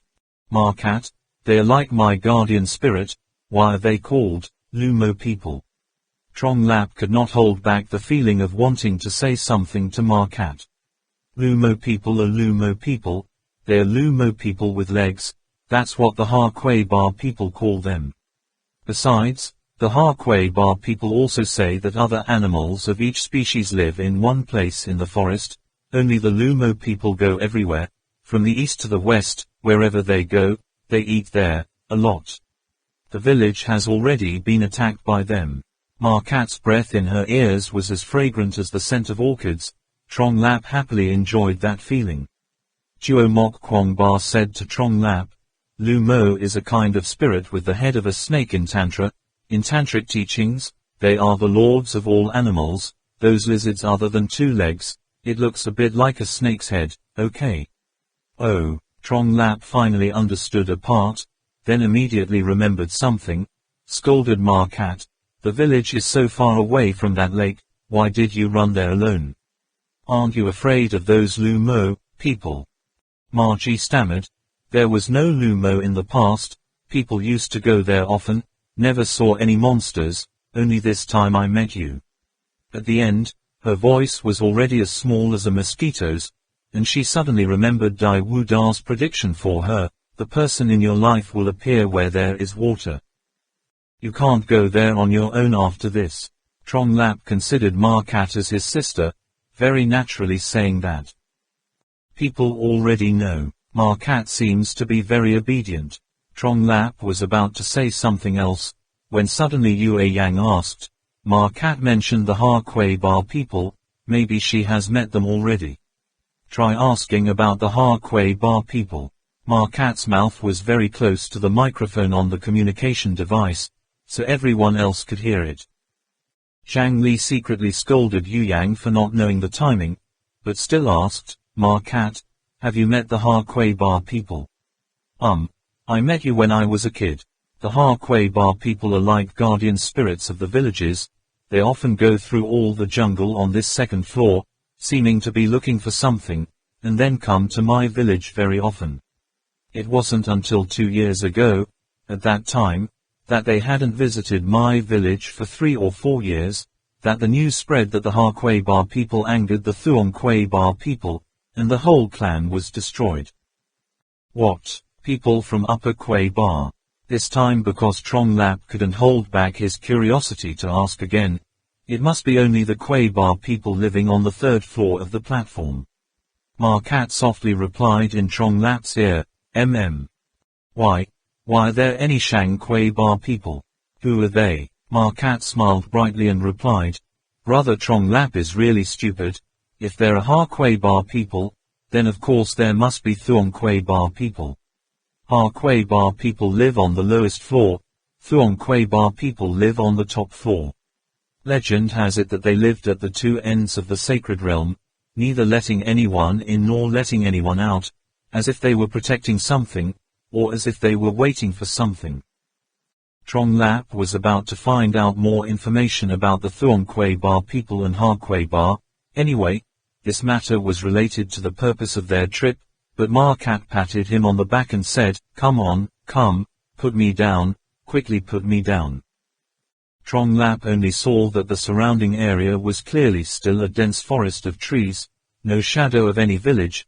How could he say he had already arrived? However, Ma Cat's tangled voice made him more nervous than anything in the world, quickly retracting the rope, unexpectedly unable to control the momentum. Seeing that Ma Cat was about to hit the rock on the ground, Trong Lap quickly defied everything, flipped over in the air, lifted the hook with both hands, and hit his back on the ground with a sharp, painful blow. Are you okay, Mr. Trong Lap? Ma Cat's eyes were full of concern. Even though Zhang Lap had broken bones and broken tendons, he no longer felt any pain. His masculinity rose up. I'm fine. Suddenly I realized, oh my God, where is Ma Cat's hand? He quickly let go of his hand, so her whole body pressed on Trong Lap's body. Her small mouth could not be avoided, and she also skillfully pressed on Trong Lap's lips. The soft feeling passed through, causing Trong Lap's soul to soar to the high clouds. His mind was completely blank. That sense of adventure covered the whole body from the heel to the top of the head. Unexpectedly, the wished for a long time suddenly happened. What a miracle! The village of Kong Nhat La Ma Cat quickly stood up. 2 red clouds appeared on his face, the appearance of half wanting to refuse and half not. Both anxiety and excitement made Trong Lap's heart feel like it wanted to jump out of the cage, chest, and for a moment didn't even have the strength to stand up. Ma Cat confusedly looked around. Fortunately there was no one. But did you know that the whole scene just now was transmitted to everyone else by the communication device attached to Zhang Li's eyes? Missing a small detail. Yu Yang disgruntledly exclaimed, That's okay. Young Master Kwong Ba, this Zhang Lap hand is too much. What has, Track Mok Kwong Ba is still reminiscing about his days with Sean in the jungles of America. Tang Min laughed and said, So what's wrong? Zhang Lap is good. Yu Yang, you have to work hard too. Then what's so difficult? Yu Yang secretly thought, I have long heard that Tibet has many legends about the beauty of the human race, the beauty of the cup or something. An entire village is full of beautiful women, mainly because this area has good terrain and quality. Good water. Although this land of Shangri-La is a bit full of monsters, In terms of the scenery of the mountains and water, it is true that there is no need to say it. Maybe Markat's village is a standard, beauty village, in the legend. Besides, with their limited vision, it's possible that it only takes a flashlight or a few glass marbles or something and it's all over. I only saw Markat straightening her clothes, walking to the side of a not very tall tree in the forest, respectfully greeting, "Uncle Lang Ca, how are you?" Markat is back. Saying that, she raised her hand and gently stroked the tree trunk. The wind blew the trees, and the leaves rustled. Tronglap sat up, saw this, and thought to himself, what is this game again? The ritual before going to the village. Seeing that Markat had turned to face him, he continued, "Uncle Lang Ca, this is Mr. Tronglap. They are people from outside. Markat is about to bring them back to the village." Looking at her appearance, it was as if she was introducing Tronglap to someone, but in front of Markat was clearly a tree and no one. Next, Markat solemnly introduced to Tronglap, "Brother Tronglap, this is Uncle Lang Ca, he used to love Markat very much." Tronglap heard the two words, "dear," immediately felt that Markat's hand caressing the tree trunk was quite similar to stroking his lover's face. His head seemed to explode. It is clearly a tree. Could it be that this Markat fairy? Miss, is there a problem with her mind? By this time, the others had also arrived, and one by one they landed on the open ground. Markat introduced that Uncle Lang Ca to each person one by one, as if introducing a very important relative of his. Everyone's facial expressions were the same as Tronglap's, and also felt that they did not understand if Markat had a problem somewhere. Only the shaman Ala was serious and approached, observing the trunk of the tree that was not very large, elaborate. The tree was about 3 meters high, the leaves pointed out in all directions, the diameter of the trunk was only about half a meter, the lower part of the trunk had some bumps like snakes wrapped around the trunk. The shaman Ala cautiously asked, "Why is this Lang Ca being planted here?" Markat showed a slightly melancholy expression and replied, "Uncle Lang Ca did nothing wrong. Dai Dawu of the kingdom said his son had surrendered to the enemy, so he was planted here. Before Uncle Lang Ca fully matured, I brought him delicious food every day. When I was young, Uncle Lang Ca was very good to me." At this point, Markat shook her head vigorously, as if she wanted to push those tragic events out of her memory. Then she quickly said, "The village is right in front. Let me lead everyone in, be careful. There's a trap." Zhang Lap stood up, only to find that the wound on his arm was bleeding. It must have been opened again when he touched the ground. He just ignored it, walked up to Markat's back and asked, "Uncle Lang Ca, is that a person?" Margie stopped walking, nodded, then continued to lead the way. Behind, Yu Yang is also asking the shaman Ala, "Mage, what is that tree?" The shaman Ala looked intently at the tree trunk and replied, "The recipient in that legend, unexpectedly it is true." Yu Yang asked, "The legendary recipient?" The magician nodded and replied, "Well, there are records in the ancient books. It can be considered as a kind of ancient poison. According to what is written in the scriptures, a plant seed will be implanted into the victim's body. The seed will absorb all the nutrients in the blood to grow, and then slowly turn the person hit by the poison into a monster tree. Although I have never seen that kind of ancient poison in the legend, but ever since Captain Ho Duang broke that tree root, I had suspicions." Tang Min followed behind and asked, "The seed grows inside the human body, what can be done?" The shaman Ala explained, "In Tibet there is a very famous type of cordyceps. Everyone must have heard of it, right? Cordyceps is no stranger. Winter is an insect, attacked by fungi and bacteria.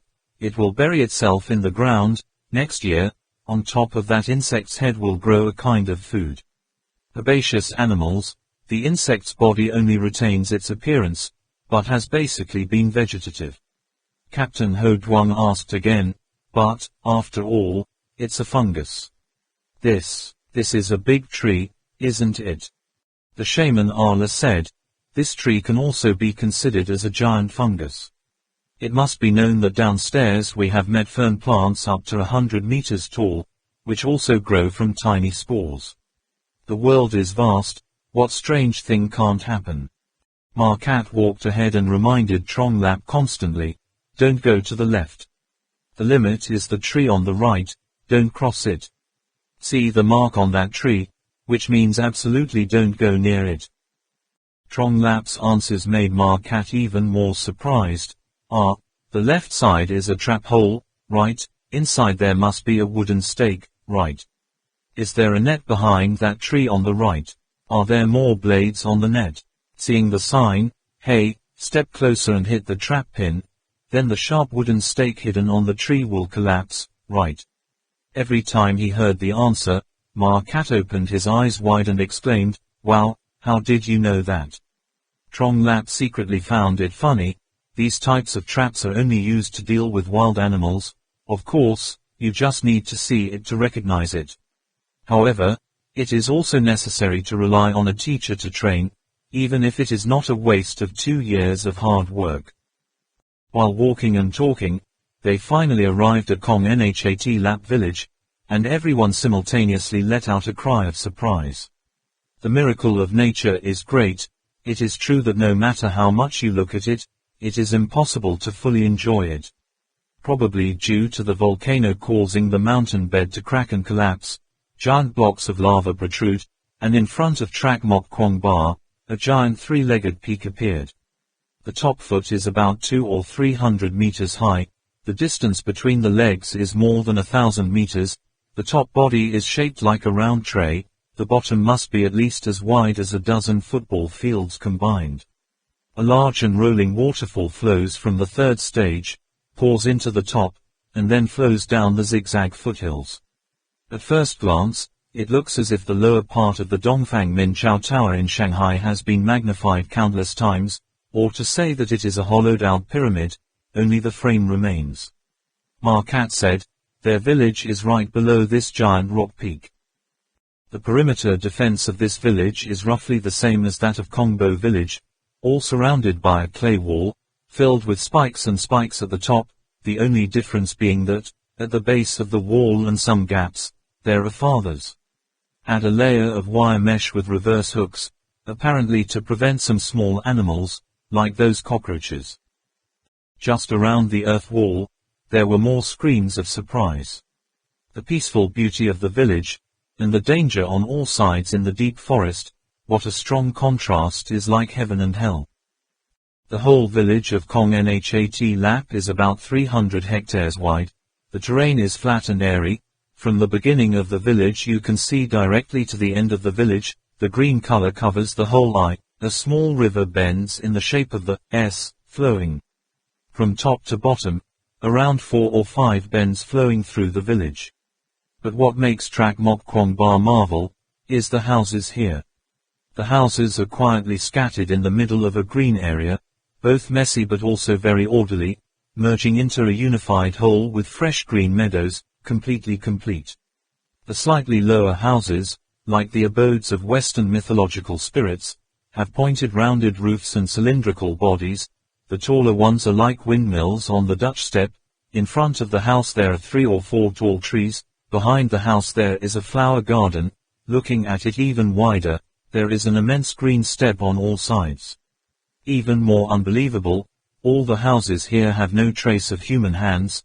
Those simple ancient lines, it looks as if the natural wind has eroded and molded the mountain rocks.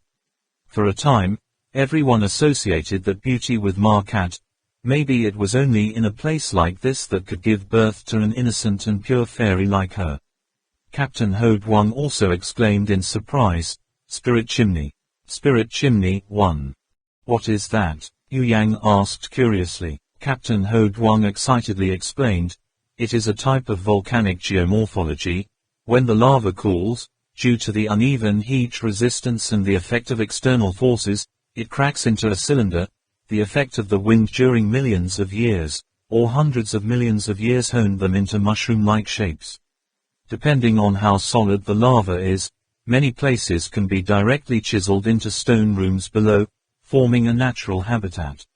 It can be said that these are miraculous houses that nature has bestowed on humans. Passing through the gate of the village, immediately saw a stone stele. The handwriting on it was blurred, but with great effort, I could only recognize a few words like Tanyao, Nwetwi. Something. According to the shaman Allah's speculation, this village entered Shangri-La Hermitage from about 647 AD. According to the inscriptions, they were a branch of the Vai-Dat tribe of Dai Bang. Accordingly, their ancestors must have belonged to the group of people who refused to submit after Tuing Hung was defeated by Tho Phon. Ma Kat listened to their discussion and was fascinated, until Zhang Li stammered to use the ancient Tibetan language to explain. She exclaimed in surprise, "Everyone. Everybody, can you recognize the writing on it? Oh my God, even Dai Wu Sama can't read these words." As it turned out, the people in Ma Kat's village all spoke the ancient Tibetan language, but no one knew the ancient Tibetan script. Ba Tang's attention was focused on a large crest next to the village gate, or so to speak, a metal thing that looked a bit like a large cauldron. This thing is about twice as tall as a normal person, has 4 legs, a round belly, a body like a large pot, and a smoke mark at the bottom. But what's the use of this large pot to cook? Using this type of pot, I am afraid that the whole village will not eat it all. Trong Lap was also curious as to what the big pot was for. Ma Kat said, used in sacrifices. After the ceremony, the food in it is really distributed for the whole village to eat. At this point, she suddenly squinted her eyes and smiled at Trong Lap, saying, however, it has another effect. When Trong Lap asked what it was, Ma Kat seemed to think of something. His face was red, and he led them into the village, whispering, "I'll tell you later." Trak Mok Kwong Ba looked around the village. Around there were about 50 or 30 houses. Each house had a barn for cattle, a rather large field, but the people he saw were only old people with women and children. Men and women here all have scarves on their heads. Looking at the style of tying a scarf, it is clear that they often use their heads to wear goods and items. Above they wear a blazer with no collar, no clasps. Below they wear something quite like a strapless skirt. Some old people wear some kind of vest. Some people wear a shirt 1 meter wide, 2 or 3 meters long, wrapped in front of the chest and then thrown back. The girls all wore earrings, probably made of wood or bamboo, with silver ornaments on their chests, floral tops at the waist and long skirts. In the case of a boy, he has to carry a small knife on his hip, stuffed in a wooden case. On the sheath is woven with colorful cloth strings. Those old people, women, and children all curiously watched the strangers through the wooden windows, from behind the doors, or from the small slits in the low wall. The people here are black, thin. Everyone exudes a tired look, like someone who has just recovered from a serious illness for a long time. The old man's skin was like the ground that had been parched by a drought, revealing criss-crossed cracks on his face and arms. Children have big heads, small bodies, hide behind adults, sneak peeks, big round, black eyes. For some reason, when seeing these people, Trak Mok Kwong Ba's group suddenly felt a surge of sympathy, as if meeting a group of miserable hungry people in a green oasis in the desert. It looked real, out of harmony, causing the picturesque village to be overlaid with a mournful feeling of a ruined citadel in the desert at dusk. Then there were the eyes of those villagers too. The old people were cold and alert, the children were weak and pleading. Being in a completely unfamiliar place, being stared at by those complicated eyes was not a good thing. It felt like I was a monster being scrutinized, making even walking difficult, become much more cautious. Not sure if it's because it feels so uncomfortable to be watched by a group of people, or because it's so pitiful to see those children, like starving children in Africa, so pitiful. Min Min intends to ease the atmosphere. After a while, he took a piece of high-calorie dry food from his pocket, waved to the child standing closest to him, flashed a friendly smile, and said in Old Tibetan, "Come, come." The thin yellow child widened his big eyes full of fear, not only did not dare to approach, but hid behind an old woman, revealing only half of his small face, looking at Min Min with a questioning look. When Markat spread her arms wide, the baby happily ran out from behind the old woman, rushing to rub her head in her lap. Markat picked up the baby and told Trak Mok Kwong Ba, because of the war, most of the young men in the village had died in battle or had been drafted into the kingdom's bodyguards, now only the elderly remained here, and children. Because the Ha Kwei Ba people have been destroyed, so when there is a famine, there is no one to bring seeds as before. Now, food in the village is always in short supply. The old people are forced to risk their lives in the forest to catch wild animals or pick fruits to eat. The shaman Allah asked, "Isn't the battle of 18 years already over?" Why, at this time, the baby in Markat's lap, just encouraged by her, reached out to accept the food given by Min Min. Min Min is teaching him how to peel off the wrapping paper. Markat opened his eyes wide and replied to the magician, "The battle 18 years ago ended a long time ago, but 6 years ago he fought Yaka again. It took 3 years to stop." The shaman Allah realized that at that time, there was a record in the diary of Kongbo village that Tuthap Nhi had caused something. They were still worried about themselves. Why would anyone leave the village? Of course, there's also no way to record the war 6 years ago. The battle 6 years ago can be seen as an extension of the war 18 years ago. Seemingly remembering the pitiful things in the past, Markat's face suddenly became somber, making Trong Lap feel a pain in his heart. Listening to Markat whispering to him, Trak Mok Kwong Ba's group had a clearer understanding of the war that broke out 18 years ago. That battle was initiated by the kingdom of Langbu on the coast of Life, the cause of which is unknown to Markat, but as a result, the Langbu aggressor side was defeated. Yaka's army crossed the Shine Sea. Destiny, a large village area of the kingdom of Langbu, was wiped out by the Yaka army. Markat's parents also died in that war. While Markat was telling the story, the baby in her lap tasted for the first time the highly nutritious food given to her by Tang Min, and shouted with joy. Min Man also tried to take a step closer to it, reaching out to take the child from Markat's hand. The other children around were also less alert. One by one gathered around, begging Man to give them that strange food. Min Man was tightly confined and could not escape. The children's eyes turned to Lu Kan Nam. Perhaps due to the innate nature of women, Lu Kan Nam also began distributing food to the children along with Man Min. Seeing that most of these children are malnourished or full of small wounds, if they are not treated with disinfectants, fearing that they will be easily infected, she has just distributed food and helped sick children, emaciated wound treatment. The children had food. Where they were injured, they were sprayed with strange little bottles and the pain was gone, so they ran everywhere to report. As soon as the news spread, Lu Kan Nam and Man were immediately surrounded by villages, unable to move. The members of the Ho Duong team also wanted to lend a hand, but when the villagers saw a bunch of bearded men, no one would believe it. The shaman Allah just wanted to quickly meet Dai Wu Da of the village. After all, they were too hungry to know what this place was like, too many questions that needed an answer. Note 1. Fairy chimneys, also known as hoodoo, stone tent, earth pyramid. And cat mouse house is in the center of the village. The body of the house is round. Looking at the windows, it is at least divided into 3 floors, 4 corners have scriptures, below there are many demon statues. God of wooden sculptures. The shaman Allah was so widely known about literature that he couldn't say what those statues were. As soon as Marji entered the door, he loudly called out, Dai Wu Da Sama, Dai Wu Sama, I have found someone who can read Ma. Kaka, and me is back there. Why are you so loud? Have you caused any harm outside? Markat was both embarrassed and confused, and quickly said, Dear Dai Wu, let's talk nonsense. There is a guest here. Ugh. At this time, the old man turned around, paying attention to Trak Mok Kwong Ba's group, the Ha Kwei Ba people.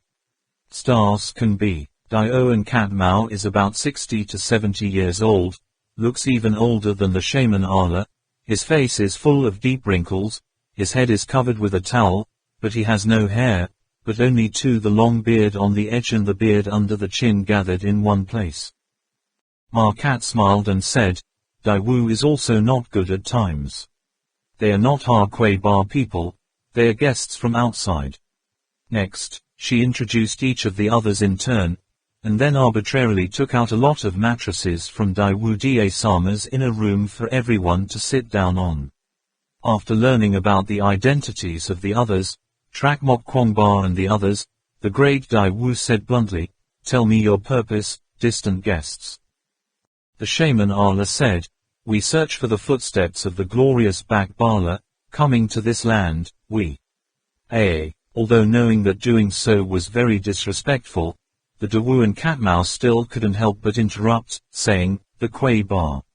Silver Bala Temple, I got it. He stood up, paced uneasily for a few steps, then said, It seems that all the people who come from outside, are all for the Temple of Bo Bala.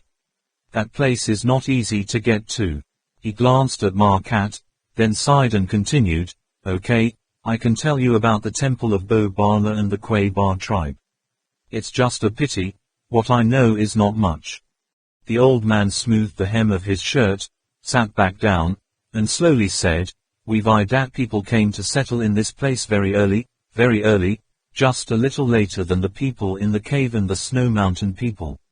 Stop, Snow Mountain man. When Yue Yang heard that pronunciation, he exclaimed in surprise.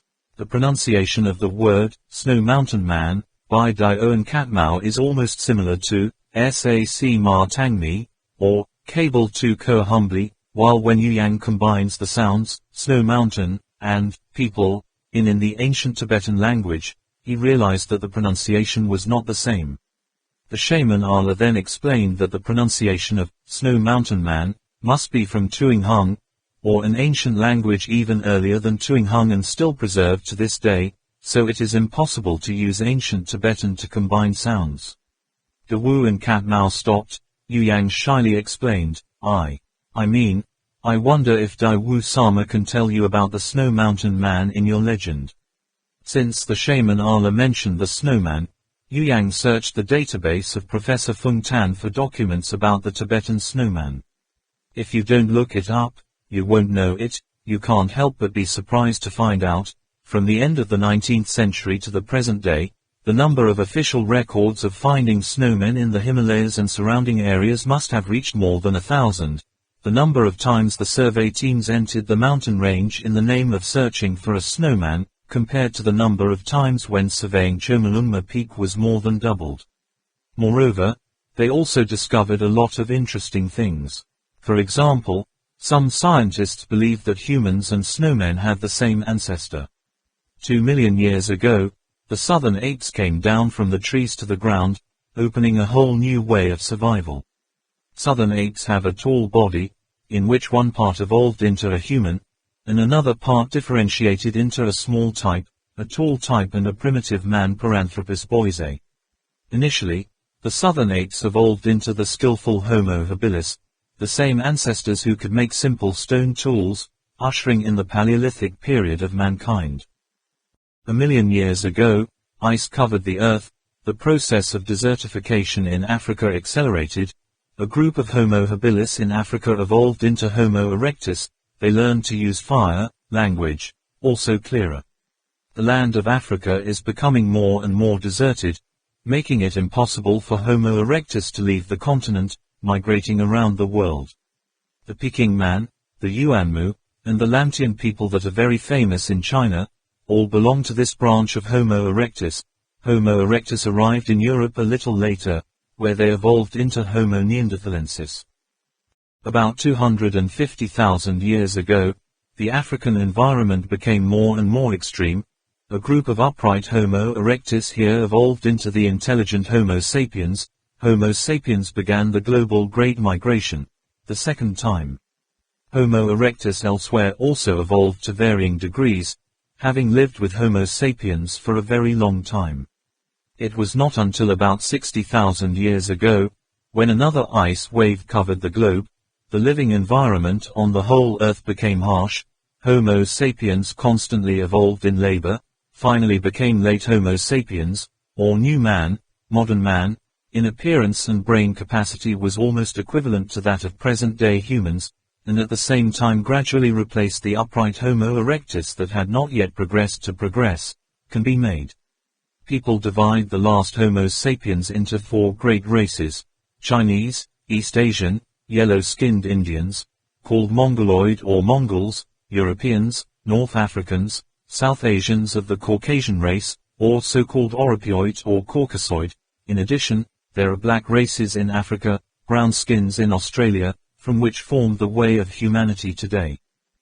What fascinates Tibetan anthropologists and researchers is that there are many ancient Tibetan legends that bear surprising similarities to the evolutionary history of mankind, such as the legend of the origin of humans of the Tibetan people that humans evolved from apes. There is also the legend of the war between the snowman and the caveman, almost a version of the rivalry between Homo erectus and Homo sapiens. Even the word snowman implicitly refers to the Ice Age.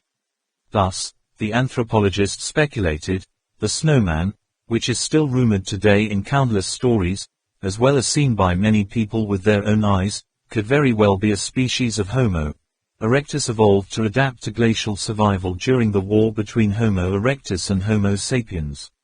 Because of the melting glaciers, most of the remaining living space is occupied by Homo sapiens. Only the snowy mountain plateau on the roof of this world still retains a suitable space for snowmen, survival only. Moreover, through the study of documents, Yu Yang and Trong Lap also discovered that the whole evolutionary process of humans is very similar to the process of producing Lang Vuong that Professor Feng Tan said, can be said to be identical. It also means that, regardless of species, they must go through a similar process to be able to evolve into enough intelligence. When the harsh changes of the living environment, the collective working life, the incessant migrations, the number of populations and the capacity to resist the environment have all reached a certain level, the settlement begins, after thousands of years of accumulation, then slowly change. De Wu and Cat Mao did not have these common scientific knowledge, but he heard the legends from his father, his grandfather, and his great-grandfather. The Snow Mountain Man was one of the earliest inhabitants of this place, all legends say, he said. Their height is at least twice that of ordinary people.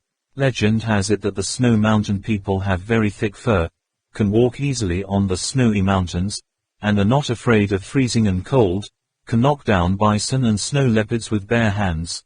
They also have tribes, have their own production tools, but compared to our tools, they are a bit inferior. Most of them are made of stone. There are also a few metal compositions. But there are very few legends about them.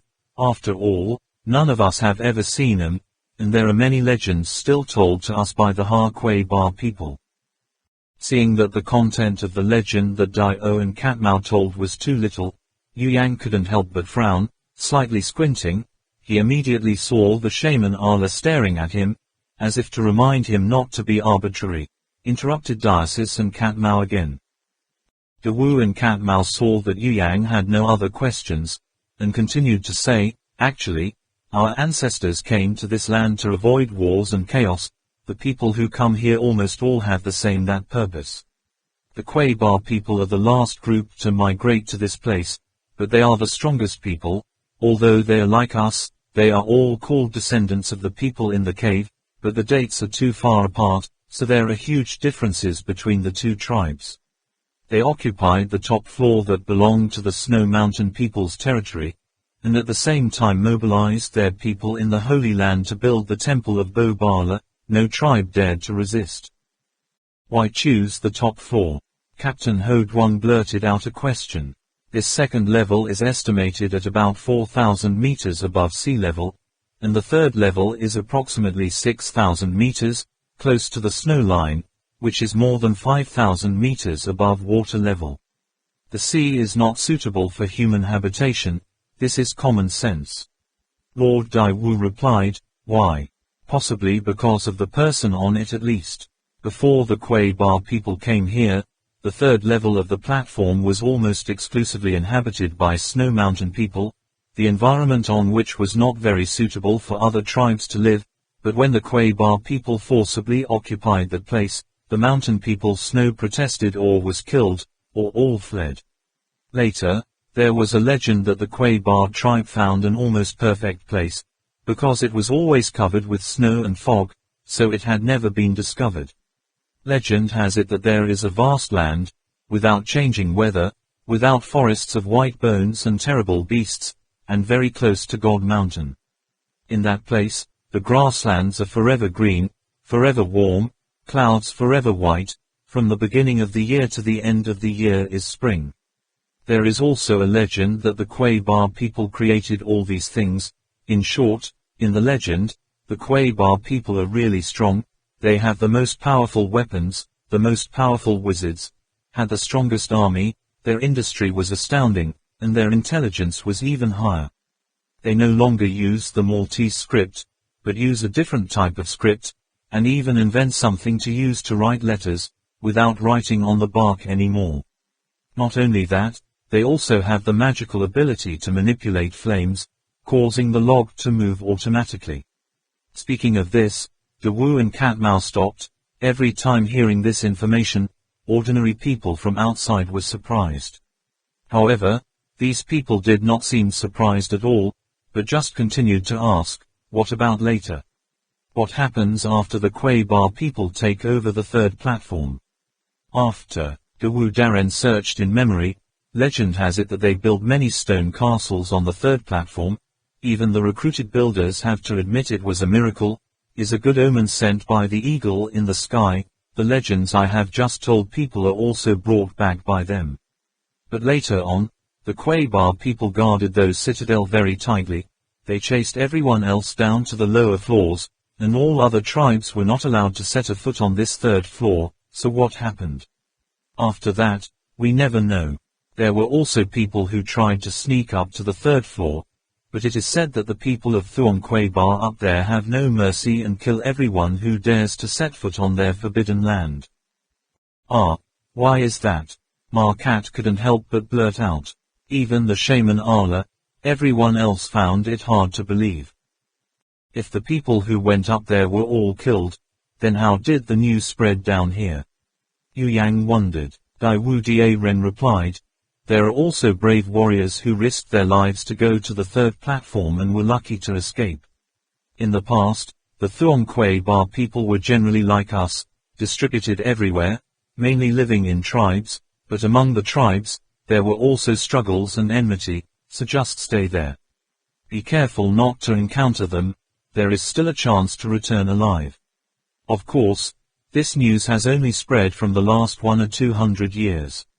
According to the ancient legends of the tribe, about a few hundred years ago, those who went to that third platform had absolutely no chance to return alive, all of them left and disappeared, forever.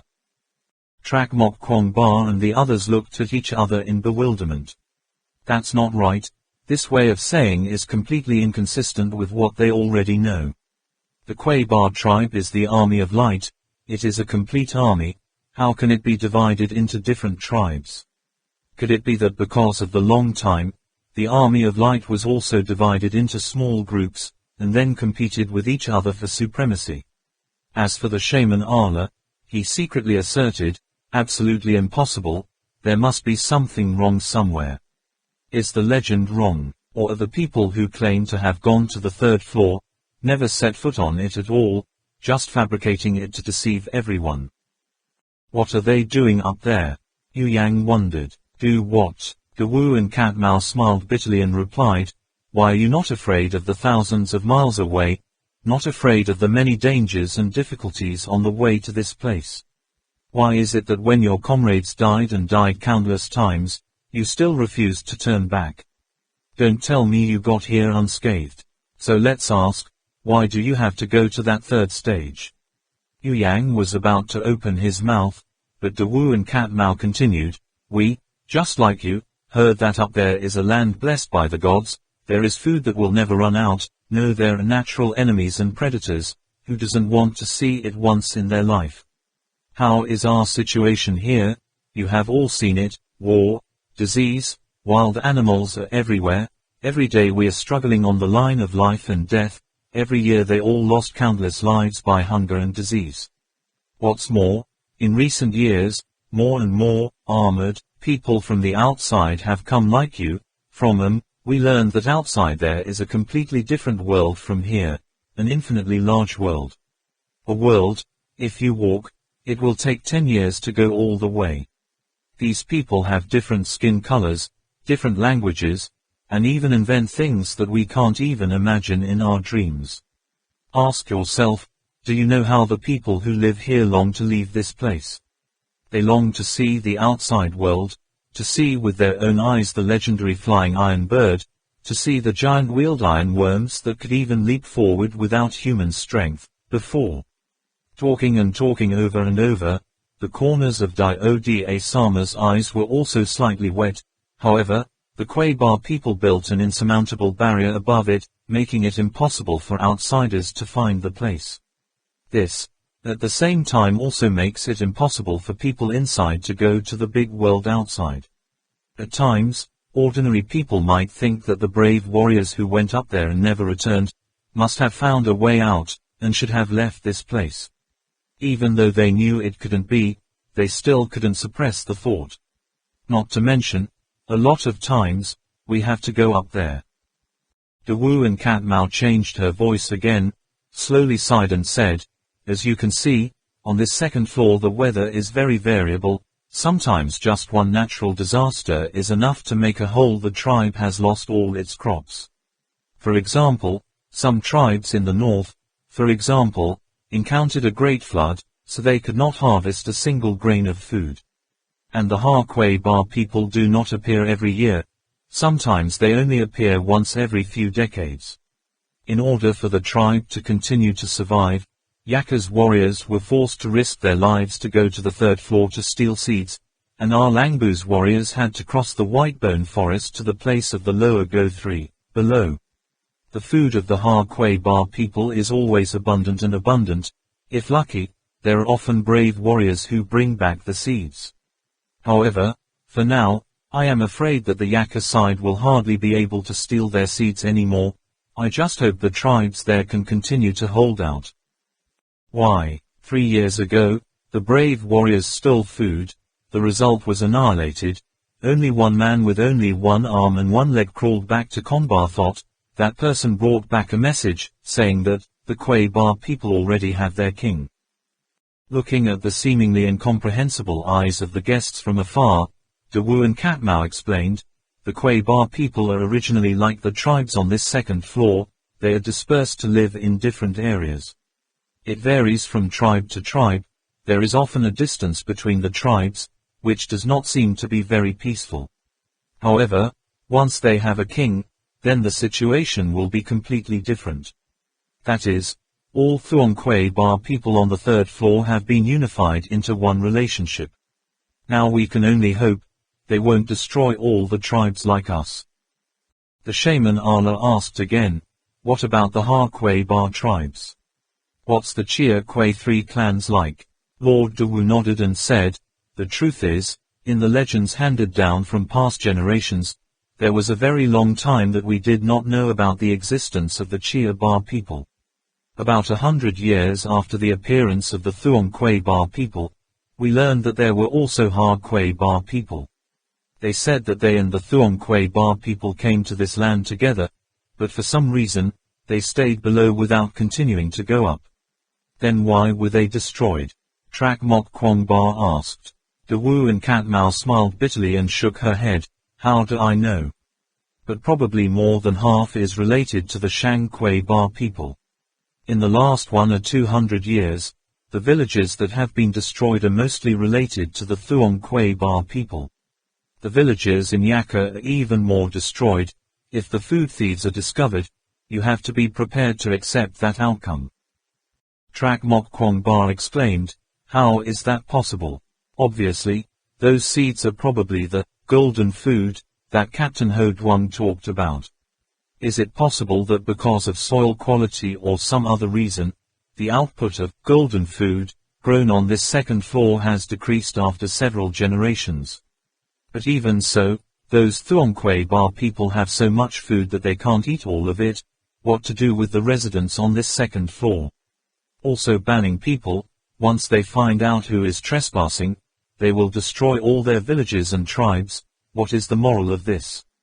As for the Ha Kuei Ba people, why are they so alarmed by the Thuong Kuei Ba people? Their fields also have golden food, what else is lacking? The shaman Allah raised his hand to stop Trak Mok Kwong Ba and continued to ask, when did the Ha Kuei Ba people's destruction happen? Dai Wu Da Ren replied, well, maybe 4 years ago also.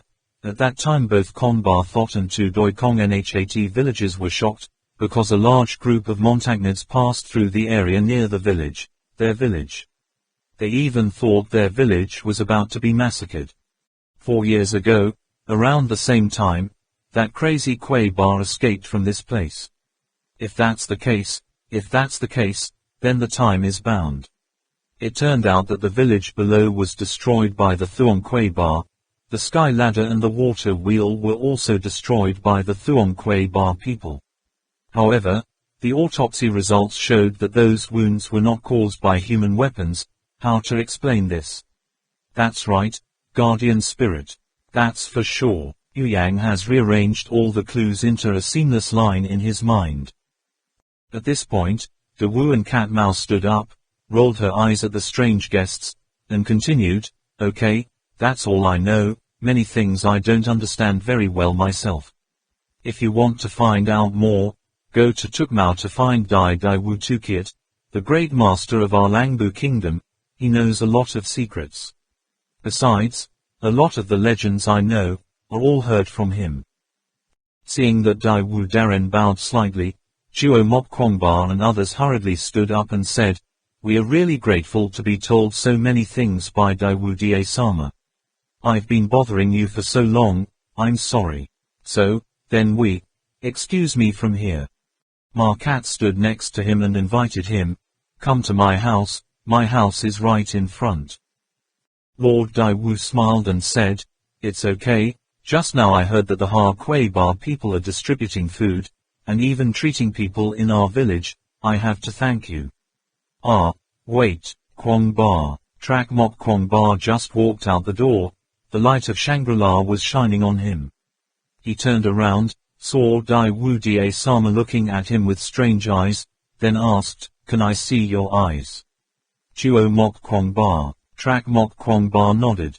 Dai Wu Da Sama then stretched out his thin, withered arms, pulled his eyelids down, only to see below and on both sides of the eyeballs, there were quite a lot of blue blood filaments that were difficult to recognize, even some had changed, turned black. At first glance it looked like a small black worm crawling along the eyeballs straight into the skull. De Wu and Cat Mao took a step back, took a deep breath and exhaled. I didn't expect it to be it. Trak Mok Kwong Ba and the others seemed to know what Dio and Cat Mao was talking about, so the shaman Allah was surprised and asked, did Dio recognize it? De Wu and Cat Mao replied, Dai Than Lian ancient in hell of 8 great ancient poisons, so you all know, how long has it been? Trak Mok Kwong Ba could not hold back the feeling of joy welling up in his heart. Unexpectedly, without even needing Bak Bala, the first village in Shangri-La, someone recognized this ancient poison. Then, ask him how he couldn't be happy. He said impatiently, I still have 3 months of time, De Wu Sama, can it be cured? The shaman Allah standing next to him added, this is also a purpose of finding our temple of Silver Bala. De Wu and Cat Mao looked at the shaman Allah with suspicion, as if it was difficult to believe that the Bak Bala temple had a method of treating ancient poisons. He stroked his long beard, then gently shook his head. Yes, Dai Than Lian, I didn't expect that in my years on this earth, I would be able to see it again. I don't know how to solve it, but it's still the same sentence, let's go and find Dai, O Tu Kiat. I've seen the ancient Da Kinglian once before, it was because he used it. They all understood the meaning of De Wu and Cat Mao. If they can use it, then selling it can also eliminate this ancient poison. De Wu and Cat Mao added, you'd better be careful, Master Tu Kiat isn't as easy to talk to as I am. So, how long does it take to get from here to the Marquis? Yu Yang asked more. Daiwu Da Sama replied, if nothing happens, you'll be there by walking in about 3 days. Thank you very much. Thank you very much, Your Excellency. Each of them expressed their appreciation to Diko and Cat Mao. Leaving the house of Dawu and Cat Mao, only Duang Man and Lu Kan Nam were surrounded by a crowd. The two women were examining and saving lives, distributing necessities for life, and were so busy that they could not rest their hands and feet for a moment. Ecclesiastical, Miss Min Min, Zhang Lap and Yu Yang shouted from afar. They were both anxious to tell this news to the two of them. Young Master Kwong Ba has been saved. This is great news, not a game. Hearing that uplifting news, Man Man happily rested his head on Track Mob Kwong Ba's shoulder, excitedly said in tears, Brother Kwong Ba, it's true that good people will be blessed, I know you won't, why? Track Mob Kwong Ba said, that's right, you'll be fine. Okay, stop crying, how many people are watching? Zhang Lap and Yu Yang will laugh at you too. Lu Kan Nam stood to one side, his face also showing joy and happiness. She glanced at the crowd, hurriedly calling out to Captain Ho Duang and the shaman Ala, everyone, quickly help me distribute these. Yu Yang felt a little sorry, so he said, the official, distribute all the food to the villages, what about us? Lu Kan Nam said, how can we eat so much? But for these people, it can save their lives. If you don't come here, Kwong Ba, how could? Saying this, there was a gentleness in her eyes. They were all busy all day long. Ma Cat looked at Wang Min and Lu Kan Nam skillfully treating the villages, tilted his head to think about something, and then took advantage of his free time to call Min Min out and say, Sister Min, tomorrow if you have time, I want to ask you to visit the very sick people. Tang Min said, tomorrow we have to go to Tukmao, Kwong Ba's illness must be treated urgently. Or I'll take 'em out tonight, maybe I can help them. Ma Cat surreptitiously glanced at Trong Lap. Zhang Lap, who had been staring at Ma Cat for a while, saw her look over, her cheeks flushed red, trying to pretend to be calm and avert her head. At that time, Ma Ji was embarrassed again and said, is tomorrow already gone? Yeah, but we'll be back to see you. It can't be done tonight, it's outside the village. Tomorrow everyone will pass there too. Ma Cat thought for a moment, then spoke. All right, Tang Min nodded in response. Note 1. Australopithecus. History of the Holy Land. In the evening, they all went to Ma Cat's house. Her house is in the north of the village, located by a small river. The house is not very big, but it is cleaned very well. The house is divided into 2 floors, with a single wooden staircase leading up and down. Both floors have small windows towards the light. The ventilation space has a fire. There was almost no furniture in the house, only a few simple embroideries hanging on the wall. Dinner was very ordinary, without any spices. The food was meager, but it had been a long time since they had eaten anything but dry food. Rice balls, wild vegetable cakes, some salted or dried mushrooms, mixed with a spicy chili-like powder. Ma Cat also took out a homemade drink quite similar to rice wine, sobbing praise. During the meal, Trak Mok Kwong Ba asked Ma Cat about the history of the Holy Land and the situation of the surrounding villages. She then told them in turn what she knew, the legends she had heard. Who discovered this holy area? Discovered at what time? No one knows for a long time. It must have been a long time ago, more than 10,000 years ago. There were primitive inhabitants residing near the snowy mountains discovered this place. Since this place did not have strong winds, it could be considered an oasis in the middle of the snow and ice, so it was only natural for people to migrate here. After more than 10,000 years, I don't know how many tribes have come. As for the tribes that Ma Cat knows, there is a nearby Ma Ba village that claims to be a descendant of the Cat people. While the Cat people developed from the Mu ethnic people, Gang villages believe that their ancestors are the nine-headed wolf people.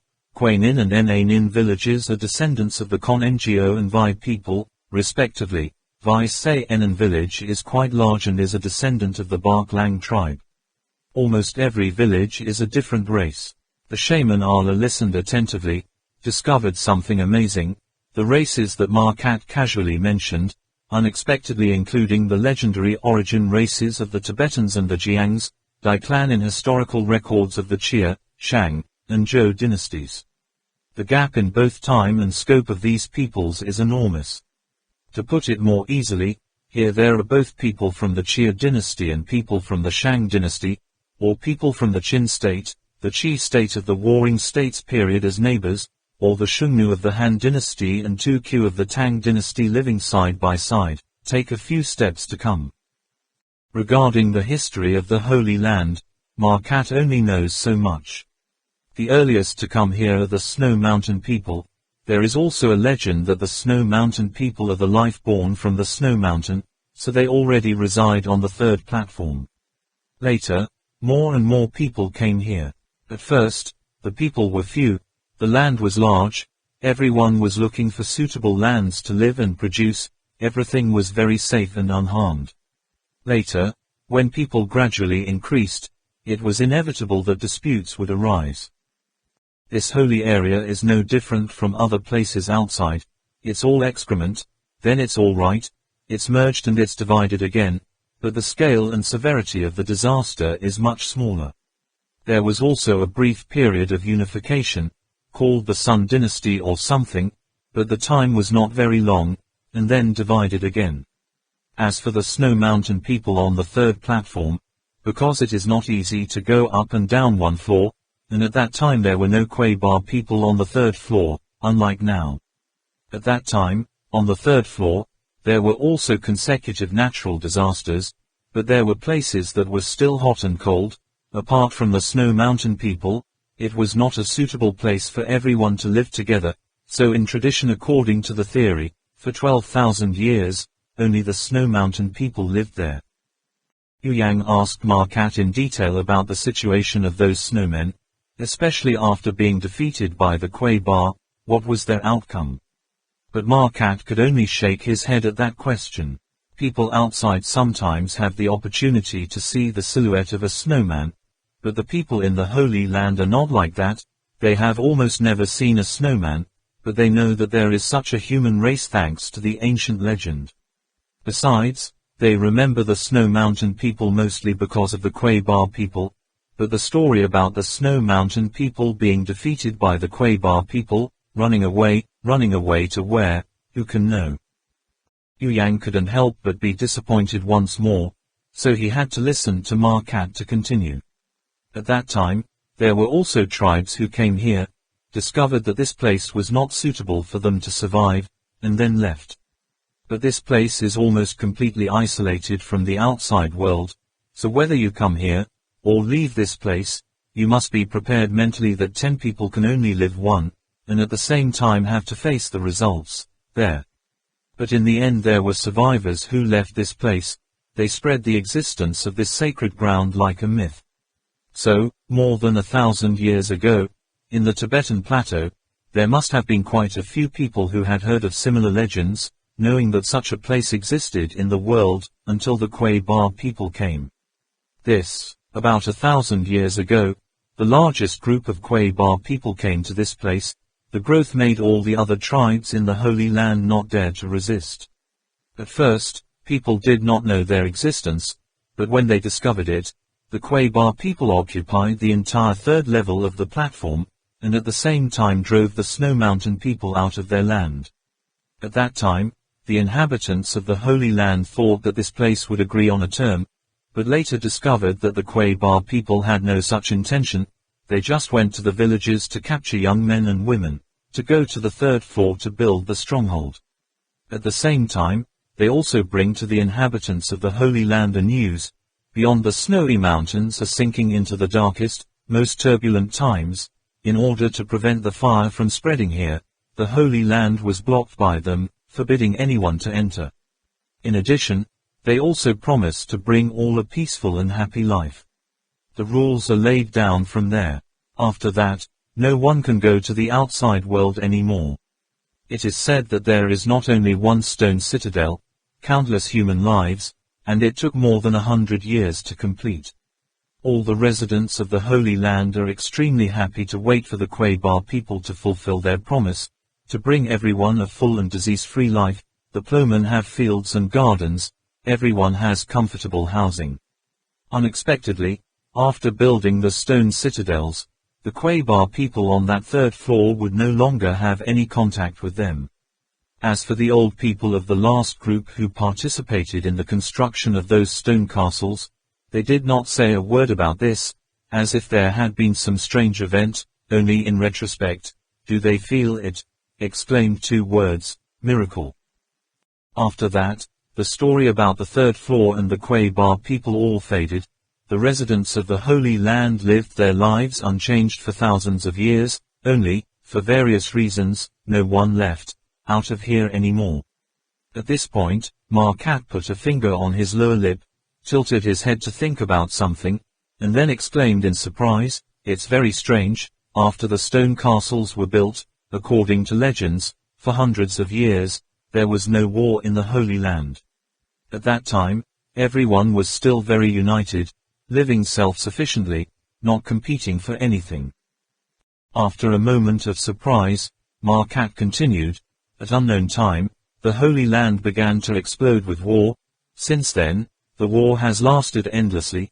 Villages against villages, tribes fight with the tribe, then formed village alliances, tribal alliances, then fighting alliances, fought for tens of hundreds of years, finally taking the Sea of Life as the boundary, forming the great kingdom of Langbu and Yaka.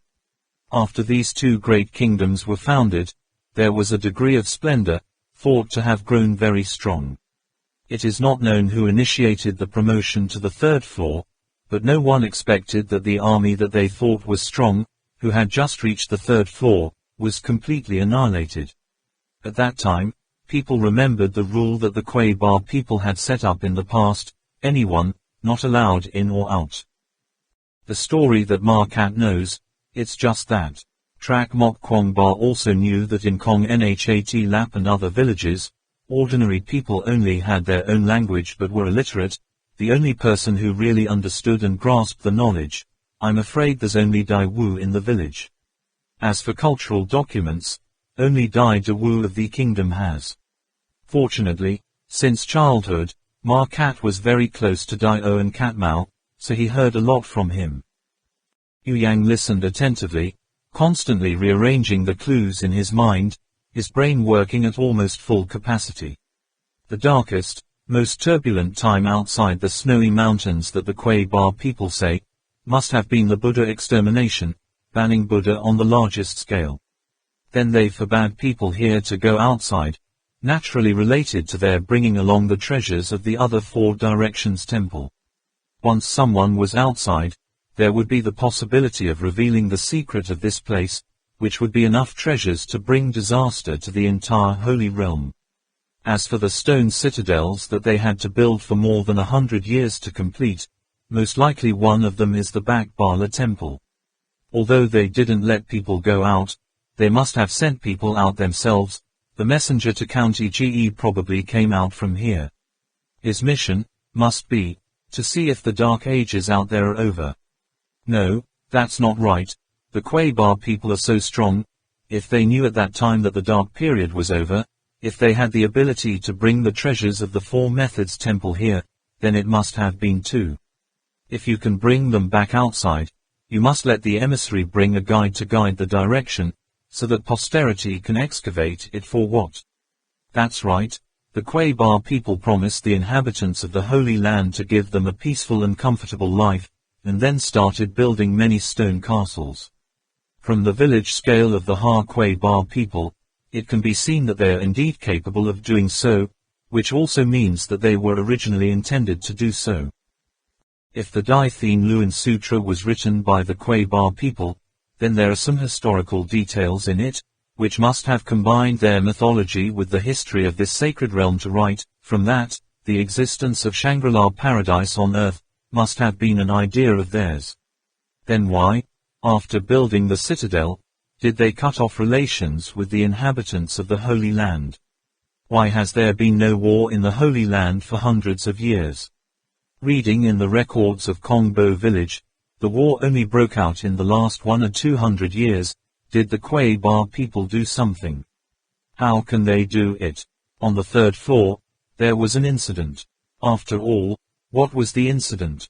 Could it be that this event made the most powerful Kwai Ba tribe also helpless to get out of this place? But Markat said, in the past 100 years, there have been countless people who wanted to go to that third floor, but no one came back alive, proving that there is still overwhelming strength. After all, what is this? They still have a lot of questions to ask, but after dinner, it gets dark very quickly, and people in Kong Nhat Lap village have a habit of going to bed early. Trong Lap originally wanted to find Markat to talk. Yu Yang was also very supportive, but Trong Lap kept faltering and didn't know what to say. As soon as he entered Markat's house, he suddenly turned into a good child sitting quietly. The room was quickly arranged. Lu Kan Nam, Duong Man and Markat shared a room. Trak Mok Kwong Ba, Trong Lap, Yu Yang shared a room. Captain Ho Duong, Magician Ala, Ba Tang in one room. Lying on a comfortable cowhide rug, Trak Mok Kwong Ba asked, Nhuc Duong, are you interested in Snow Mountain people? Yu Yang replied, no, young Master Kwong Ba, I told you last time, we discussed with the shaman Ala about the relationship of the Snow Mountain man with Shangri-La. After that, Trong Lap and I found a little more material in Professor Fung Tan's computer. Personally, I think that, although the Snow Mountain people have been defeated, it is very likely that they have not left, or left and returned. They are still here, on the third stage. Trak Mok Kwong Ba turned slightly and asked, why do you say that? Yu Yang also leaned over and answered him, first of all, those so-called experts from foreigners, whether they have such qualities or not, there are many people who are interested in snowmen like this. Well, then it's probably not a matter of aimless shooting. Those myths and legends are not baseless fabrications either. Last time, the shaman Ala only told a very simple story, but in Tibetan culture, there are many similar myths and legends, some of which appeared before historical records. There are also stories recorded by later people. Otherwise, with the energy and imagination of those foreigners, it would be impossible to connect the snowman and Shangri-La. Trak Mok Kwong Ba thought for a moment, then asked, so what? Those foreign researchers also just wanted to find this place through the snowman. We've already arrived, we can see the real Shangri-La upstairs, this clue is no longer important to us. Yu Yang shook his head and replied, but this is another side for us to understand more about the Kwai Ba people. The closer we get to Bak Bala Temple, the more we have to search for more clues, the more we find, and when we synthesize them, we can draw conclusions closest to the truth. For example, Yu Yang said, according to De Wu Kat Mao, the snowman evolved to a tribal form, and at the same time had metal tools. This is a relatively civilized institution, at least equivalent to the simultaneous civilization of the Shang dynasty. But why are the snowmen discovered so far, most of them in the state of wild ape man, so stupid? After all, is a snowman a snowman? On this issue, we still cannot come to a definite conclusion. Also, the Snow Mountain man was defeated by the Kwai Ba tribe and fled. Where did he go? Why are there so many folk and religious myths circulating about them? Not to mention the people who claim to have witnessed it with their own eyes from modern times to the present, everyone describes it very realistically. Moreover, I have new discoveries in some documents. Yu Yang stroked the fur rug, his eyes lit up. In America, the Indians call the big-legged monster, Sac Kuaji, one which has at least a similar pronunciation in pronunciation. Is the sound of the word Snow Mountain Man correct? Moreover, I also found some documents that say that some Indian tribes call the human-like monster Uma. According to the eternal legends of the tribe, Uma resides near the crater of St. Helens, and when the great disaster strikes, Uma will lead the wise Indians to the navel of the earth, a place of refuge, the only and final disaster. I believe, those documents have also appeared in the files of foreign researchers for a long time. What is the information contained therein? The teacher once said, all things do not suddenly appear, everything has its cause, even if they are thousands of miles apart, there are connections that we do not know, visible. Trak Mok Kwong Ba raised his hand to rub his forehead in thought. Yu Yang's words seemed to evoke something in him, but very vaguely. It seemed that he had searched similar documents before. Yu Yang, lying next to him, reminded him, America.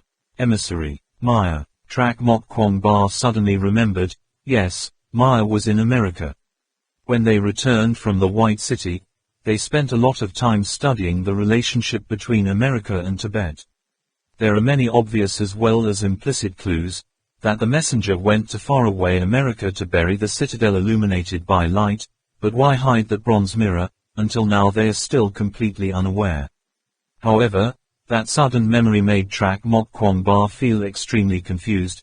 It just happened not long ago, but he has almost forgotten it. Could he be that old, or was it caused by the ancient Dai Than Lian? Yu Yang said again, I'm just saying if only, the way of calling and the legend of the wild man in the Americas was brought by that messenger, then why should he do it? Is Snow Mountain Man Uma? Aren't they already defeated, driven away? Is it because the Snow Mountain people have lived here for tens of thousands of years, knowing the roads leading to this place in the Snow Mountains? If the snowman doesn't come back, how can Uma find the navel of the earth? If the Snow Mountain people are still on the third platform, then what is the relationship between them and the people of Thuong Quay Bar? Is it possible that when facing the Montagnard Quay Bar people, we also have to face a group of giant savages up to 3 or 4 meters high, covered in hairs all over? Of course, these are all just my personal conjecture, there is no proof. Yu Yang said here, also felt uncertain. After all, thinking and guessing is not the main way to do scientific research. Trak Mok Kwong Ba smiled and asked, what about Trong Lap? Do you have any ideas? Not hearing Trong Lap's reply, Yu Yang discovered that he and Kwong Ba young master discussed for a long time, but Trong Lap did not participate even half a word, so he turned his head to look. It turned out that Trong Lap had been sleeping long since then. It must have been a long time since he had slept on such a comfortable carpet. Walking around all day, everyone was really tired. Trak Mok Kwong Ba and Yu Yang said a few more sentences, and then fell asleep. Early the next morning, the first thing Yu Yang did when he woke up was to shake Trong Lap. Wake up, lazy.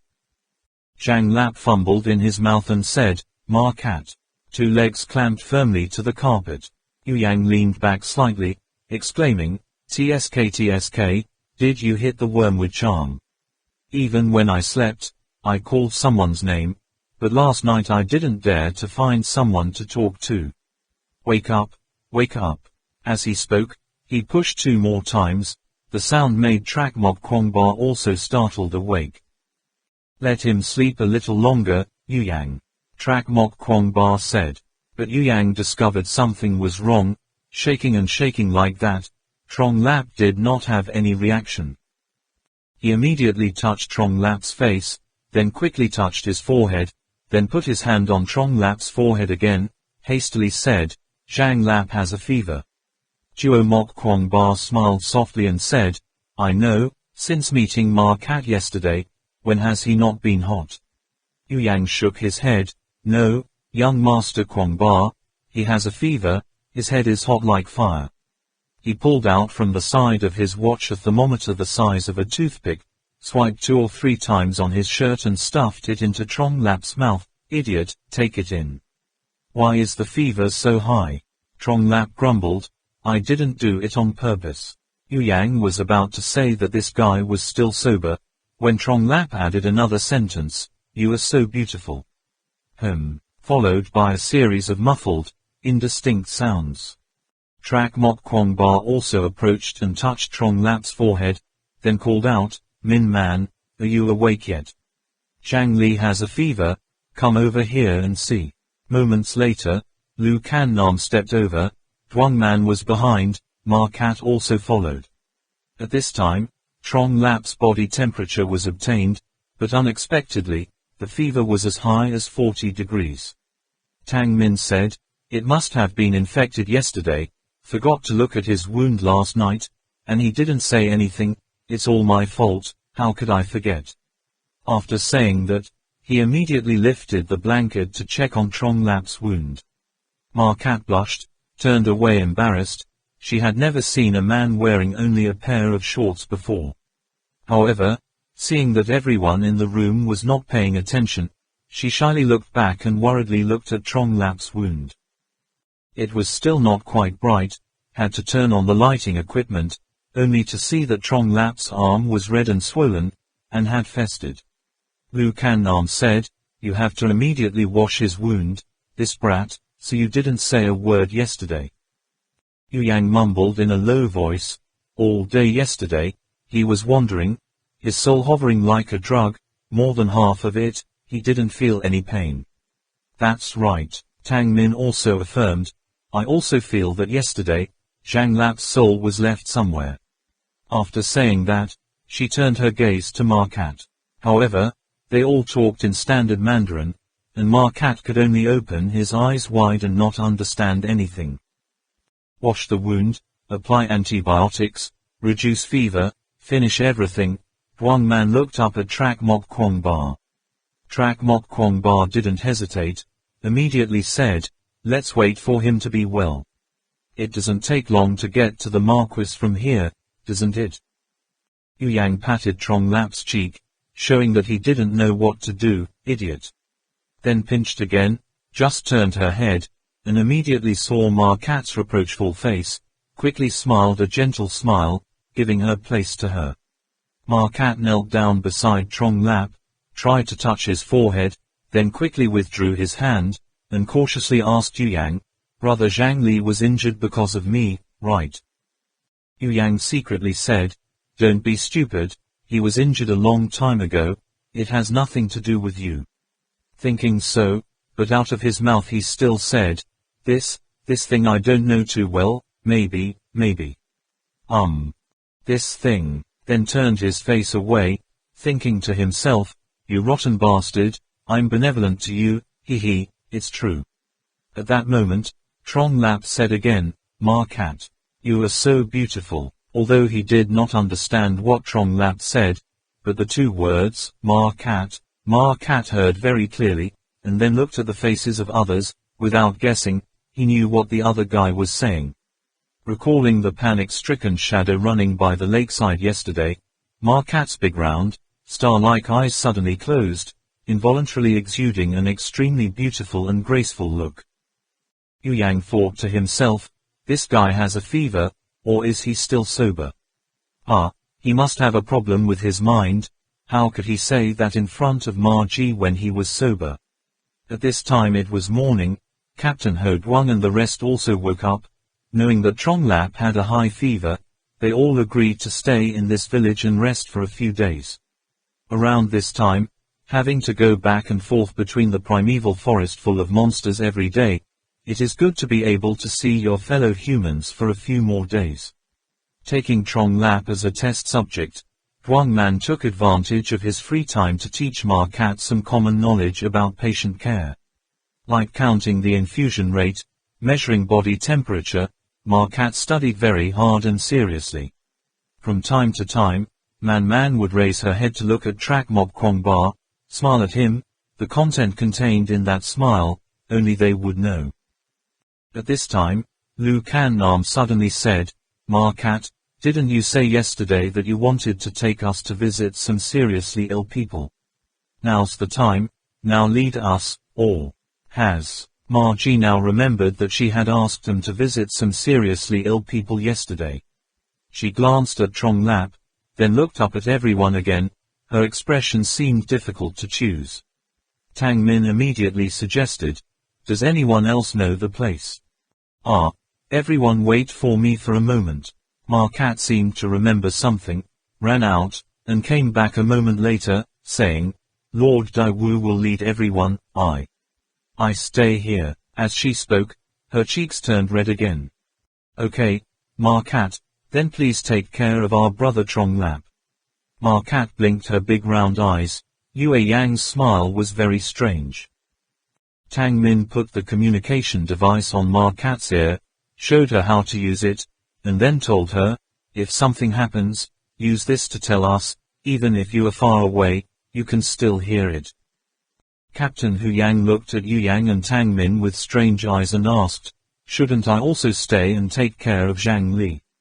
What are you staying for? Yue Yang blinked and made hand gestures. Tang Min also added, Zhang Lap has nothing to worry about anymore. It won't help if Captain Ho stays. Let's go visit those seriously ill people, maybe he can help.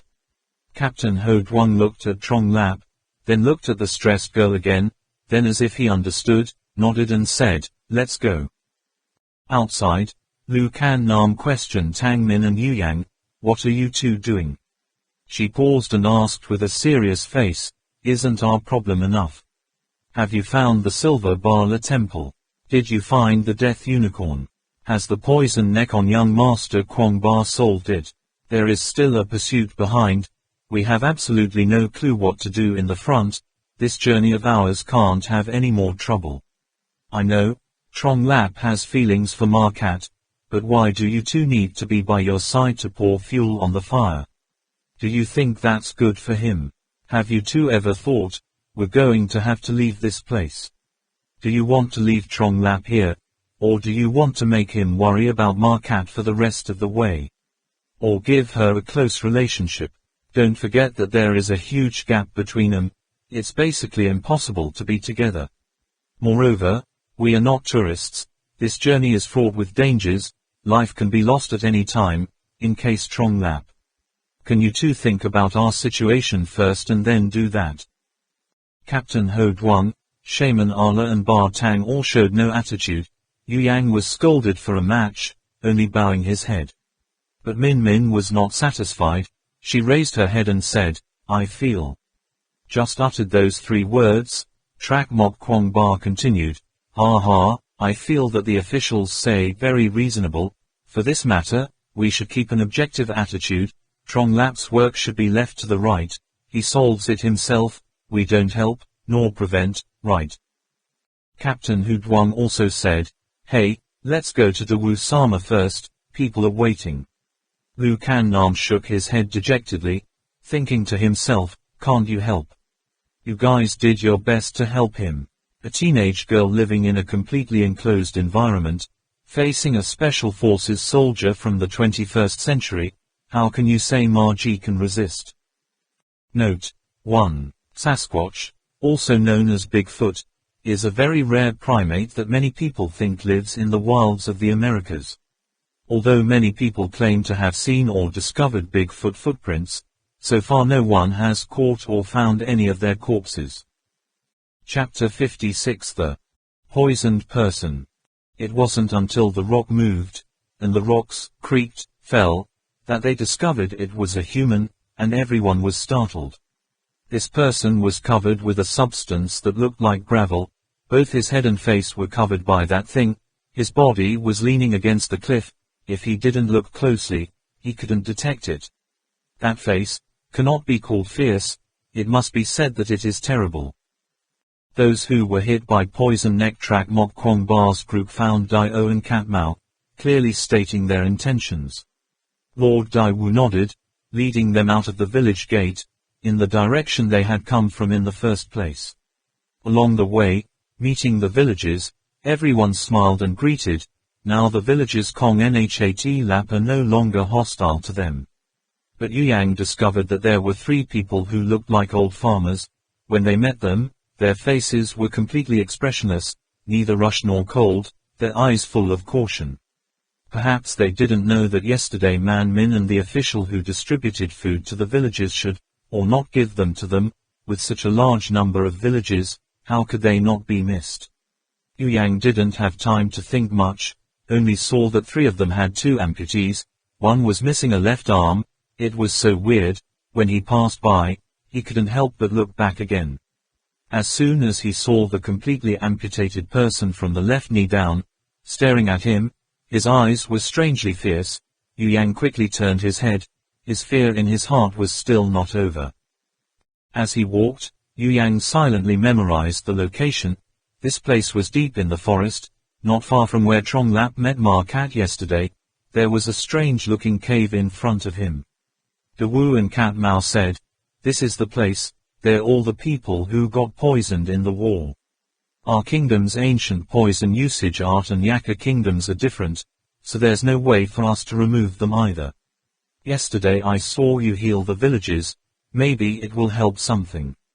But learning a little more about the ancient poison, maybe it will help you more or less. Is this place completely quarantined?" Lu Kan Nam looked at the surroundings and asked. Daiwu Da Sama replied, "Yes, for fear of contagion, but also to avoid fear of the villages, they're all quarantined here. We don't have a better way than that." "So how do they eat?" Tang Man asked. Lord Daiwu smiled and replied, "Ma Cat, every day Ma Cat brings them food. The truth is, it's just me and Ma Cat who are willing to come to this place. All the villagers did not dare to get too close to Ma Cat, they were afraid of being infected. In fact, Ma Cat probably wasn't infected with those scary ancient poisons, I know. How could such an innocent child be contagious?" At the entrance of the cave, Dio emphasized once again, "Hope you guys don't make too many surprised sounds. Anyway, the people in there are a bit scary. The truth is, there's no need for Dickon and Cat Mao to emphasize that. When standing outside the cave, they already feel it." A strong stench rose from the inside, which was the smell of festering rotting flesh mixed with the smell of excreta. In the cave is very dark, only faint rays of light pour down from the top. The air inside those light pillars seems to have turned into a sticky, cloudy form of glue. There were all kinds of weak and painful groans, sounding like spears piercing the ears. Halfway through, Min Man had to frown. The smell of the air here is really terrible. Not only her, even Yue Yang's face was not very pleasant. Everyone was trying to suppress the feeling of nausea and vomiting. At this time, Lord Daiwu stopped and said, "Bo Ji, we are here to visit you. How are you?" Trak Mok Kwong Ba looked around, but did not see anyone, only grey cliffs around. Who is Dio and Cat Mao talking to? Only Lu Kan Nam and the shaman Arla noticed that, in a corner of the wall, there was a very weak breath, which is also where Dawu and Cat Mao's gaze stopped. However, if you look closely, it's just a pile of rocks. "Your Excellency, Ma Cat didn't come today." From the corner of the wall came a faint reply, a very tired old voice. But Trak Mok Kwong Ba and the others rolled their eyes and still couldn't see anyone. It wasn't until the rock moved, and the rocks creaked, fell, that they discovered it was a human, and everyone was startled. This person's body was covered with a gravel-like substance, his head and face were also covered by it, his body was leaning against the cliff. It would be impossible to detect if you didn't look closely. That face, which cannot be called fierce, must be said to be terrible. Ma Cat said, "You have found me a very good place, when will you take me?" The man named Bo Ji just spoke, and the rocks on his face fell down. He moved a little. On his body there were also large pieces of gravel falling, revealing bright red flesh, in some places, even revealing white bones. Dawu and Cat Mao said to Bo Ca, "In a day or two, your health is still standing, in a short time it should be fine. I've also looked at that place, it's very good, Ma Cat personally chose it." When he heard that Ma Cat had personally chosen that place, Bo Sa's eyes flashed a glimpse of hope, slightly moving his lips and said, "It's good to go, it's good to go, not to involve everyone. Ma Ji is fine, why didn't you come today?" Dawu and Cat Mao replied, "There is a new patient, Ma Cat must take care of that person." Oh, on Bo Ji's scary face, unexpectedly, a warm smile appeared.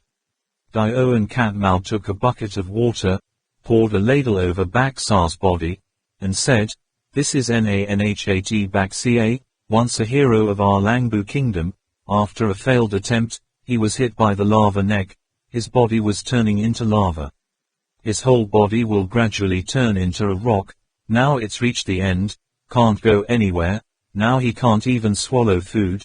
He has to be watered 3 to 4 times a day, otherwise the body will be stiff, like you just saw. Move a little and it will crack.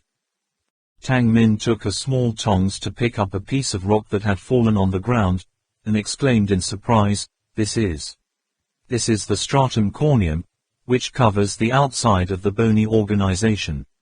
His body is not turning to stone, but turning to bone. Wait a minute, I think you know this disease.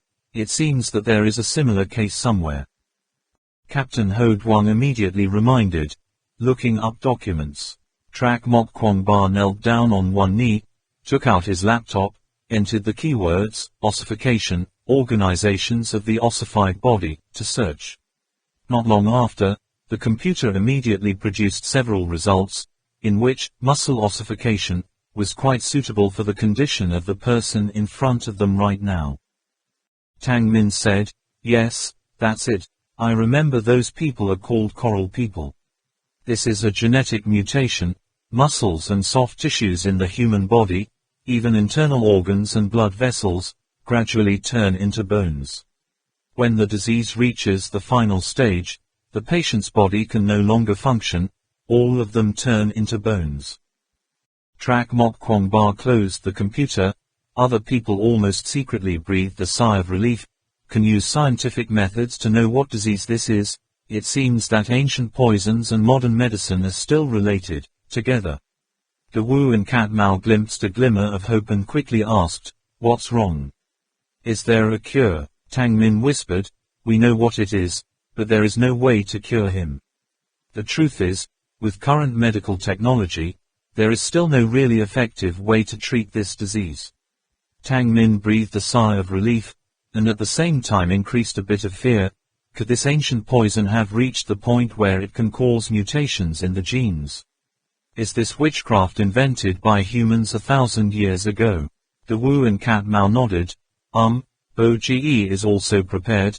This place is only him as a man. Ma Cat found him a beautiful place to stay and Yue Yang blurted out and asked, Isn't it going to be buried in heaven? De Wu and Cat Mao's face sank, then immediately smiled and said, Heavenly burial, only those with noble virtues can enjoy such treatment, not just anyone. Moreover, people poisoned neck can only be used for cremation or cremation. So, being able to find a quiet, secluded place with beautiful scenery is already the best for them.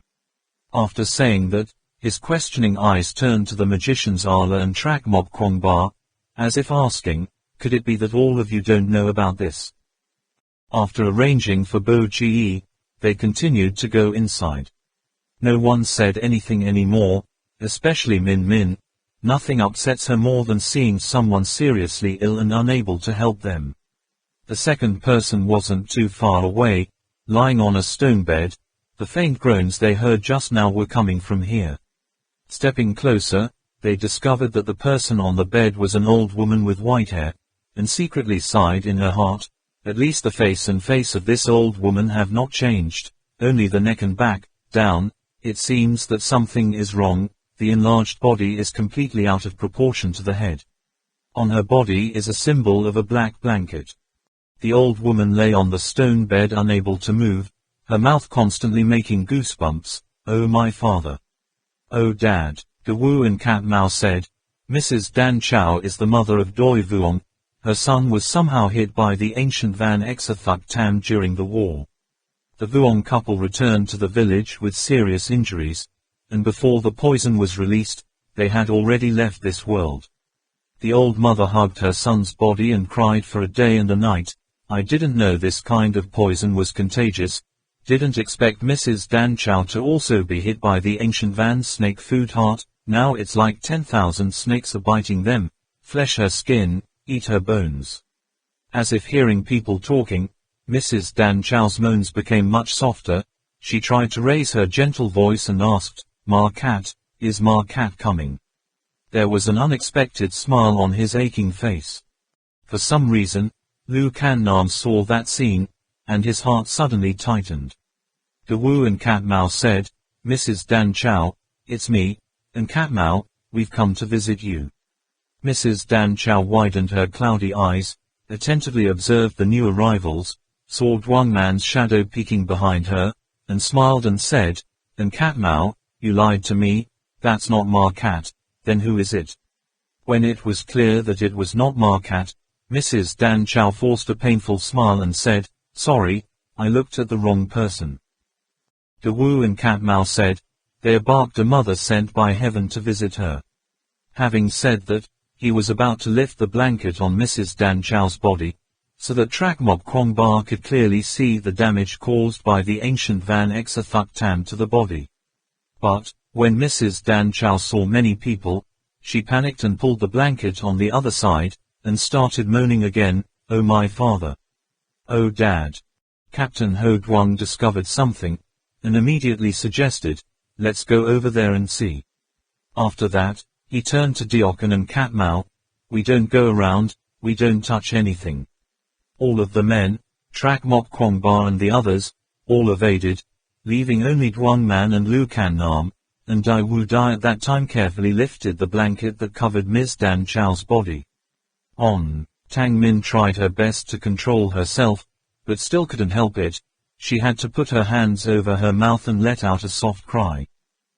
Beneath the blanket, it couldn't be called a body, but could only be said to be a pile of meat, like the back of an ant, a body part so large that it exceeded normal imagination.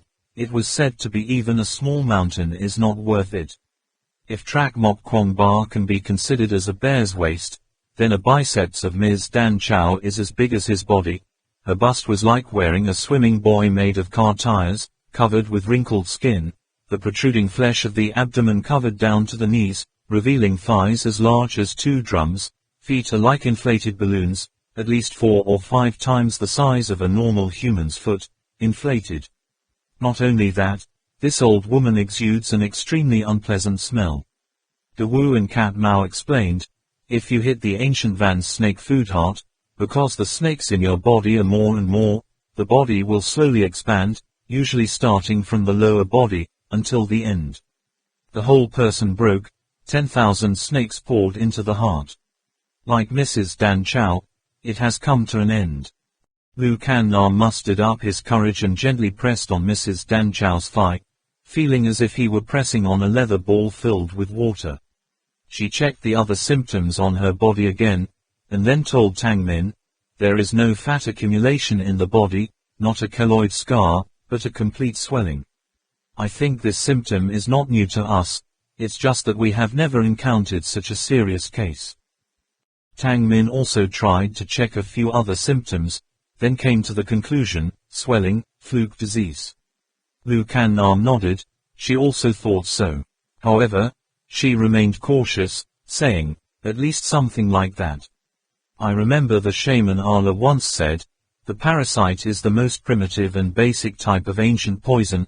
The disease mechanism of this ancient poison is probably similar to the fluke disease that we know. If it's tapeworm, it's swollen to this extent, how can there be only 10,000 in the body? I'm afraid there must be 100,000. Tang Min thought for a moment, then said, among the equipment Merkin provided, there are also anti-parasitic drugs. I don't know if it works or not, but we can try it. Tang Min said to Dawu and Cat Mao, Dan Chow's illness, we can try it once, but we can't guarantee it. Diocese and Cat Mao said, thank you so much. Heaven will protect you, will protect Mrs. Dan Chow. After that, he looked at Tang Min and Lu Kan Nam with a slightly awkward look and said, we have to clean up Ms. Dan Chow's body, Margie helps her with this every day. But seeing the smile of Dai Wu Da Sama, Tang Min and Lu Kan Nam took the bucket of water and a towel. Mrs. Dan Chow couldn't move, defecation in place, the waste was all over her body, but I don't understand where Ma Cat could find a grass-like reed, put on the places where the wrinkled skin was extruding into the wall. Dan Chow's pile spread a thick layer over the stone bed. This type of plant is both breathable and absorbs water very well. That old woman has been lying in this cave for a long time, but there is no necrosis at all. What is this? Tang Man asked. Dawu and Cat Mao replied, this is sedge grass, which can be harvested once every 3 months. Ma Cat has loaded up all the grass she can gather here. He pointed to a corner of the cave, and indeed saw a pile of grass piled up like a small mountain in it. Helping Mrs. Dan Chow to clean her body was not easy. After a while, Lu Kan Nam and Duang Man were covered in sweat. Especially when it comes to washing away those unclean wastes, which they have never done before, both of them have to frown, trying to suppress the feeling of nausea. However, Ms. Dan Chow is not very satisfied with these two new people. Oh Dad, Ma Cat's hand is much lighter than yours. Why, I'm about to fall out. Yeah, oh my gosh, your hands pressed into my flesh. Finally, washing the old woman's body, changing a new layer of grass, Tang Min breathed lightly and asked, Ma Cat, does she come to change Danzu's bath once a day? Receiving an affirmative answer from Dawu and Cat Mao, she couldn't help but think to herself, that little girl, having to turn a body as big as this small mountain, how can she do it? Huang Man and Lu Kan Nam gave Ms. Dan Chow a small dose of large-scale anthelmintics first, then instructed Dawu and Cat Mao how to use and dose, as well as how to observe the therapeutic effect, and then left, deep into the cave to find Trak Mok Kwong Ba. A few people, Trak Mok Kwong Ba and the others were on the other side of the cave, surrounding the two, whose bodies were strangely deformed. Both of these people have distorted faces and faces, necrotic bones, stooped bodies, covered with black scars, festering, bleeding, and exuding a smell that makes people just want to vomit. Seeing Duang Man, Lu Kan Nam, and Dawu and Cat Mao coming, Captain Ho Duang said, these two have leprosy. They used the computer to check the relevant information. Lord Daiwu said, they hit the ancient ghost face. The person hit by this ancient poison, the body will be severely deformed, the face will become extremely scary. This kind of ancient poison is very evil. It is said that if they give birth to children, so will their children, even their children's children, forever and ever, never ending. Although they knew it was leprosy, they had no way to treat it, only expressing their regrets to Dio and Cat Mao. The old emperor also didn't say anything, because the truth is, just saving one person here is a very happy thing. DM and Cat Mao again took them to visit several other people who were poisoned in the cave. Each of them was different, however, there were also a few people they could find in the computer's documentation, similar cases for comparison. For example, there was a person whose hands and feet were severely deformed, and the skin was covered with flesh scars, like red flower buds. Dawu and Cat Mao said that it was the ancient Van Hoa, but through computer comparison, they thought it was a variant of toxic breast tumor. The current treatment method is usually to use laser to burn off those excess tumors, but cannot cure the root, because then they will grow back. 2 more people hit the head of the face, including one with a head as big as a jewel. It's hard to imagine, if a person has a mouth cavity that is completely exposed to the outside, cheeks sunken in, nose is turned inward, eyes are asymmetrical, and the other person also has a face that is difficult to imagine, a little accurately described, it is as if he wrapped a whole set of intestines on his face, the 5 senses completely disappeared. According to their observations and computer analysis, the first person's skull structure seems to have been mutated, and the second person's vascular organization on the head has a tumor. It is inconceivable how the same kind of poison neck can cause 2 completely different deformation states. They also met the recipients, like the persons that Ma Cat greeted at the village gate, a person who had been eroded up to the young thigh. His legs were only grey and rotten, just touched lightly. There was a loose powder that fell like plaster, revealing bright red blood vessels and black plant roots inside. The feet were like stepping on 2 piles of black hair, all of them were root fibers. According to Dio and Cat Mao, this person could no longer walk, and his feet could not touch the ground for too long. otherwise the two buns that looked like a bun would pierce the soles of the feet to the ground. Once they are rooted in the ground, they will grow faster. The other person was vegetative up to the waist, his legs were completely lost. Lord Daiwu said, "This person still has 4 or 5 months left. When the grey part reaches his chest, the chance of survival is almost zero." Huang Man was about to take a hair-like root or two for research. At first Dawu and Katmao was a bit hesitant, but thinking that maybe they could find out the reason why people turned into trees, finally he and the other recipients also reluctantly agreed. As a result, that recipient was in so much pain that he gnashed his teeth and almost fainted. Bei Jo Diko and Kor Mao Mua Cho Ho Biat, Truok De Kung Koing Boi Tung Lam Vei, Jat Dut Het In Hung Tu Mok Chia Ra Nu Toke Dai, Ket Kwe La Dai Don Den Chet Dai Song Lai, In Hung Chang Bao Lao Sao In Hung, Soi Tok, Bai Neo Dai A Lai Mok Ra Nu Siu. From then on, no one else did. In the end, Tang Min discovered that the hair-like thing was actually a structure with plant cells attached to the nerves. Pulling that hair is the same as pulling a nerve directly. The feeling of almost smashing the fingertips with a hammer, no wonder the other person was in such pain that he almost wanted to faint. As for the other people who were hit by the poison, it was even more difficult to imagine. Not only was the shape difficult to describe clearly, but Tang Man and Lu Kan Nam looked up all the documents on the computer and there was no clue. Even what caused the mutation is unknown. However, based on the types of ancient poisons that they have been exposed to so far, it is enough to see that ancient poisons have included from animals and plants, to parasites, fungi, bacteria, viruses, even genetically modified organisms. It's hard to believe. These are things that ancient people from thousands of years ago did research. Looking at the sick patients with deformed shapes, keloid scars growing all over their body, the stench, the sores are so strong, Tang Man feels unbelievable.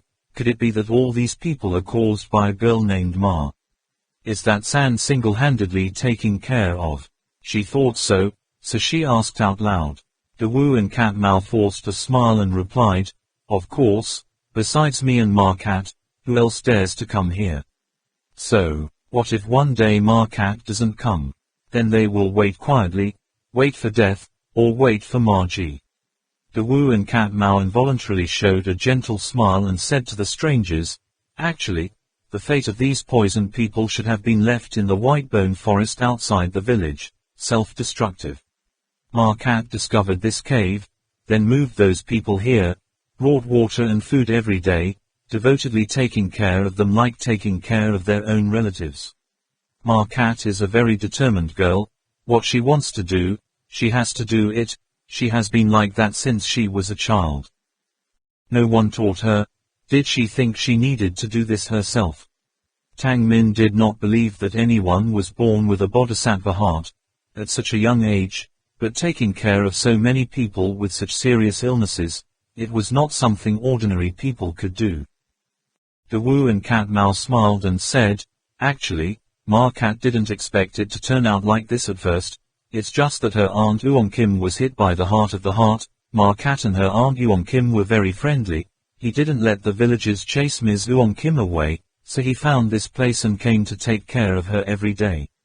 The person who is hit by the ancient 7 hearts, in normal times, is no different from ordinary people, but when the poison is released, he can no longer recognize his relatives and acquaintances, his mind becomes crazy, and he cannot use the logic of ordinary people, usually explainable. From the age of 10, Ma began to take care of Yang Jin, for 5 long years until her death.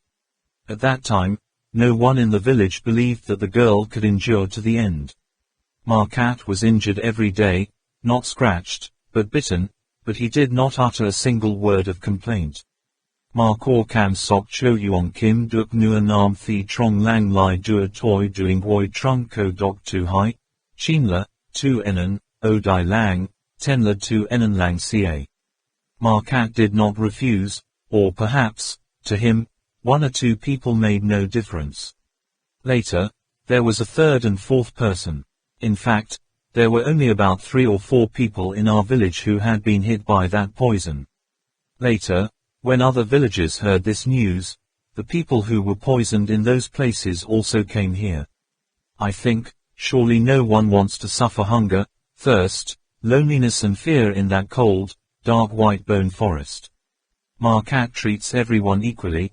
It seems that he has forgotten why he came here in the first place. He also did not have a single complaint, just quietly continued his work, letting people it relieves some of the pain. Yue Yang felt his heart throb, as if he realized what mistake he had just made. Trak Mok Kwongba also felt that those who were hit by the poison in the neck, just hearing the name Markat, no matter how painful it was, they all had a smile on their faces. Hearing that seemingly normal story, Ba Tang couldn't help but be moved. He really couldn't associate the girl in the story with the little girl Markat he met by the lake the other day, with a pure smile. As pure as a child, making people look at her once is unforgettable. He couldn't understand, is there such a person in the world? Is she still happy? How can you be happy? Why is she still smiling like that? Markat and Trong Lap on the way back to the village, Yu Yang curiously asked about the large pot placed at the village gate. Dawu and Katmao laughed, then explained, the story about that big pot. Legend has it that a long, long time ago, on the second floor of this holy realm, there were Lam Kwok and Trak Kwok, two countries fighting constantly. Once, the prince of the Lin kingdom was seriously injured and ran to this area alone. That year, there was also a famine, and the prince was seriously injured, and had nothing to eat. At that time, there was a beautiful and honest girl residing in this area named Nhu Kiat Mao who saved the prince's life. The prince was cold. She immediately warmed herself with her body. When the prince was hungry, she cut the flesh on her body to feed the prince, while she herself only chewed hay to catch her breath. Cared for by Nhu Kiat Mao, the prince was resurrected. He was deeply in love with the girl who saved his life. As for Nhu Kiat Mao, she also soon fell in love with the prince, and the two of them made a husband and wife relationship, promising 100 years. However, the war was still going on, and before he could say goodbye, the prince put on his battle robes and went to battle. When the war ended, the prince suddenly realized that he could not find where the old wife had saved his life. He could only vaguely remember, the shape of the mountain there was like a cauldron, so the prince sent people everywhere to look for it on the one hand, and at the same time, he sent people based on his memory to cast a large cauldron and place it in front of the great gate of the royal city, announce that if anyone knows about this place, they will give a great reward. Finally, the prince also found a wife who was waiting for him in agony. Then he became the king of Lam Kingdom. The couple lived happily together until their heads turned grey. That large cauldron was brought back to the place where the two first met to testify to their love. Later, when the king died, the princess did not want to live anymore, so she asked Dai Dawu of the kingdom to bring the king here, use this large cauldron to conduct the soul unification ritual, hold hands together, to heaven, never to be apart again. After that, we Vidat people migrated here, chose the land to plant beer, established this village. This cauldron became the happiness cauldron, passed down from generation to generation by villagers. Couples who are in love sneak out in front of the cauldron to swear vows and express their love. After saying this, Dawu and Katmao smiled and looked at Yu Yang, as if to say, this is a beautiful love story, isn't it? Then added, of course, this is just a legend. After all, we have Kong Nhat Lap village first, or this cauldron existed first. In the ancient bibliographies of the village there are no clear records. Yu Yang asked again, so what is that rite of soul unification, in the end? Dawu and Katmao retracted her smile and said, it's a very ancient rite of ours. Yue Yang saw the face of Dai Wu Da Sama, secretly guessed that this was a kind of ritual that couldn't be casually revealed to outsiders, so he didn't ask any more questions. Dawu and Katmao secretly praised this young man's acumen and reasoning ability, thought for a moment, then switched to another topic. Tell me, Markat's story is quite similar to the traditional one. That's the theory. Ha, Yue Yang exclaimed. Did army also save the prince? Dio and Katmao smiled and laughed. Before he could answer, there were people in the village running to ask for something, so Yu Yang had to temporarily put that matter aside. Returning to the village, Huang Man discovered that Ma Cat was in Trong Lap's room, confused, adjusting the communication equipment again and again, then leaning his chin on his chin. Such a very ordinary gesture, but when she shows it, it is so cute, making people feel strangely pitiful. It turned out that Trong Lap was still not awake, sometimes saying a few sentences. Ma Cat didn't understand anything. She immediately remembered the communication device left by Tang Min, but this time she clearly followed the instructions. No effect at all. Seeing the return of Duo Mok Kwong Ba and others, Ma Cat jumped up, took the communication device and handed it to Tang Min, saying, "Sister Min, this, no sound anymore. Looks very pitiful." Tang Min looked back and realized that she didn't understand who had unplugged the power cord between the communication device and the source device. She just glanced at Lu Kan Nam, but didn't say anything, then pointed to Ma. Cat knows the reason why the device is not working. However, Ma Cat discovered that, after returning, everyone looked at her with different eyes, so she asked, "Everyone, what's wrong? Do these guys and gals make everyone unhappy?" They clearly did not expect Ma Cat to ask such a straightforward question. Yu Yang quickly smiled and explained, No, nothing, but still, we can't help much, it's a bit apologetic." Never mind. Ma Cat, on the other hand, comforted them. "Everyone's heart, I understand." Captain Ho Duang suddenly asked, "Ma Cat, you alone take care of these people, how? How can I take care of them all?" Ma Ji opened her eyes wide, shook her head and said, "You're not alone, there's also Dawu Sama. However, the people in the village don't know. If they find out that Dawu Sama is also there, they probably won't dare to ask Dawu Sama to visit the patient." Saying this, she twisted her mouth into a sly smile.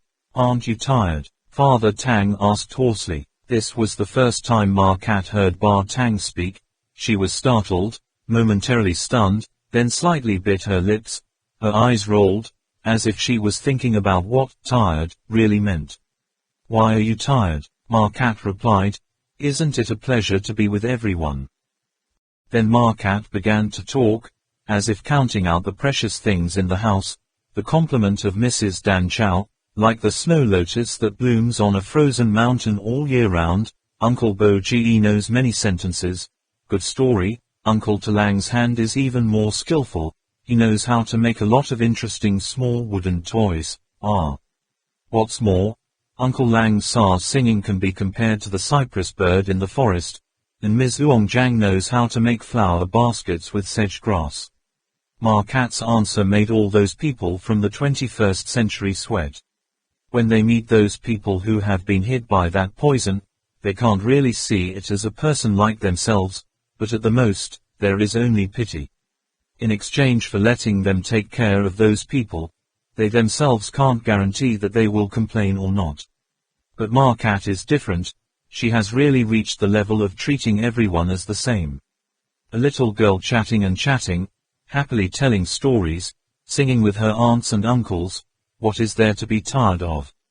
That's right, why be tired?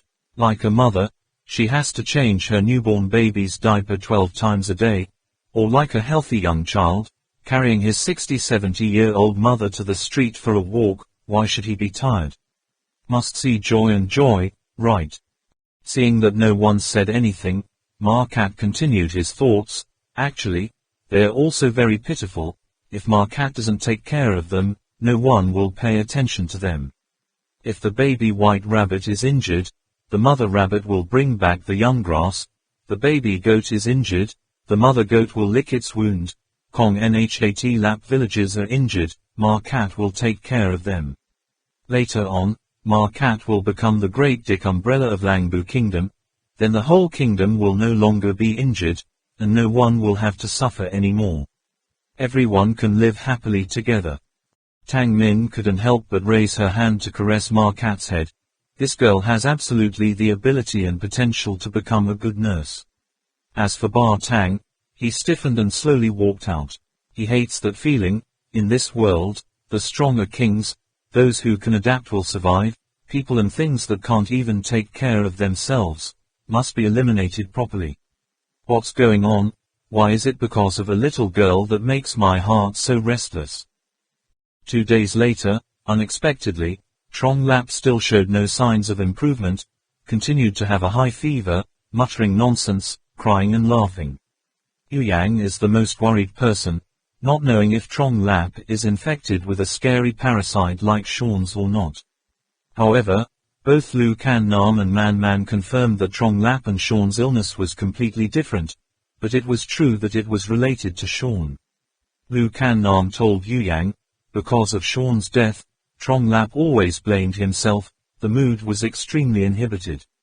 After Sean died, he always overdid himself, trying to observe a little more carefully, exposing his father to more serious traps. Then, busy encountering a huge swarm of cockroaches the day before, Trong Lap took the risk with his own body and actively led the largest crowd, which exceeded the limit of his body's tolerance. Some injuries on the body were only minor things, but after meeting Ma Cat, Trong Lap's mood changed suddenly. It was the sudden change from sadness to joy, plus the body was hot and cold after. When he was injured, it was the reason why Trong Lap suddenly fell ill like that. Min Min on the side said, however, this may be a good thing. If Trong Lap continued to suppress the emotions in his heart, until his body could no longer bear it, the consequences would be much more serious. This illness can be considered as eliminating toxins, removing some of the melancholy problems in Trong Lap's heart, making the burden in his heart lighter, so that he can slowly adjust it later. These 2 days, Ma Cat became the main caregiver for Trong Lap. Even a person who did not understand love affairs like Yu Yang could see that this girl treated Trong Lap differently from other people. How to say it? Yu Yang vaguely felt a bit similar to when Babatu took care of young Master Kwong Ba, but it wasn't quite the same. Babatu was enthusiastic and open, showing all his joys and sorrows, like a sister taking care of her sick brother. Ma Cat hides her emotions inside, like a mother taking care of her baby, loving, worried, joyful, so many emotions all piled up. The beauty of the two is also completely different. If Babatu is said to be like a peony blooming under the beautiful sun, then Ma Cat is a lotus that is still blooming in the middle of summer, bringing people around, a pleasant feeling of coolness. When she smiled with her chin on her chin, her expression was difficult to describe, just a slight frown made people fall in love. Yu Yang has always been conceited to be a person of firm will, but in front of Ma Cat, he can't stand it, often glances at him, not knowing if he is looking at Trong Lap or looking at her. Floating to the faraway Americas. In addition, the shaman Ala and Dawu and Katmao often discussed religion and also explored many things about Shangri-La. The other 4, Trak Mok Kwong Ba, strong body, naturally undertake heavy work such as chopping firewood, hunting, collecting more supplies for orphans and widows in the village. In Yu Yang's words, the group has already become a volunteer relief team. On the 3rd day, Trong Lap regained consciousness. His first sentence after waking up was, "Did Ma Cat not come today?" Making Yu Yang sit next to him for nearly 2 hours, he almost choked, angrily pointed directly at Trong Lap's face and scolded, "I have met a lot of people with respect and contempt for you, but to the extent that you are like you, it's new. It's the first time I've seen it, huh?" Trong Lap half-jokingly said, okay, I know you've been here for a long time, but I vaguely remember that these 2 days it's all Ma Cat sitting at the head of the bed, isn't it?" Yu Yang shouted again, "This thing, how do you know it so well?" Pretending to be in a coma, Trong Lap walked away without answering, smiled and said, "Wow, now I can feel the enjoyment of young Master Kwong Ba when he was in the Kukua tribe. No wonder young Master Kwong Ba was in a coma for so long. If it were me, even if I was in a coma for a month, I would think it was worth it." Yue Yang didn't say anything, stood still for a long time, then spoke up. I say, stay away from Margie. Ha, what did you say? I said, you can't be with Markat. Ha. What do you mean by that, you little brat? Zhang Li grabbed Yu Yang's collar, sat up and asked, what do you mean by that? Say, are you jealous of me? If you also like Markat, you can compete with me in a fair manner. If you're good, show off all your bravery. Stop pretending to be a president. I know you haven't been kind for a long time. Say, when you went looking for your Miss Babatu, did I stop you or not? I also help you put together that English word. Ah, now it's my turn. You're so good, not only didn't you help, you stopped me. You're a brother, aren't you? Yu Yang waited for Zhang Li to finish speaking, then slowly repeated, to be honest, because I feel that you are not worthy to be with her. I do not value. Are you sure you deserve it? I don't deserve it either. Do you know what the girl you love is like?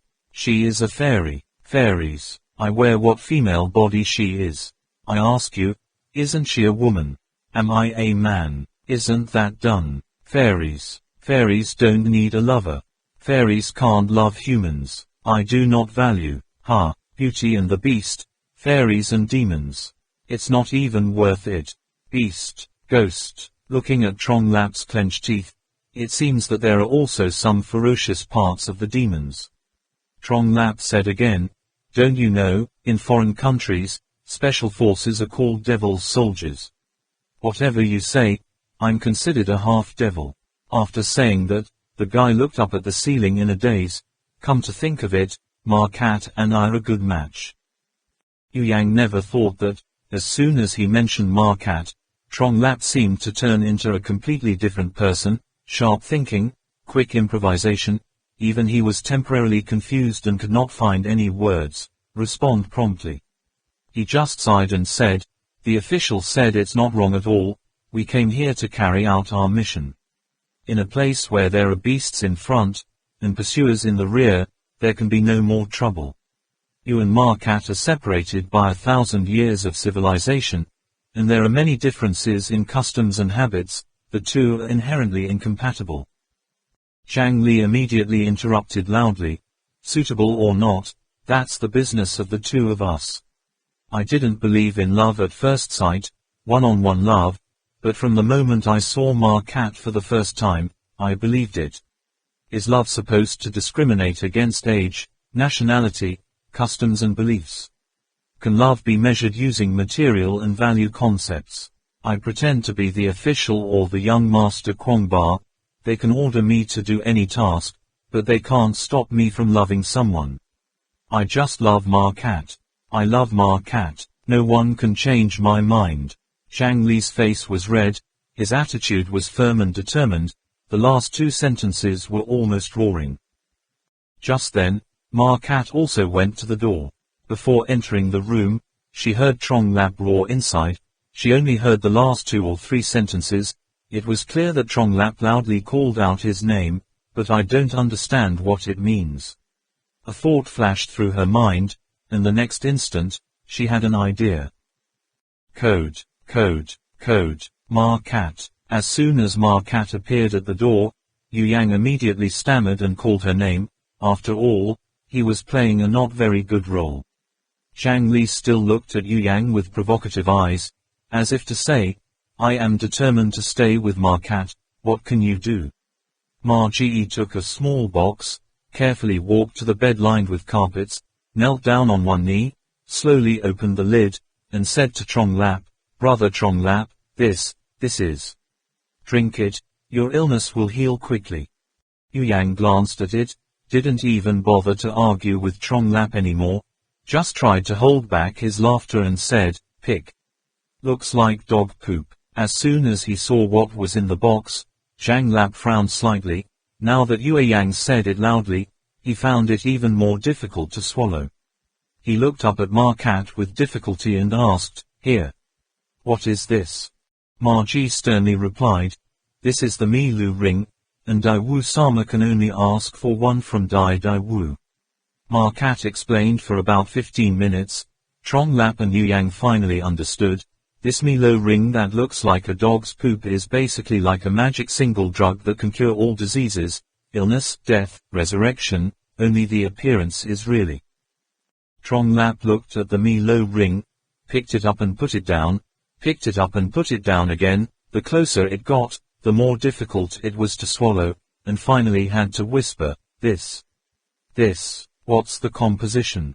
Markat immediately expressed her displeasure, angrily said, I don't care, it's very difficult for people to get me a spiritual medicine, and I still criticize it. Now I have to go for a bit, when I come back, you must have a drink.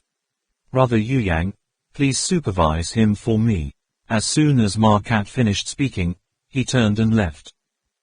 Zhang Li looked dumbfounded and looked at Yuyang, only to see Yuyang smiling and saying, Swallow it, what are you waiting for? It's the elixir. Tronglap picked up the pill, brought it closer to observe, then smelled it again, then put it back in the box. His chest rose and fell, adjusted his breathing for a while, then gritted his teeth and said, Drink, drink, from Markat, even if it's poison, I won't refuse. After saying that, the guy looked up at Yuyang again and asked, Can you turn your face away? No medicine, Yuyang said, Ma Ji told me, I have to monitor you, I must see you take all the medicine with my own eyes. Tronglap gathered all his courage and closed his eyes. At the same time, Markat surreptitiously found Tang Min and said, Sister Min, there's something. Are we good friends? Of course, we are of course good friends. So, can you keep it a secret for me? She opened her round eyes and looked at Tang Min expectantly. Of course.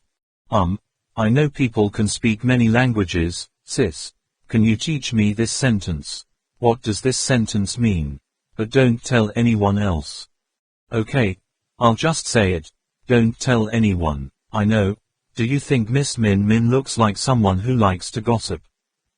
Markat immediately imitated Tronglap's voice, then omitted his name, repeating once, I love it, no one can change my mind. Man laughed when he heard it. Ma Ji nervously asked, meaning? What does that mean? Sister Min Min, don't laugh, what does that mean? Tang Min smiled and explained, that sentence, is that the guys at my place, expressing their loyalty to the girl of their heart, have never separated in their whole life. Did Tronglap say it? Finally, Tang Min suddenly asked. No, it's not. I went before. Remember to keep it a secret, Min Min. Markat waved her hand wildly, but her small face flushed with shame had sold her out. Markat frantically ran away. Watching Markat's shadow go away, Duangman kept giggling and giggling. At the same time, Zhang Li and Yuyang were discussing another matter. You mean, these 3 days everyone has been chopping firewood, carrying water, hunting, storing food? Yuyang nodded, nothing, it's like a relief team in Africa. Zhang Lap asked again, so, you guys don't reinforce the traps outside the village? Why reinforce the traps outside the village? Stupid. Think about it, we can find this place, then the merchants can definitely find it. The traps out there can only be used to stop the beasts. How can people like merchants stop them? Do you think they will be here cutting firewood and carrying water, treating diseases and saving people like us? Yue Yang suddenly understood. That's right, it's good that they didn't come and plunder. Tronglap said with a stiff face, if they really want to plunder, how can the villagers here resist modern guns? Yuyang immediately stood up. I have to inform young Master Kwangba right away. At this time, Markat also returned. She went to check the small box at the bedside, then raised her eyebrows and questioned like a difficult hostess, have you had a drink? Tronglap nodded. That feeling was really hard to forget. Markat looked at Yuyang again. Yuyang quickly assured, drink it all. Markat just smiled brightly, bent down and gently said to Tronglap, Brother Lap, your illness will be cured soon. After saying that, he placed a deep kiss on Tronglap's forehead. That change was so unexpected, Even Trong Lap could not have expected it. Yu Yang could only quietly withdraw, silently lamenting in his heart that it was not good. I heard that the Bantal had an ancient love, after swallowing it. Men can't regret it even if they want to. It's like having all economic power by the wife. What Ma Cat gave Trong Lap to drink, could it be that thing? The three of them, Trak Mok Kwong Ba Tang, and Captain Ho Duong were sweating like a bath. Each big round wooden block was cut into regular sticks as wide as 3 fingers. Seeing Yu Yang rushing over, Captain Hu Yang immediately asked, "What's wrong?" Yu Yang shook his head and said, "He's been poisoned so badly that he can't be persuaded." Duo Mok Kwong Ba sighed, "Actually, these things are not something we can say, nor can we interfere." Yu Yang said again, "Young Master Kwong Ba, Zhang Lap mentioned something that we were a little careless about." Yu Yang immediately repeated what Trong Lap was worried about. There are so many villages on the map. Did they kill all the inhabitants of this Shangri-La? Besides, our equipment is also limited. Can't we just go to any place and strengthen the defense for that place? We are just passersby. How can we forcefully change the order and structure of this place? Captain Ho Duong analyzed. Yu Yang said, "But, after all, this is the first village that we have encountered people.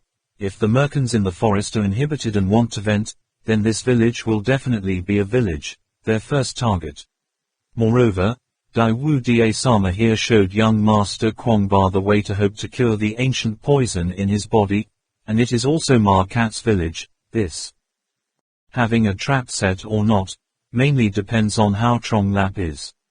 On these matters, Ba Tang also has the right to speak, although he does not say much, only stopping at the destination."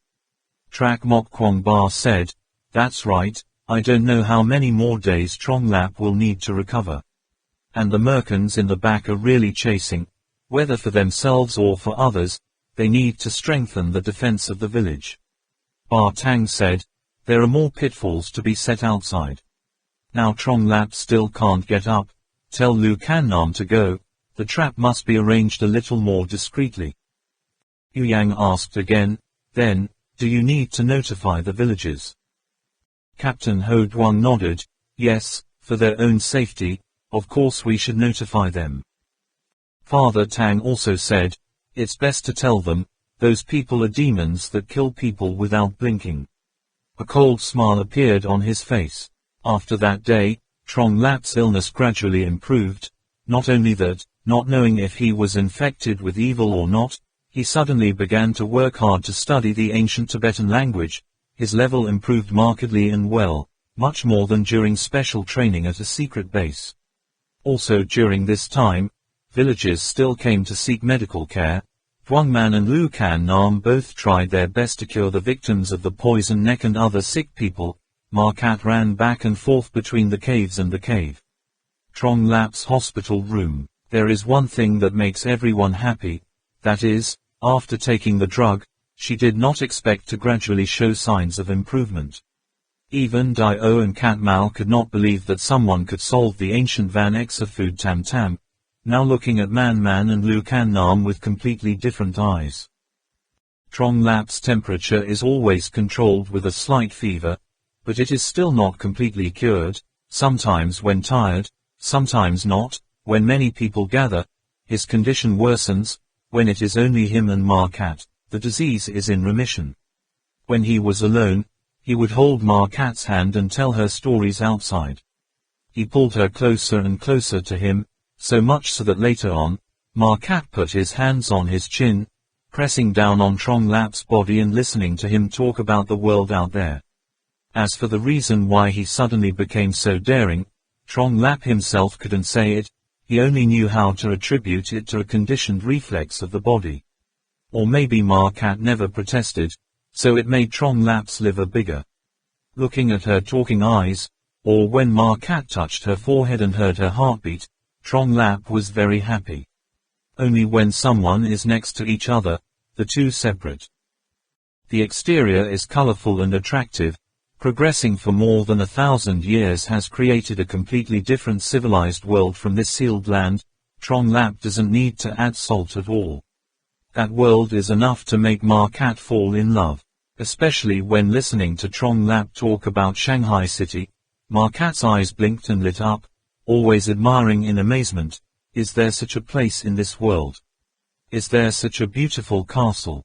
Oh my gosh, I wish I could see that place with my own eyes. The people over there must be very happy.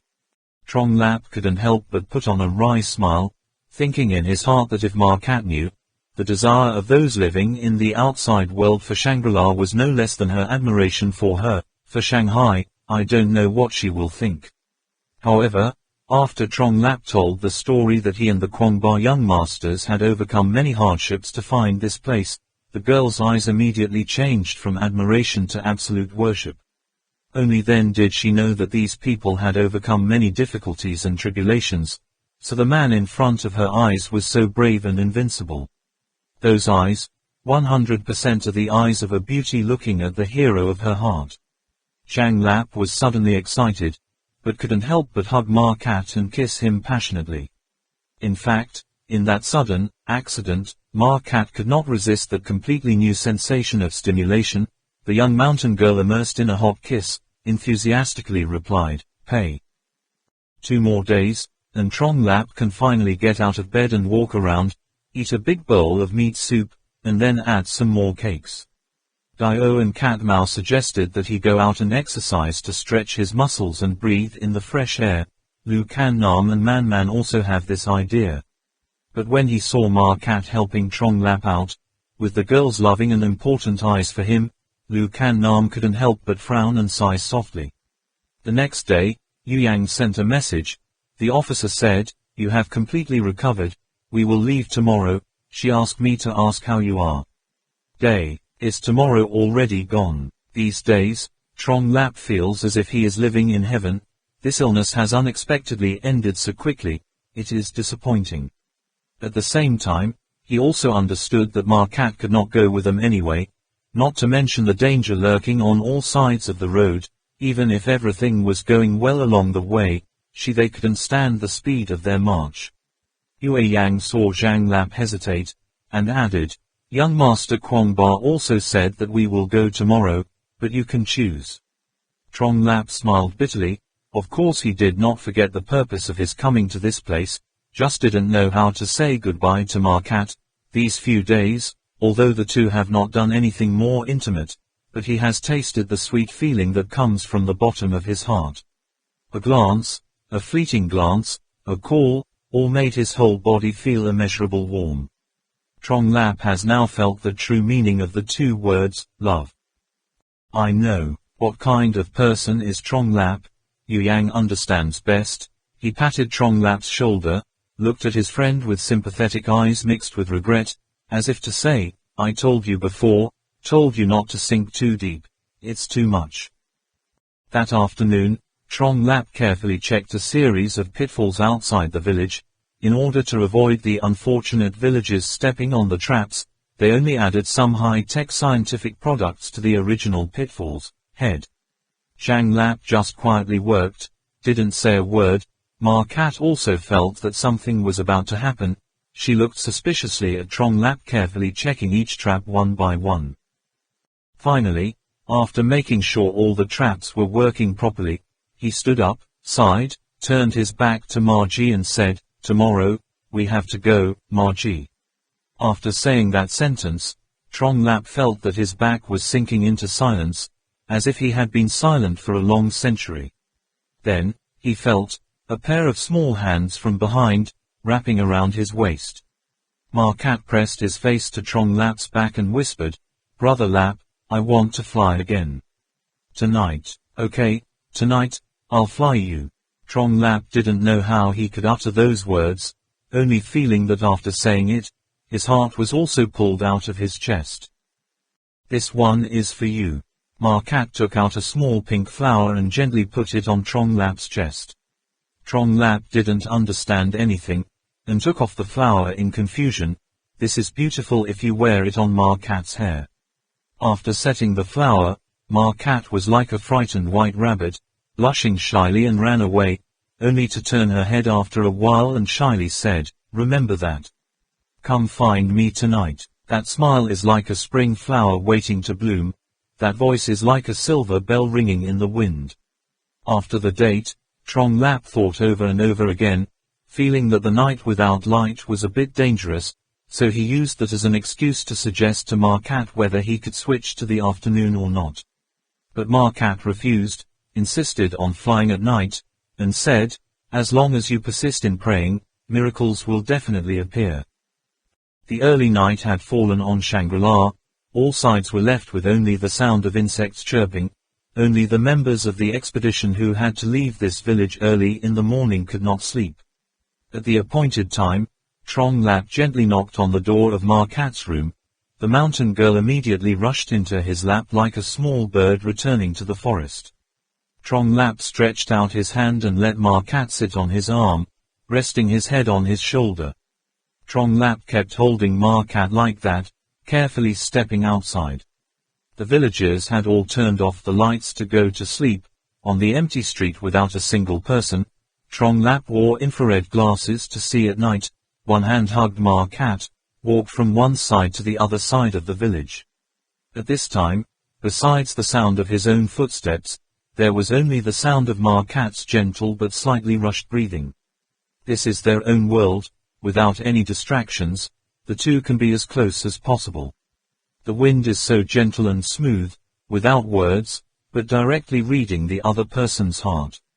Trong Lap feels as if he is holding the whole world in his heart. Everything is so passionate, but also so real. In that moment, Trong Lap really hoped that one day, he could hold Markat in his arms and walk forever. If there really is such a day. Markat leaned on Zhang Li's shoulder. In the dark, she couldn't see anything. And the truth is that she didn't need to see anything. From the beginning she closed her eyes tightly. She just needed to feel, use her body to feel another existence, so real. Her small face gently brushed against her lover's cheek, where there was a strong, steady heartbeat. She could feel the man's breath and temperature. Without words, all that silence is so beautiful, so heart-fluttering. Are you ready yet? Fly up. That voice had become the guardian deity in Markat's sweet dream. Like the spring breeze blowing through the willow trees, each sound made her heart almost skip a beat. Markat replied once, then hugged even tighter. Back up, speed up, jump up, swing away. The wind blew, and the two bodies left the ground.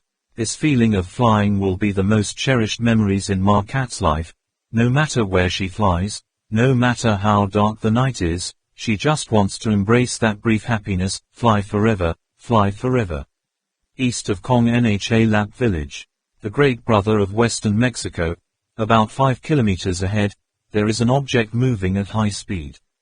Max shouted loudly, "What's making such a fuss? Fear of what? Wait until the 2 kilometers from us and then speak." Western Mexico nearby gave orders. Yes, yes. Max nodded rapidly. 2 more. Tammy just rolled her eyes. Max's voice immediately became smaller and then stopped completely. Sheeny casually glanced at the display screen. The scar on her face suddenly twitched. Sal, what's up? As soon as he saw Tammy being serious, Max immediately became extremely nervous. Look at these 3 bright spots, said Sheeny, pointing to the screen. The 2 points behind are chasing the first point. The movement speed is not slow, and it is almost in a straight line. This does not seem to be the behavior of a wild beast. To be, what kind of person? Max was even more nervous. Wake up. Tay Mexican shook the sleeping bags dangling below, woke them all up, and then announced, Max, you bring Mike, Dick, Brian, Steven and Ivan too. Come with me and see how it goes. The others stay here to guard. Don't let anyone sleep. Laybar, wake up. Take care of you guys for me. Laybar nodded. Sheeny immediately led Max to jump down the tree. Reaching out, then pulling the rope back, Trong Lap hugged Markat and dashed off into the forest, not feeling tired at all.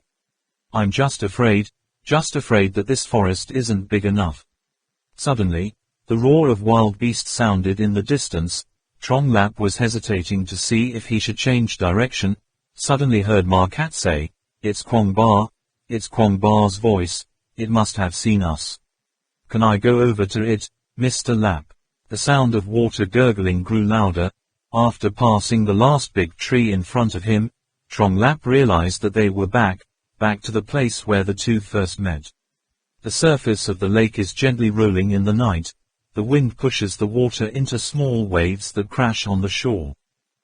"We're here." Trong Lap stood on the high ground surrounding the lake, whispering softly into Ma Cat's ear, but he still did not seem to want to let go. "Yes." Ma Cat's heart is still drifting with the wind. She slowly opened her eyes, and it didn't seem like she wanted to get out of Trong Lap's hand. The two of them just stood there, listening to the sound of the water, feeling the gentle breeze, but no one said anything. Trong Lap quietly watched the giant animal get up from the middle of the lake, walk towards the shore, shook the water on his body, then crouched and walked towards them. Ma Cat suddenly discovered that the surrounding darkness seemed to gradually recede. Cliffs, forests, and bushes gradually became clear. She tilted her head to look, only to see a familiar face that was not long ago but familiar. She was clearly visible, sharp angular lines covered with a silvery light. Ma Cat suddenly raised his head, his eyes immediately lit up. "Brother Lap, look, there's the moon." Trong Lap took off his night vision goggles, only to see the silver moonlight spreading across the earth like mercury, covering an entire mountainous area, pouring into the lake. The lake surface rippled with tiny silver chips. Where the shore of the lake in front of them was a large expanse of unidentified grass, about as tall as a person, the tip of the grass soft like cotton, swaying in the wind, like a reed swamp. The whole surrounding forest was tinged with a silvery white layer. The dense and gloomy clouds had disappeared since then. On the top of the head was a beautiful silk ribbon dotted with sparkling stars. The bright moon above, the starlight moving, the miracle, it really happened. At that time, the long-necked lizard named Kwong Ba came to their side, bringing its big head closer. Ma Cat raised his hand to touch the tip of its nose. The animal showed an amused expression, nodded and closed his eyes, seemingly delighted. Ma Cat rolled his eyes, then said to Trong Lap, "Brother Lap, let's get on Kwong Ba's back." "Ha!" Trong Lap looked up at the huge animal in front of him. Although this long-necked lizard has a great physique, its back is wider than the back of an elephant. Sitting two people is not a problem, but it didn't knock us down, did it? He said. Ma Cat giggled and said, "No, Kwong Ba is very obedient, he will be good. Isn't that right, Kwong Ba?" Saying that, her hand stroked the tip of Kwong Ba's nose, from top to bottom. Kwong Ba really put his body down, his front legs spread out like a ladder. Ma Cat lifted her skirt, jumped 2 or 3 steps, climbed onto the giant lizard's back, and sat firmly on it. "Sorry, young Master Kwong Ba," Trong Lap thought to himself, then climbed up and sat down. After both of them were firmly seated on its back, Kwong Ba slowly raised his head, as if sitting on a Ferris wheel to admire the scenery. They were gradually lifted up. The view gradually became clearer. The forest under their feet became smaller and smaller. Ma Cat lightly patted Kwong Ba's head. The animal then carried the two of them slowly back to the middle of the lake. Starlight, moonlit lake, dancing spirits in the woods, who's playing the harp, who's whistling to the music. A fairy-like world appeared before their eyes, both real and dreamlike. As soon as Kwong Ba left the high land surrounding the lake, immediately there were 2 silhouettes who took up the position looking down from above. It turned out to be no one else, but Yu Yang and Ba Tang. The two also wore night vision goggles, well armed from head to toe. Kwong Ba has half soaked in the water, revealing only his back and head raised high. 2 people sitting on its broad back, legs can swing water stones, face up to be able to look at the moon and stars in the sky. "Brother Lap, look, that star is so bright." "Yes, that's the North Star." Trong Lap looked in the direction Ma Cat's finger pointed, and said, "I remember next to it, it seems to be the constellation of Fairy, The visible star is Tau Side Star 1. Ah, yes, did you know? It is 1,300 light-years from us.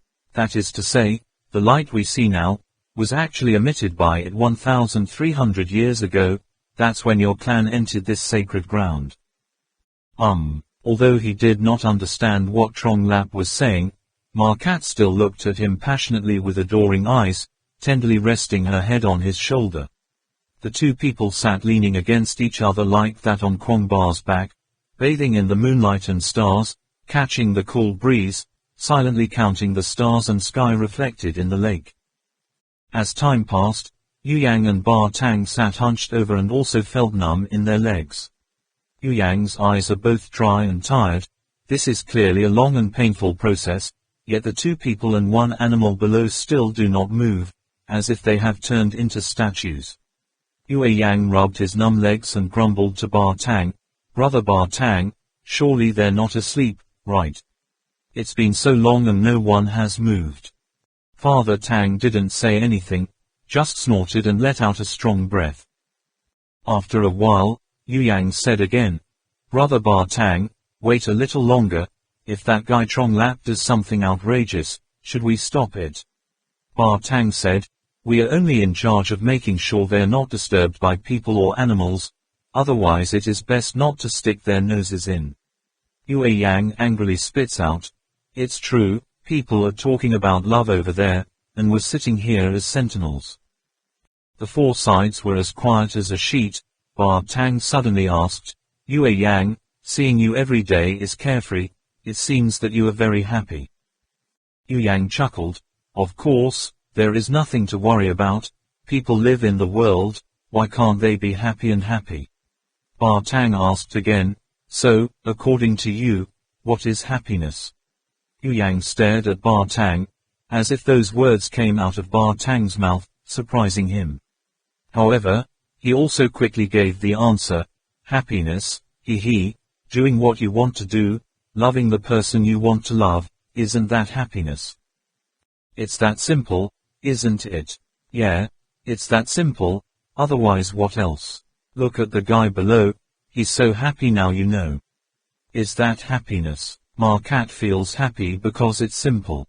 And Trong Lap, is it because the body and mind are satisfied that they feel happy?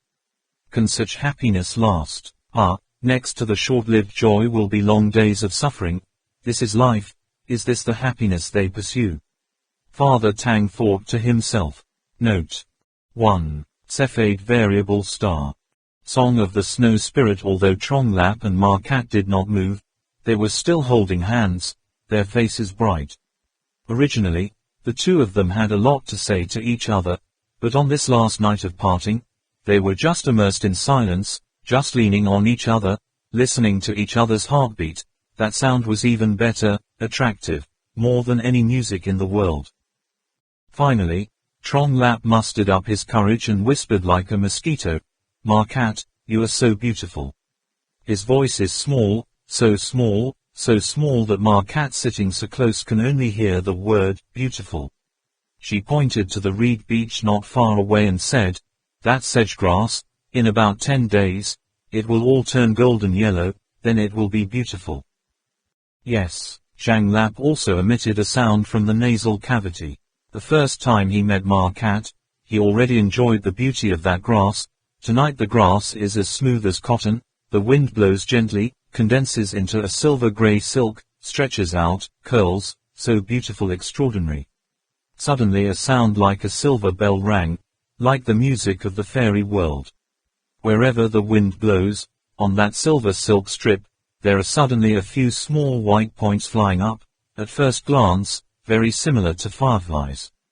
Those points of light hung suspended in the air, swaying and dancing, but the light was much whiter than fireflies, white as snow, when it was bright and when it went out, like the spirits living in the depths of the forest dancing only in the light, moon in legend.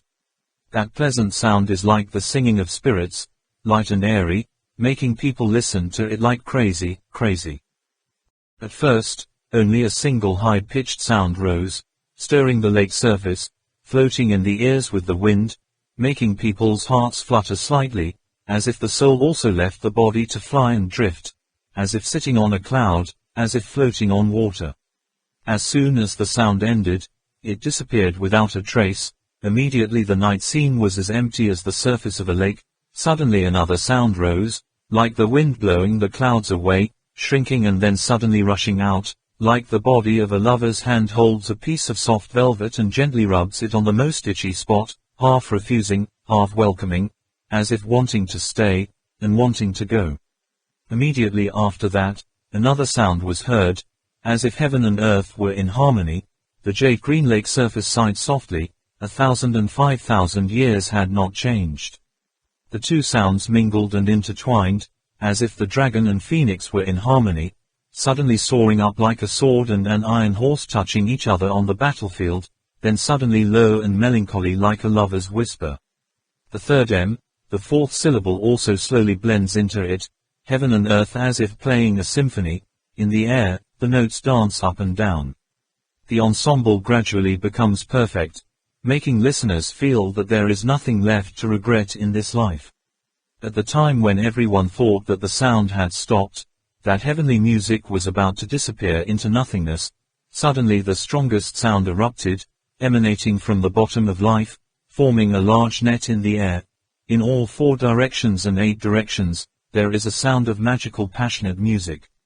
All 4 people were there, no one was not immersed in the music, forgetting everything. When the last syllable ended, it seemed that they still couldn't get out of that shimmering fantasy world.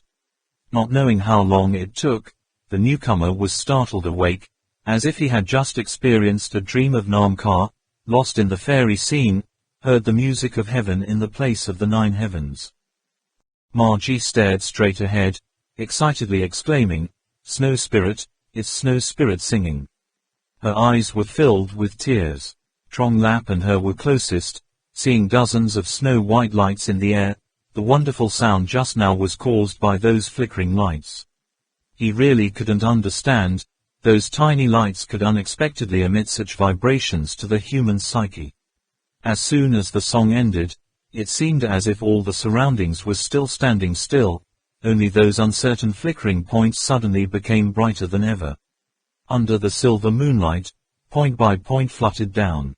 They flew up from a silver-white strip, sang a song, and then returned to that silver light strip, just like snowflakes dropping down on the vast white snow carpet, suddenly disappearing. Stunned for a long time, Trong Lap rubbed his eyes hard and asked, what are you saying? Snow Spirit, were you dreaming just now? On Markat's face, 2 rows of hot tears appeared, each tear falling, breaking the moonlight in the water. Ripples, ripples, the moon's shadow was like a dream. She reached out to wipe the tears, said softly, "It's the Snow Spirit, it's been a long time since I've heard them sing. When I was little, my brother and I even buried snow spirits together." In the gentle night wind, Markat whispered softly, "The Snow Spirit is a small flying insect, the tail emitting a milky white light. In the legends of the Holy Land, it is the spirit of children who died in war or died prematurely. Because they do not bear to let their loved ones suffer, each year when the harvest season is coming, they bring with them deep gratitude, freedom to sing freely in the air, and to soothe the wounds buried deep in the bottom, loved ones, and also brought news of a bountiful harvest. But at the same time, it was also the last song in the Snow Spirit's life. When the song ended, they left this world, falling like snowflakes. It is said that anyone who hears the song of the Snow Spirit will be blessed. If you can find those snow spirits that have just fallen under the moonlight, dig a small hole, bury them, and at the same time make a sincere wish, the Snow Spirit will hear your heart. When they return to the underworld, they will bring that wish to Ksitigava Bodhisattva, who will help you fulfill your wish. However, until now snow spirits seem to exist only in legends. Very few people hear their songs. Markat softly sang, "O flock of flying snow spirits, please bring news of a bountiful harvest to people far away." The song is flexible and melodious, the music is high and clear, in the beauty is still a little pity, a melody that at first listens makes people miss their homeland and loved ones, recalling the beautiful times. of childhood. Zhang Lap vaguely remembered, in the records of the Dawu village of Kongbo, it was written that Ma Cat had an older brother who had been separated since childhood. Her brother must have died in the war, so Ma Cat only pity like that. Ma Ji melancholy said, "When I was a child, my parents died in the war.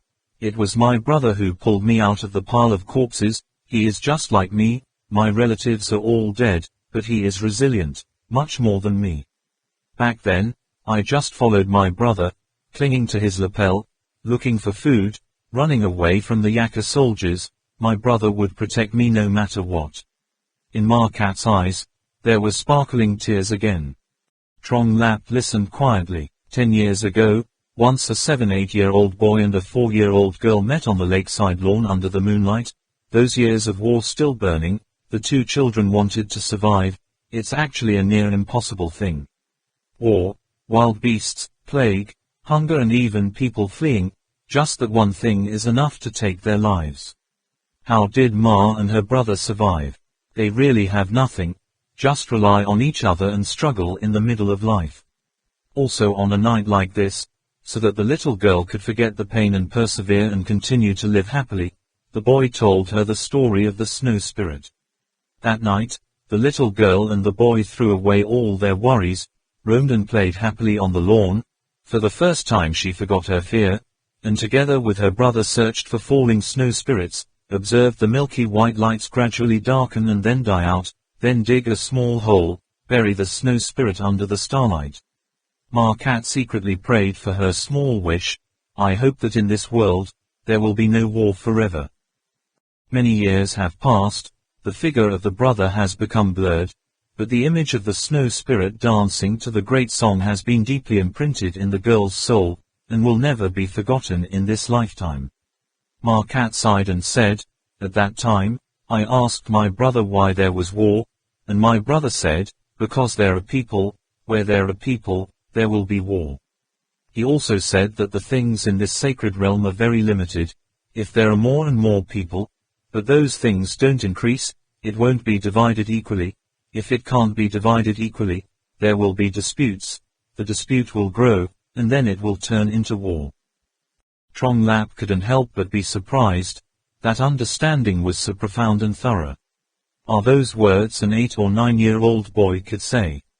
All wars, fearing that they can all be reduced to that one term, and not only the wars of mankind, but all species in this world, must compete for a space of survival for the sake of their own existence, themselves, only. Their competition is more direct, bloody and naked, not covered with a cloak of conspiracy like human war.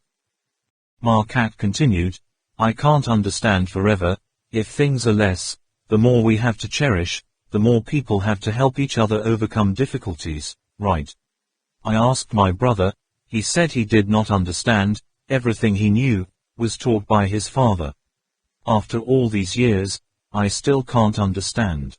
Ma Cat shook her head, as if she wanted to shake off the pity still lingering in her heart. Then she patted Kwong Ba's neck. The long-necked lizard immediately swam across the lake and landed on the lawn. Ma Cat pulled Zhang Li's hand, smiled and said, "Let's go, Brother Lap, let's go find the snow spirit." "Ah, yes, can you find it?" Looking at the wide grassy area, just now there must have been about 10 or so, no, maybe only 10 snow spirits.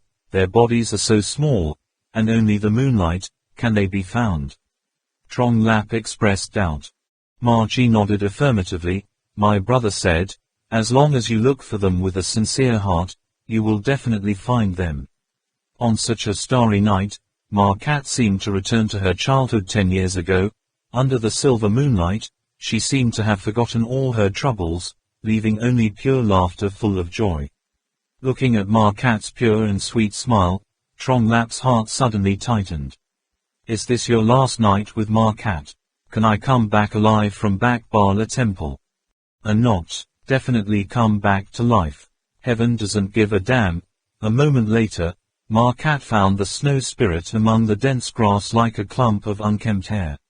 She carefully cradled it in her palm, muttering some kind of blessing. Zhang Li stood by the side observing the snow spirit.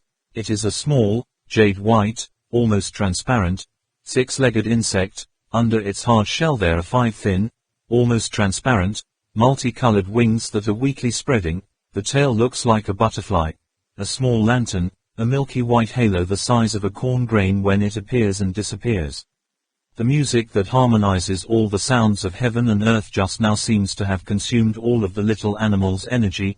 Now it can only languish in Markat's arms, not even having the strength to crawl anymore. The light behind the snow spirit's tail became darker and darker. The flickering frequency gradually slowed down, and finally stopped moving. Only then did Markat put it in the pit to bury it, then closed his eyes, turned to the moon to pray. Zhang Li stood next to him and watched silently.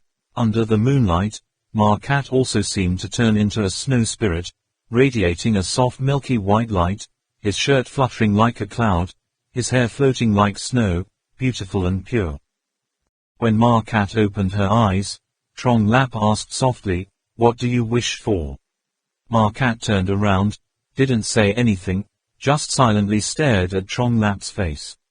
The two of them kept looking at each other passionately, only feeling that their bodies and hearts were getting closer to each other, almost as if they wanted to merge into one. Not knowing how long it took, Markat whispered, "Brother Lap, everyone has gone, will you still come back?" Zhang Li rubbed his cheek against Markat's forehead and said, "If you are still alive, you will definitely come back here. Brother Lap, if I can come back, I'll take you to the world out there, okay? I promise you, if I can come back, I will definitely take you to the outside world. Will you go with me?" Wherever you go, I will follow. Markat is yours. If you want to go, then take Markat's heart with you. It no longer belongs to you. What good is it?" After saying that, Markat looked up at Trong Lap without blinking, his eyes full of passion, his heart racing fast. Trong Lap was startled, only felt that the blood in his body was all gathered in one place. Looking at his lover's gentle and shy look, how could he not understand the hidden meaning behind those words and those sparkling eyes? He struggled for support, his hands shaking slightly. His subconscious kept warning himself, it seemed, to think about the consequences. But just looking into Markat's eyes, he couldn't think anymore. Trong Lap couldn't help it, really couldn't hold it anymore. I do not regret. Trong Lap is still struggling to suppress his rising emotions. I have no regrets. Markat's steadfast tone tore through Trong Lap's last defensive barrier. He couldn't find any reason to stop, quickly grabbed Markat's waist and picked him up, running into the middle of the dense grass. Under the silver moon, Markat quietly looked at the strong man like a wild beast. Sensing that she had only heard about the legend about to happen, she felt both happy and embarrassed. Although it wasn't the first time she appeared in front of this man's eyes with a naked body, but for some reason, she still trembled with excitement. Markat had never felt like this, but the truth was, every feeling when she was with Trong Lap she had never experienced before. The two came to the middle of that reed-like lawn. Trong Lap kicked with a large flap, laid Markat lying on his back. A cloud passed, quietly covering the eyes of the moon above. Yue Yang, who was in charge of overhead surveillance, suddenly jumped up and called in a low voice, "Brother Ba Tang." The two of them disappeared. He was about to rush down, but Ba Tang reached out and pulled him back. The man, who was once cold, showed a rare smile and slowly said, "Don't worry, it's okay for the time being." At the same time, Trak Mok Kwong Ba was lying in the room, suddenly jumped up, just walked out the door and immediately met Lu Kan Nam. In the dark, both of their eyes were bright. Trak Mok Kwong Ba held the alarm device and calmly said, "Someone stepped on the trap." Tang Man and Captain Hu Duan also came out. Lu Kan Nam nodded.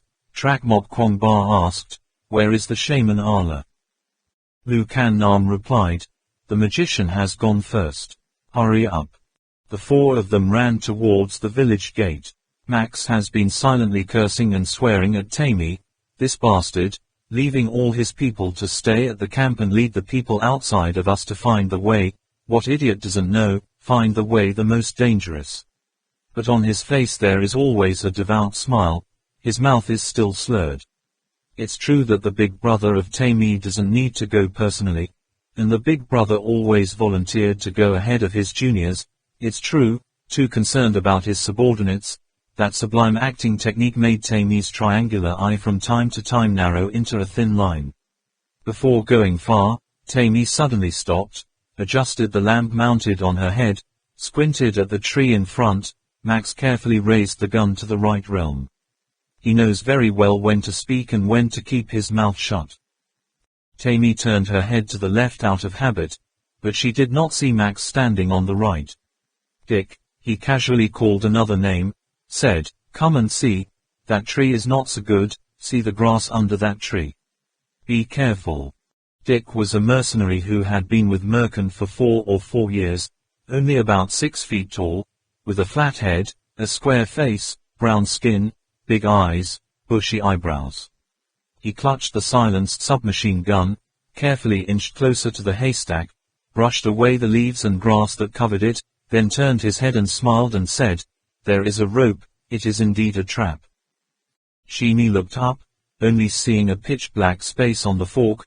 He put on his night vision goggles, and in the green light, a bunch of entwined vines appeared like a silkworm cocoon. He took off his glasses and mumbled, "It must be a large log with a spike.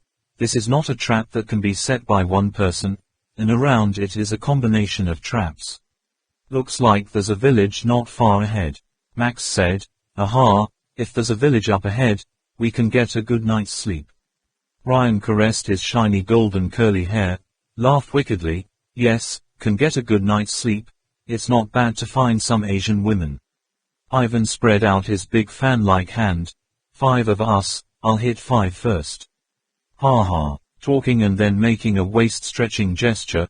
All the people around laughed lewdly, as if they had seen the warm, comfortable beds, the small, beautiful Oriental girls, the delicious, fragrant food right there. It's in front of my eyes. Dick also cheered and straightened up. Wow. She may suddenly noticed that the grass under Dick's feet was swaying slightly, as if something was withdrawing quickly below, so without saying a word, he pointed his gun at Dick's side, and at the same time shouted, "Roll out, you idiot." If you told Dick to get out of the way, he might not have reacted in time. But as soon as the gunshot was heard, it was an almost instinctive reaction. The seasoned mercenary on the battlefield immediately leaned over and rolled to the side, barely inching away from that position. The huge log, full of spikes on his head, collapsed right on the spot where he had just stood. Dick scrambled up from the ground, now realizing that he had narrowly escaped death, pale-faced again next to his companions. Tammy found another thin rope in the opposite direction from where Dick was standing. At the end of the rope there was also a thinner piece of rope, even more hidden, if only paying attention to the camouflaged grass piles that looked out of the way. In the eye, it is very easy to step on this real trap. Sheeny held the rope that was only slightly larger than a hair, and muttered, "This is not a trap to deal with wild beasts, but more like it is used to prevent seasoned hunters." Max immediately reacted, hesitantly speaking, "Big brother, you mean? Someone's on guard against us? Or is there often war here, and the villagers have to be wary of each other?" Zyme said, "That's right, there are only these 2 possibilities." He glanced over at Max, thinking to himself, "This brat doesn't seem to only know how to flatter." Tammy stood up and patted Dick, who was still in shock. "Be more careful, find the right way, otherwise, we'll all just close our eyes and rush into a minefield. Let's go." This time, all of them obediently followed behind Tammy. In the forest, someone asked Leibar, "There is an object moving at high speed 7 kilometers ahead, approaching the big brother. Do we need help?" Leibar replied, "Our mission is to guard here. If you want to survive, you know what to do." From the time they stayed at Talai, they knew one thing, that, if they wanted to live, they had to follow their big brother's orders. Chapter 57 Ruins of the Muck People. "What is this?" Zhang Lap asked. He stared in amazement. From these destroyed rubble, He could imagine how big those stone statues were in the past. Trong Lap was standing in front of a still relatively perfect bird's head, his height only reaching the lower edge of the beak. The shaman Arla explained, "These are, perhaps, the most primitive deities of the ancient Hindu religion. Don't tell me you guys, even I've never seen these images before. However, the traditional Taoist religion worships the gods of the three realms, the god realm in the sky, the canopy world in the middle, the dragon realm below." Dark War 1. Tammy led 6 people around the underground stakes, avoided the crossbow bolts, cut off the net with the blades, along the way, discovered any traps and destroyed them all, in the end, and at the same time, leave yourself a safe exit path. By that time, the sharp hook-filled walls of Confronting Lap village were already looming in front of them. But the Mexicans did not easily overcome those traps. Ivan was pushed by a log to bleed inside, and Stephen was shot straight in the stomach by a spear. If not for the bulletproof vest he would have died a few years ago. Dozens of times should be. The closer to the village, the denser the traps, the more dangerous. Tammy believes, the person who arranges these traps must be a master. Max lowered his night vision binoculars and said, "Big brother Tammy, about 800 meters to the outer wall of the village, just like the villages we met before, they are full of spears, sharp, but outside there seems to be a layer of something else. Also, the trees ahead have many vines, and the ground is covered with grass for cover, if I'm not mistaken." Being together for a while, Max also understood a part of Tammy's personality. He hated those who spoke half-heartedly. Mother of it, Shimi grabbed the binoculars and looked at it for a while, with an exasperated expression on her face. The path we chose was obviously not good. There were many pitfalls ahead, but it was he who chose this path. The person who arranged this trap really made Tammy lose face. "Grand boss, or are we going around?" the guy named Mike recklessly asked. Clearly he still did not know the character of this old man. In times like these, Max would never make such stupid suggestions. "What you say? You said I chose the wrong path, right?" Shimi angrily grabbed Mike, then pushed him into the forest, shouting, "His mother and father, if you are good, you will lead the way." The push was quite strong. Mike staggered a few steps to stay steady, quickly turned his head to apologize. "Big brother, I know my mistake." Before he finished his words, he felt his ankle tighten, and then he was dragged on the ground, sliding on the floor deep into the forest. Mike clung to the ground with one hand, the other hand pressed down with a gun, shouting loudly, "Help me. Brother, save me." Time has no response. How can it be saved? There are deadly traps ahead. Mike is being dragged away so quickly. It is better to watch carefully to see which traps Mike has touched. Only saw on Mike's dragged route there was a small pile of grass. Needless to say, there must be a sharp blade hidden inside. It seems that this is just a trap to deal with normal beasts. Mike saw that the people behind him did not react, and knew that at this time, he could only rely on himself. He turned over and sat up, ready to cut the rope, but as soon as he saw the grass, he hurriedly threw the gun aside, flipped over, his hands on the ground, his whole body left the ground, 30 centimeters, skimming over the grass. Even so, his chest still brushed against the grass covering above, revealing the gleaming white blade. Mike even felt the chilling cold where the blade hit his stomach and ran all the way up his throat. After escaping, Mike turned over again. Fortunately, his shirt was not torn. He breathed a sigh of relief, knowing he was alive. However, why does the rope continue to drag me like this? Mike still didn't understand anything. Suddenly, wow, a sound. The whole person was hung upside down. Right after that, in the forest suddenly there were 2 swatters, and then buzzers. The entire arrow was completely embedded in the floating Mike, like a hedgehog. However, it was still lucky. The clothes on his body saved him another life. The arrowhead only stuck in half and could not go any further. Tammy, standing in the distance, shook her head. It was a continuous trap. If it was only to catch wild animals, there was no need to use this type of continuous trap. Mike is hanging upside down in the air, exclaiming, "I'm still alive, I'm still alive, help, come and save me." He clearly understood, he had already destroyed the traps anyway, there was no longer any danger, even if the other accomplices no longer had humanity, it wouldn't be enough to leave me here, say whatever, more one person is an extra piece of strength.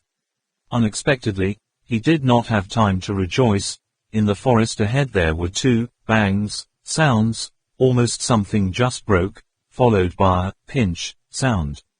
In the dark, Mike could still see clearly, a block of wood that must be hugged by at least 4 people, with a spike full of spears on top, rushing towards him. He could only scream loudly in terror. Boom! The wooden shovel hit Mike directly, although his clothes could stop the arrows and bullets, but for this kind of strong and direct impact, it didn't have much effect. Countless sharp arrows sunk into Mike's body, a cloud of bright red blood splattered on the large block of wood. Tammy's triangular eyes twitched. This damn continuous trap obviously wants its victim to die to the point of death. He has never heard of this type of consecutive trap before. Go, pull it down, see if it can be saved. Time ordered, anyway, just now, he just pushed a hand in his anger, but didn't want to put Mike to death. In this place, one person less, means less strength. After walking 5 or 6 steps, the rope under his feet suddenly snapped, the grass on the left suddenly jumped up, and a net made of twigs filled with sharp wooden spikes burst forth. Shimei did not retreat, but on the contrary, rushed forward. Before the net reached the fastest speed, he thrust his hand straight into the middle of the row of wooden nails, stopped the net with a gun, then asked Dick and Brian to stay beside him, put strength, press the net to bounce back. The latch was stuck there, and the rear traps could not be activated again. Mike was lowered with a giant log, only to see his mouth full of blood, breathing in more and breathing out less. Stephen said, "This guy is broken. It's broken, which means it's no longer worth taking advantage of. Such a person doesn't need to care anymore." Seeing Mike dying, Tammy finally gave up on spying on Kong Nhat Lap village in the middle of the night. He ordered, "Get his weapons and equipment, we will return." After walking 2 or 3 steps, he turned his head again and called Stephen, who was rummaging through Mike's weapons, "Get it." Then throws a grenade. Stephen takes the grenade, completely unsure of what it means. Tammy pointed at Mike, who was lying down, and said, "Teach these villagers a lesson, let them know what will happen if we anger us." Stephen still stared blankly at the grenade he was holding, not understanding what Tammy wanted to tell him to do. Shimi angrily clenched her fists and said plainly, "Put it on this guy, just touch it and it will explode." Understood. If it was Leibar's group, I would know what to do with just one glance. What a bunch of fucking idiots, Tammy cursed inwardly. Stephen still didn't quite understand. Max stood next to him and explained, "Tomorrow the villagers will definitely come to check on the body. How do you think they can touch it? The body immediately explodes. Give them a gift lesson." Only then did Stephen understand. When Trak Mok Kwong Bar's group ran out to the village gate, this place had returned to peace and quiet. Seeing the traps destroyed from afar, Trak Mok Kwong Bar said, "Looks like they have retreated already." Captain Ho Duong nodded. Breaking through the outer and middle defenses, rushing to the innermost floor, these people are really powerful. How much effort did we put in setting up traps, but we didn't expect them to be injured. There are people here. Lu Kan Nam saw Mike, he was still breathing. Seeing Trak Mok Kwong Bar and Captain Ho Duong coming, she quickly said, "This person is still alive. It seems that they have abandoned their accomplices to retreat. It's the skydivers, they came quickly." Really, the weapon was taken by his accomplices, eh? The sense of danger suddenly increased. Danger. Trak Mok Kwong Bar dived and pressed Lu Kan Nam. The two hugged each other tightly and rolled several times on the ground. 1 hour, the darkness suddenly brightened, the pieces of meat splashed all over the place, and then, everything fell into silence again. The Western Mexicans were on their way back to the campsite, turned their heads and said, "Someone's buried with you so quickly, you can rest in peace."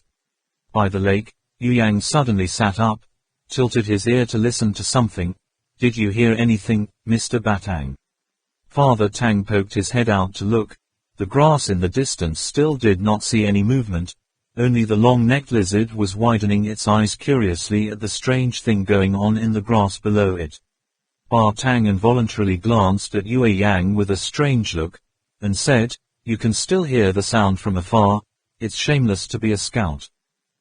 Trak Mok Kwong Ba was on top, Lu Kan Nam was on the bottom. The dark cloud covering the moon had just melted away, the moon was exposed again. He could only see Lu Kan Nam's skin underneath him like a white jade block, soft, strangely white in the moonlight, her chest heaving up and down, but clearly not caused by stress or physical loss. Hearing a light, Trak Mok Kwong Ba hurriedly got up, shyly asked, "Are you okay?" Lu Kan Nam also sat up in confusion and replied, "It's okay, this time, thank you." Tang Min ran over, grabbed Trak Mok Kwong Ba's arm and asked, "Are you okay?" Trak Mok Kwong Ba stroked her head, smiled and said, "It's okay, what's wrong with you?" Captain Ho Duong commented, "I didn't expect them to even put grenades on their accomplices who were still breathing, they were so barbaric." Trak Mok Kwong Ba suddenly remembered one thing and asked, "That's right, where is the shaman Allah?" The shaman Allah came before them, these traps and his body, it would be more than enough to deal with these intruders, but he could not be seen at all. Lu Kan Nam said, "The magician must have his own thoughts, maybe he should have tracked them down." Lu Kan Nam was completely correct. When the shaman Allah saw the Taimi and discovered that they were only 7 people, and moreover, they were only carrying offensive weapons, obviously having camped recently, besides, certainly did not bring the entire force here, but followed them from a distance. The Western Mexicans were completely unnoticed. When the Western Mexicans returned to the campsite, Leiba asked, "How's it going?" Taimi shook her head, "Mike is dead, the trap is very dangerous, we will come back tomorrow morning. Looks like I'll have to sleep in the woods for another night." He patted the shoulders of his trusted juniors and said, "Sleep, sleep."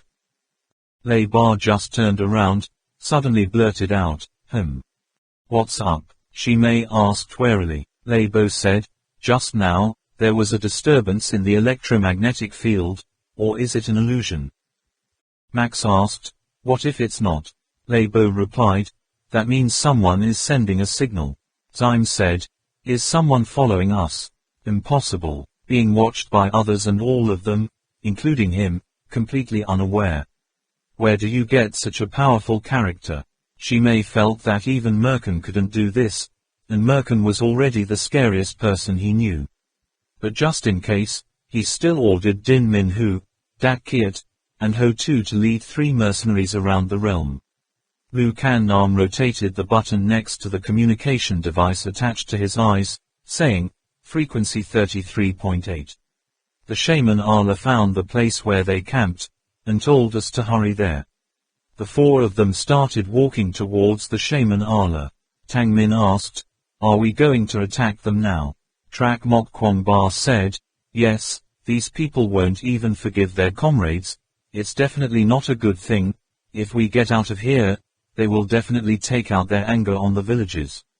Enan Luke Chung Kon Chua Fa Heen Ra Min, Kon Chua Kanzarch, Hei Cho Chung Mot Don Dai Cho Nyo Doi. Captain Hu Yang asked, "Did you tell Yu Yang and the others?" Trak Mok Kwong Ba thought for a moment, then replied, "No." Lu Kan Nam said, "There are 7 people coming, 6 coming back, now seeing 3 new faces, proving that there are at least 9 people with similar weapons to us." "Wait a minute, stop." She retracted the rope, lowered it to the ground, and the 3 other people also stopped. In the forest, Leiba solemnly said, "They have stopped, it's strange, it's 5 kilometers away from us, if we want to attack, this distance seems a bit far, right?" Shimi raised her head, "If 4 people want to attack us, do they overestimate themselves?"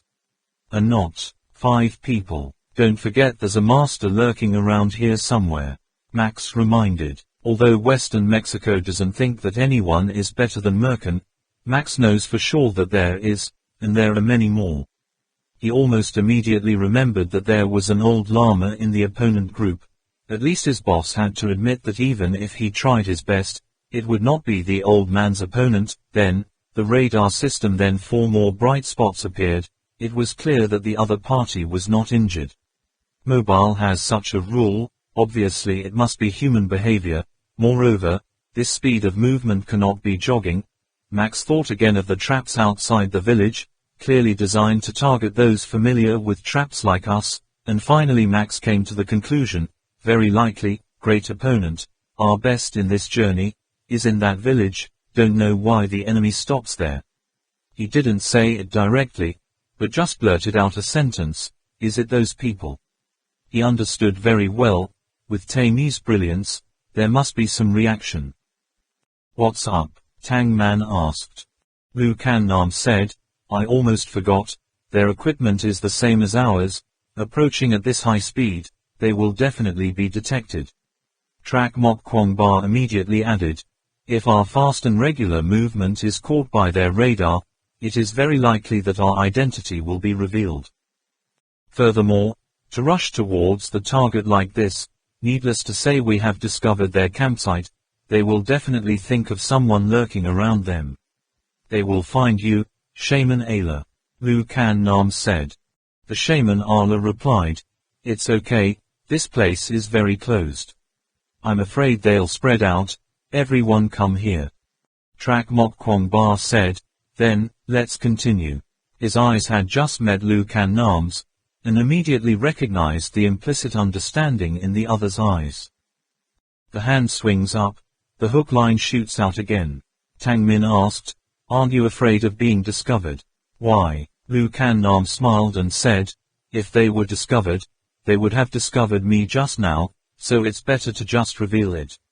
But be aware, this type of radar has a drawback, a fatal drawback, that is, it can only detect moving objects. Strange, moving again, they're so daring, don't they even consider us? Lei Ba said, she me, ha, softly, just stopped, perhaps to contact the accomplices, and at the same time, it is also possible that they already know that they have been exposed. If that's the case, then it's also a statement to us that they already know who we are, know what equipment we have. In that case, those who are coming here, other than our enemies, can't be anyone else. Hutai, still haven't picked up the communication frequency. Tammy turned around and asked Luke Hutai. Luke Hutai put on the stethoscope, carefully adjusted the knob, shook his head and replied, the time is too short, not enough. Moreover, it is not certain whether they will use this communication device or not. Time said, surely yes, if they find our lost boxes, they will definitely use them. He turned to Max again, confirming again, when they set off, there were 18 people, right? Max nodded affirmatively. Shimi immediately showed a cold smile. 18 people, the remaining 5, Yu Min Ha is indeed not easy to overcome, ha. Just catch this communication frequency, I will give them a surprise joy. Hurry, they're getting close. We're pretty close. Lu Kan-nam stopped, but his hand still did not stop, but with the momentum, he threw a stick far away. Others also threw branches in different directions, 3 times in a row. Hopefully they see, if the radar is sensitive enough. Lu Kan-nam said, they have stopped, about 800 meters from us. They're blowing smoke. Lei Ba frowned slightly. Time asked, what's the matter? Lei Ba pointed to the radar screen and said, look, big brother. I only see on the screen flashing a few light spots, sometimes a point suddenly splits into 2, flies in different directions, then splits again, at most, on the screen appears up to 17-18, spark. Those light spots split apart, up to a few hundred meters away, then suddenly stopped. They're throwing stones. Tammy's face darkened. Lei Ba also clicked his tongue and said, rocks, branches, anything that can be thrown, creates high-speed mobility. At this time, Luke Hutai raised his eyebrows slightly and said, "Caught it. Frequency 33.3. He took out his headphones, and a clear voice came out from the speaker, a woman's voice. The magician said, "They hung their sleeping bags on a tree in front. It seems that they also assembled a simple tree house." A deep male voice said, "No, they must be camouflaged." "Sorcerer, where are you?" Max said softly, "Trag Mok Kwong Ba." Taimi nodded. The shaman Arla said, "I am in the tree to your right. Be careful, in the forest there are 6 guys patrolling. While they are dispersed, subdue them first. There's one name at my 9 o'clock, no, at 12 o'clock there's one more. I will deal with the one at 12 o'clock, think about how to deal with the one at 9 o'clock." Shimei stared at the unresponsive radar screen, remembering the trajectory of the light spots just now. At least 2 people were close together, and there were 2 people under the tree on their side. Ambush, one at 12 o'clock, the other at 9 o'clock. Shimei adjusted the communication device. On the glass surface immediately appeared the position and distance of 6 men patrolling around. He quickly made a judgment, and then ordered, "Ding Minhu, Brian, stay at home. Your 3 o'clock and 6 o'clock directions, there are ambushes in the trees, try to make a sound, directly kill them." "Okay, received." Dark War 2. There was a moment of silence, then suddenly there were 2 gunshots, and then an old voice came from the loudspeaker, "They've found me, retreat. Be careful, these people are very powerful." Din Min who said, "Running away, not injured. This guy's bodyguard is terrible, even from such a close distance, he still managed to avoid it." Shimi said, "Don't chase, there are at least 2 more in your direction now, carefully close the encirclement. Dick, you go in the direction of 11 o'clock, don't be too fast, they must be about 90 paces from you. Dat Kit, your direction at 5 o'clock, a distance of 130 steps. Ho 2, you go up the tree, 1 o'clock, Stephen, support Dat Kit." The 4 of them was still hiding in the bushes, unaware of the enemy patrols surrounding them, and were still discussing in whispers, "Be careful, don't make a fuss, don't act smart, shock them." Trak Mok Kwong Ba reassured Duang Man, so that she wouldn't be too nervous. After all, they were only 5 people, and the enemy was at least twice as large. "You have to be careful, your head is the biggest, the easiest to target." Tang Min uncompromisingly retorted immediately. Captain Hu Duang said, "They are still out of our sight, not within firing range." The Taimi were on the tree hut listening to Trak Mok Kwong Ba talking. Shimi sneered, "That's good, the 4 of you gather in one place, then you don't have to worry. Usu, you can go 50 meters further, the visibility is better there." Utu jumped down from the tree and quietly approached.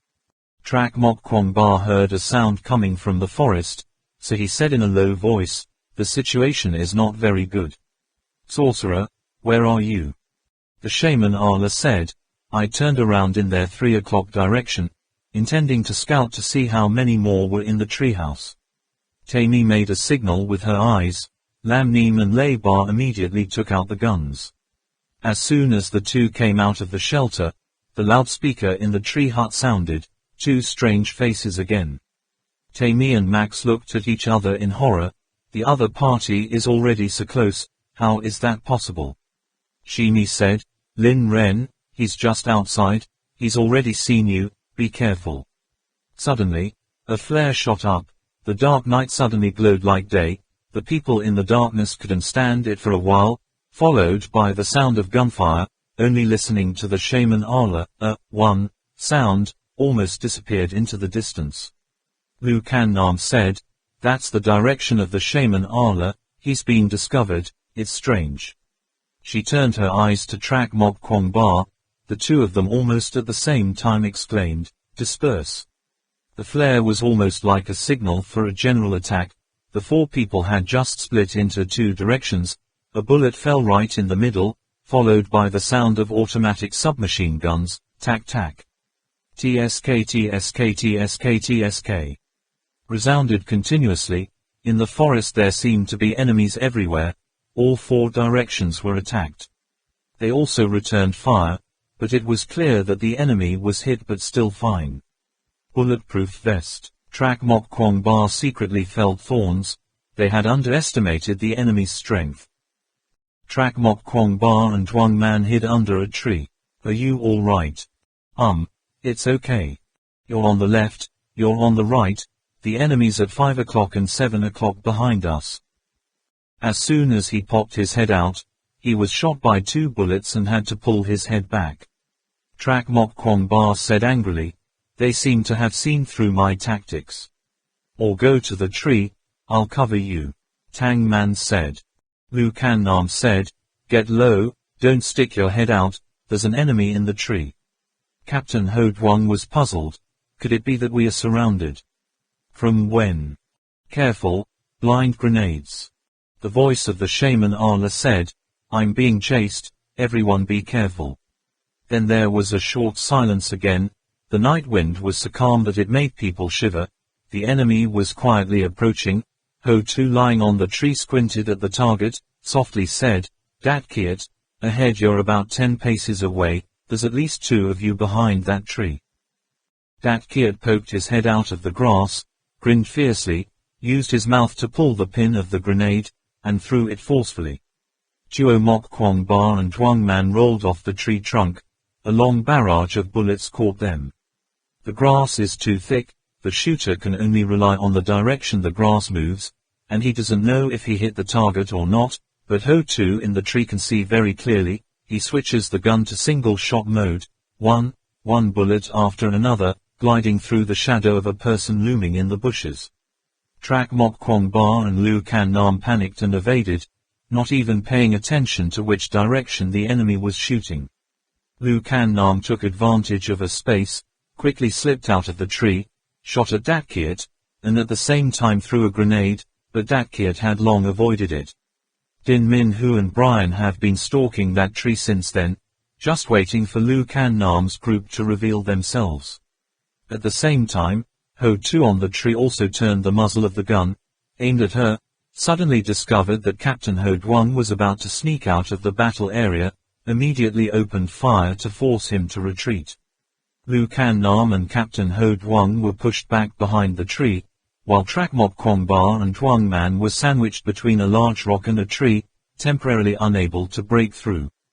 Trak Mok Kwong Ba reached behind, touched a smooth round object like a tennis ball, which was an attractive bullet. He immediately waved his hand to Man, indicated the direction, then threw it hard. The gravitational bullet shot up into the air, then began to emit a weak light, then gradually brightened, followed by the sound of humming wings. Even the Western Mexican's radio receiver was also damaged, turbulence, emitting, creaking, electrical currents. Dat Kiet and the others did not understand anything, gawking at the glowing toy in the air. Flat, in the dark, it is not clear who shot down the gravitational projectile. But just that brief moment was enough for Trak Mok Kwong Ba to have a precious opportunity to hide. He and Dwang Man left their original position and ambushed another place. For a moment, the situation fell into a state of tension, but it did not last long. Dat Kiet wore a device that looked like night vision goggles, except that he could see the night scene through a green filter. He also saw clouds of red gas. This is a night vision goggles with CO2 detection.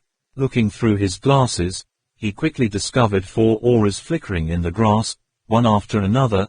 They swept straight through, without any mercy. Trak Mok Kwong Ba rolled on the ground. At least 3 bullets brushed his cheek. The other bullets also shot close to the floor next to him. For a moment, he did not understand how the enemy could detect him so quickly, only knowing that continuing like this would be too passive. It was necessary to stop this crazy attack. He then threw out a bright grenade. Dat Kiet took off his glasses to see the night down. Without smoke grenades, bright grenades are really the ultimate weapon to confuse the battlefield. Even if they avoid the glare and explosions, the large amount of CO2 generated after the contents of the grenade being burned will also interfere with his equipment. At this time, Din Min Hu suddenly noticed behind him, almost at the same time raising the gun with the person in the grass, but the opponent's movements were clearly faster than him. In the blink of an eye he pressed the barrel of the gun to Din's chest. Minhu, then the figure flashed, Lei Ba. Din Minhu looked at the newcomer in surprise.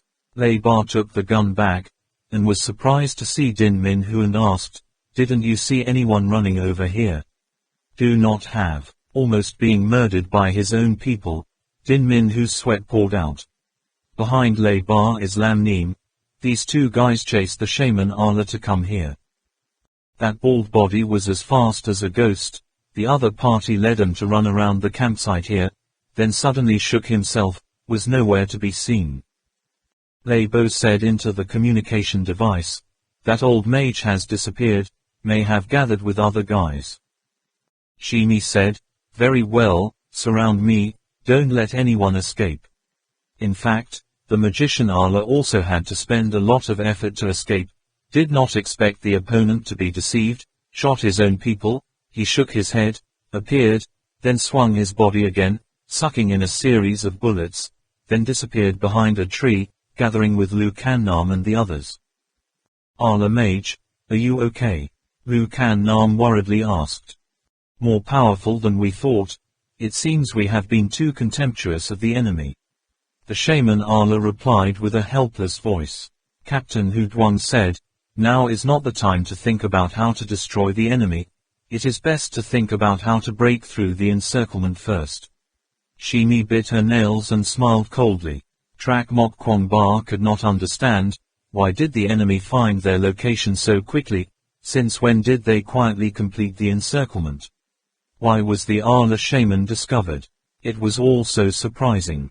At this moment, the communication device attached to his ear suddenly sounded Lu Kan Nam's voice. "We have to break through the encirclement. In a moment I will throw out a fascinating projectile, and at the same time coordinate the reinforcement fire. The tree to the right of him and Tang Min is relatively low. Think about how to swing through it with a rope. The gunman in the tree is at 12 o'clock for the two of them, that's also his dead angle. While the other guys are attracted, the two of you climb the tree, first find a way to destroy the other gunman, then we will turn the situation around, taking advantage of the counterattack. On this side we will attack according to the triangle strategy. Two people are on the top, the 5 o'clock and 3 o'clock directions are their weak points, they have cover, and if there is a chance, they will rush out. They all have bulletproof vests, the other gunman is hiding in the fork, hard to hit. Do our best, we have to believe in ourselves." After drawing up a simple battle plan, they all prepared for action. Gravitational bullets were thrown out, Trak Mok Kwong Ba and Duang Man started shooting hooks. Unexpectedly, just halfway through, suddenly a flare shot up, not only engulfing the light of the gravitational bullet, but also made the two of them completely visible in the night sky, almost forming two moving targets. The bullets seemed to fly by. Trak Mok Kwong Ba cursed in his stomach. Immediately and Duang Man landed on the ground, quickly rolled into the grass, looking for a place to hide. Now all 5 people are surrounded in one place. Tang Min worriedly asked, "Are you okay?" "No problem. Just now, Trak Mok Kwong Ba was outside, Duang Man was inside, the bullets were almost all aimed at him." "Ah, there's blood. Just missed it. Aren't you hurt?" Lu Kan Nam also asked. At the same time, she wondered inwardly, why did the enemy seem to have foreseen the plans? There's no reason at all. Among these 5 people, could someone covertly report the news? How could it be done under these circumstances, and in such a short period of time? Is there any other possibility? "No problem. Your plan doesn't look right." Trak Mok Kwong Ba is also thinking about the same problem with Lu Kan Nam.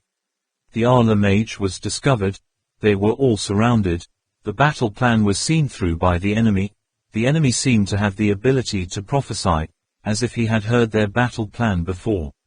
Wait, heard our battle plan from before? In Trak Mok Kwong Ba's mind suddenly flashed an idea, and also saw Lu Kan Nam's bright eyes.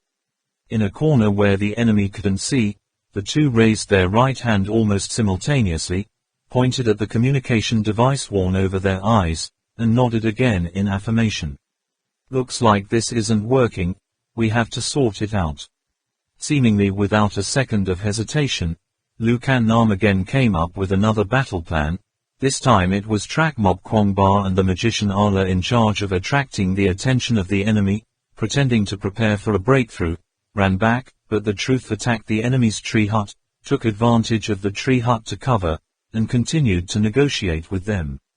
However, this time, Lu Kan Nam's tone of voice seemed quite relaxed, but if he didn't listen very carefully, it would be impossible to notice. Taimi patted Ivan on the shoulder. This Russian bear, even though it had been hit by a large log just now, was still as strong as a wild animal.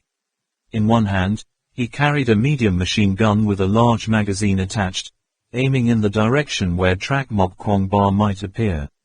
Shimi pretended to be lazily sitting down, holding a gun in both hands, head tilted back, leaning against the box of the eavesdropping device. At this moment, he felt like an emperor. This feeling was too pleasant. Another bright grenade, Trak Mok Kwong Ba and the shaman Ala rolled to the grass on either side. The other figures silently slithered towards the treehouse like snakes, all as in the plan. The gunman on the tree reported the number of men and the direction of the attack to Shimi. 3 of you, at 7 o'clock, the one in the middle has ambushed, the other 2 spread out in the direction of 9 o'clock and 3 o'clock.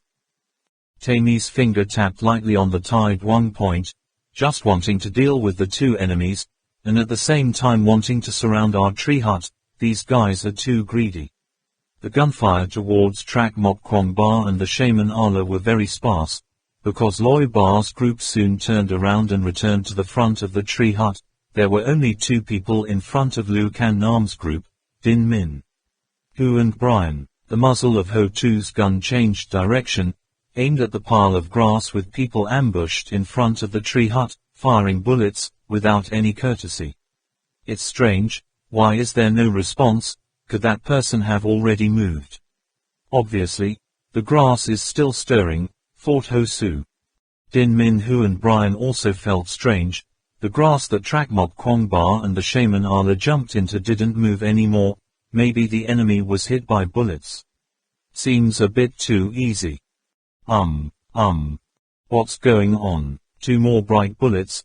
Can't these 5 become dogs and stop roosting together? Suddenly, from the position they never expected, the place where the 5 people were originally hiding, flashed fire. But the 5 of them had already dispersed there. Shouldn't there be anyone left? Din Min Hu and Brian reacted in time, but the opponent was not only 2 people, they were immediately overwhelmed. Hu too was about to turn the muzzle of the gun around, when suddenly a bullet emitted light and buzzing sounds flew past in front of him. Right at that moment when he lost consciousness, a bullet flew past.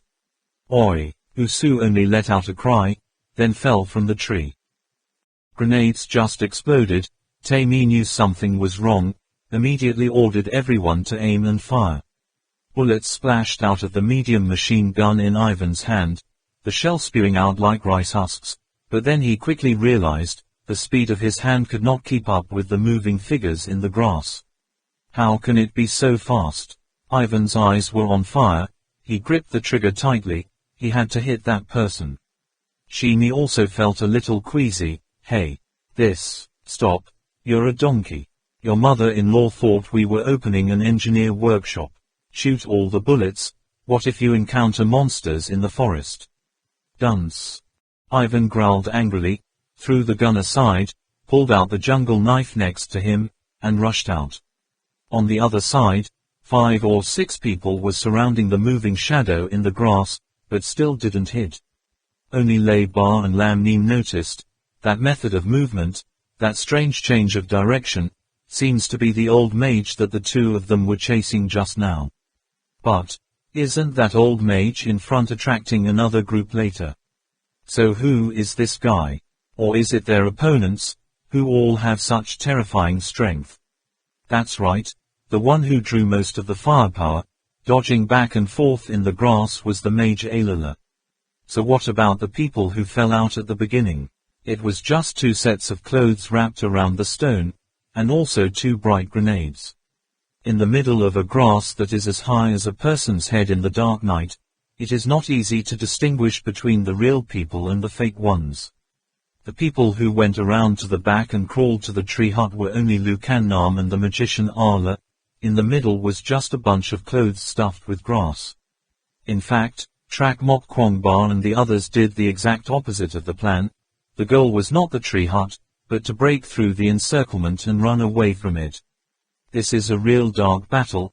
In just a few short minutes, Taimi's group has captured the communication frequency of Trak Mok Kwangba and others, and at the same time took advantage of information through the exchange of the guys that set up the corresponding countermeasures. After that, Trak Mok Kwangba and Lucan Nam discovered this, and quietly took advantage of fake news to fascinate the other party. Now that they understood the current situation, in terms of numbers or weapons, they were also in a weaker position. Apparently, the equipment boxes that Merkin threw down were also slightly different. At least they didn't have a receiver, nor a bulletproof vest. Of course, maybe they were wearing bulletproof vests right from the start, head already. Either way, they needed to quickly leave this place and rearrange their plans to deal with the new enemy. The magician Arla circled around in the grass, then disappeared again in front of the eyes of those who were closing the siege, returned to gather with Trak Mok Kwangba's group, and then poured fire to open a way between Din Min Hu and Din Min Hu. Ryan, get out of the enemy's position. Not long after, Lucan Nam also returned, but behind her there was still a group of chasers. Ivan stood up in the middle of the grass, licking the blood at the corner of his mouth. That woman is also really powerful. Whether it's the explosive force of the muscles or the body is his favorite type. The thought of pressing Lucan Nam down, making her groan in pain makes the Russian bear can't hold it back, looking up at the sky and howling. Sean's informational quality, definitely get rid of them for me. Damn it, Western Mexico is extremely angry. I thought I could annihilate all of them, but now letting the enemy escape right in front of me, 12 people dealing with 5 people, and yet letting the enemy run away, is this a big defeat?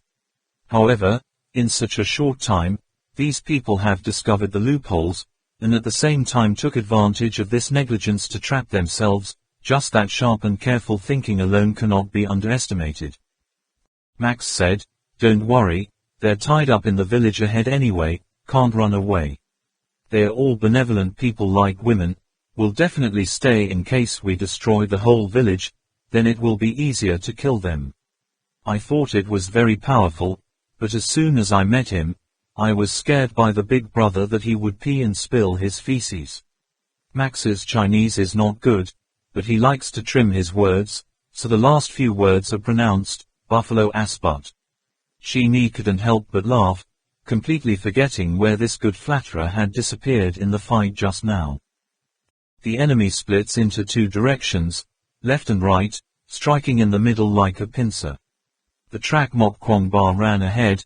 The speed was not necessarily faster than the pursuers, and did not dare to use the hook, because that would become a target for the enemy to practice shooting.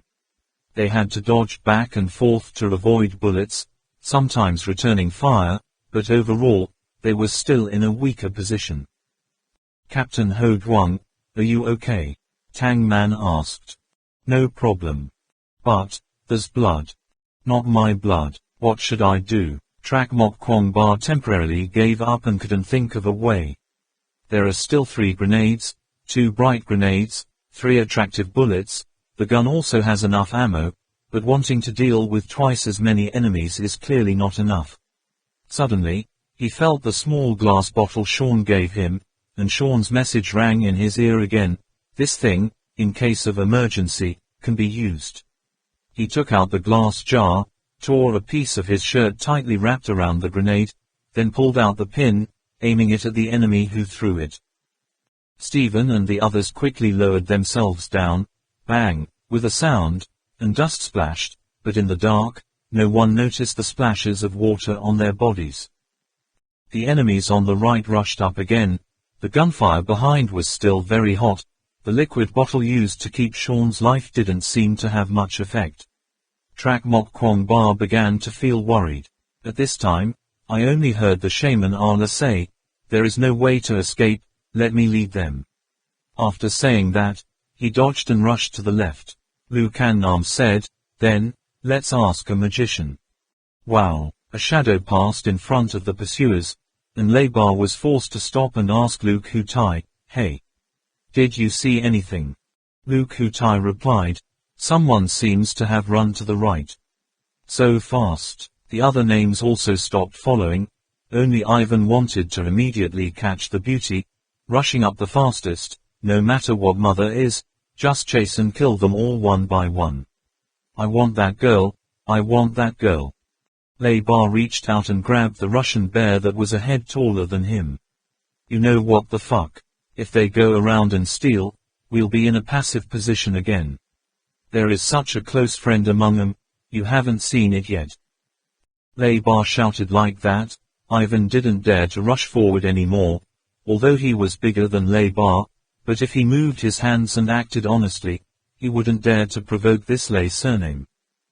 So what's the time? The shadows ahead were getting farther and farther away, and Brian stretched out his hand and asked, "Come back, they cannot escape." Looking at the small blood stains on the grass, Leibar grinned and contacted Tammy again.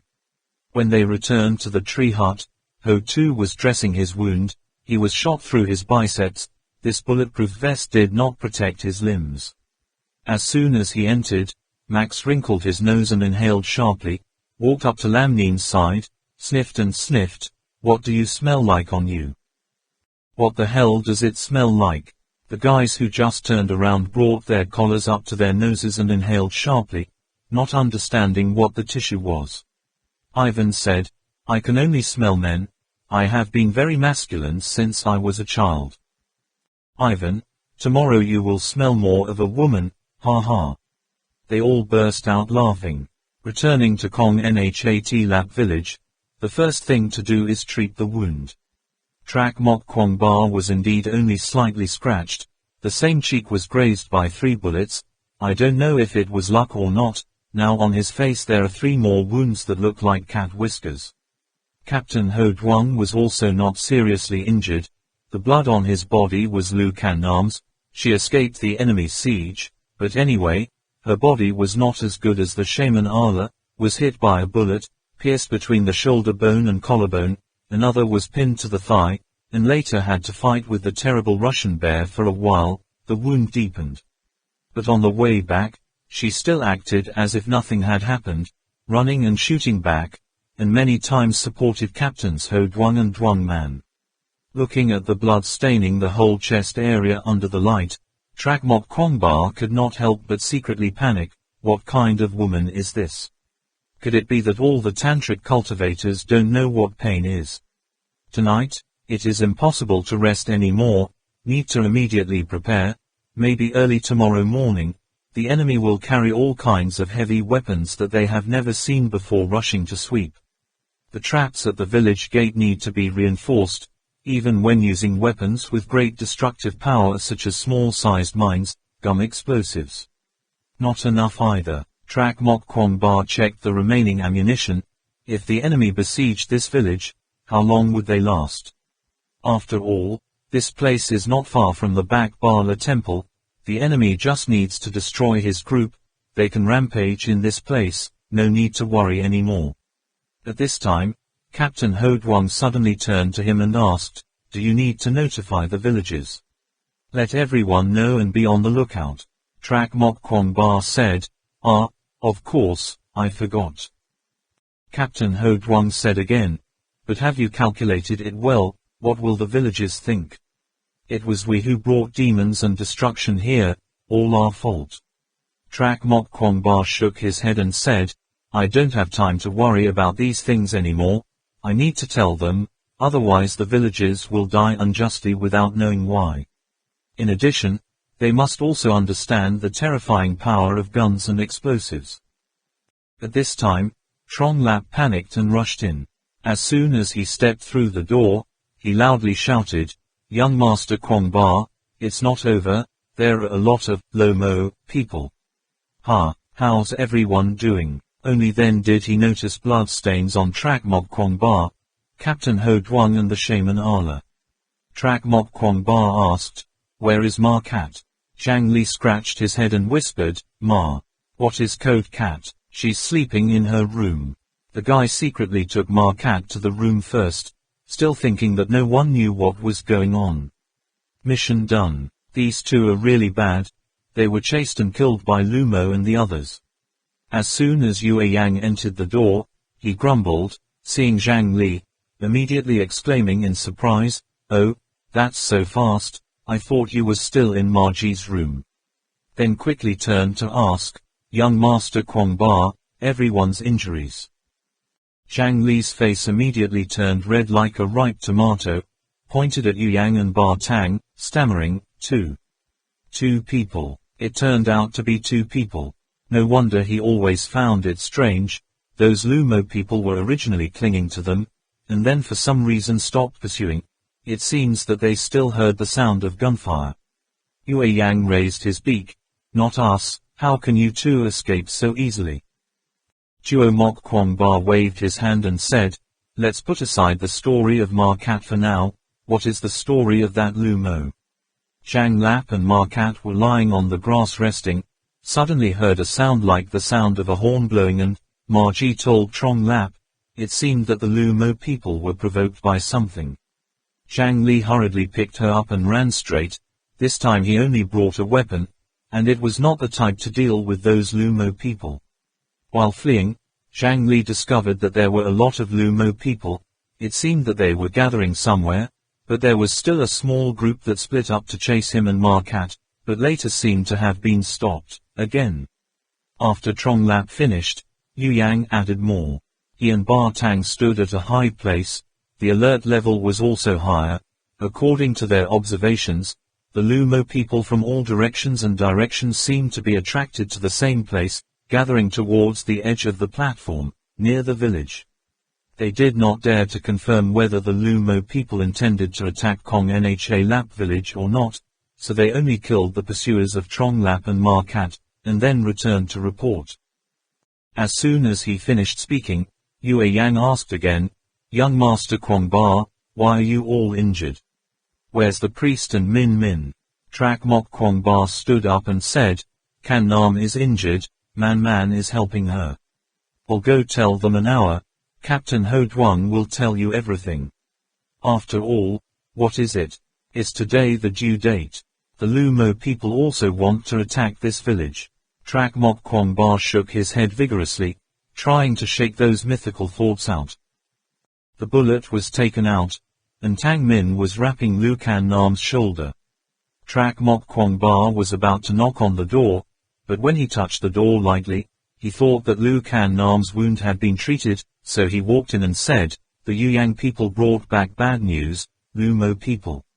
His gaze landed on his snow-white chest, immediately knowing he had made a mistake.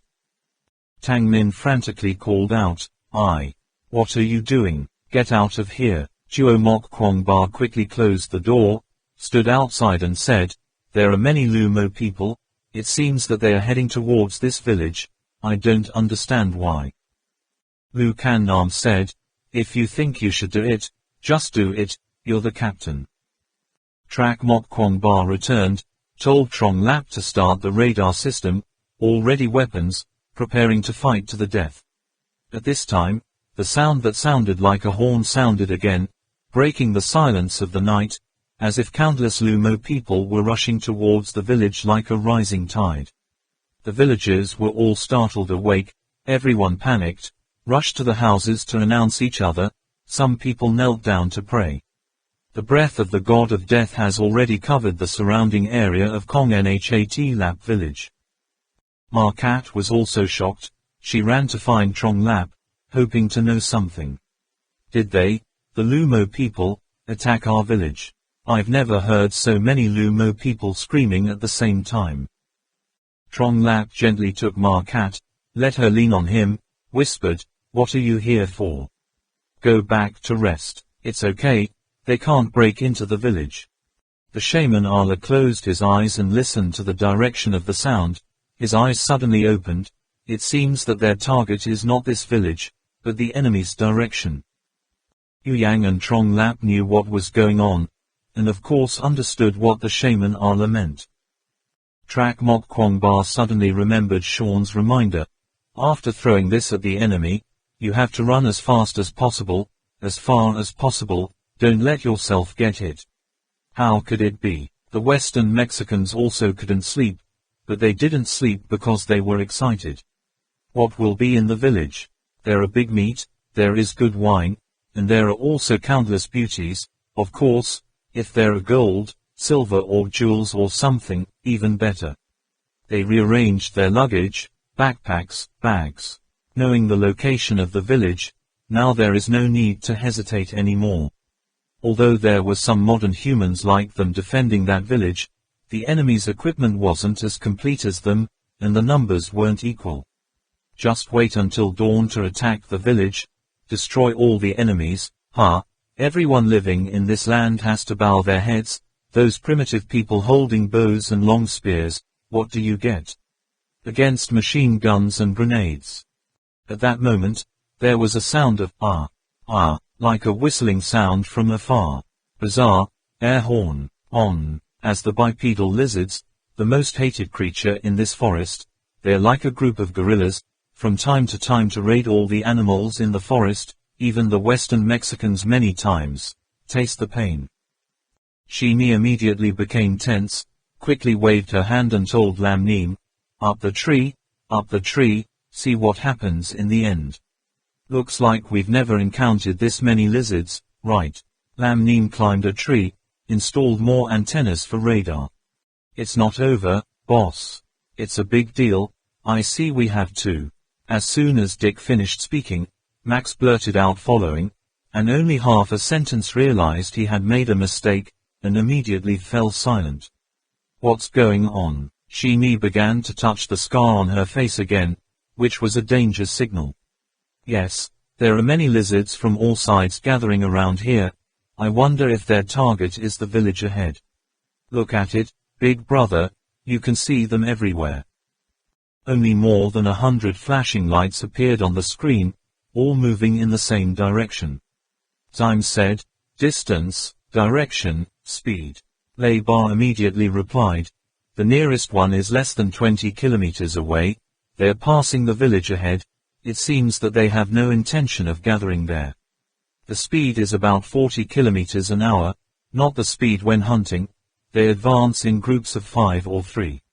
Looks like all the lizards in the surrounding area have gathered, which is very unusual. If not that village, where could their target be? Max muttered to himself.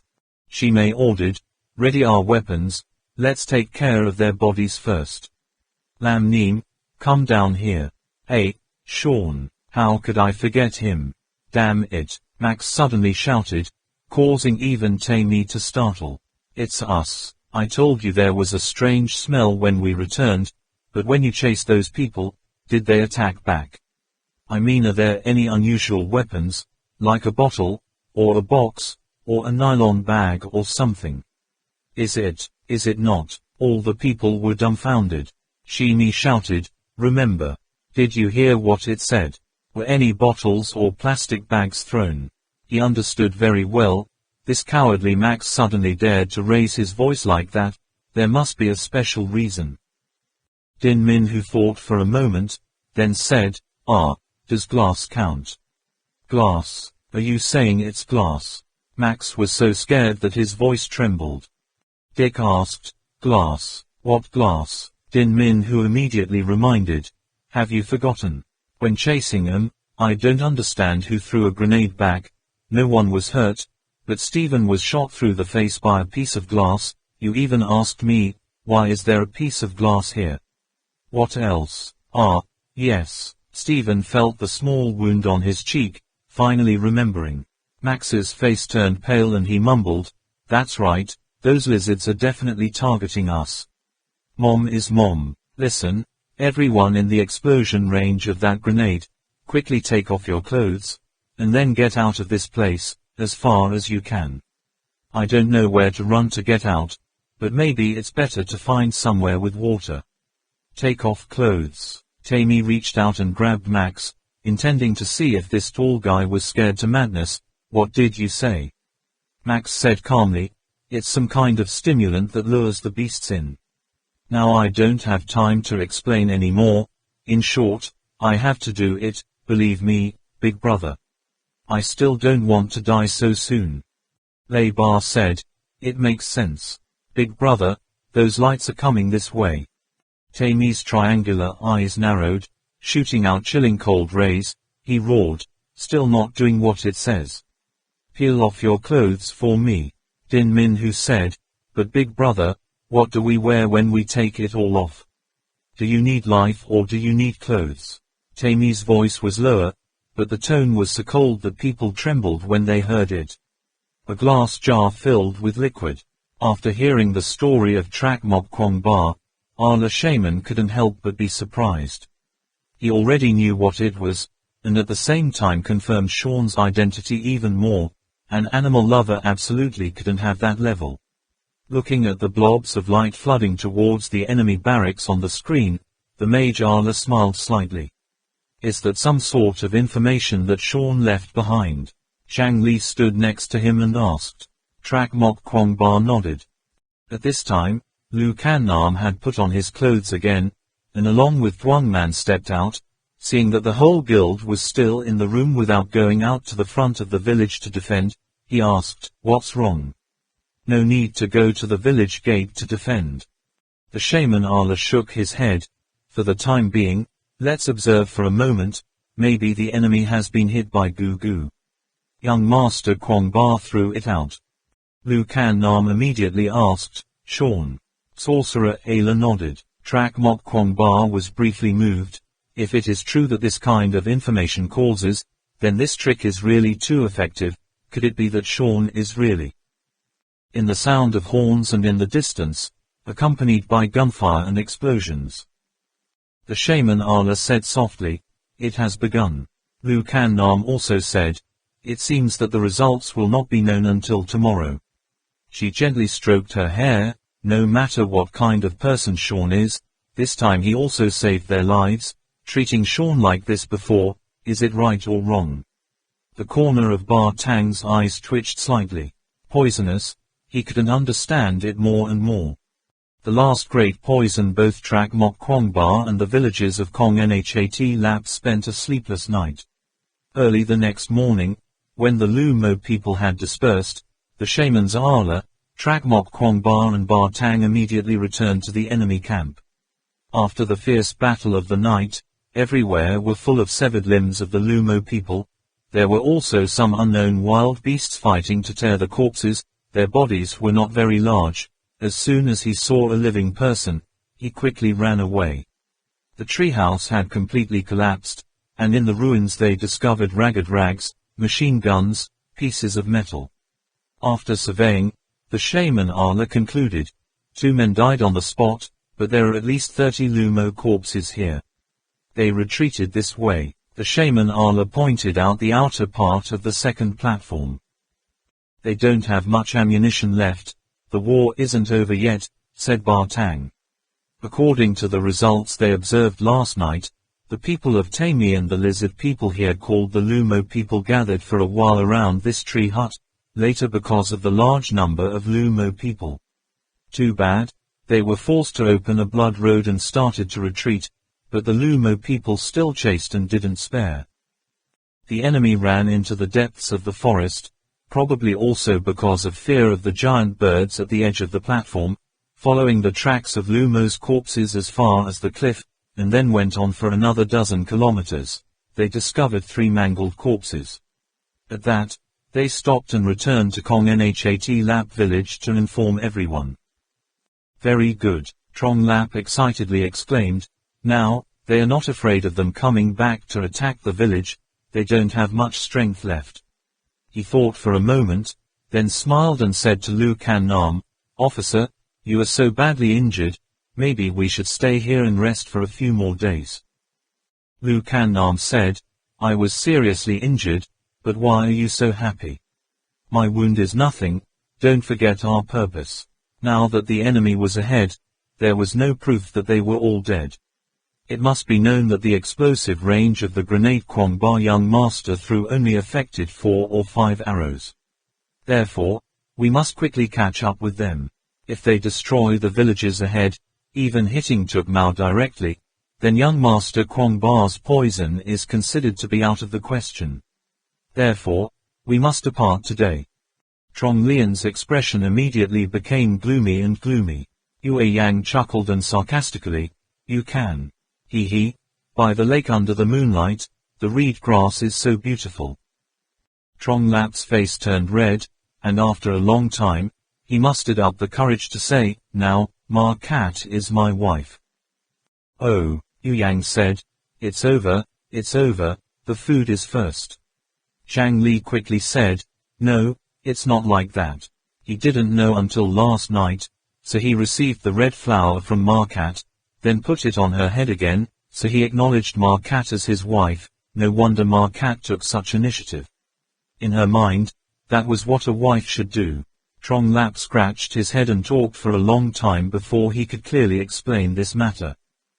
Yu Yang said, "But it's illegal to do that." Zhang Lap angrily shouted, "This guy, say it again, I'll hit you." Yue Yang was still smiling and laughing.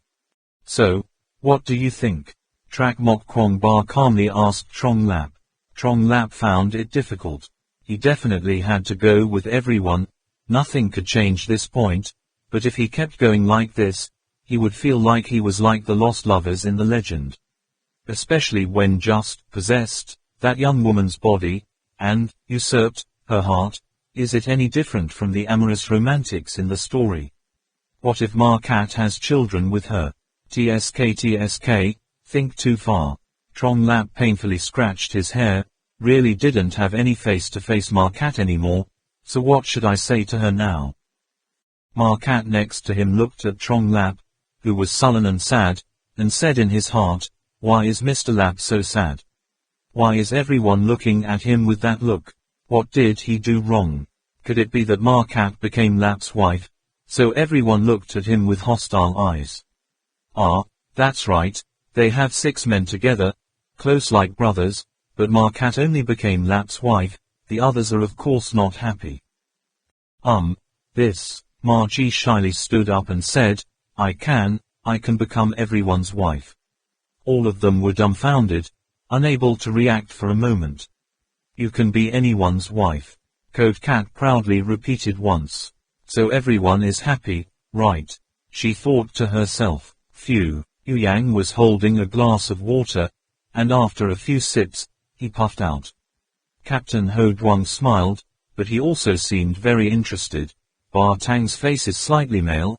Even Trak Mok Kwong Ba widened his eyes, making Duang Man angry and pinching him hard. Only the shaman Ala quietly joined his hands to seal the hand seal, mumbling and chanting sutras.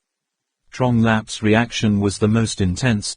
He jumped up like a cat whose tail was stepped on. "You people," fingers pointed at Trak Mok Kwong Ba's face. Ba Tang's face was extremely excited. Finally his fingers and eyes locked on Yu Yang's grinning face. "What are you laughing at? Is there anything to laugh at? Do not laugh. No one is allowed to laugh." Yue Yang really couldn't hold back his laughter. His shoulders jerked, and he couldn't breathe. I think. Can't even think." Trong Lap jumped up and down. "Don't think I don't know what you're thinking. You've been thinking that for a long time. Let me tell you, if you still have this thought in your mind, no more brothers. It really is." Zhang Li immediately came to his nostrils to spray smoke, but when he turned to face Ma Cat, he did not know how to open his mouth. He put his hand on Ma Cat's shoulder, grimaced and said, "Ma Cat, I have to tell you, this matter, how can you think like that?" Ma Cat tilted her face to look at Trong Lap. "Isn't everyone very happy?" She was about to speak, but Trong Lap brought her ear close and nervously whispered, "Speak, say it to me in a low voice." Ma Cat immediately said his strange thoughts, and then still raised his voice, "What's wrong?" Trong Lap heard the reason why he couldn't cry or laugh, confused, tore his hair, didn't know what to do. Why is that so? Don't you know? A wife should only be faithful to her only husband. Finally, Trong Lap tried to explain to Ma Cat what monogamy is. Unexpectedly, Ma Cat's face was as if he couldn't believe it was real, as if he really couldn't understand why there was such a system in this world. Only to hear her say in a very surprised voice, "How is that possible? One wife must have many husbands, right? I still have 5 dads here." Ma Cat raised her small hand in front of her eyes, 5 fingers, no excess, no shortage. Zhang Lap's eyes were so wide that his pupils were about to fall out. The shaman Allah immediately said, "Here they follow the monogamous regime."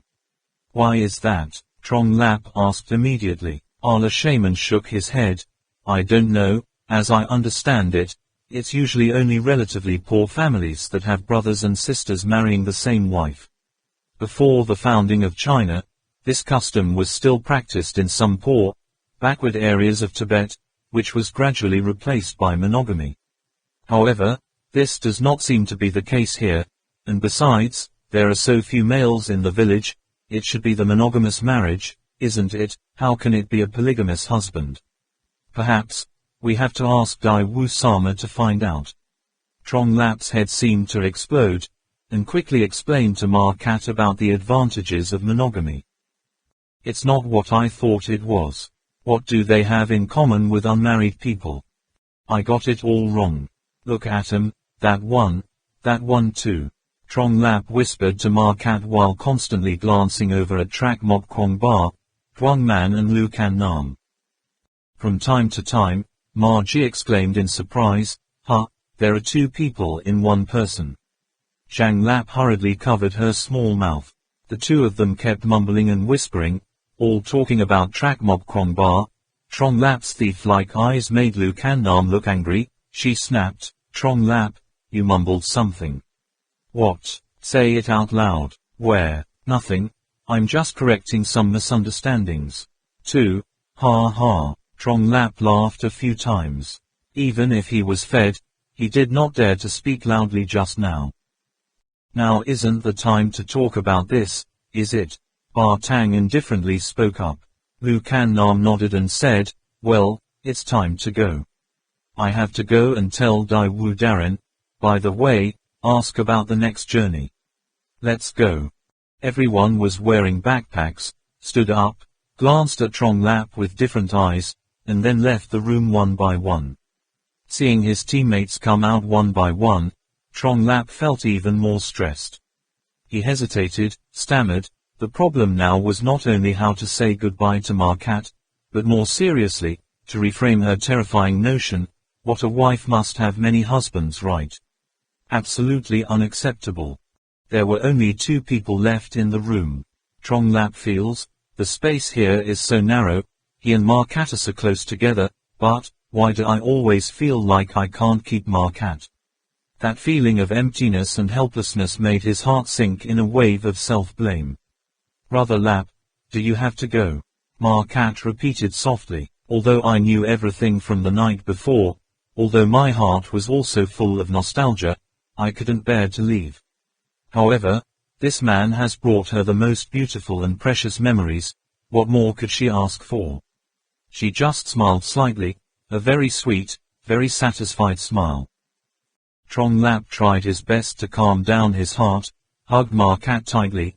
"Ma Cat, believe me, I really want to be with you forever. But you are a man, the friends that go with you, we are a unity, each of us is tied together by the ropes of fate, carrying on our shoulders a mission that cannot fail to be completed. Therefore, I am forced to leave you temporarily. But you have to believe that I will definitely come back. I will definitely take you out to see the world outside, take you to see the starry night sky." In fact, for this trip, he was not sure, and had thought about the fact that he would have to be buried in this strange land. "However, from today, I will live well for you. Believe me, wait for me to return." Ma Cat blinked her big and round eyes, pressed her face to Trong Lap's chest, and said softly, "I will wait for you forever." Next, Trong Lap went to the point, but I can't, thousands of times can't find another husband. Older brother, I'm afraid they don't know how to love you. Older brother. Ma Cat hugged even tighter. I know, Lap, I'm not looking for another husband, I'll wait for you to come back, wait forever. The scene in front of my eyes seems to blur. What is it? Is it the feeling of happiness? Oh, Chuyen Du Ha, Phuk Ra Dung Nu Pharp Su All La Da Noi, Ju La Vi Nhu Kao Shine Soi Ne No Ku Chung Tok, Chung Toi Moi Book Phi Theo Che Du Mot Vo Nu Chong Ne. Ki Gap Dik O Dai Enan, Nyak Duong Van Kong and Hin Duk Shiup Trong Lap Hoi Tham Chuyen A. De Wu and Cat Mao explained, as everyone knows, there were many villages and city-states in this land, each with more than 10,000 inhabitants. 1,000 years ago, we had many marriage systems coexist. Aristocracy and rich people were monogamous, common people were mostly monogamous, and extremely poor families were not, forced the brothers to marry the same wife, because they could not afford the bride price, nor could they bear the life of having too many people. Legend has it that that time was also a very turbulent time. Every year there was a battle. A small battle continued endlessly and never stopped. A big battle broke out once every 10 years. Defeated, were annexed, destroyed, or had to leave this place. Then other peoples migrated, and there were new wars. But after the Kwai Ba tribe appeared, they first used force to conquer all other tribes, then recruited a lot of workers to build back Bala Temple and stone castles. Legend has it that the hard work caused many people to lose their lives, eventually causing a rebellion, but the rebellion was quickly suppressed. The head of Nima Kang was executed by torture. The Kwai Ba tribe is very strong, but after that rebellion, they are also aware that the tribes living in Shangri-La are very crowded, so it will be difficult for them to dominate this place. Because of that, they used a poisonous ancient with a very large range.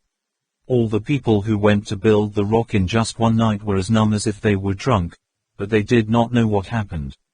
Later, those people came back and spread that old poison to every village. What kind of poison neck is that? Captain Ho Duong asked. De Wu and Cat Mao shook her head and said, many years later, people in the Holy Land discovered that women became very difficult to conceive. No matter how hard their husbands tried, they could not have children. Sometimes with success, the baby is born deformed, and rarely dies. Great for the ancients, the shaman Allah explained softly. I've read in the ancient scriptures, it's amazing, there really is such an ancient poison in this world.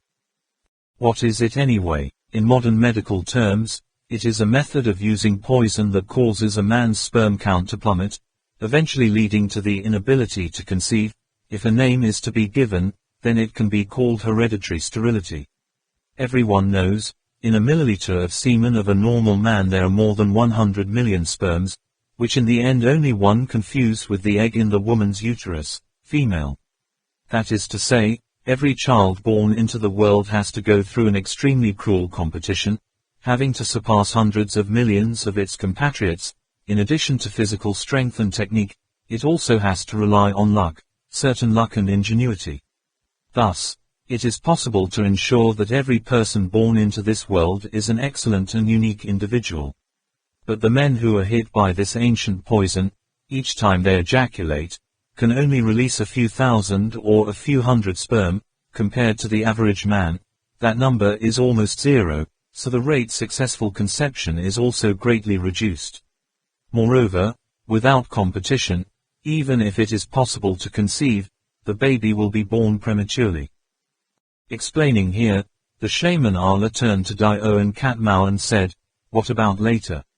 De Wu and Cat Mao said, in the future, a woman who can give birth to a healthy child in her life is already very lucky, and even more serious, this condition also appears in children, later life, and continues to this day.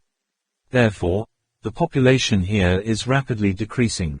However, people have discovered that in poor families, multi-husband women can conceive normally, although they do not give birth to many children, but are healthy and rarely deformed. Therefore, gradually, Every place in this holy realm is turning to monogamy. Sao, how can that be? The shaman Allah immediately explained, this is really one way while there is no other way. A man can only have a few hundred to a few thousand sperm at a time, 10 people can increase to 10,000, how can no normal healthy sperm have a chance of conceiving? If the quantity and quality of the individuals are not good, the number of individuals can only be increased. De Wu and Cat Mao again said, not only that, the ancients also discovered that if a wife marries 5 husbands, she can only give birth to 6 children at most, absolutely not exceeding this number. For a very long time, the population of the villages in the Holy Land was only about 1,000 people, and it has not grown in 600 or 700 years. The shaman Allah said, however, as far as I know, no matter how powerful the poison is, the time cannot last for more than 1,000 years. Maintaining 300 generations in a row is already considered very dangerous. De Wu and Cat Mao nodded, yes, actually, as far as I know, the fertility rate of women in the Holy Land has increased a lot. More than 100 years ago the population began to increase. Only, wanting to form a custom is not something that can be done in a few decades. Similarly, it is not possible to change it in just a few decades.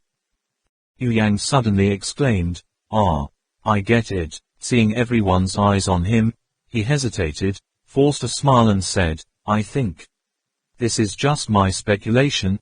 In the record of that village of Kongbo, after Bakbala Temple was built, there was no war for 600 or 700 years. The reason is probably the main reason. It's because of this old poison. Think about it, the whole space of the Holy Realm is only this much. The resources are also limited. If the number of people keeps increasing infinitely, then their living range will definitely get closer and closer. Weather production will not be enough to distribute, plus the difference in culture and beliefs too. It's strange not to fight. The Quabar people used ancient poisons, controlling the population always within a certain range. Each village had enough resources to sustain life, and had to cope with the harsh environment. Natural of course, war can't break out. Captain Ho Duong also said, it can also be said that the war between people becomes a war between humans and nature. No matter what kind of war it is, it's really just for the sake of the proliferation and survival of the race. Listening to Yu Yang say that, De Wu and Cat Mao also said, yes, there was almost no war at that time, every village could be self-sufficient, we call it the quiet period, Jia. Okay, this matter has been cleared up. Sorry Dai Wu-sama, how should we go next?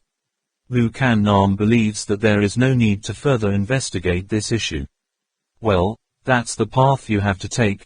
I've only walked it twice when I was young, but now that I recall it, the memory is still fresh.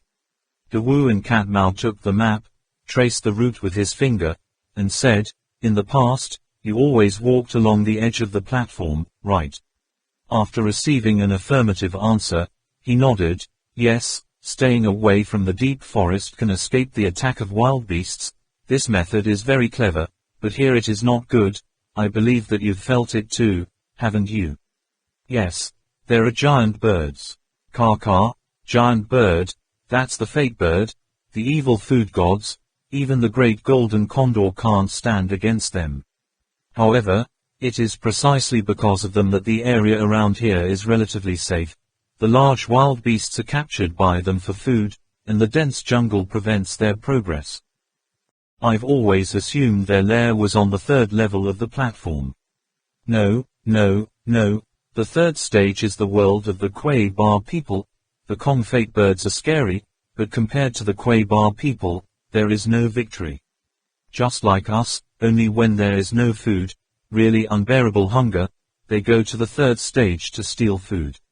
However, you also have to use your life to trade it. If you are lucky, you can enjoy a full meal. If you are lucky, it will become someone else's meal. Well, I've gone the wrong way again. For all of you, there are 2 roads from here to Tuo Mao. Originally from Quang Nhat to Far Nhat, then through Thak Nhat, you can reach the place, but now these places have all been red-advised. which means there are no people living there anymore. This map must have been drawn recently, right? But the Harquay Bar people have said that these villages are uninhabited, so it must be no one. That's not good. This road was originally relatively safe, but now that there are no people, there will be many wild beasts in the forest. Dawu and Katmao shook her head while letting out a sigh. How about another way? There is another way, which is to go along the edge of the inner platform, but it is very dark, and there are many Lumo people. If there weren't a lot of people, usually no one would go that route. Then why do people still choose that path? Because that road is the closest. Well, this map is not marked very well. At first glance it seems that walking in the forest is a bit closer, but those who have been to Tukmao know, go under the cliff. If you run fast, you only need one. It takes a day to get there, and it takes at least 3 days to cross the forest. That's right, halfway there, you will see a relic. It is said that the temple built by the Mu people before, has been abandoned for a long time, but it is possible to temporarily hide from the Lumo people there. Okay, is there a place to hide from Lumo's attack? What kind of place is that? A strange place. In short, you will know when you go there, but if I tell you, I will accept it. It's just that it's different from all the temples you've ever seen. Yue Yang stared at the map again and said, why is the mother of the emperor so far in the forest? It's so dark in there, isn't it? Daiwu Die-sama shook his head and replied, no, there is no forest where the Tuo mother lives. It's very bright. So they're not afraid of the fate bird's attack. You have to go to the place to know. The fate bird can't attack that place. How about now? Trak Mok Kwong Bar negotiated for a while. The enemy ran along the cliff and ran away, so they only had to go this way to chase them. Anyway, this is the closest way. Moreover, most likely, the enemy is in the Muk Temple to reorganize the team. After the negotiation was over, the shaman Ala said to Daiwu Die-ren, we have decided, go along the cliff. Would you mind telling me more about that relic? Let me recall. The place was carved into the cliff. First there was a long straight staircase. The road to Tukmao Thang is more than 1,000 steps long, rising straight up the cliff into an angle of 75 degrees. Climbing all the steps has a natural cave, but very narrow, 3 or 4 meters deep, about 15 feet long, meters. Standing in this cave, you can look down at the entire jungle on the second level, just like the first floor. Below is a green sea, only the difference is, it's greener here. At the end of the cave, there are 2 huge doors, but they have been severely damaged. Now only a trench is left to plug the door shaft. Above the cliff, whether man-made or natural, there are countless small skylights. Light shines diagonally down from above the door, and inside there are countless stone statues. Almost all of them are strange and quaint, and have been devastated and destroyed, so they look even more fierce. In the cave there were no animals, no wind, only monstrous stone statues scattered about, like a cursed dead land. Even the air was strangely dry. Those who come here faintly smell the smell of blood, and do not know if it is their own blood or that of others. There are 5 people here, Tae-mi, Max, Leibar, Ho-Tu and Ivan. Each of them has been bathed in a pool of blood. Their hair is greasy, their clothes are torn, their whole body is full of scars, languid, wobbly steps. They were chased by the Lumo people all night, and they didn't know how many lizards they had shot before they came out alive. In fact, it wasn't until the 4 unlucky guys that were shot by the monstrous liquid completely disappeared that the lizards stopped pursuing. There was a large scratch on Hu-Tu's face, flesh and blood oozing out. It looked like he had another mouth, but it was still only a light wound. Ivan the Russian bear got strong, shoved his whole arm into the lizard's mouth. As a result, his left hand is now tightly bound, leaving only the base. Even Western Mexico is now busy with us. Leibar was injured the most. He was only hit on the back by a lizard. If he didn't have a bulletproof vest, I am afraid that his entire spine would have been ripped off. And Max looked the worst. covered in blood, but he wasn't actually injured. Don't look at his appearance and think he has no courage. When he runs away, he is faster than a rabbit. Looking at the wounded soldiers lying on the ground, Tammy stared at Max and said, "Looks like you should say something to us." Say. Max got goosebumps listening. He knew this failure was because he forgot to talk about Sean. In fact, if it weren't for his life, he wouldn't have talked about Sean to these people at the time. But now it's too late. If he says just one wrong sentence, fearing that these bloodthirsty people will come back to bite and devour him immediately, otherwise the stone will be thrown out to give to those giant birds, making dinner. He had to try hard to adjust his breathing, and asked in return, "Big brother Tammy, what do you think the boss's strength is?" She was dumbfounded and asked what did that mean. "Are you going to threaten me with Merkin?" But Tammy knows, this Max is not as stupid as I thought. In this place where dogs eat rocks and chickens and eat gravel, it won't do him any good to take Merkin out. If he asked like that, there must be a reason. What? So he answered objectively, "He is very strong. I also come from a special forces soldier, but compared to him, I'm still a notch lower." Max nodded, and said again, "Yes, I think we all feel how powerful the boss is. But, if I say, the boss used to join an organization." Max paused for a moment, seeing the expressions on their faces as completely as he had expected, continued, "But in that organization, our boss is just a small character the size of a sesame seed." The eyes of the others began to change. So is Saul's. Moreover, both the boss and Saul's, as soon as they hear about the high-ranking character, are scared to the point of shivering. The eyes of the rest of the guys changed from astonishment to disbelief. "What the hell are you saying? There can be no such thing." Lebo could not bear it any longer. Merkin was already one level stronger than him. Could there be someone who was countless times stronger than him?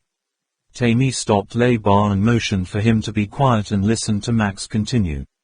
Max said again, "What kind of organization it is, how many people, what structure, what name, I don't know all, but I do know that the organization really exists. More also Saws and the boss were partners in that organization. Don't think that he is a visiting professor of a university. His strength is also very scary.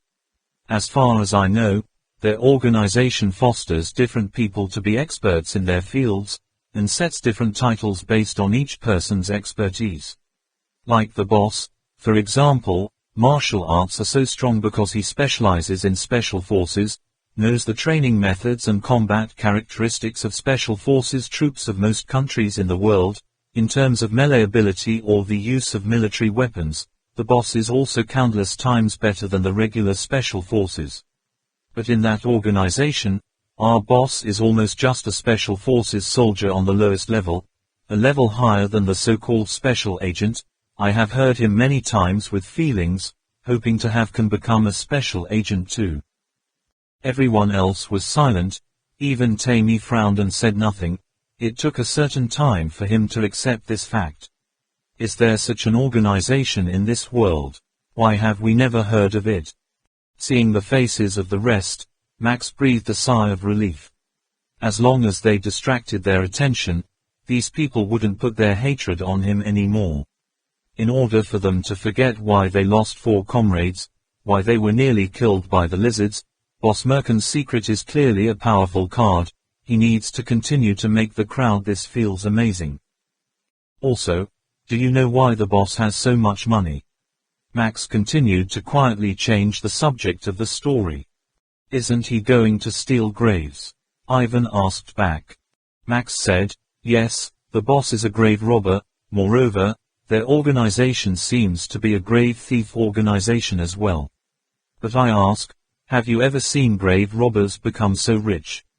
We all think about it. It's right, grave robbers are everywhere in the world, but the type of grave thief with assets up to hundreds of millions of dollars like Merkin seems to have never been seen. Anyway, it's not an honorable thing. Those people are like petty thieves, knowing that the things they get are not clean. Even if they dig a lot of valuable things, They don't dare to give them away right away, hugging the treasure, but day by day, it is said that their lifespan is also very short. Even if the buyer can be contacted, the price is forced to be so low that it cannot be lower. Many people just need to earn a small amount of money to stop working. This has almost become the norm among grave robbers, both domestically and abroad. Max once again took the initiative, continuing to say, in this regard, it is impossible not to mention the second job of the boss. In addition to being a special forces soldier, he is also a supervisor. He could tell with a glance which one was the real gem in the midst of a pile of glass shards, as well as its color, properties, and value on the great shelves, and also distinguish real antiques, fake antiques, and the history of those treasures. This is exactly why the boss can earn so much money. He doesn't need to be in a hurry to sell the antiques he's earned, but just takes it directly to the auction floors. With that reputation, usually each item can sell for millions of dollars.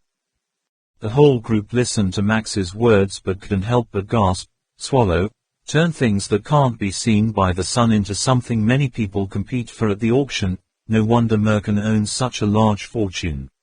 If I could bring out all the things in the silver Bala temple. They seemed to temporarily forget the pain all over their bodies, their eyes lit up. Max knew what to stop, giving his friends time to visualize. Shimi was the first to come out of that illusion of gold and silver, and he glared at Max warily.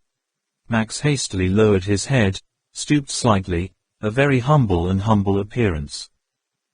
Along with Tammy's cold snort, the group suddenly remembered the situation in front of them. That's what you should be talking about, isn't it? Tammy's eyes gradually turned cold. Max immediately replied, yes, I know. In fact, I just want to talk about the boss's identity. Because that organization is always exposed to historical things, in a state of inadequate human resources, it is necessary to quickly recognize which treasures are most valuable, so a qualified person is needed. At the same time, when operating in countries around the world, it is also necessary to know about the military force and the arrangement of the armed forces of that country, so it is also necessary to have people like special forces soldiers.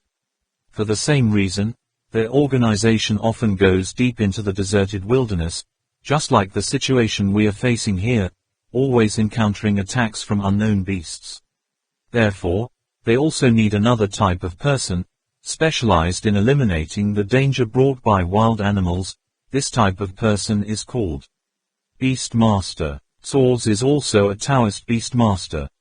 Tammy's triangular eye gradually shrank into a bulb shape, seemingly understanding something. However, until now, what he heard were things he had never been exposed to. This was also the first time he knew. It turned out that Merkin kept his identity so secretive. Thou tu su da fan ju ko tri thuk kur mot zao su nan dong vatok, honam ro kathway tap teen va toi quen ho dong kurin hung lo I dong vat hoang da nu long ban te, ingo I ra kung ko the nam bat va loy dung kathway tap teen kur mod lo I dong vat hon tonexa la trong koang toi gian teep shuk kuk nan. They can summon, command, and manipulate a variety of beasts, so they can also cause others to be completely unaware of encountering a fierce herd of beasts. Max tries his best to speak in the most soothing way. At this point, if the intonation is just a little wrong, it is to immediately anger these wounded people. Sure enough, Lei Bar roared, does that mean we were attacked by some goddamn beastmaster? Among the group of Duo Mok Kwong Ba, his mother, is there a Taoist beastmaster? Oh no, Max's voice quivered like a maid had just broken a precious plate, but among those people, there was a guy named Sean, who seemed to be. You already know that there is a Taoist beastmaster among them, his ancestor, why didn't you tell us? Lei Bar, Ivan, and Huzi clamped Max in between, those eyes seemed to want to eat him alive. Max tried to suppress the boiling urge to run away, still cautiously answering, no. The fact that Sean is a Taoist beastmaster or not, neither the boss nor Swords dare to confirm, it's just that while chatting, they mentioned this person, saying that he was a knowledgeable biologist, possibly a Taoist beastmaster. Think about it, what kind of person is the boss? How can someone like me know such a secret? All of this information is all my eavesdropping. Vits den sa ong chu chua dam kang din, toi lai kang chang the now's arch en duk. Moreover, since coming here, every day we have to run for our lives, can't sleep every day, it's really impossible to remember so many things. If it wasn't for the strong smell of the other guys yesterday, and then the lizards flocked in so many, I wouldn't have been able to relate those things.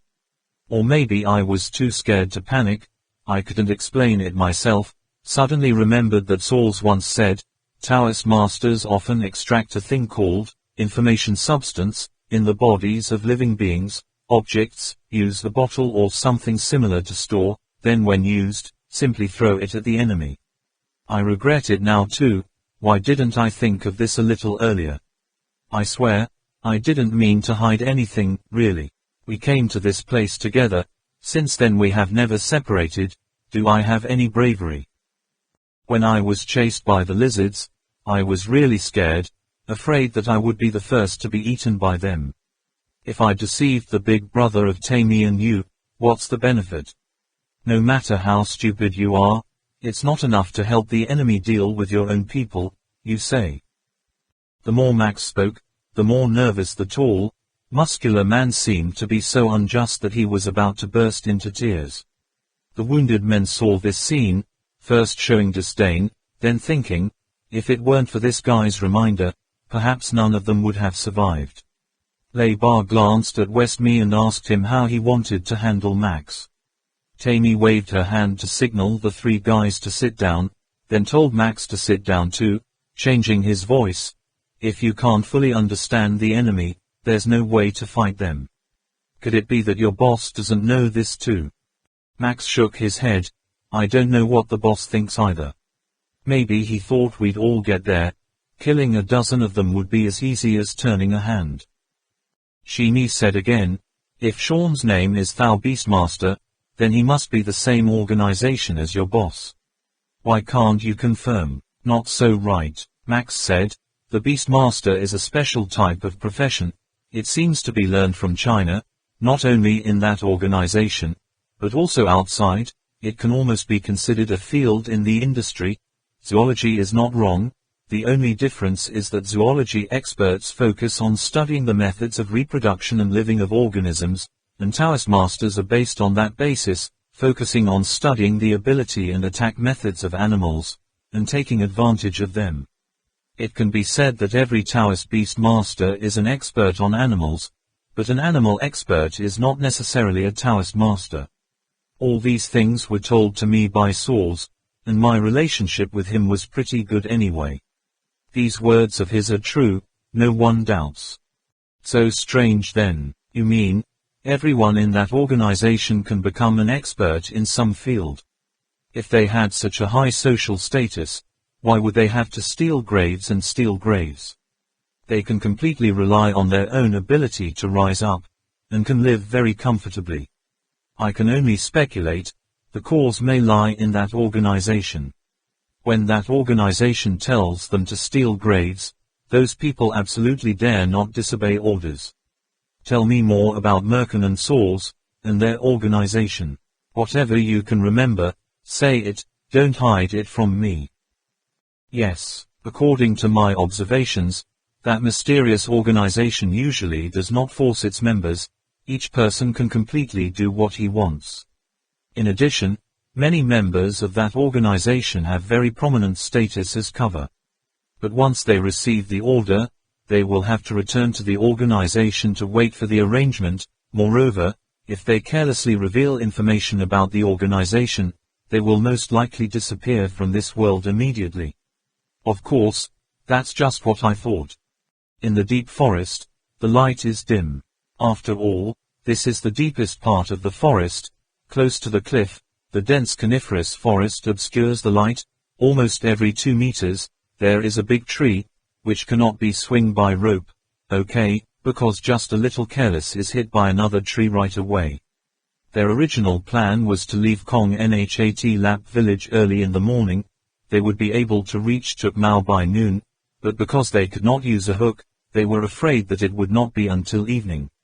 Trong Lap and Ma Cat performed a classic show, Goodbye to Him for 1,000 Miles, turning his head every step of the way. In the words of Yu Yang, it was so touching, only the crying scene was missing.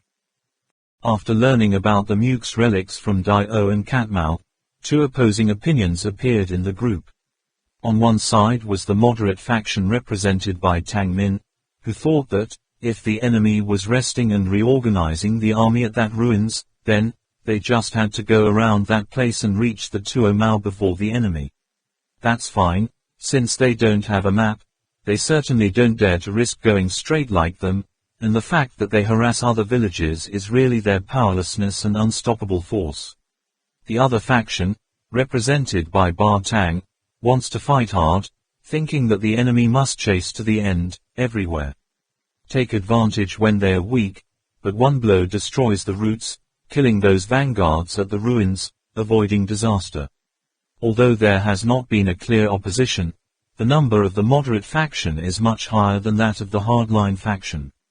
Although, this place has almost escaped the limits of the law, but no matter what, the rest of the people can't treat normal murder like eating rice and drinking water like Ba Tang. If facing an enemy with no hands, can I without thinking give him a series of bullets, causing the opponent to die in flesh and blood? Most of them feel that they do not have that courage. However, this time, Captain Ho Duong suddenly supported the hardline faction. According to him, these Holang must have been eradicated a long time ago, not to mention in this uninhabited wilderness, but even in the city, he saw any name killing him on the spot. Trak Mok Kwong Ba and Lu Can Nam have not shown any attitude, but in his heart, Trak Mok Kwong Ba is still slightly inclined towards Duong Man, and Lu Can Nam thinks he does not know. Okay, whether they're at the Muk ruins or not is still unknown, but along the way there are corpses of the Lu Mo people. We will see the situation and figure it out later. If they really hide in that ruins, that place is high up, easy to attack, not sure we can fight them hard, it's better to set up traps below, lock them there finished. If they don't hide in the ruins, but block them on the road, then think of a way to kill them all, okay? Trak Mok Kwong Ba offers a plan that everyone can accept. But the hardliners are still not satisfied. Ba Tang didn't argue, just showed a nonchalant face, as if he wanted to say, whatever, but Captain Ho Duong said that was to release the tiger to the forest, unable to let go of a single Ho Lang, and scolded Trak Mok Kwong Ba for a match. Lu Can Nam was injured in the leg, but still persisted in going ahead of the group, as if she didn't want to be a burden to everyone. She even tried to go faster. When approaching the relic, Trak Mok Kwong Ba advised her to stop. Tang Min insisted on checking her wound, only to find that the bandage on her thigh was bleeding and dyed red with amniotic fluid. At this point, the bodies of the Lu Mo people were very sparse. There are two possibilities. One is that the Lu Mo people were almost destroyed by the enemy. Second, their ammo is almost exhausted. However, considering the area of the jungle on this second platform and the number of Lumos that the opponent encountered, the second possibility seems a bit larger.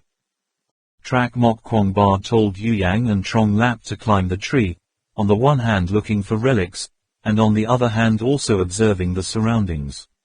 The distance between the trunks is very small, so it takes a few tries to throw the rope to succeed. Yu Yang and Trong Lap climb up a tree about 40 meters high, and then cling to the branch that extends to swing to another tree. Rather, only the undulating silhouettes of people had disappeared in the dense canopy of trees. Ba Tang said, "Why not go to the monument? Looking at the current situation, more than half of them are out of ammunition, probably hiding in there." Trak Mok Kwong Ba said, "Survey the situation first." Ba Tang said, "This place is too dark and humid, which will affect our judgment. Let's go to the ruins first." Father Tang, why must you kill them all? If they've run out of ammunition, isn't that a threat to us?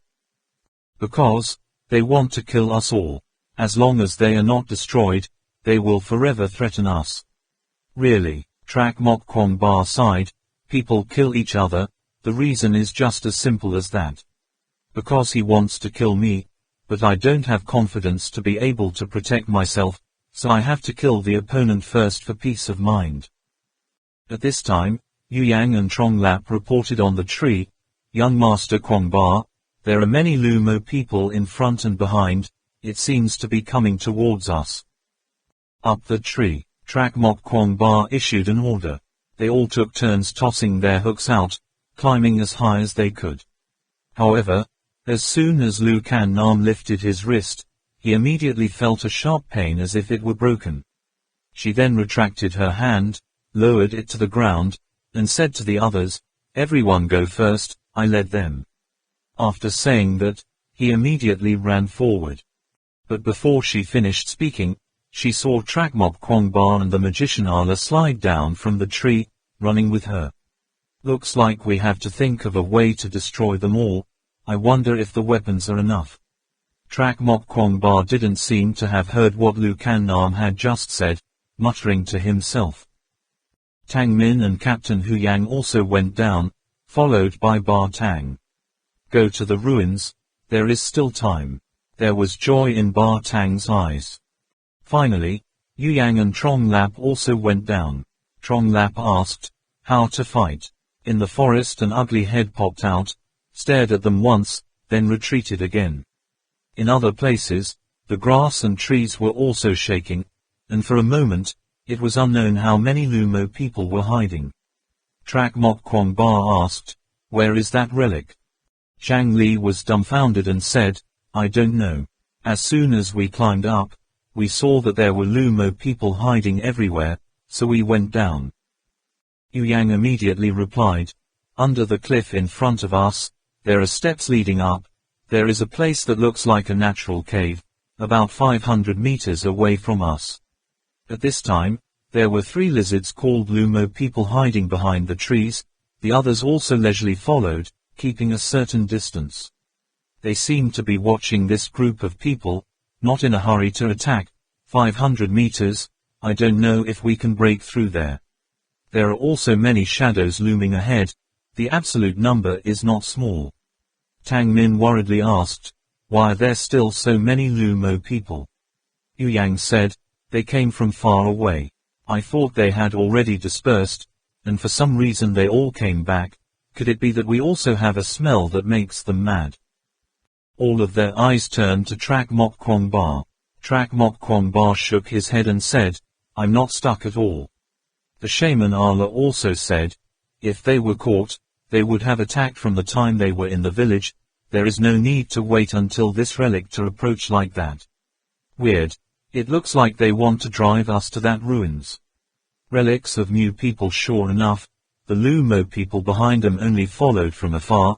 The people in front did not rush to attack, just like the shaman Ala said, as if they were going to drive them to that place. So, Yu Yang joked, is it because they can't enter the ruins, knowing that we are the enemy of those people, so they want to corner us in the ruins to help them destroy those people? If that's the case, then they've got brains too. Trong Lap said, looking at their appearance, how can their brains be so smart? And I say, why can't they enter that ruins? I don't know which Lumo is leading. In an instant, the whole forest resounded with howls like air whistles. Along with that high sound, countless lizards in the forest bared their fangs, danced at them. The muzzle of the gun was flaming, but the speed of the Lumo people was very fast. Even if they were hit by bullets, they would follow their inertia to jump a few more meters. Even worse, these Lumo people seem to have tasted the pain of guns. Unexpectedly they also know how to use trees to cover to avoid. 8 people gathered in a small circle, fighting and retreating. The Lumo people came from all 4 directions and rushed out, showing their amazing speed. Chi trong thang chok da ko muoi mei koi za ching woi lo mak chat than mot dong mon.